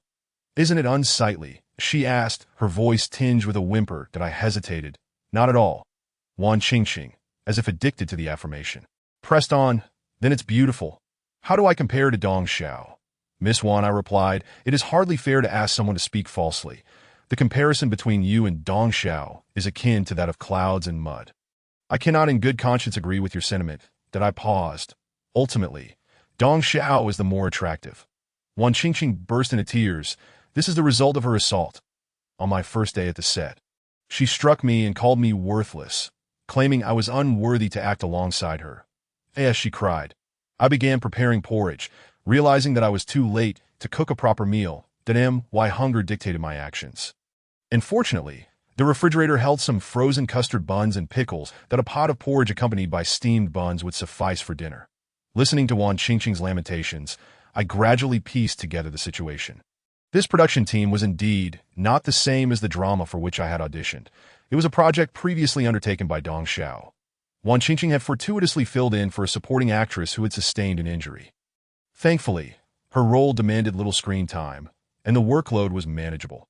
However, the misfortune lay in the fact that she had 2 scenes opposite Dong Xiao, and upon encountering her, Wan Qingqing had immediately wilted, resulting in the unmistakable marks on her face. With a sigh, I set a steaming dinner on the table, serving Wan Qingqing a bowl as well. That it was only then that she seemed to realize. Sniffing back her tears, "This is for me?" I nodded. "Eat freely, it's not poisoned." Feeling a twinge of awkwardness, she quickly murmured, "Thank you." By the end of the meal, Wan Qingqing's spirits had noticeably improved, and she even assisted with the dishes. While I was washing up, she unexpectedly spoke. "Actually, it was Lu Jinyuan who specifically arranged for us to be confined in the same room, intending to persuade you to accept your fate." That I was taken aback. I had not anticipated Wan Qingqing would bring up our initial meeting, and I hesitated. "I know." This elicited surprise from her. I dried my hands, unwilling to delve deeper into that topic, and turned to issue a gentle dismissal. "Dinner is over. You should be able to return home now." Wan Qingqing looked at me in disbelief, her expression tinged with melancholy, before reluctantly gathering her coat and wallet, opening the door to leave. At that moment, Lu Jinyuan's voice rang out from outside. "Wow, what a rare visitor. When did you two become such close friends?" Chapter 93. The definition of close friends. Lu Jinyuan's timing could not have been worse. I thought to myself, why couldn't he have waited until Wan Qingqing was gone before showing up?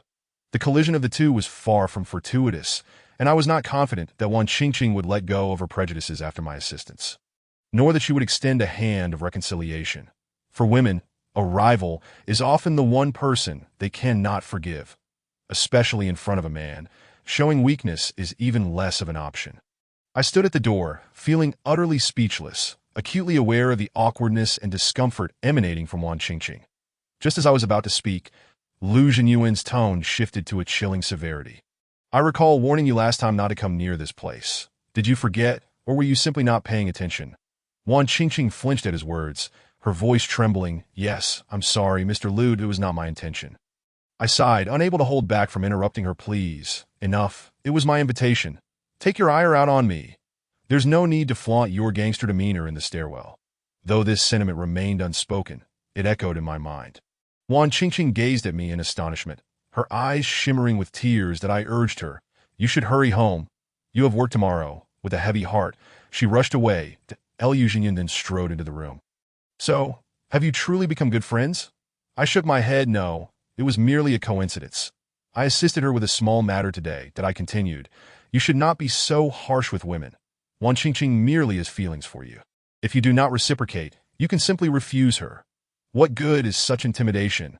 Lu Jin mused, rubbing his nose. "All right, I'll try your approach next time." That he then entered the kitchen, which I had already tidied, leaving only an unfinished custard bun. That Liu Jinyuan, undeterred, picked it up and ate it. Since I began filming commercials, Lu Jinyuan had rarely visited in the evenings. That MY's schedule left little time for grocery shopping or cooking, and he himself was often preoccupied. His presence today genuinely surprised me. However, I could not question his motives in his own domain. I patiently waited for him to finish the bun. Sitting on the sofa, he fixed his gaze on me. "I must ask, have you seen Jiang Qian recently?" I froze, a wave of panic washing over me. Noted Liu Jinyuan's gaze remained fixed on me, seemingly more intrigued by my denial. "You know, when you lie, you instinctively avert your gaze. Therefore, you have seen Jiang Qian recently, and you are deceiving me." "Did I?" "I have not." My protest sounded weak, and I felt as if I had already lost before the battle had begun. Lu Jinyuan's laughter was cold and mocking. "Gu Xiaodong, I'm giving you another chance. Have you seen Jiang Qian?" Chills ran down my spine. I understood this was a warning from Lu Jinyuan. Despite his casual demeanor when dealing with me, I would not forget our first encounter. Lu Jinyuan was a formidable figure in this realm, commanding respect and fear. That I, in some respects, he was even more dangerous than Jiang Qian. I recalled the day Jiang Qian was injured. Could it have been at Lu Jinyuan's behest? I glared at him. "I told you I have not seen him, and if you don't believe me, There is nothing I can do. Eugenia's expression darkened, causing my heart to race with unease. You have quite the audacity, Gu Xiaodong.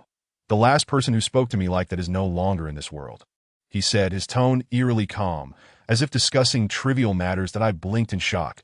Could such a conversation truly be so perilous? Perhaps I should reconsider assisting Jiang Qian. After all, I was merely a defenseless woman. And both Jiang Qian and Lu Jinyuan were far more capable of self-preservation than I. That the atmosphere in the living room plummeted to an icy silence. I could hear the sound of my own breathing. And the tension made time feel excruciating. The Lu Jinyuan resembled a specter from hell, evoking a sense of dread. Suddenly, he smiled, his expression softening. All right, if you say you haven tea, then I will take your word for it. His words stirred discomfort within me, for I had indeed deceived him. Yet he chose to believe me, which left my conscience uneasy. That I murmured, "Is that so? I'm glad you believe me." That moment. Lu Jinyuan abruptly stood and pulled me into his embrace. Before I could fully comprehend the situation, his kiss descended upon me with an overwhelming force that in an instant, he laid siege to my defenses. His breath reeking of a domineering intensity that was unmistakably his own. That I instinctively began to struggle. But this time, Lu Jinyuan's resolve was unwavering, and I found myself unable to prevail. His lips pried open mine, and a rush of sweet, milky fragrance quickly enveloped my mouth, leaving me momentarily entranced by the surprising tenderness of such a fierce individual. The kiss continued until we were both breathless, at which point Lu Jinyuan slowly lifted his face to gaze at me. We were so close that I could feel the rhythm of his breath and heartbeat. He extended a finger, gently stroking my lips. The unique roughness of his fingertip only heightened the allure of this hormonal temptation, causing my entire body to tremble uncontrollably. To my dismay, I realized that I did not reject Lu Jinyuan's kiss. This revelation filled me with a sudden despair. Could it be that I, Gu Xiaodong, was merely a fickle-hearted woman, easily swayed by another? Was I not just like Jiang Qian? Lu Jinyuan continued to watch me in silence, and after a prolonged moment, he said, "Little liar, I will let you off this time. But if I find you deceiving me again, it will not be so simple." That my heart leaped, and my pupils constricted in an instant. That Lu Jinyuan knew I had lied to him, which meant that kiss was a punishment. He released me from his embrace and strode away with purpose. As the door slammed shut behind him, I collapsed onto the sofa, feeling utterly drained. Unable to restrain myself, I reached up to touch my lips, still warm from his kiss, which seemed to retain his lingering heat. Jiyu Xiaodong, how could you allow this to happen? That night, I hardly slept, battling within myself, torn between acknowledging my feelings for Lu Jinyuan and stubbornly clinging to the belief that I still loved Jiang Qian. This torment was truly driving me mad. How could I have ever agreed to such an unreliable arrangement with Jiang Qian? With a heart full of indignation, I arrived punctually at the advertising shoot. Chapter 94. Unforgettable. Regarding my work, I have always been proactive, as it directly impacts my livelihood, and thus I cannot afford to be careless. That a new day brings new filming, and aside from my relationship with Chao Yinran improving slightly, my interactions with the rest of the crew remain superficial nods of acquaintance. That is fine. For the moment, aside from the director, I have no desire to ingratiate myself with anyone else. However, Chao Yinran seemed to gravitate towards me. Particularly fond of gossip, during breaks, she would invariably linger by my side, chattering endlessly. Most of the time, she spoke while I listened, yet her enthusiasm for gossip never waned. That I found myself wondering if I possessed some peculiar charm that attracted such people. That day, after finishing the morning shoot, the director announced a treat for everyone. The filming progress had been quite satisfactory over the past few days, and I had gradually found my footing, as if I had grasped the key to this industry and was becoming more adept at it. Perhaps due to my not dragging my feet, we were ahead of schedule by 2 days, and it seemed we would wrap up in the next day or two. Upon hearing about the feast, the crew, having subsisted on boxed meals for several days, erupted in cheers, and I couldn't help but join in their joyful laughter. The director's choice of restaurant was a high-end Japanese establishment, although it was framed as a treat. I privately observed several staff members chipping in. After all, it is rare for a director to foot the entire bill. Reluctantly, I contributed my share as well. Once I had paid, I felt considerably more at ease as we settled down for the meal. Chao Yinran and I sat side by side, taking small bites of the dishes on the table, while my ears tuned into the conversations of those around us. Their discussions revolved around the advertisement's creative concept and the precautions for the upcoming wrap. As the conversation deepened, they inevitably touched upon various matters within the industry. It all felt refreshingly new to me, and I found it incredibly interesting as I listened while eating that moment. The director joked with me, saying, "Xiaodong, you are the shyest newcomer I have ever brought on board. You hardly ever speak. How will you act if you remain so introverted?" The others burst into laughter. Catching me off guard and flushing my cheeks crimson, I replied softly, "I'll just follow the script. The prerequisite is that I need to receive the script first." This remark elicited another round of laughter. Even Xiao Yinran, sitting beside me, giggled, her cheeks turning pink as she whispered, "You're quite naive," which is rather endearing. Just as I was enjoying myself, a figure flashed before my eyes that it was Li Manbai. Realizing this, I instinctively lowered my head to avoid her gaze. That it was not that I feared a direct encounter with Li Manbai, but rather that it seemed unnecessary, especially since I was at a work-related gathering. I could not allow personal matters to lead to any confrontation with her. However, Li Manbai remained in the vicinity, seemingly waiting for someone. My heart raced as I saw Jiang Qin appear. He looked at Li Manbai with a gentle smile, and she playfully linked her arm with his, the two of them walking together into a private dining room. This scene etched itself into my heart, causing a surge of pain that nearly brought me to tears. Without thinking, I picked up a slice of sashimi, dipped it into a generous amount of wasabi-laden soy sauce, and shoved it into my mouth. The overwhelming sensation caused tears to spill uncontrollably, prompting Xiao Yinran beside me to fumble for napkins in dismay. "Oh dear, you must have overdone it with the wasabi. It's quite potent here. You should have been more careful," she concluded as she spoke. I nodded repeatedly. Yes, it was indeed too much wasabi. How else could I justify shedding tears so openly? With tears and snot streaming down my face, I excused myself to the restroom. Splashing cold water on my face, I gradually regained my composure, staring at my reflection and mentally fortifying myself. I gently pressed my hand against my heart, feeling annoyed that it still fluttered for that person. How vexing. After tidying myself up, I stepped out of the restroom to find Jiang Qian waiting outside. In a way, I thought instinctively, and as I lowered my head to pass by him, Jiang Qian reached out and grasped my arm, forcing me to halt. "Are you working here now? Aspiring to be an actress?" Jiang Qian inquired. I cast my eyes downward, stubbornly responding, "That has nothing to do with you." "Does it? Please let go." Jiang Qian seemed unfazed. "Answer me, Gu Xiaodong." See, this was Jiang Qian, despite being so engrossed with Li Manbai, smiling tenderly at her. Why did he still care so much about my affairs? Did he not realize that it was precisely because of this that I found it so hard to forget him? I lifted my gaze and coldly retorted, "Yes, this is my current job. Can you let go of me now?" Jiang Qian observed me quietly, his eyes reflecting an inscrutable darkness. "I am not certain whether it was right or wrong to let you go back then." I was taken aback. What did that mean? Was Jiang Qian regretting his decision? Before I could grasp the implications, he released my arm. "If you need help with anything, you can come to me." In one moment, there was an undercurrent of ambiguity, and in the next, he reverted to the indifference of an ordinary friend.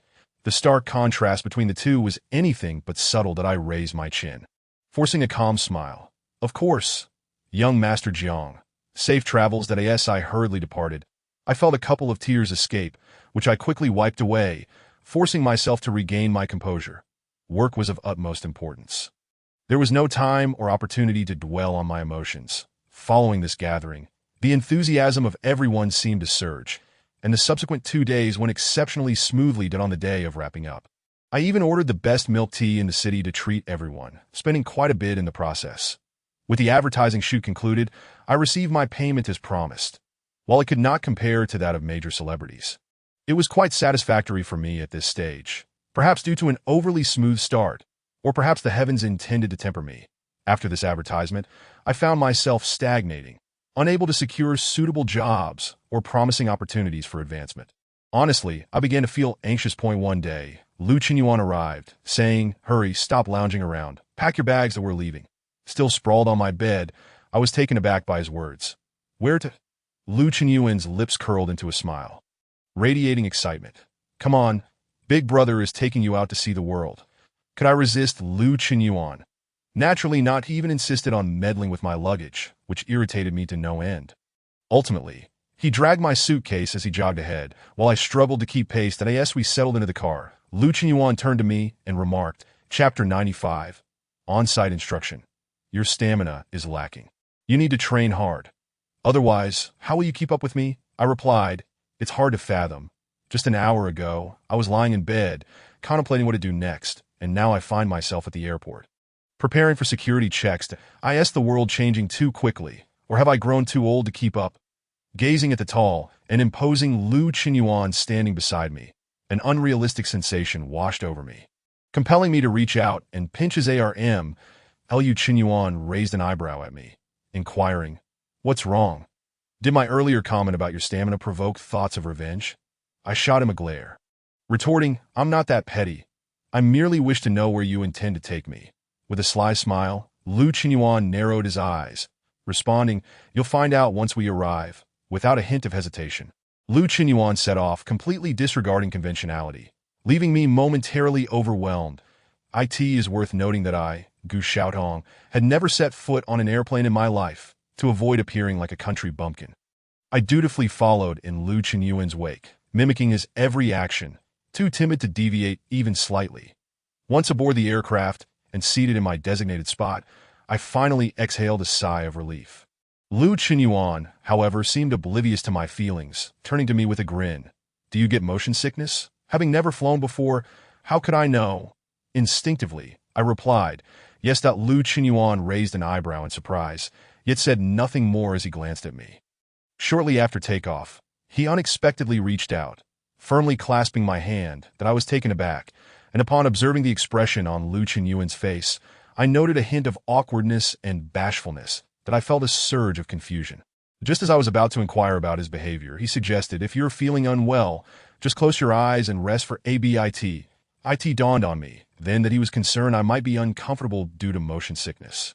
And I found myself unexpectedly touched by his thoughtfulness. For nearly 2 hours, Lu Qinyuan did not release my hand, and my heart raced with heightened excitement that I longed to break free from his grip. Yet for reasons unknown, I remained still. Ultimately, I chose to shut my eyes, silently wishing for time to pass swiftly. At long last, we arrived at our destination. Disembarking from the plane, I realized we had landed in a provincial capital located in the northwest. A historically significant stronghold. That it was my first visit, and I couldn't help but gaze around in wonder. Lu Qinyuan handed me a hat, advising, Be careful not to get sunburned. You want to look as lovely upon returning. I forced a smile, replying, Isn't it true that men are also rather superficial? Momentarily taken aback, Lu Qinyuan paused before countering, Aren't women the same? Would you dare to claim I am unattractive? I was at a loss for words. In terms of facial features, Lu Qinyuan might not rival Jiang Qian, yet he possessed a distinctive masculine charm, especially when he smiled, exuding a rugged yet innocent exuberance that could easily stand alongside Jiang Qian. However, given his self-adoration, I felt it inappropriate to comment further. Following Lu Qinyuan, I found myself in a hotel where we dropped off our luggage. It was then that he casually draped his arm around my shoulders, declaring, Come, I will show you what real filming is like. To my astonishment, Lu Qinyuan had brought me to a renowned film studio city, teeming with life, where various production crews could be spotted filming in every direction. My curiosity piqued as I felt my eyes darting around, eager to absorb every sight. Yearning to spot a few familiar celebrities and perhaps even request an autograph. Perhaps my eagerness was too apparent. For Lu Qinyuan admonished, Hey, show some ambition and pride, will you? You are with me. Strive to be greater than this bunch of nobodies, and stop fixating on them. Then, with a playful smirk, he added, You could always choose to focus on me. I retorted, I'd rather keep an eye on the road, lest I find myself sold off without realizing how to return. After walking for nearly half an hour, we finally arrived at the edge of the film studio city. Bordering the desert, where it was hard to fathom that half of the sprawling sandy expanse was artificial, that a gust of wind swept by, and as I opened my mouth to speak, I inadvertently inhaled a mouthful of sand, forcing me to seal my lips in silence. Not far away, a fight scene was being filmed, with 2 actors suspended on wires, laboriously performing their stunts amidst the swirling sands. while the action sequences may appear seamless and exhilarating on screen. Witnessing the effort required to execute a flawless scene in person reveals a complexity that is far from trivial. After watching for some time, the two actors had clearly exerted themselves. Suddenly, Lu Qinyuan turned to me and asked, "What are your thoughts?" Squinting my eyes, I remarked, "It looks exhausting." The Lu Qinyuan stared at me in disbelief, saying, "Can't you express a bit more ambition? Share a grandiose statement about how you wish to partake in such performances." I replied candidly, "It's too grueling. I have no desire to participate." Clearly, Lu Qinyuan dismissed my words, casting me a fleeting glance before resuming his attentive observation of the set, that we stood there like two wooden stakes. Watching until they called it a wrap, that I, in truth, my legs had grown weary, and I contemplated whether I might excuse myself to rest at the hotel. However, seeing Lu Qinyuan's serious profile, I swallowed my words. With someone as important as him steadfastly present, I felt reluctant to abandon my post. The crew members were the first to notice Lu Qinyuan, with one rushing over to greet him. "Mr. Lu, what brings you here?"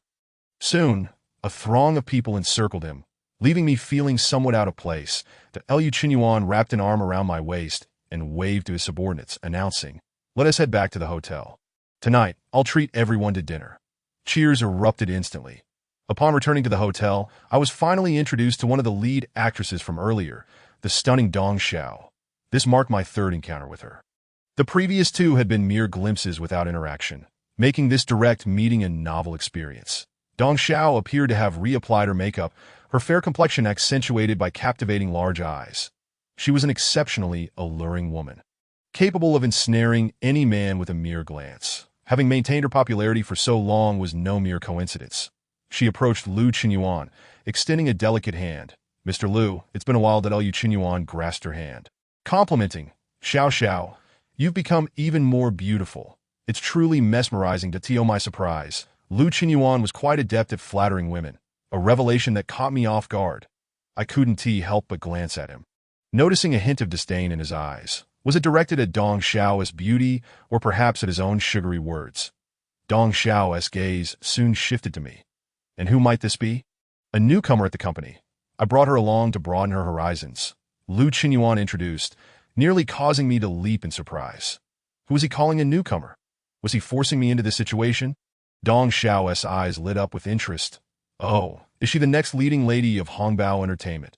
Or are you hinting that you want to step down for her?" I had not anticipated that Dong Xiao was also an artist under Lu Qinyuan's management. Observing her demeanor, it was clear she held a commanding presence within the company. I had never encountered a woman who spoke so freely with Lu Qinyuan before. Strangely, I felt an inexplicable admiration for Dong Xiao. Exclaiming, "Miss Dong, you flatter me. You have always been my idol. Meeting you in person today brings me immense joy." This was the truth. Had Lu Qinyuan not been present, I would have rushed forward with pen and paper to request an autograph, perhaps even selling it to her fan club for extra profit. Dong Xiao blinked, and noticing my enthusiasm, she seemed reluctant to pursue any further grievances, merely chuckling softly. "This little sister has some charm." MRW has a keen EY. Lu Qinyuan regarded me with mild surprise, leaving me puzzled. Had I said something amiss? He continued, "Today, I brought her here to learn from you. What do you think, Xiao Xiao?" Dong Xiao laughed. "Mr. Lu, don't jest. I'm quite busy and can't spare the time to teach a novice. She signed with Hongbao Entertainment. There are plenty of trainers available. She should seek their guidance. Yet I believe you are the best teacher."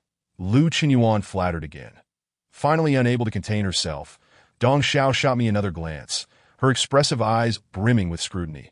After a few moments, the stunning actress relented. "Fine, for MRW's sake.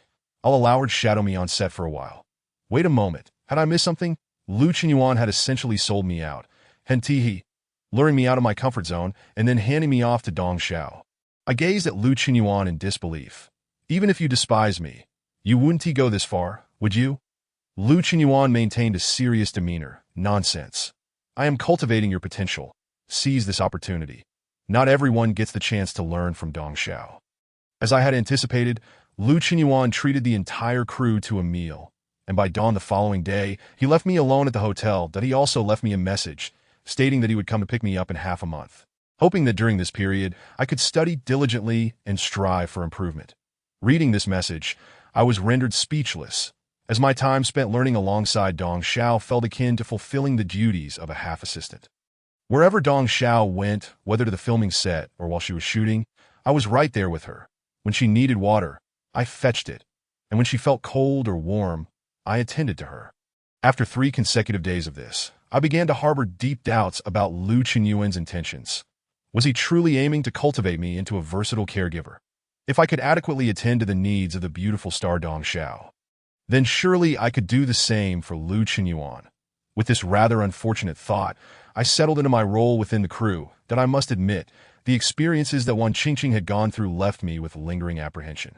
The scars on Wan Qingqing's face were a stark reminder, causing me to adopt a more humble and gentle demeanor towards Dong Xiao, fearful of making any misstep that might result in my own downfall. As the days passed, I discovered that Dong Xiao was not as I had initially perceived her. At the very least, she was genuinely teaching me the art of acting, albeit sometimes in a less overt manner. For instance, she often encouraged me to review her script, which happened to be the same one I had auditioned for, with Dong Xiao portraying the lead role. Coincidentally, I also encountered the character of Qing Hong, which I had auditioned for previously, and I was quite intrigued by her, sharing my thoughts as I read through the script. Dong Xiao glanced at me and remarked, "You do possess a bit of talent." If Lu Zong had sent me a fool, I would have been at a loss. That I quickly smiled awkwardly, attributing it all to my teacher's excellent guidance. Observing and learning on set provided me with insights that were unparalleled by any other experience. Many aspects that I had previously found incomprehensible or only partially understood became crystal clear after watching Dong Xiao's performance. That I am not one to be overly sentimental or rigid. I cherished this opportunity for learning that Lu Qinyuan had provided. Instead of being coy and hesitant, I embraced it wholeheartedly. That I did not view attending to Dong Xiao as a shameful task. Rather, I regarded it as a rightful duty. After all, Dong Xiao was teaching me without charging a single penny, so my effort seemed entirely reasonable. Later, Dong Xiao remarked with a smile, "You're quite different from the assistants I usually hire. You appear to genuinely enjoy being my assistant. Why not formally take on the role?" "I promise I won't shortchange you." That I was instantly taken aback, thinking it unnecessary. "No, thank you. That I prefer to learn alongside you and progress together." Life in the crew was both joyful and busy. The fulfillment I derived from this experience was unlike anything I had encountered in previous jobs, and I must admit, I truly enjoyed it.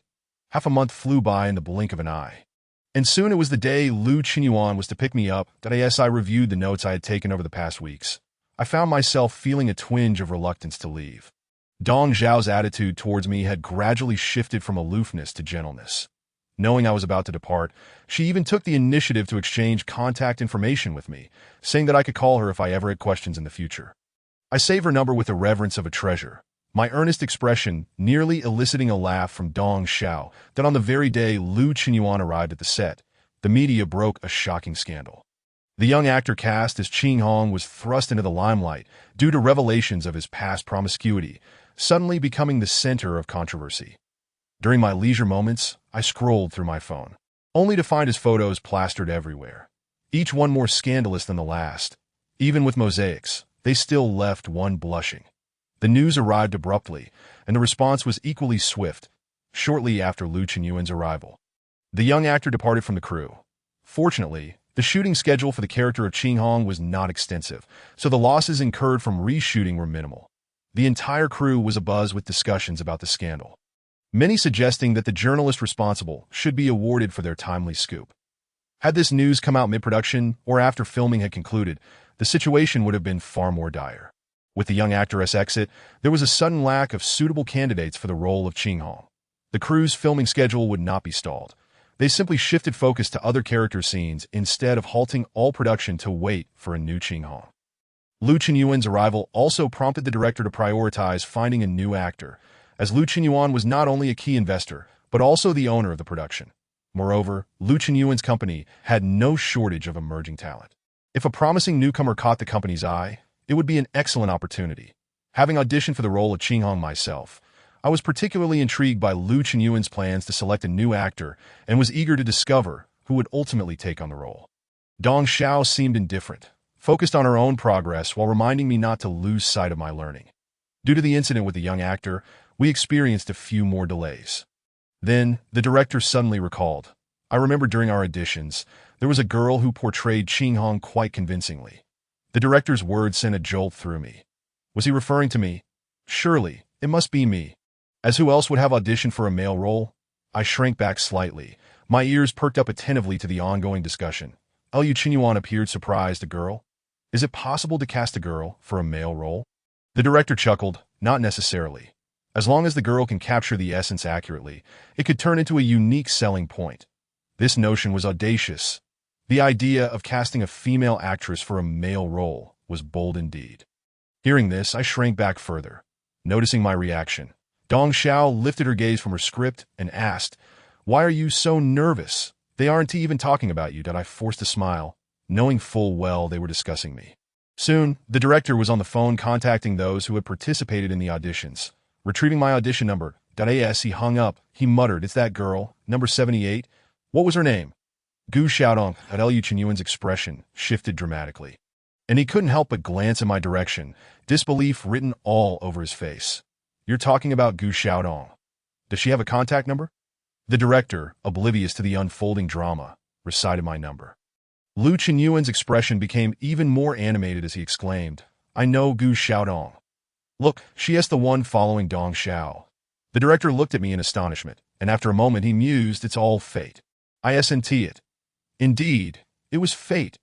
Who could have anticipated that I would end up back in the very production where I had originally auditioned, and by some twist of fate, secure the role of Ching Hong? Reflecting on it, perhaps I should treat Wan Qingqing to a grand meal to express my gratitude. After all, if it weren't for her, I wouldn't have auditioned for the role of Ching Hong, nor would I have found myself in this incredible situation. Regrettably, while I remained in the crew, Wan Qingqing had unexpectedly been cut from the cast. Under the director's insistence, I changed into male attire suitable for Ching Hong and performed the audition material once more. The director squinted thoughtfully as he scrutinized me, eventually slapping the table in approval. "Yes, that's her." Liu Qinyuan interjected, "Are you sure you don't want to reconsider? I think she would be better suited for a maid role than for a male character." However, Dong Xiao disagreed, a playful smile gracing her lips. "I think she is quite good, surprisingly so." Thus, it was decided that I would portray Ching Hong. Before Liu Qinyuan, I signed the contract with trembling hands. He raised an eyebrow. "You continue to surprise me. The first role for a female star is male. You might be the first in this industry that I felt both exhilarated and anxious. Is that not a problem?" Liu Qinyuan regarded me with a penetrating gaze. As a newcomer, securing a role is already a significant achievement. Fair enough. That was an honest truth that he then gently patted my head with the stack of contracts. "Do well. And don't embarrass me. You're the one I brought into this crew." I bowed my head, nodding like a chick pecking at rice. "Yes, I will perform to the best of my ability." Due to this unexpected stroke of luck, Liu Qinyuan's plans changed abruptly, and he stayed at the crew for a few more days before returning alone to Duanqing. The esteemed Liu Laoda is indeed quite occupied. Beyond his film and entertainment company, he has numerous other enterprises to manage, making it impossible for him to remain here indefinitely. As for me, I have become an official member of the crew, thanks to a fortunate twist of fate involving a fragment of light. Perhaps my previous commendable performance before Dong Xiao has played a part. Now that I am a formal member, this illustrious star does not deliberately make things difficult for me. Instead, she generously shares her insights and frustrations with me after each day's shooting. This is my inaugural venture into acting, and I lack formal training or any semblance of experience, despite performing admirably during auditions. I find myself a bit flustered when faced with the actual filming. Strangely, however, no one exhibits any signs of irritation or dissatisfaction. Rather, they frequently offer me guidance. This perplexes me, and during a casual conversation with Dong Xiao, I voiced my confusion. She lit a cigarette, inhaling gently, and remarked, "It's quite simple. Really, that you're someone brought here by President Liu. To be candid, what is your connection with him? I've never seen him take such an interest in a newcomer before." I found myself in a state of bewilderment. Indeed, what is my relationship with Liu Qinyuan? Calling it friendship seems a stretch, and labeling it romantic would be even more far-fetched. The only link between us might just be Jiangqian. I fell silent, lowering my head in a moment of despondency. Dong Xiao, smoking a fragrant chocolate-scented cigarette, exhaled a delicate ring of smoke and smiled. "It's all right if you don't want to discuss it. Such matters abound in this circle. Just remember to seize the opportunity that I opened my mouth to explain, but ultimately gave up in resignation. How could I articulate it? No matter how I phrased it. It felt inadequate. Shaking off my distracting thoughts, I diligently immersed myself in the script to deliver a stellar performance. Mastering the lines is paramount. I not only memorized my own lines, but also committed to memory the lines of characters who share scenes with me. Leaving aside other considerations, Gu Xiaodong had a commendable memory during her school days, and within a few days, I had thoroughly memorized the script. Chapter 98, A simple desire to meet you. Perhaps my dedication has caught the attention of the higher-ups. For as I gradually immersed myself in my role, my relationships with the rest of the crew seemed to improve. During script discussions, people began to solicit my thoughts and suggestions, which honestly surprised me.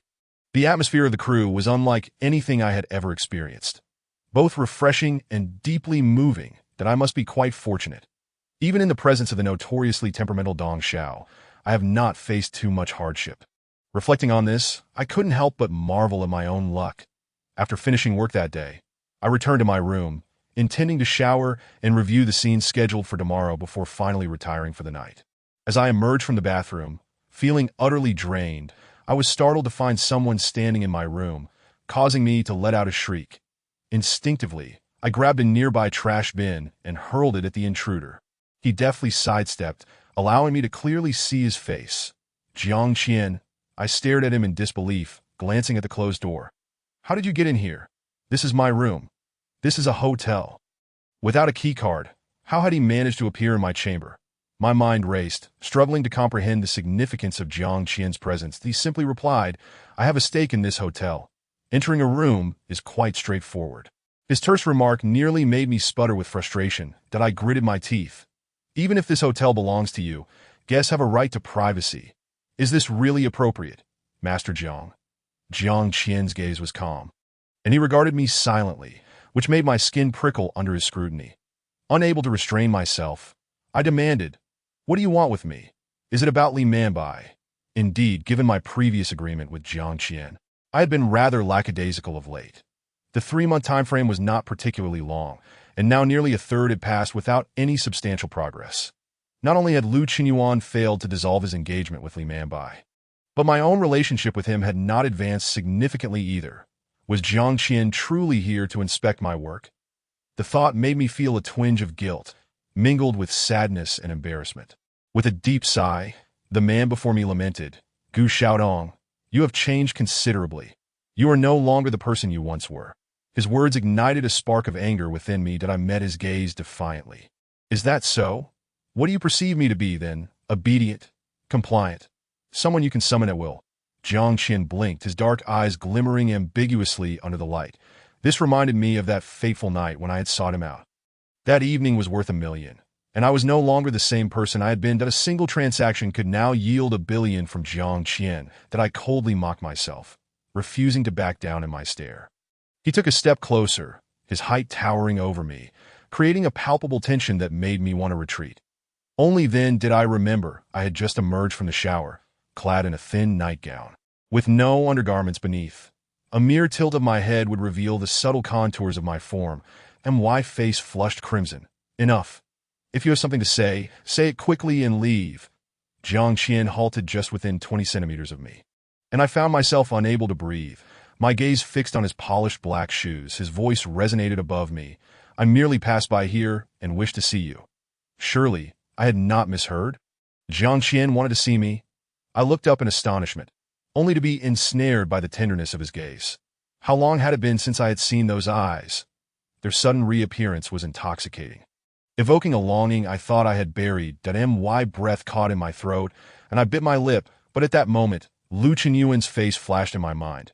Are you jesting, Master Jiang? Shouldn't the person you wish to see be Li Manbai? Jiang Qian reached out, his fingers curling around a strand of hair that had fallen across my chest. His touch was imbued with suggestion and intimacy, stirring emotions I could not suppress. The dark, damp strands tangled around his fingers as he gently caressed them. Your hair is grown. It looks lovely. That I rolled my eyes internally, bemused by Jiang Qian's skillful evasion of the topic at hand. He spoke of my appearance while deftly sidestepping the real issue. That I swiftly withdrew my hair, ignoring the slight sting at my scalp, and donned a jacket, stating firmly, I need to rest now. Please leave. Master Jiang de Jiu Xiaodong, have you truly fallen for Lu Qinyuan? Jiang Qin inquired as I paused. Isn't that what you wish for? I won't trouble you again, and will grant you your desire. Isn't this a win-win situation? As I concluded, my voice grew heavy, the weight of my words enveloping me once more. This was perhaps the first time I had expressed my feelings so clearly since parting ways with Jiang Qian. Love? The very notion had never crossed my mind in relation to him, yet he had connected me with Lu Qinyuan using that word. How ironic. Suddenly, Jiang Qian said, if I were to offer you another chance to return to my side, to resume our previous relationship, would you accept? I was taken aback, incredulity washing over me as I turned to face him. Jiang Qian wore an expression of hesitation and melancholy that I had never witnessed before. Was he upset for me, believing I had fallen for Lu Qinyuan? Was this why he had come to extend an olive branch? I managed a bitter smile. Return to your side. And then what? To continue being a caged canary without any say in my life? I'm sorry, Jiang Qian, but you're right. I am no longer the Gu Xiaodong of the past. Heaven knows that upon hearing Jiang Qian's words, my initial feeling had been one of joy. I was pleased that he wanted me back, yet my pride forbade me from expressing this elation openly that I harbored feelings for Jiang Qian. But that did not mean I had to return to him. Time is a formidable force. It can dilute everything, including my buried sentiments. Jiang Qian smiled, though his smile was laced with bitterness. Indeed, even if you were to return, you could never become Mrs. Jiang. That a sharp pang pierced my heart. Yet I maintained my smile. Then let us continue with our previous agreement. Without you, at least I still have money. Jiang Qian nodded and turned to leave as he closed the door behind him. My tears could no longer be contained, cascading down in an uncontrollable torrent. It was time to say goodbye. Wasn't it? Chapter 99. A grave misunderstanding. Fortunately, I remembered that I had to shoot the next day. So I allowed myself only a brief moment to cry before forcing myself to regain composure. Staring into the mirror at my red-rimmed eyes, I scolded myself.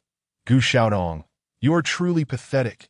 Yes, from this day forward, I would erase Jiang Qian's name from my emotional world entirely. I steeled myself and rose early the next morning to resume my work. In truth, my role is rather limited, for after the scandal involving the young star, the director and the screenwriters made the decision to significantly reduce the scenes featuring Qinghong. Originally, this part was assigned to the young star to attract more fans, resulting in an increase in the script's content. Now that the young star has encountered trouble, it is only reasonable that my role as a newcomer portraying a female character in disguise would also be diminished. I do not feel perturbed by this. Rather, I perceive the reduced screen time as an opportunity for greater learning. Why not embrace it? However, Dong Xiao looked at me with some surprise, remarking, I thought you would be upset. This is the second time your scenes have been cut, isn't it? I responded with composure. I am not upset. The deleted scenes were quite challenging, and I may not have been able to perform them well. Dong Xiao, with a playful flick of her crimson lips, sparkled with vivacity, saying, by the way, you are quite beautiful. I must say, you possess the finest natural beauty I have encountered in this industry, and your skin is rather impressive as well. Suddenly being complimented by such a stunning beauty left me somewhat bashful. Thank you. But you are the most beautiful person I have ever seen in real life. Truly exquisite. I feel like you might just sway my affections. Dong Xiao was momentarily taken aback before bursting into hearty laughter, revealing her pearly white teeth to at that moment. I was clad entirely in costume, presenting a masculine appearance, and to ensure the visual effect, I was wearing 10-centimeter height-enhancing shoes. Had it not been for the fact that in period dramas men also donned long robes, I would have surely been exposed. Dong Xiao sat while I stood, and we engaged in this conversation for quite some time until our filming commenced, bringing an end to our light-hearted exchange. When the day of shooting concluded, Dong Xiao unexpectedly leaned closer to whisper in my ear. Last night, I saw that man enter your room. Don't worry. I won tea, informed Lu Zong.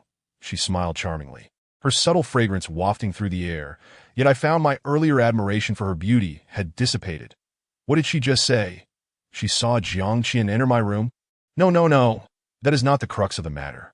The key issue is that she only saw Jiang Qian enter and did not witness him leave. A sudden wave of foreboding enveloped me, as if dark clouds were gathering overhead, ready to unleash a storm. What does Dong Xiao mean by this? If she did not intend to disclose it, She need not have informed me at all. Since she has told me, it implies this is a transaction. She has chosen to keep it confidential. So what price must I pay? Before I could fully grasp this, the cost became apparent that I never imagined I would one day grace the front page of entertainment gossip, and indeed, it was thanks to Dong Xiao. Had she not been in the frame, it is likely the reporters would not have wasted their time on my unrecognizable face. The cover of Entertainment Weekly featured a photograph of Dong Xiao and me engaged in conversation. A scene I recognized well, with Dong Xiao elegantly seated while I stood upright beside her. Strangely enough, dressed as an ancient swordsman, I did indeed resemble the character, while our faces were not distinctly visible in the photo. Dong Xiao's fame alone was enough for the discerning audience to recognize her silhouette. Boldly emblazoned at the bottom of the cover was a headline: Dong Xiao sparks rumors of new romance. Can the newcomer capture the heart of the star? I muttered under my breath, my face flushed crimson with embarrassment. This magazine was being perused by many in the production team, and before long, the news had spread throughout the entire crew, with even Dong Xiao teasing me with enthusiasm. She quipped, "Newcomer, could you fetch me a cup of tea?" I replied with resignation, "Coming right up." After Dong Xiao finished her tea, I hesitantly approached her, whispering, "About your promise to keep things under wraps, does it mean you want me to cooperate in this publicity stunt?" The words were difficult to articulate, that if I were a true gentleman, I would have readily engaged in the charade. However, as a newcomer, to share headlines with Dong Xiao seemed an unattainable aspiration. Unfortunately, I am not. I am merely a woman disguised as a man that I could hardly imagine the day when the truth would be unveiled. And the reporters currently penning this article would be left aghast. Dong Xiao laughed heartily. "I thought you wouldn't ask. Didn't expect you to be so perceptive. Fear not, I will not engage in publicity stunts with anyone. I am attracted to men, not women, that as for what you mentioned, we shall discuss it once your scenes conclude." Dong Xiao winked at me. "Feel free to disregard these rumors." Well, this advice from a seasoned veteran in the industry provided me with some solace. In the wake of this incident, speculations regarding my identity proliferated online. Point one theory posited that I secured this role only because the young star had exited the project, which left his fans feeling disgruntled. Another theory revolved around the rumors of my involvement with Dong Xiao. She has not bothered to clarify the situation, and has even displayed an exaggerated closeness to me on set. Now, I find myself in a state of perpetual anxiety, constantly wary of the possibility of hidden cameras observing my every move. That on this day, I completed my final scene as Ching Hong, successfully wrapping up the role. Exhausted, I left the camera's gaze, intending to sit down and rest, when a hand suddenly appeared before me, offering a thermos. "Here, have some water," said its owner. That I expressed my gratitude, reaching for the thermos, only to realize it was Lu Qinyuan. Startled, I glanced around cautiously and lowered my voice. "What brings you here?" Lu Qinyuan flashed a dazzling smile, revealing a row of white teeth, that he was not the typical delicate flower of the entertainment world. His tanned skin bore a scar, making his smile all the more alluring. He appraised me from head to toe. "Your attire is quite appealing. It seems capable of attracting women, clad in my height-enhancing shoes." I wouldn't have been so relaxed had I not completed my filming. Even though my height had reached nearly 175 centimeters, I still could not meet Lu Qinyuan's gaze, which left me feeling somewhat defeated. Lu Qinyuan grinned at me. "Congratulations on wrapping up. Has Dong Xiao spoken to you?" I regarded him with suspicion. "About what?" Just then, Dong Xiao approached with an elegant stride. "I haven't mentioned it yet." "What?" I was utterly perplexed. Dong Xiao chuckled. "Oh, it's nothing much, just that Hongbao Entertainment wants to sign you. That Lu Zong asked me to persuade you to join. Would you be willing?" Chapter 100. Honesty. Gazing at Dong Xiao's enigmatic smile, a sudden realization pierced through my thoughts, as if a loudspeaker were blaring in my ears, shouting, "This is the transaction Dong Xiao desires." All the gossip magazine rumors and publicity stunts were mere facades. It became clear that Lu Qinyuan had previously arranged for Dong Xiao to convince me to join his company, allowing him to exert complete control over my career. I felt as though I had fallen into a deep pit from which I could not escape, left to gaze up at the unattainable exit, overwhelmed by despair.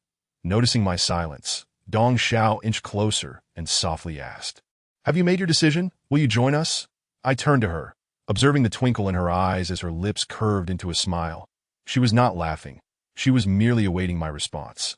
Dong Xiao had witnessed Jiang Qian come to see me that night, a truth I could not deny or refute. The hotel corridors were under surveillance. If Dong Xiao informed Lu Qinyuan, he could easily verify the footage. But alas, while the corridors were monitored, the rooms were not. I could not possibly plead with Lu Qinyuan, insisting that Jiang Qian visited me merely to bid farewell. Such a statement would be implausible. Especially to Lu Qinyuan, who was already aware of my connection with Jiang Qian, that I bit my lip and glanced once more at Lu Qinyuan. To be fair, he has treated me quite well. He did not threaten or coerce me, nor did he take advantage of me, treating me as anything less than an equal. His demeanor has garnered my admiration, as I pondered whether I would be capable of such restraint if I were in his position. Even if the woman in question was a mere remnant of the past, suddenly, a surge of courage welled within me, and I stated, yes, I am willing to join Hongbao. The moment I uttered those words, I felt an overwhelming sense of relief, as if the constraints that had burdened my thoughts had dissipated. Joining Lu Qinyuan's company was not as daunting as I had imagined. Risks and opportunities coexist at all times. And I could not remain stagnant indefinitely. That if I were to reflect on the greatest takeaway from this filming experience, it would be the affirmation of my future path, that I have resolved that this is the career I will strive for. Lu Qinyuan smiled, his eyes twinkling. Your choice is quite astute. Dong Zhao's smile held a deeper meaning. I concur. However, I have one condition. That I met Lu Qinyuan's gaze, stating, I would like to speak with you privately. After a moment of silence, Lu Qinyuan replied, very well. Once we reached a secluded corner, I hesitated before confessing. Actually, I lied to you before. Jiang Qian did come to see me, that he inquired about when you and Li Manbai would dissolve your engagement. I bit my lip, finding it even more challenging to voice this truth than when I initially spoke of it. Why is that? Could it be that Lu Qinyuan has been exceptionally kind to me? To the extent that I have started to feel guilty towards this man, my emotions are so complex that they leave me utterly bewildered. Lu Qinyuan gazes at me in surprise, silent, his dark eyes reflecting an enigmatic glimmer that I cannot decipher. I continue, I know you might have guessed, but I still want to clarify that I will no longer see him, that if he comes looking for me, I will inform you immediately. This could be considered an act of loyalty. A formal departure from Jiang Qian, and a sincere allegiance to Lu Qinyuan, that I just wonder if my belated declaration of loyalty could still earn me Lu Qinyuan's favor. To be frank, I feel uncertain. After I speak, I glance at Lu Qinyuan nervously, my heart racing. Yet Lu Qinyuan slowly breaks into a smile, saying, You are quite intriguing. Why do you choose to tell me this now? I would have thought you might use your joining my company as leverage to persuade me to dissolve my engagement with Li Manbai. I chuckle wryly and shake my head. I am fully aware of my own worth. Such an absurd transaction should not even be mentioned. To do so would only make Gu Xiaotong appear foolish. Suddenly, Lu Qinyuan reaches out and pulls me into his embrace, drawing me close that I end that instant.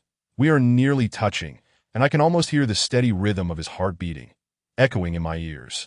I hold my breath, trembling all over, unsure if it is excitement or nervous fear that causes it to Lu Qinyuan's fingers gently caress my back, leaving behind a sensation that is distinctly his, sending shivers down my spine. He says, Gu Xiaotong, do you realize that you cannot escape from this? I nod, I understand. Then why do you still do this? Lu Qinyuan inquires, puzzled that I respond, because I feel that you have treated me well. Behold, this is Gu Xiaotong's world. It sounds naive and appears simple. As long as someone treats me kindly, I am willing to forsake my so-called freedom and that insignificant pride, to become a compliant woman who remains by the other side. Suddenly, Lu Qinyuan tilts my chin and gently presses his lips against mine. This is not the first time Lu Qinyuan has kissed me.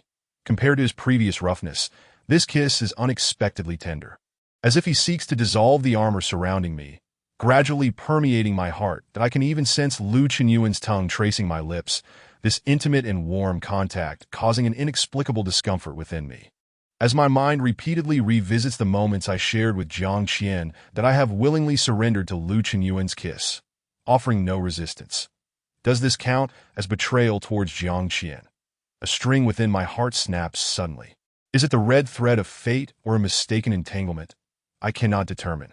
The only certainty is that a piece of my heart is now irrevocably missing.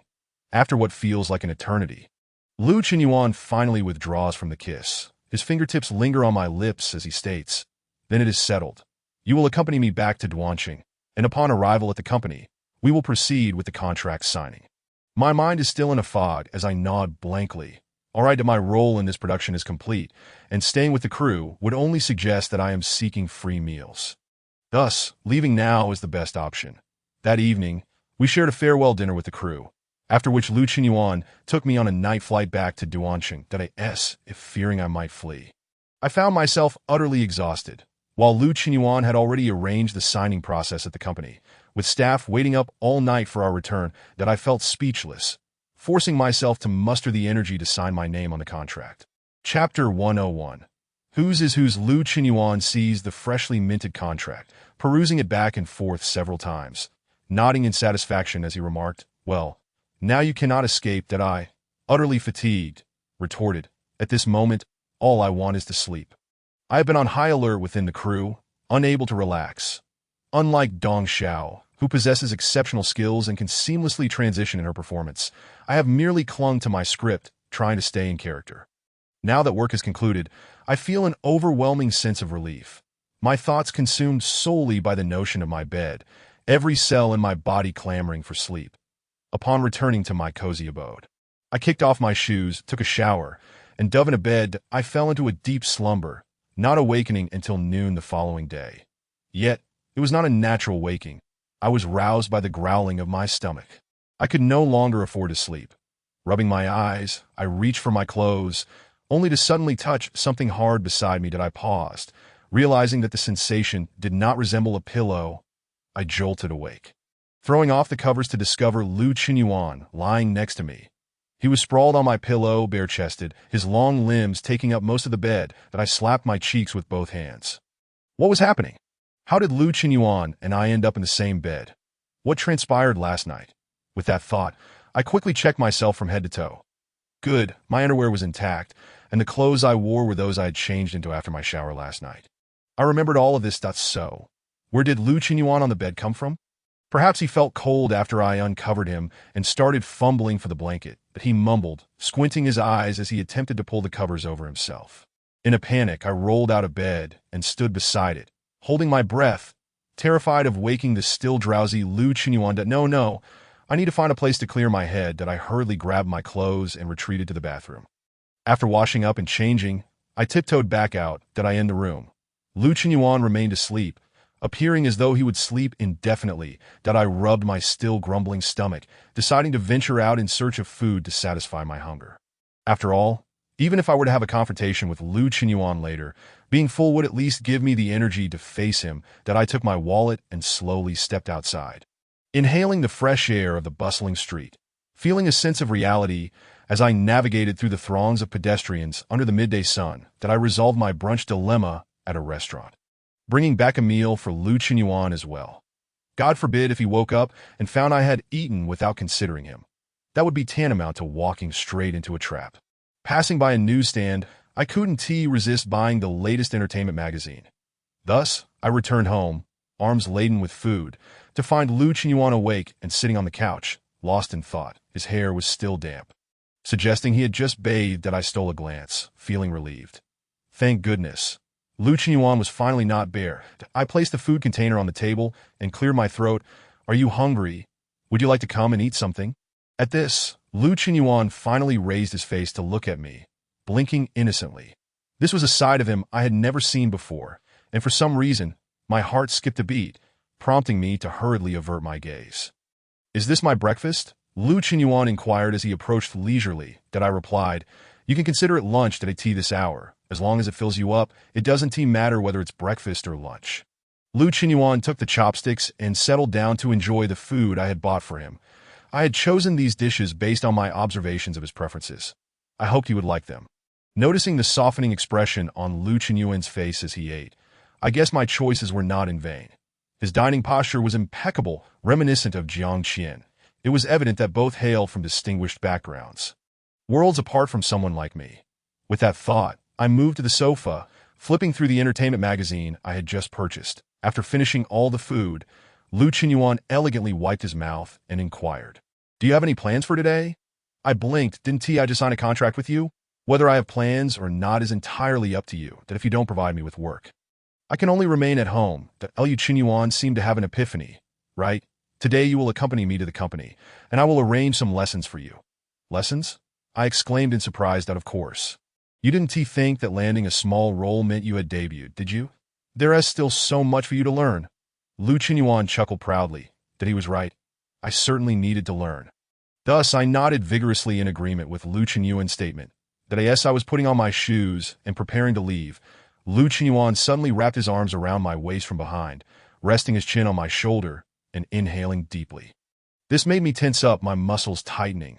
Should I simply shake him off or turn around and slap him? In that moment, I realized the consequences of being signed by Lu Qinyuan. My harasser was my boss. And what could I do? In the brief moment of hesitation, Lu Qinyuan kissed my earlobe, laughing. Gu Xiaodong, your sleeping posture is quite poor. My face flushed instantly, and I struggled to open the door and step outside. I never invited you to sleep with me. It was your own insistence. I retorted. Lu Qinyuan burst into laughter. Indeed, it was my own desire to share a bed with you, so you cannot blame me for your unattractive sleeping posture. Each word he uttered was laden with ambiguity, leaving me speechless, standing there in a huff that I felt an overwhelming urge to clarify my stance with Lu Qinyuan, yet the words faltered on my lips. And I could only swallow them back down, that I admonished myself. Gu Xiaodong, you must not repeat past mistakes. After enduring hardships and grievances with Jiang Qian, must I really embark on a similar journey with someone else?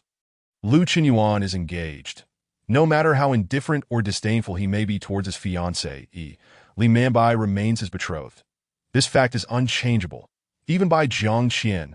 Resolutely, I decided that unless Lu Qinyuan and Li Manbai annulled their engagement, I would never again find myself in such ambiguous circumstances as today. Accompanying Lu Qinyuan to Hongbao Entertainment, as soon as we entered, numerous well-groomed women greeted him with enthusiasm. Hello, President Lu. This scene left me. A newcomer in a Lu Qinyuan led me into an office where a rather effeminate-looking man awaited.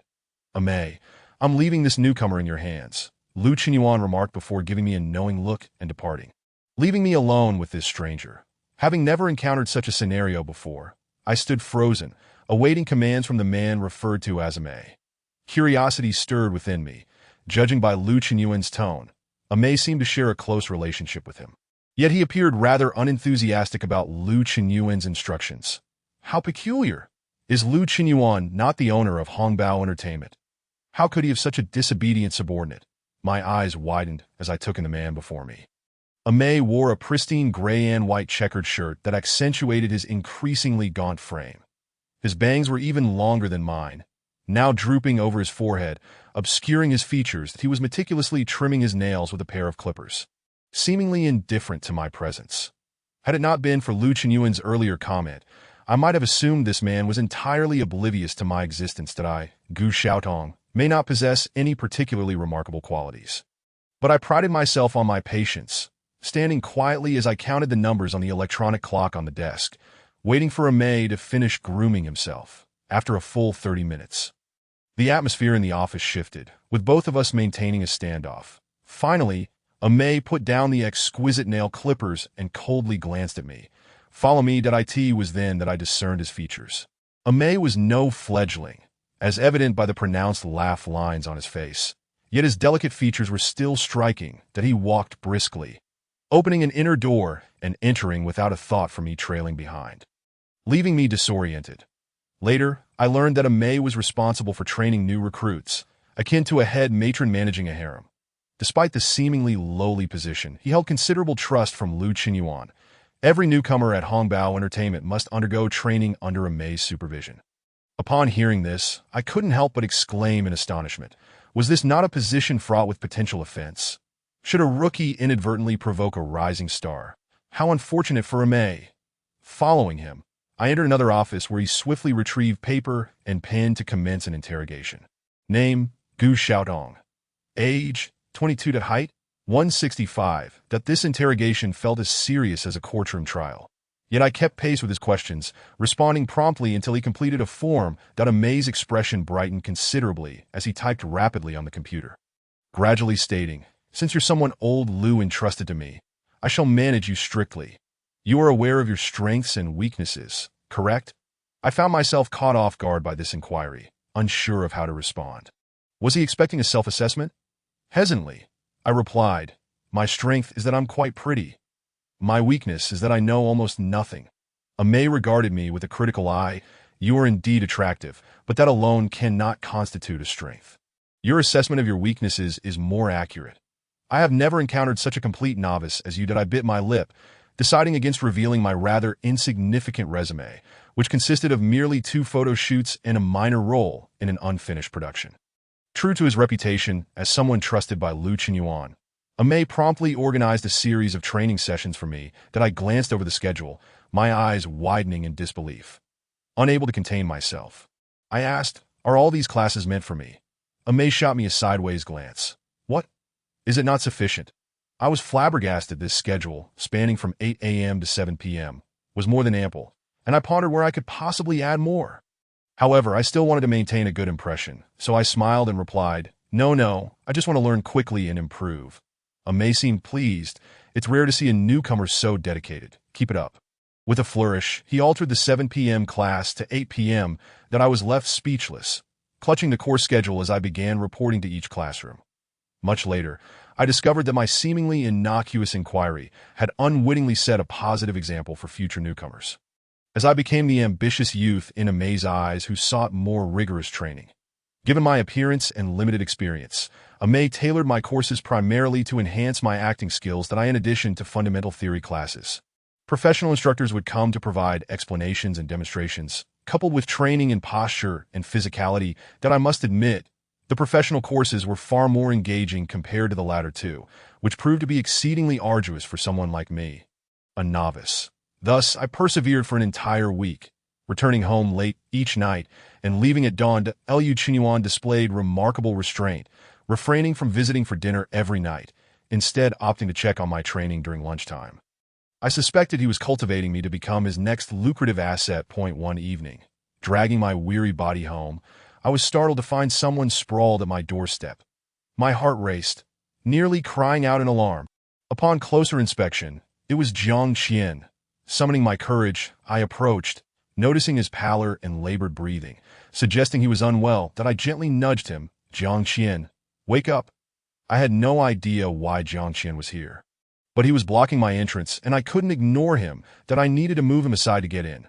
Jiang Qian finally opened his eyes slightly. "Gu Xiaodong, you're back." Hearing him call my name tugged at my heartstrings.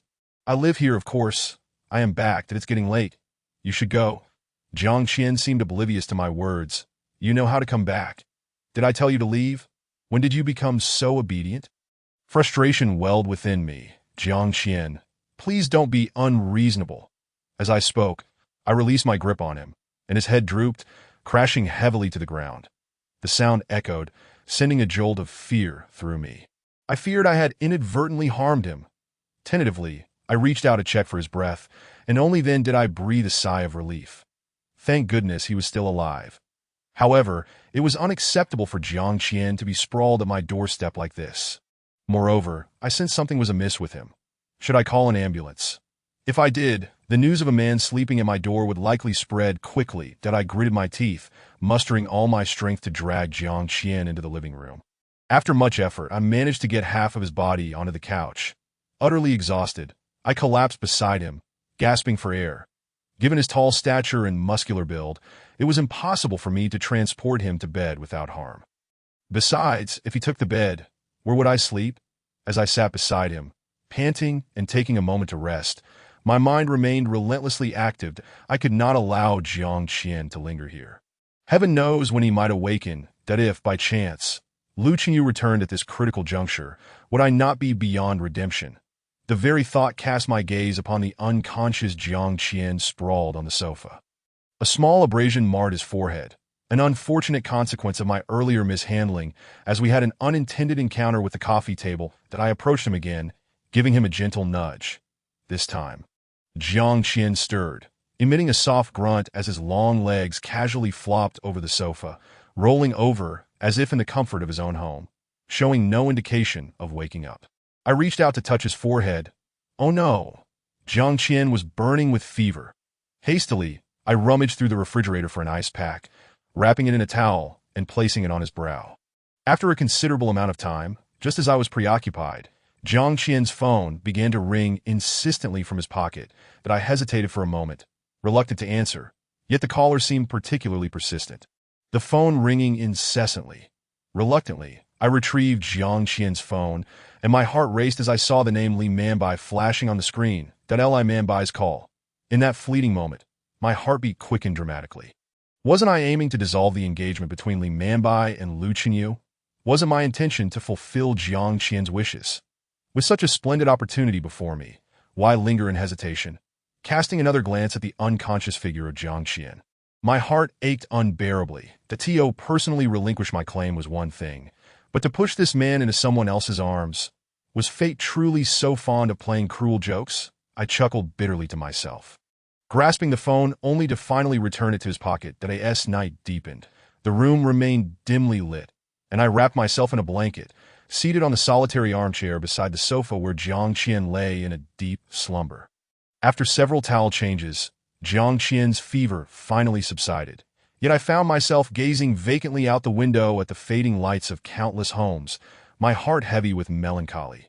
Suddenly, a knock echoed from the door, shattering the stillness of the night and startling me so much that I nearly leapt from the sofa. Glancing at the clock, it was 1:30 in the morning. That it could not be Lu Chenyu. He would never come knocking at such an hour.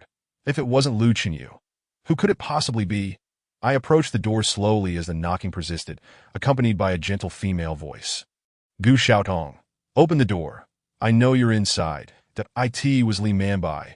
A tumult of emotions surged within me as I trembled and opened the door, revealing Li Manbai standing there under the dim glow of the streetlight. Clad in a pearl-white dress adorned with a stunning string of pearls around her neck, radiating the air of a refined young lady, that it was only natural for Li Manbai, a true heiress, to present herself in such a manner that I've come to take Jiang Qian away, Li Manbai stated coolly, her gaze slicing through me like a sharpened blade. And by what authority do you intend to take him? I countered as Jiang Qian's woman, or as Lu Chenyu's fiancée, Li Manbai's indignation flared at my words, her chin lifted defiantly as she sneered. What right do you have to dictate my choices? You reside in Lu Chenyu's house, yet you entertain another man in your room, Gu Xiaodong. We are cut from the same cloth. Neither of us can cast stones at the other. Cut from the same cloth? I realized with a pang that in Li Manbai's eyes, I had become akin to her. This was the role I had always scorned, and no matter how impoverished or without status I was, I had never stooped to compete with another woman for a man. Yet the stark reality was that I now found myself ensnared in an equally awkward predicament. The man beside me was not mine, and the relationship I bore with him could not be openly acknowledged. How absurd! It was truly laughable. Suppressing the turmoil within, I declared, that simply won't do. Today, you must choose. Either leave Lu Chenyu or take Jiang Qian with you. You can only pick one. Li Manbai narrowed her eyes. Are you threatening me? I smiled lightly. How could I? I merely wished to remind Miss Li that Jiang Qian sought me out previously, expressing his wish for me to return to his side. It seems your allure is not as potent as you believe. While he is with you, his thoughts still linger on me. You. Li Manbai was truly enraged, delivering a stinging slap to my face that left me momentarily dazed. Who I associate with is my own freedom. Do you think Lu Chenyu is unaware of my relationship with Jiang Qian? Spare me your attempts at sowing discord. This is our world. You simply cannot compete. With that, Li Manbai forcefully shoved me aside and stepped into the room. She casually commanded, take young Master Jiang away, but be careful not to harm him. Behind Li Manbai, two tall and burly men entered effortlessly. Lifting Jiang Qian from the sofa and departing with Li Manbai, I stood there, staring at the now empty living room, suddenly overwhelmed by an inexplicable wave of sorrow. How wonderful. Now I could finally sleep. Couldn't I? After locking the door, I threw myself in a bed, my heart a chaotic tempest, until fatigue ultimately claimed me and I drifted into slumber. This sleep, however, proved to be an inconvenience, for I overslept. I awoke in a daze. Hastily preparing myself before rushing out the door, as I passed the sofa, I inadvertently stepped on something, nearly tumbling over. Bending down to pick it up, I discovered it was a pen. How could a pen be in my home? Upon inspecting its original position, I realized it must have been left behind by Jiang Qian the previous night. The pen was sleek and black, adorned with a silver trim encircling its entire outline. And the pen cap bore the initials of Jiang Qian's name. Jiang Qian's pen. A wave of melancholy washed over me. Chapter 104. His gaze without a moment's thought, I slipped the pen into my pocket and hurried out. The schedule that Aimee arranged for me was quite packed, leaving no room for respite. That IT was understandable, for we were now in the adult world, especially in this industry. If one did not strive diligently, one could be easily cast aside. Moreover, I had yet to make my mark, still submerged beneath the surface. Curiously, upon entering the training room, I instinctively adjusted my emotions to suit the demands of the day, a phenomenon that occurred almost daily. Even Aimee remarked on my rare positivity, calling me a talent. A talent?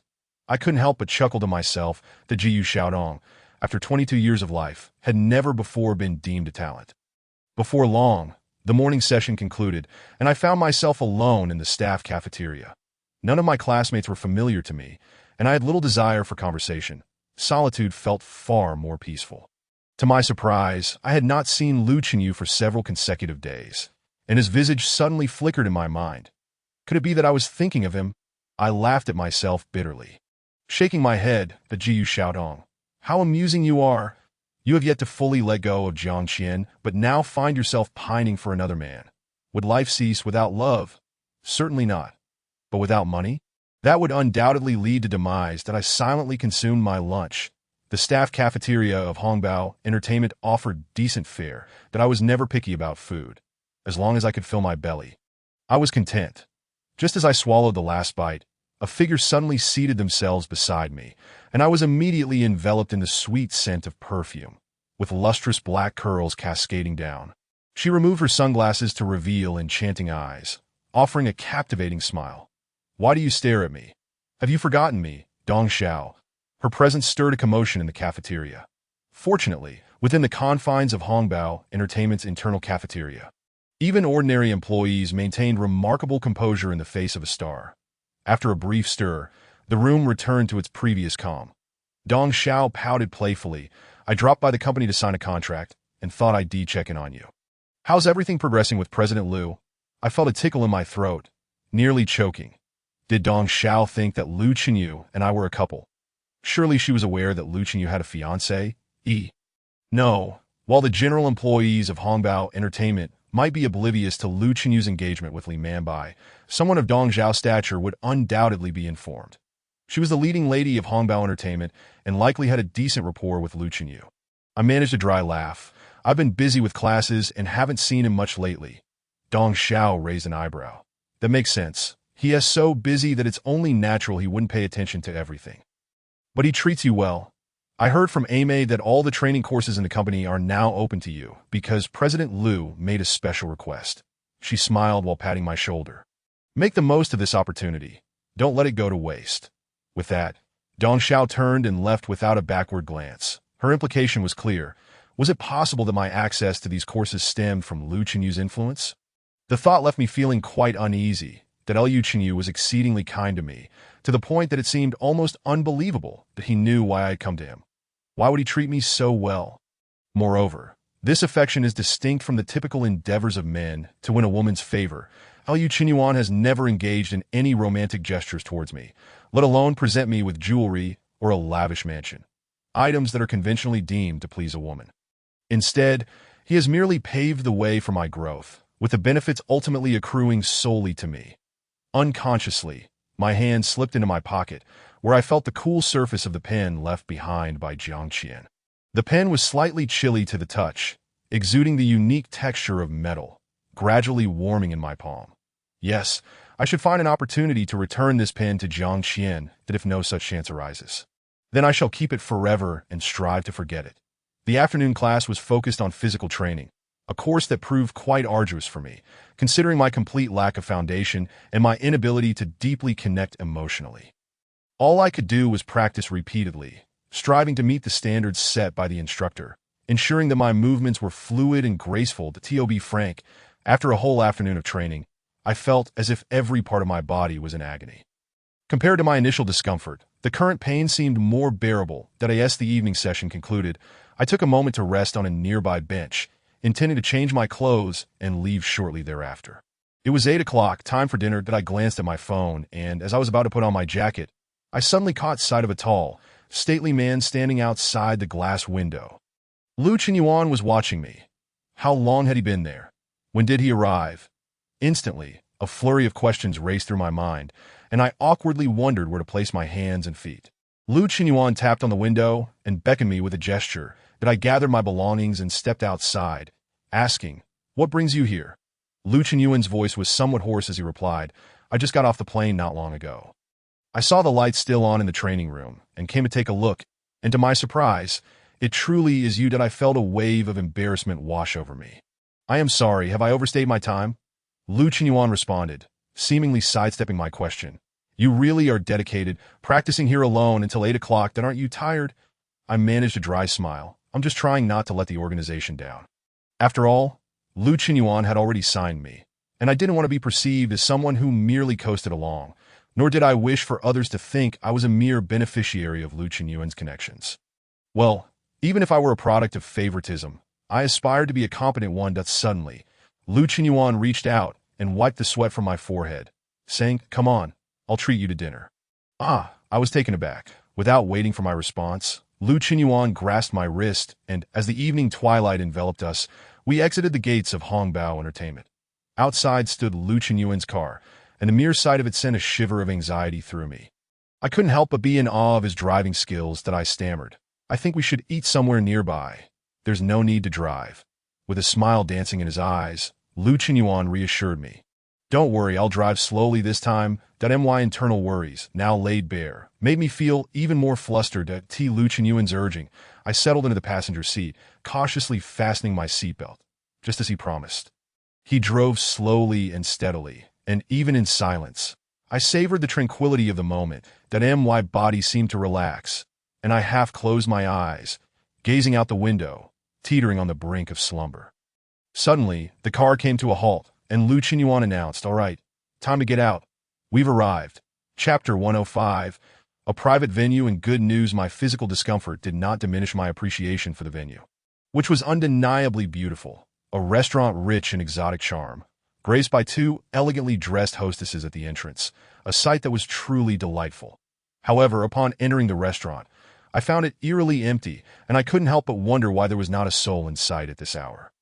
At that moment, my sole focus was on satisfying my hunger, and I had little inclination to inquire about anything else. Seated across from Lu Qinyuan, I glanced at the menu in my hands, feeling drowsy under the dim light above.